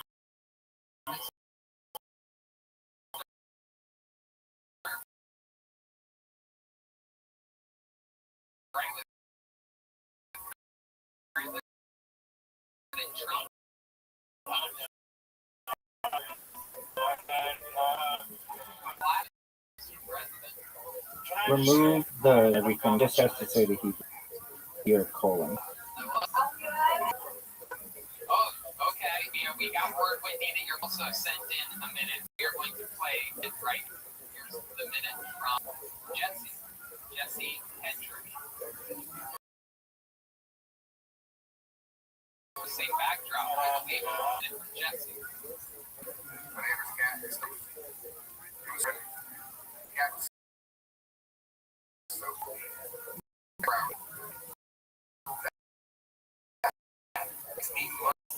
For any person, Rabbi, put the years of that they live in common era.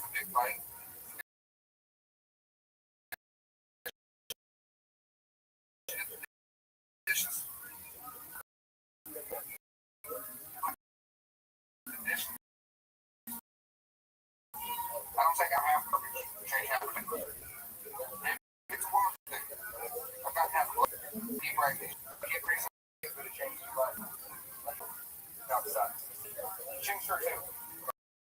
Right. That's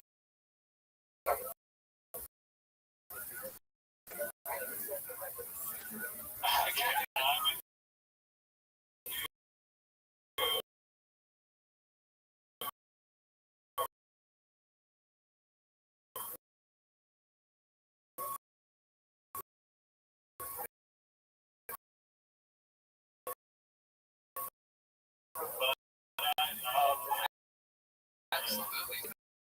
These people probably aren't from upstate New York, but you look like people that live in the U.S.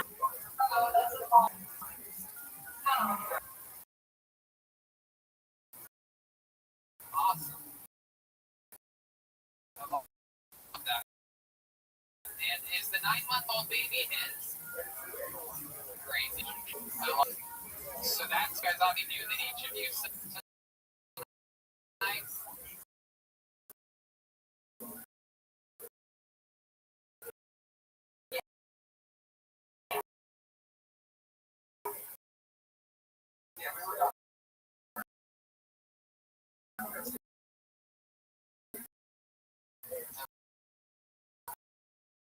Love that. And either of you done actual stand-up comedy before? Yeah. You have a Mountain Dew blast. See? Anything to go in there? Oh, shit. You have a hog right next to you. You could hunt if, just kidding. I'm sorry. Sorry, Woody. I hate being mean to people. If this is so low. It's only fun for me in real life. I feel bad over that. It's like, oh, I'm sorry. It's totally. I know. I know.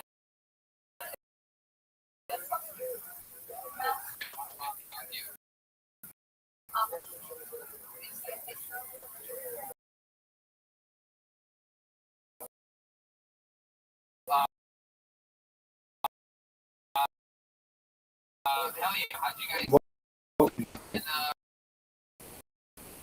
Make it 10 out of 10.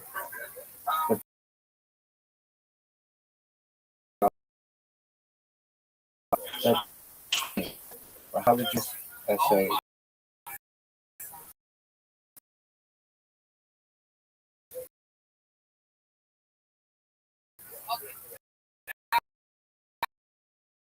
Logically sound, or is it already a 10 out of 10 under the thing? How soon after you get this fucking Movich energy? 1, 2, 3 times? 7. Only one? And that's it. That sounds too.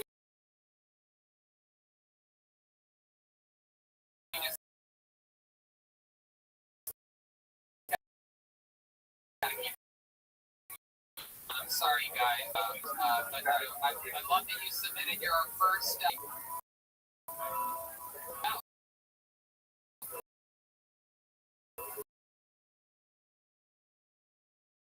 Whitney Lee and Jesse Hendricks.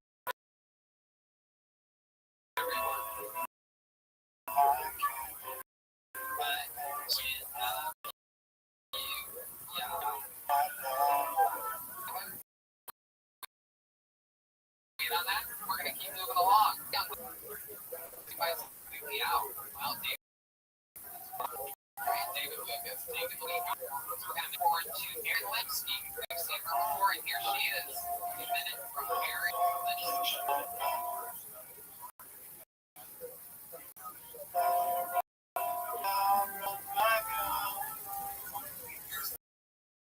Very nice. One of the things I think is short for us to do is focus on social.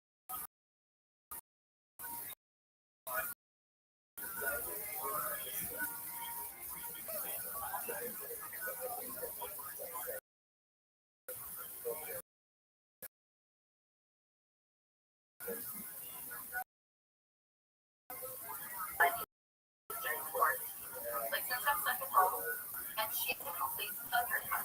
I know about you don't like that word. Another silver said, "Oh, yeah, well, this delivers to your house. There's less drinking and driving." Let's be real. Some of us believe because they're too nice drinking and driving. Some of us would have nothing. They're yeah, great. Some of us all 7 a.m.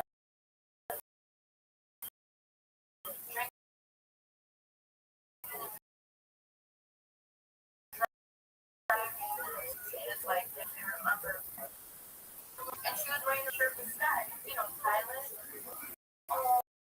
What are you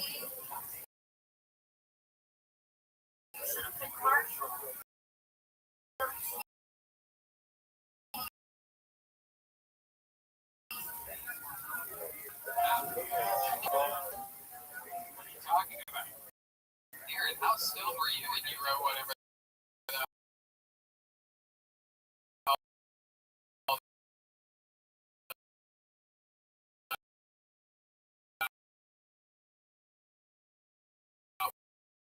was? Welcome to the show. What episode were you on? Was that Cleveland or Milwaukee? That's right. Is there a hotel that Tony went off on? Have you ever been? Yeah,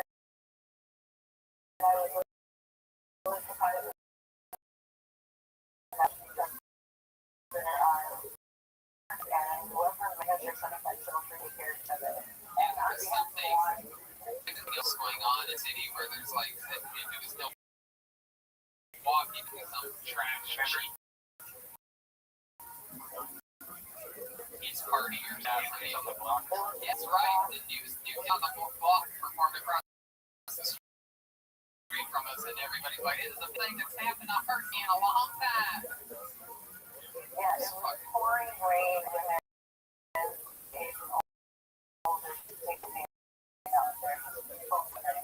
Yeah, so new kids on the block, fucking unbelievably famous and upstate New York. All the novels, really, just new kids on the block are still the new kids on the block. Just talking, what do you do for work? I work at a dye shop, so we make the clothes with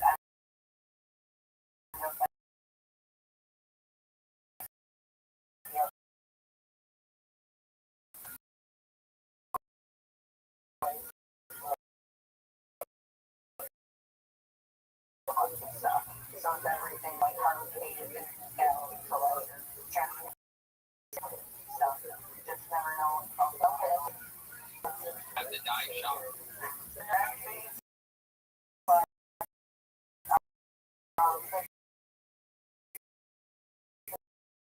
Been a little slow and hard to tell lately. On there, you live by yourself. What's going on? Yeah. Yeah.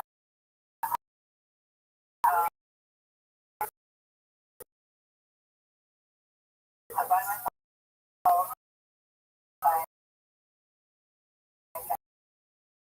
my own place and everything.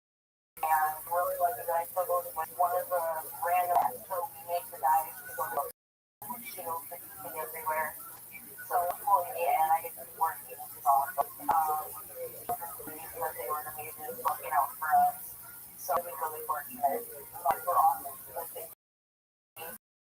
my days, I got them at work at 2:30, but I had my nights to do every night, which was really nice. Where would you come to Milwaukee? There,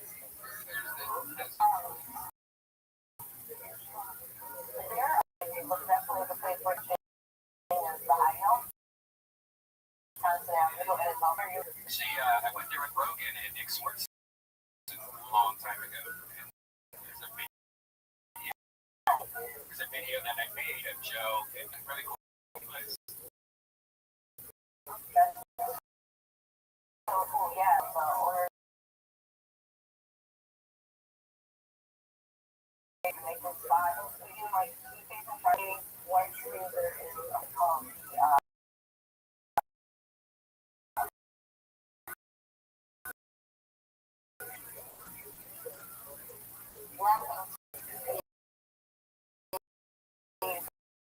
it's so good for the parking lot.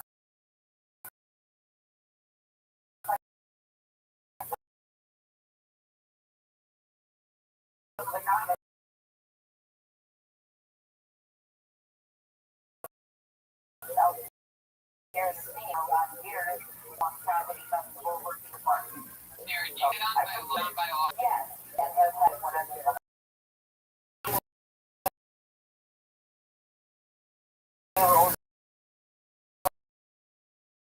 They made you sign before? With like with And Jeremiah Watkins of Venmo is a four-child named William.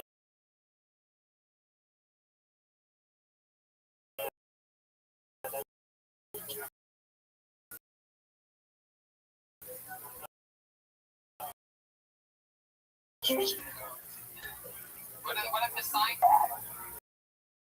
Oh my goodness. Like was proper on all those. Can I say obviously. What do you prefer, white or black?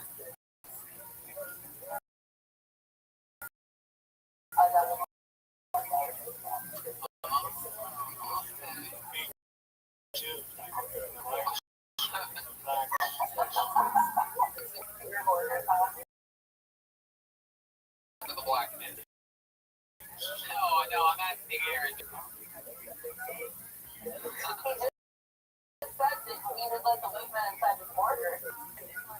about you, Aaron? What do you prefer about white men over black men?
I love that.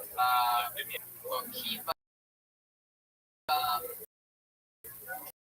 writing and keep going to those open mics when everything back up again. And yeah, she's with the zero HN. Aaron, Ryan, all one word. NOIT. That's ERIN.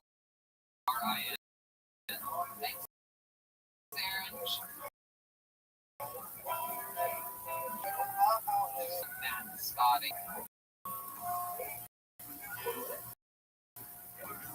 Great. Here's Matt.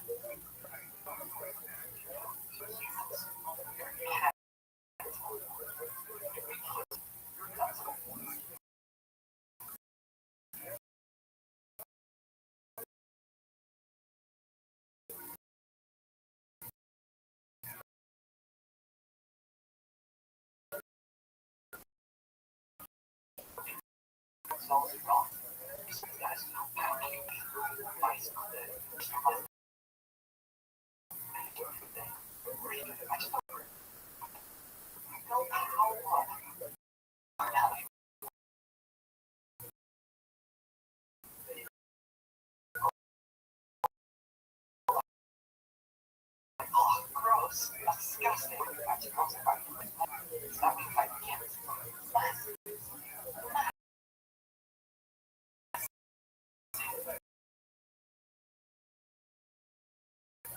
What is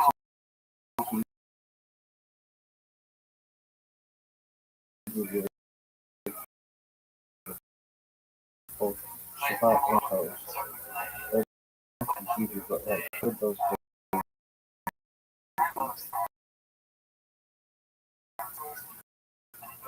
meaning like put something and tell like that's a long phrase. So what is a word that's both? Hello, Scotty. How's it going? Where are you now?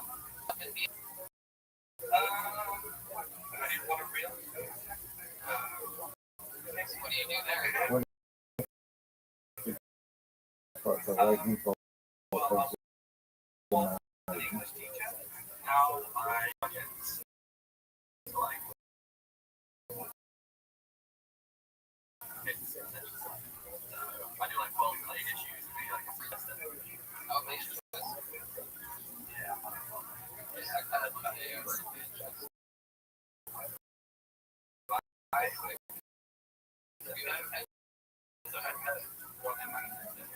What?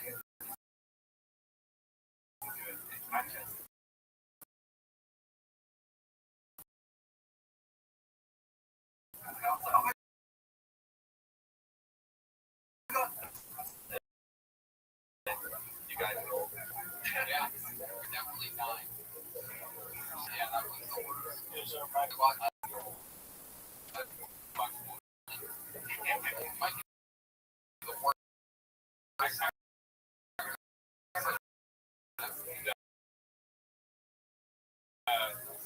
Yeah, like Manchester. That's not Really close to death. It was pretty. I know this goes back.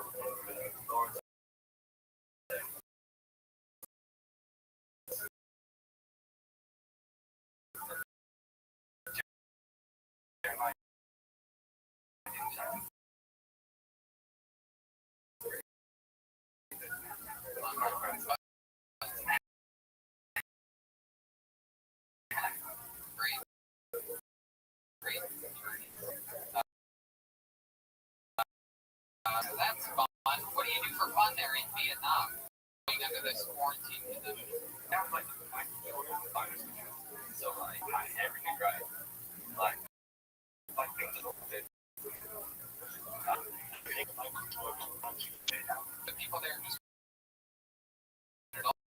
also there's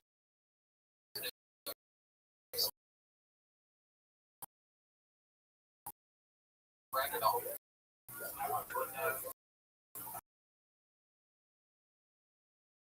think about two cases and So the curve is flat there and everything's flat. public schools don't let expat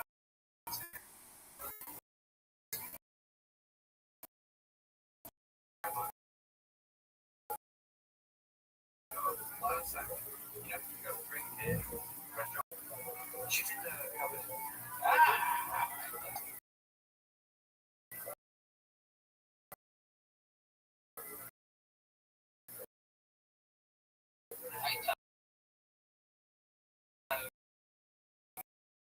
I do spend a lot of my spare time in the closet.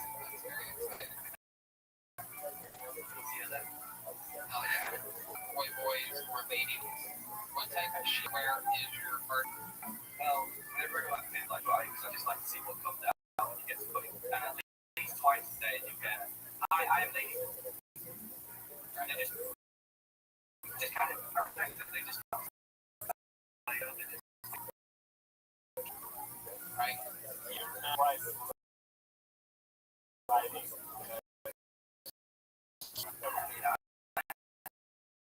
desperate.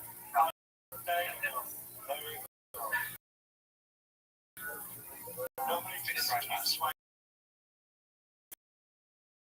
because they think it's an area still. Okay. So what's the wildest thing that anyone that looks like you? I actually did date someone We're in a restaurant and the American lady goes, "Are you interested? Are you dating?" I don't know why. Yeah, that is.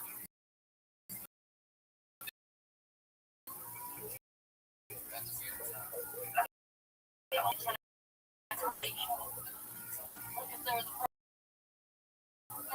Remove the part about I just what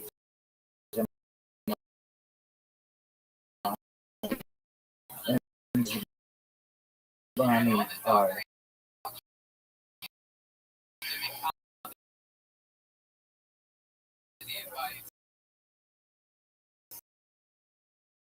Tony,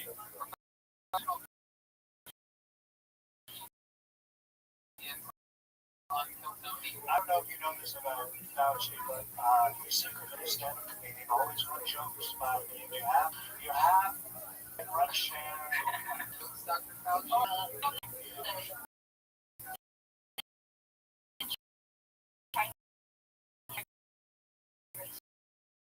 Yes.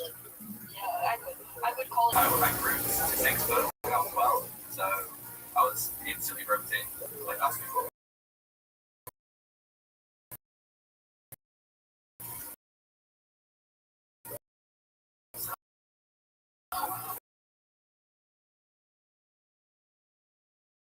I didn't 6 foot until I was 13. It's crazy. Go catch up. Yeah, for sure. Yeah. After that, Yeah, I put on so much work that I weighed down my spinal cord. Shot down to 5 million. see, these are facts. These are something. He says email from that. I have never done that. Subject line. Oh, funny joke. He looks like a Dutch bonus actress. Thank you. I mean, Little Dutch birdie things. Or an American Dr. Fauci. That's Dr. Fauci who looks like Dutch birdie. Yeah. Alright, Matt. Thanks for chatting with us all the way from Vietnam. And it's the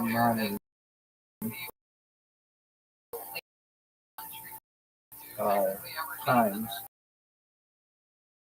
meaning like Thank you so much, Matt. There he is, Matt Scotting, everyone. He's on Instagram at NCTTGTN. At the time, everybody, only the GOAT, ladies and gentlemen, Michael Blair is here. Hello, Michael.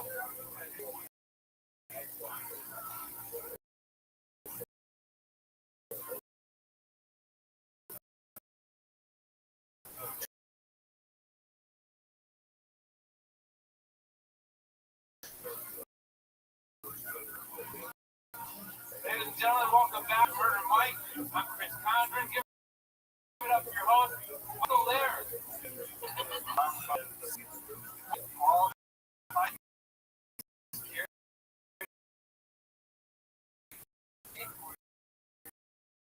fuck with securities, nation's #1 standing in place for a long period of time.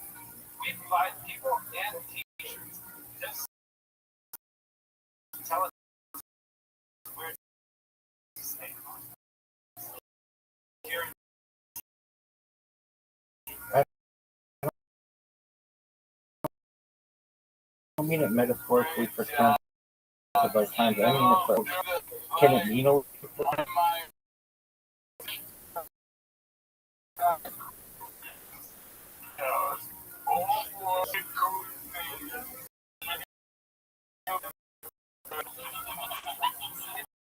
Action has been ordered by Jimmy Hoffa, but his dishes are monstrous and Fall Guys. We may never know. defines the mind at the beginning? Have better garlic mashed potatoes. Daggett says that movie sounds like a stage assessment where he got Lee Harvey Oswald. What did Oswald know about Kennedy when the rest of this is ragu? never know, so judge for yourself. Officers, just me and you.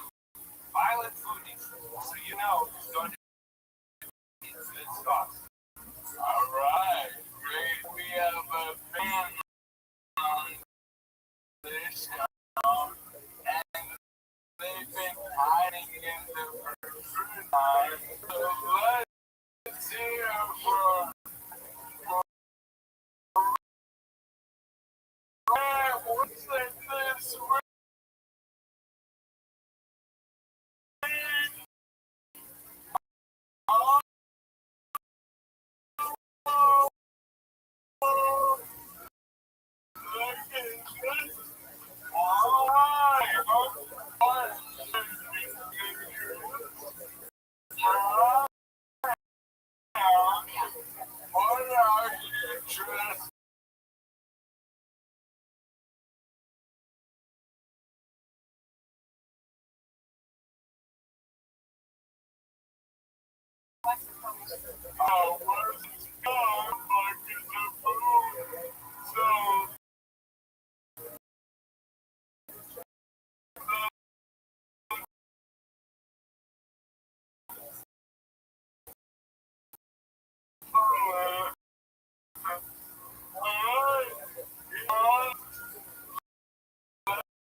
I love this.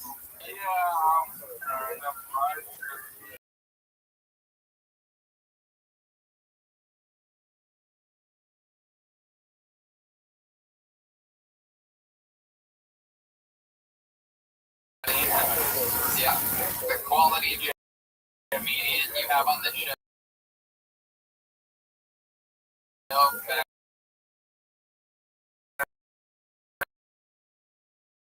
Yeah. Oh,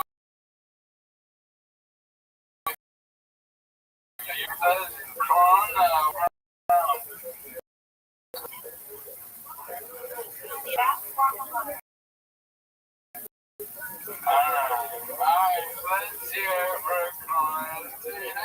some advice. People advise you should hold it lower, drink to the closer comes out.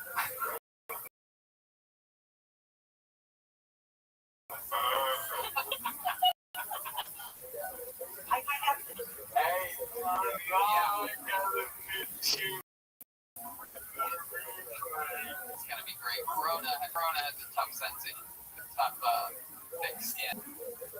This will wash. Yeah, we'll really go for about 14 days.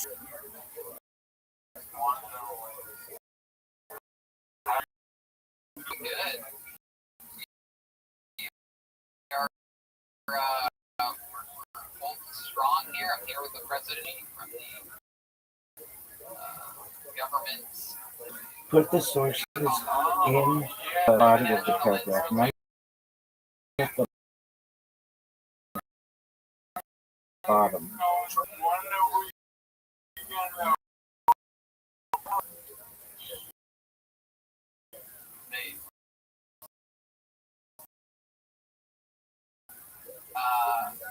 do we got for president?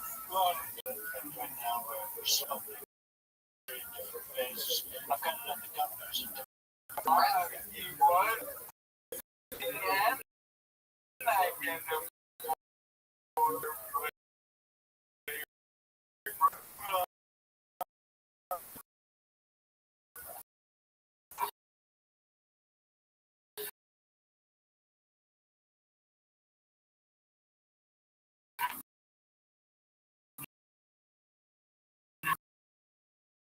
The president is currently on more medication. Don't put the actual at the beginning. You don't have to put that.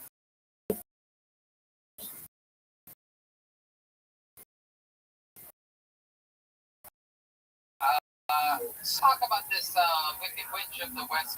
Judaism.org. No one that website is. What's a server?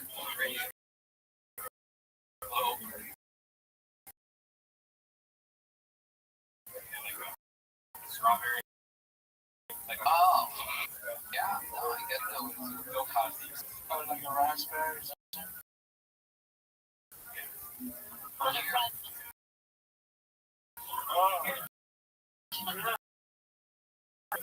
You don't have to say about that org. You can say about website. You get your left there.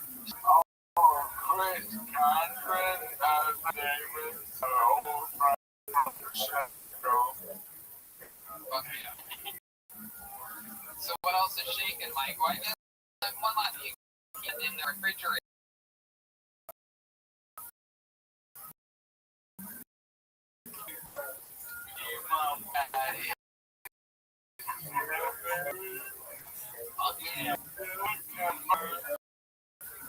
Love it. Get the caveman coffee shirt on. I fucking love it. Me neither. Where did you get that? Well, this is what I got. He's a rapper. With the right I'm waiting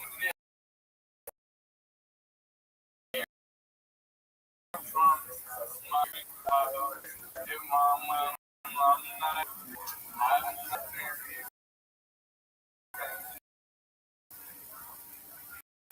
Get on that.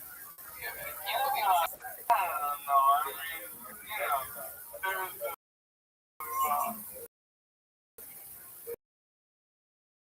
there's one more question for your win.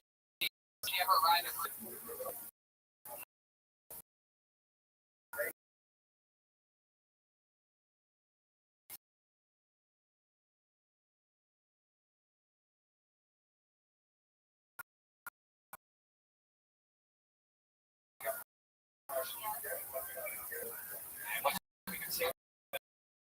I don't see the rabbi's years of life there next to them. How long is this lady going to live?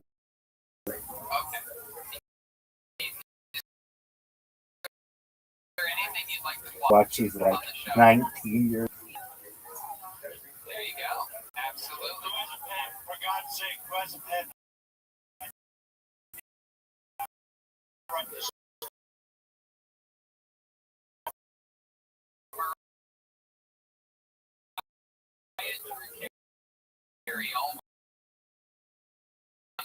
Spelled like Drew Carey and Mariah Carey, right? But Mariah Drew Carey, producer there. Is there anything to plug? Check the gig, whatever. Oh, like it's long enough. King Mike. Like American. Yeah.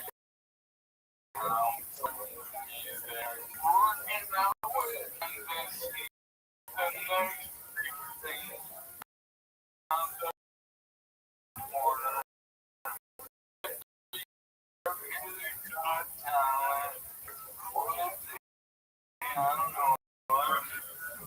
you want American Talent?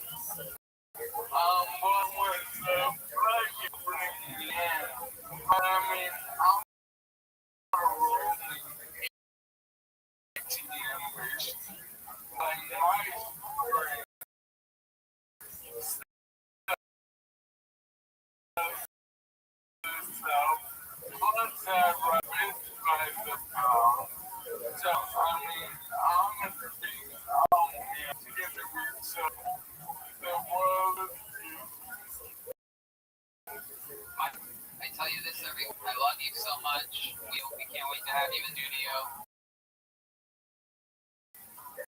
We wish you were here with us.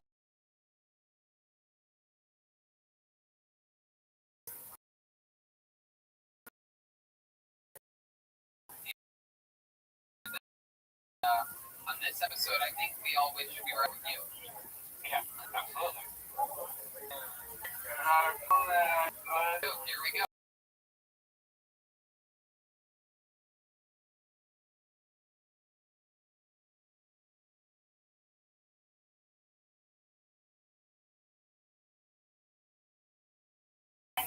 I'll see you at the beach. Thank you very much. The great coronavirus on an episode of Murder Mike, everybody.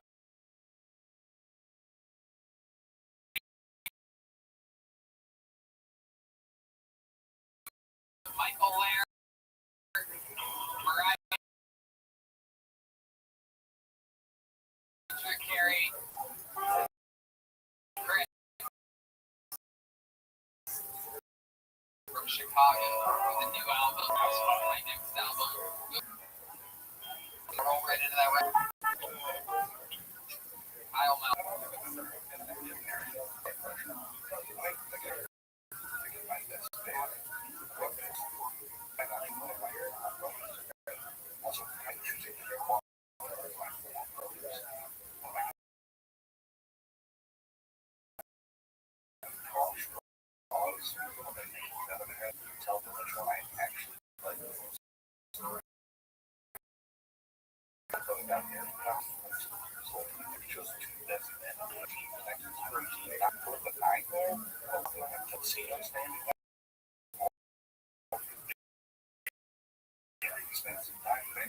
How do you explain that to the sarcasm?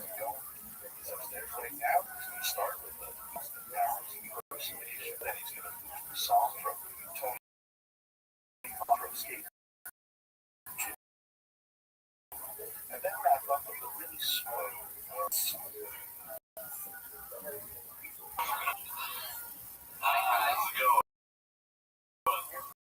How are you doing?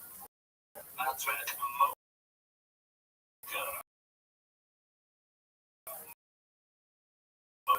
Wow. Confusing Middle Eastern you. Wow, what kind of Middle East you? Czechoslovakia?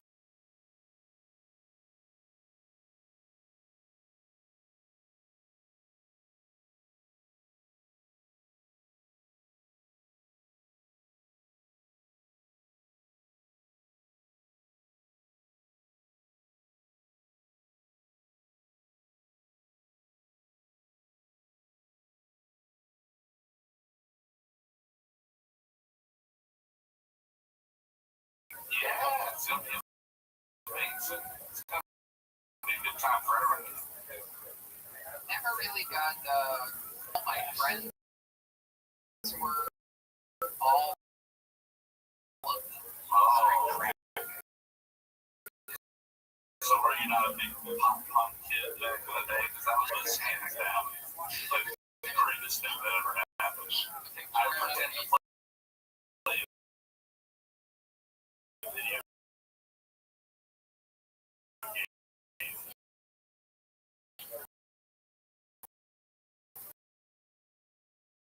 game. to listen to that song. The dad from Teen Wolf is now next. Is pretty mind-boggling. He wore the backward Tom Herrera hat like you have right now. You do any kind of song rather than a cut, you can name it. Yeah. You can just lean back.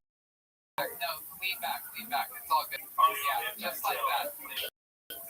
Oh, it's incredible. There we go. There you go. The guys here are better boxers. They're unbelievable. So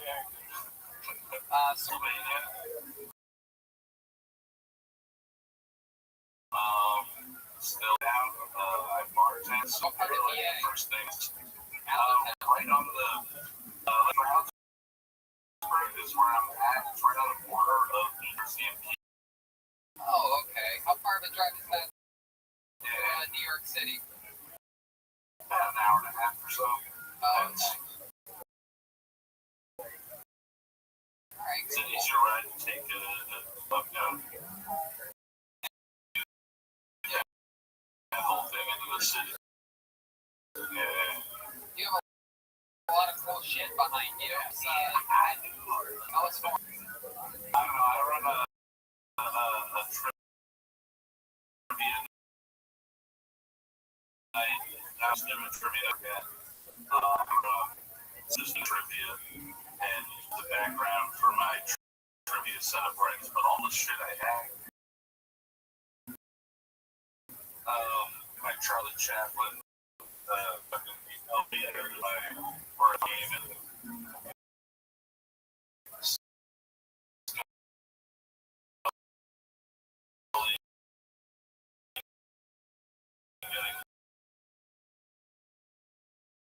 getting chased by a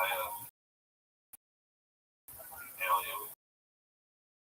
You know, loaded right next to a bunch of random people.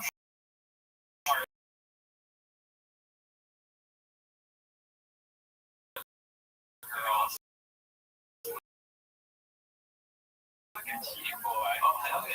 Oh, yeah. Like a motherfucker. I myself to get that teeth. Yeah.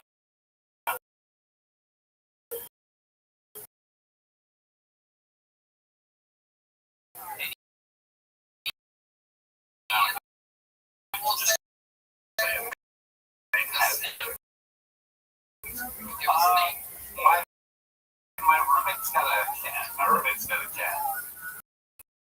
9 years. She's a psychopath. Not everything. And now I just have a roommate with a cat, which is weird. Just the way it Yeah, break up. sad journal somewhere. Absolutely. Yeah. Are you happy now that you guys are separated? Oh, about to have a baby with the next guy in line, so.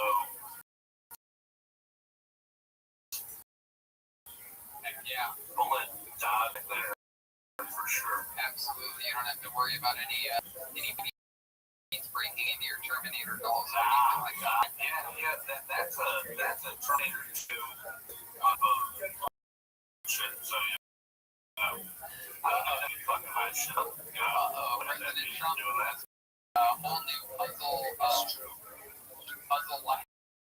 I've been working on a puzzle now in quarantine. And it's very, very And I love it. Have you been dating at all? A year since the big breakup. What are you doing? Oh, yeah. You know, doing the Bumble and the Tinder and allowing everybody to see the world. So I figured I'm a fat Irish guy. I'll just grab myself in Ireland. I've been cleaning up virtually in Ireland right now. Standing up in Ireland? Yeah, let's go. Maybe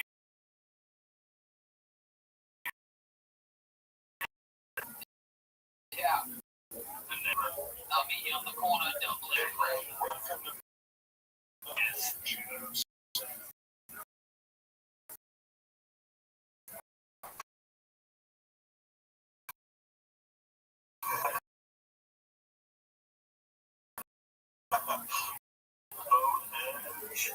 What? Here's trivia.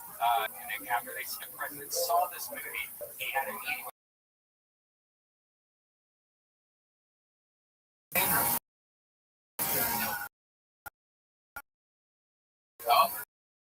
Anthony now.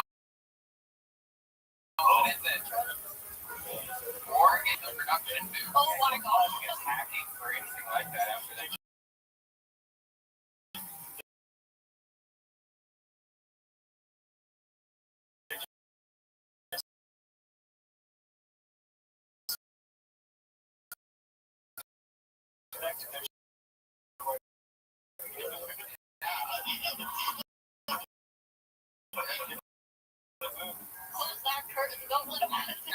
Trivia.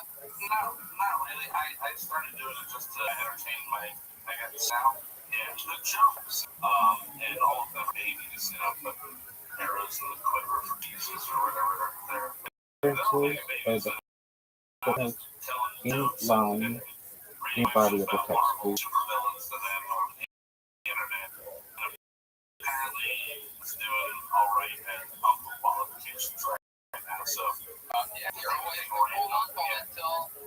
cool uncle until you touch them inappropriately. Remember that line? Exactly. Once you touch them. Until they remember.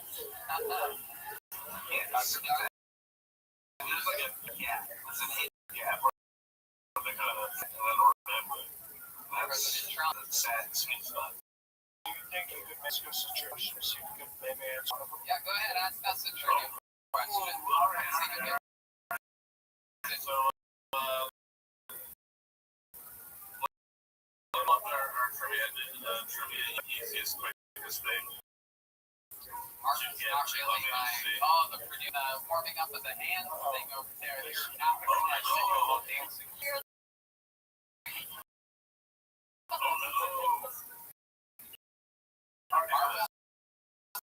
Somehow, acronyms. I did one on acronyms the other day. Right? So, this is what trying to sign into an elected human being. String letters and numbers are really like CAPTCHA stand for. He thought it was CAPTCHA. CAPTCHA has letters involved in the actual acronym. But CAPTCHA is the short version. Wow. Give us a question. Multiple choice if you want them, if you need to. Computers assemble a possible threat or confirmation activity, or B, completely automated public Turing test computers and humans apart. That's the first one. B. I'll say B. Oh, you're going, hey, Tony, you're going to be over there right now. It is completely automated public Turing testers and humans. You're in for the Rabbbi. And maybe some money on Venmo while I'm sitting here waiting for bars to flow in. I just want one of Tony's movie cameras. Yeah. Smells like dildos and movie boys.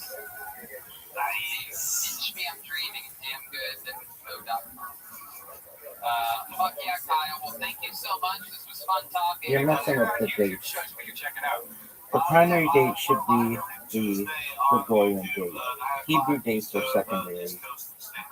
We evaluate all the dates because a lot of them are wrong. Is the name of the channel, and the show is called Kyle Moco Won't Shut Up.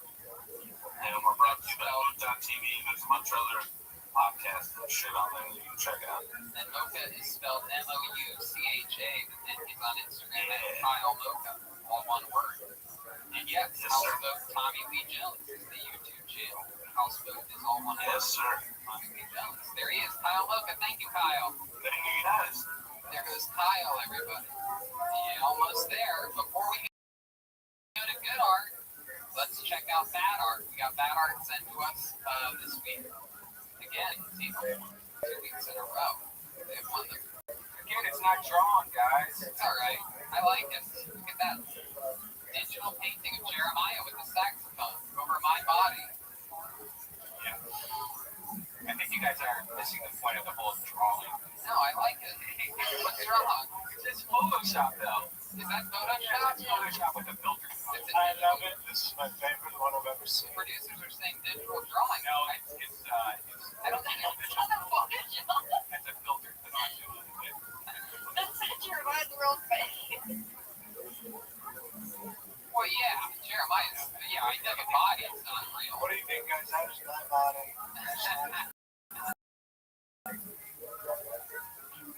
There's a watermark. Red Band is furious. I think it's a great idea for a segment if it's drawings. Like this is. Yeah, it's just.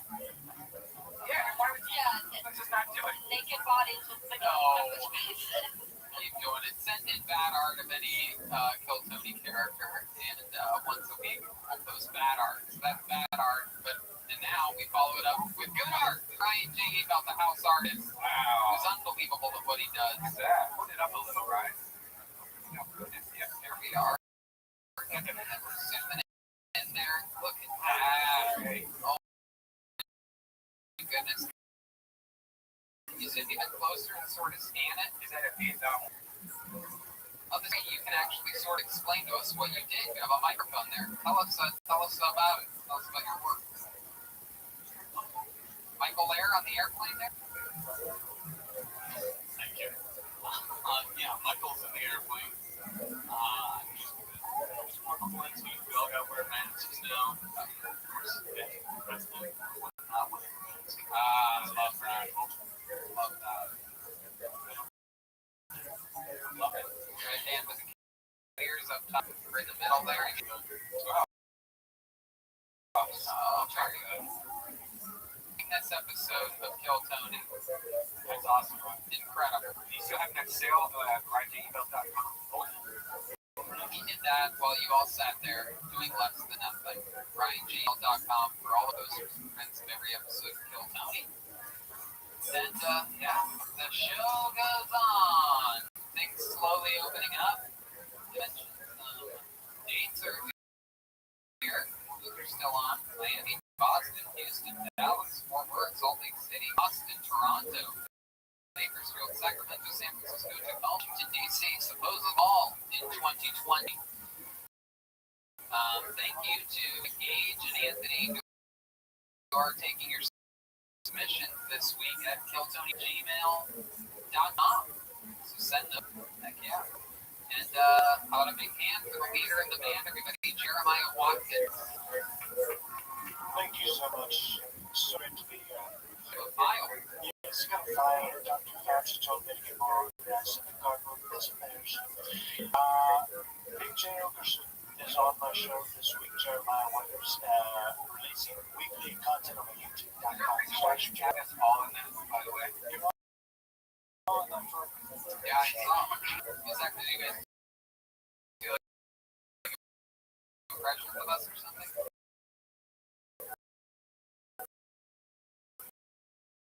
No, it was literally like a mouse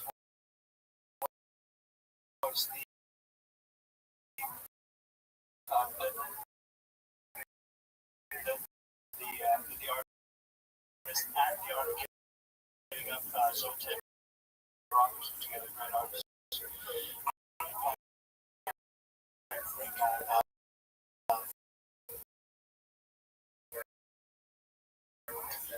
Yeah, but midline. We love you, and perhaps one of the greatest presidents of all time, Donald J. Trump, and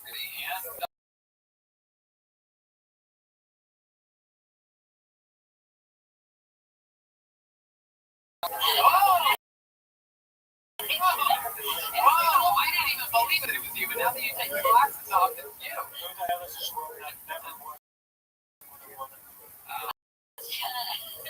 Joel's back next week. Everybody's here. Everything is moving along. Shout out to the great people over at Represent Limited who made through a bunch of Kill Tonys just for us, not for Dale. I like them. Boy, you can't really help with this thing. Gino, thank you so much. Ryan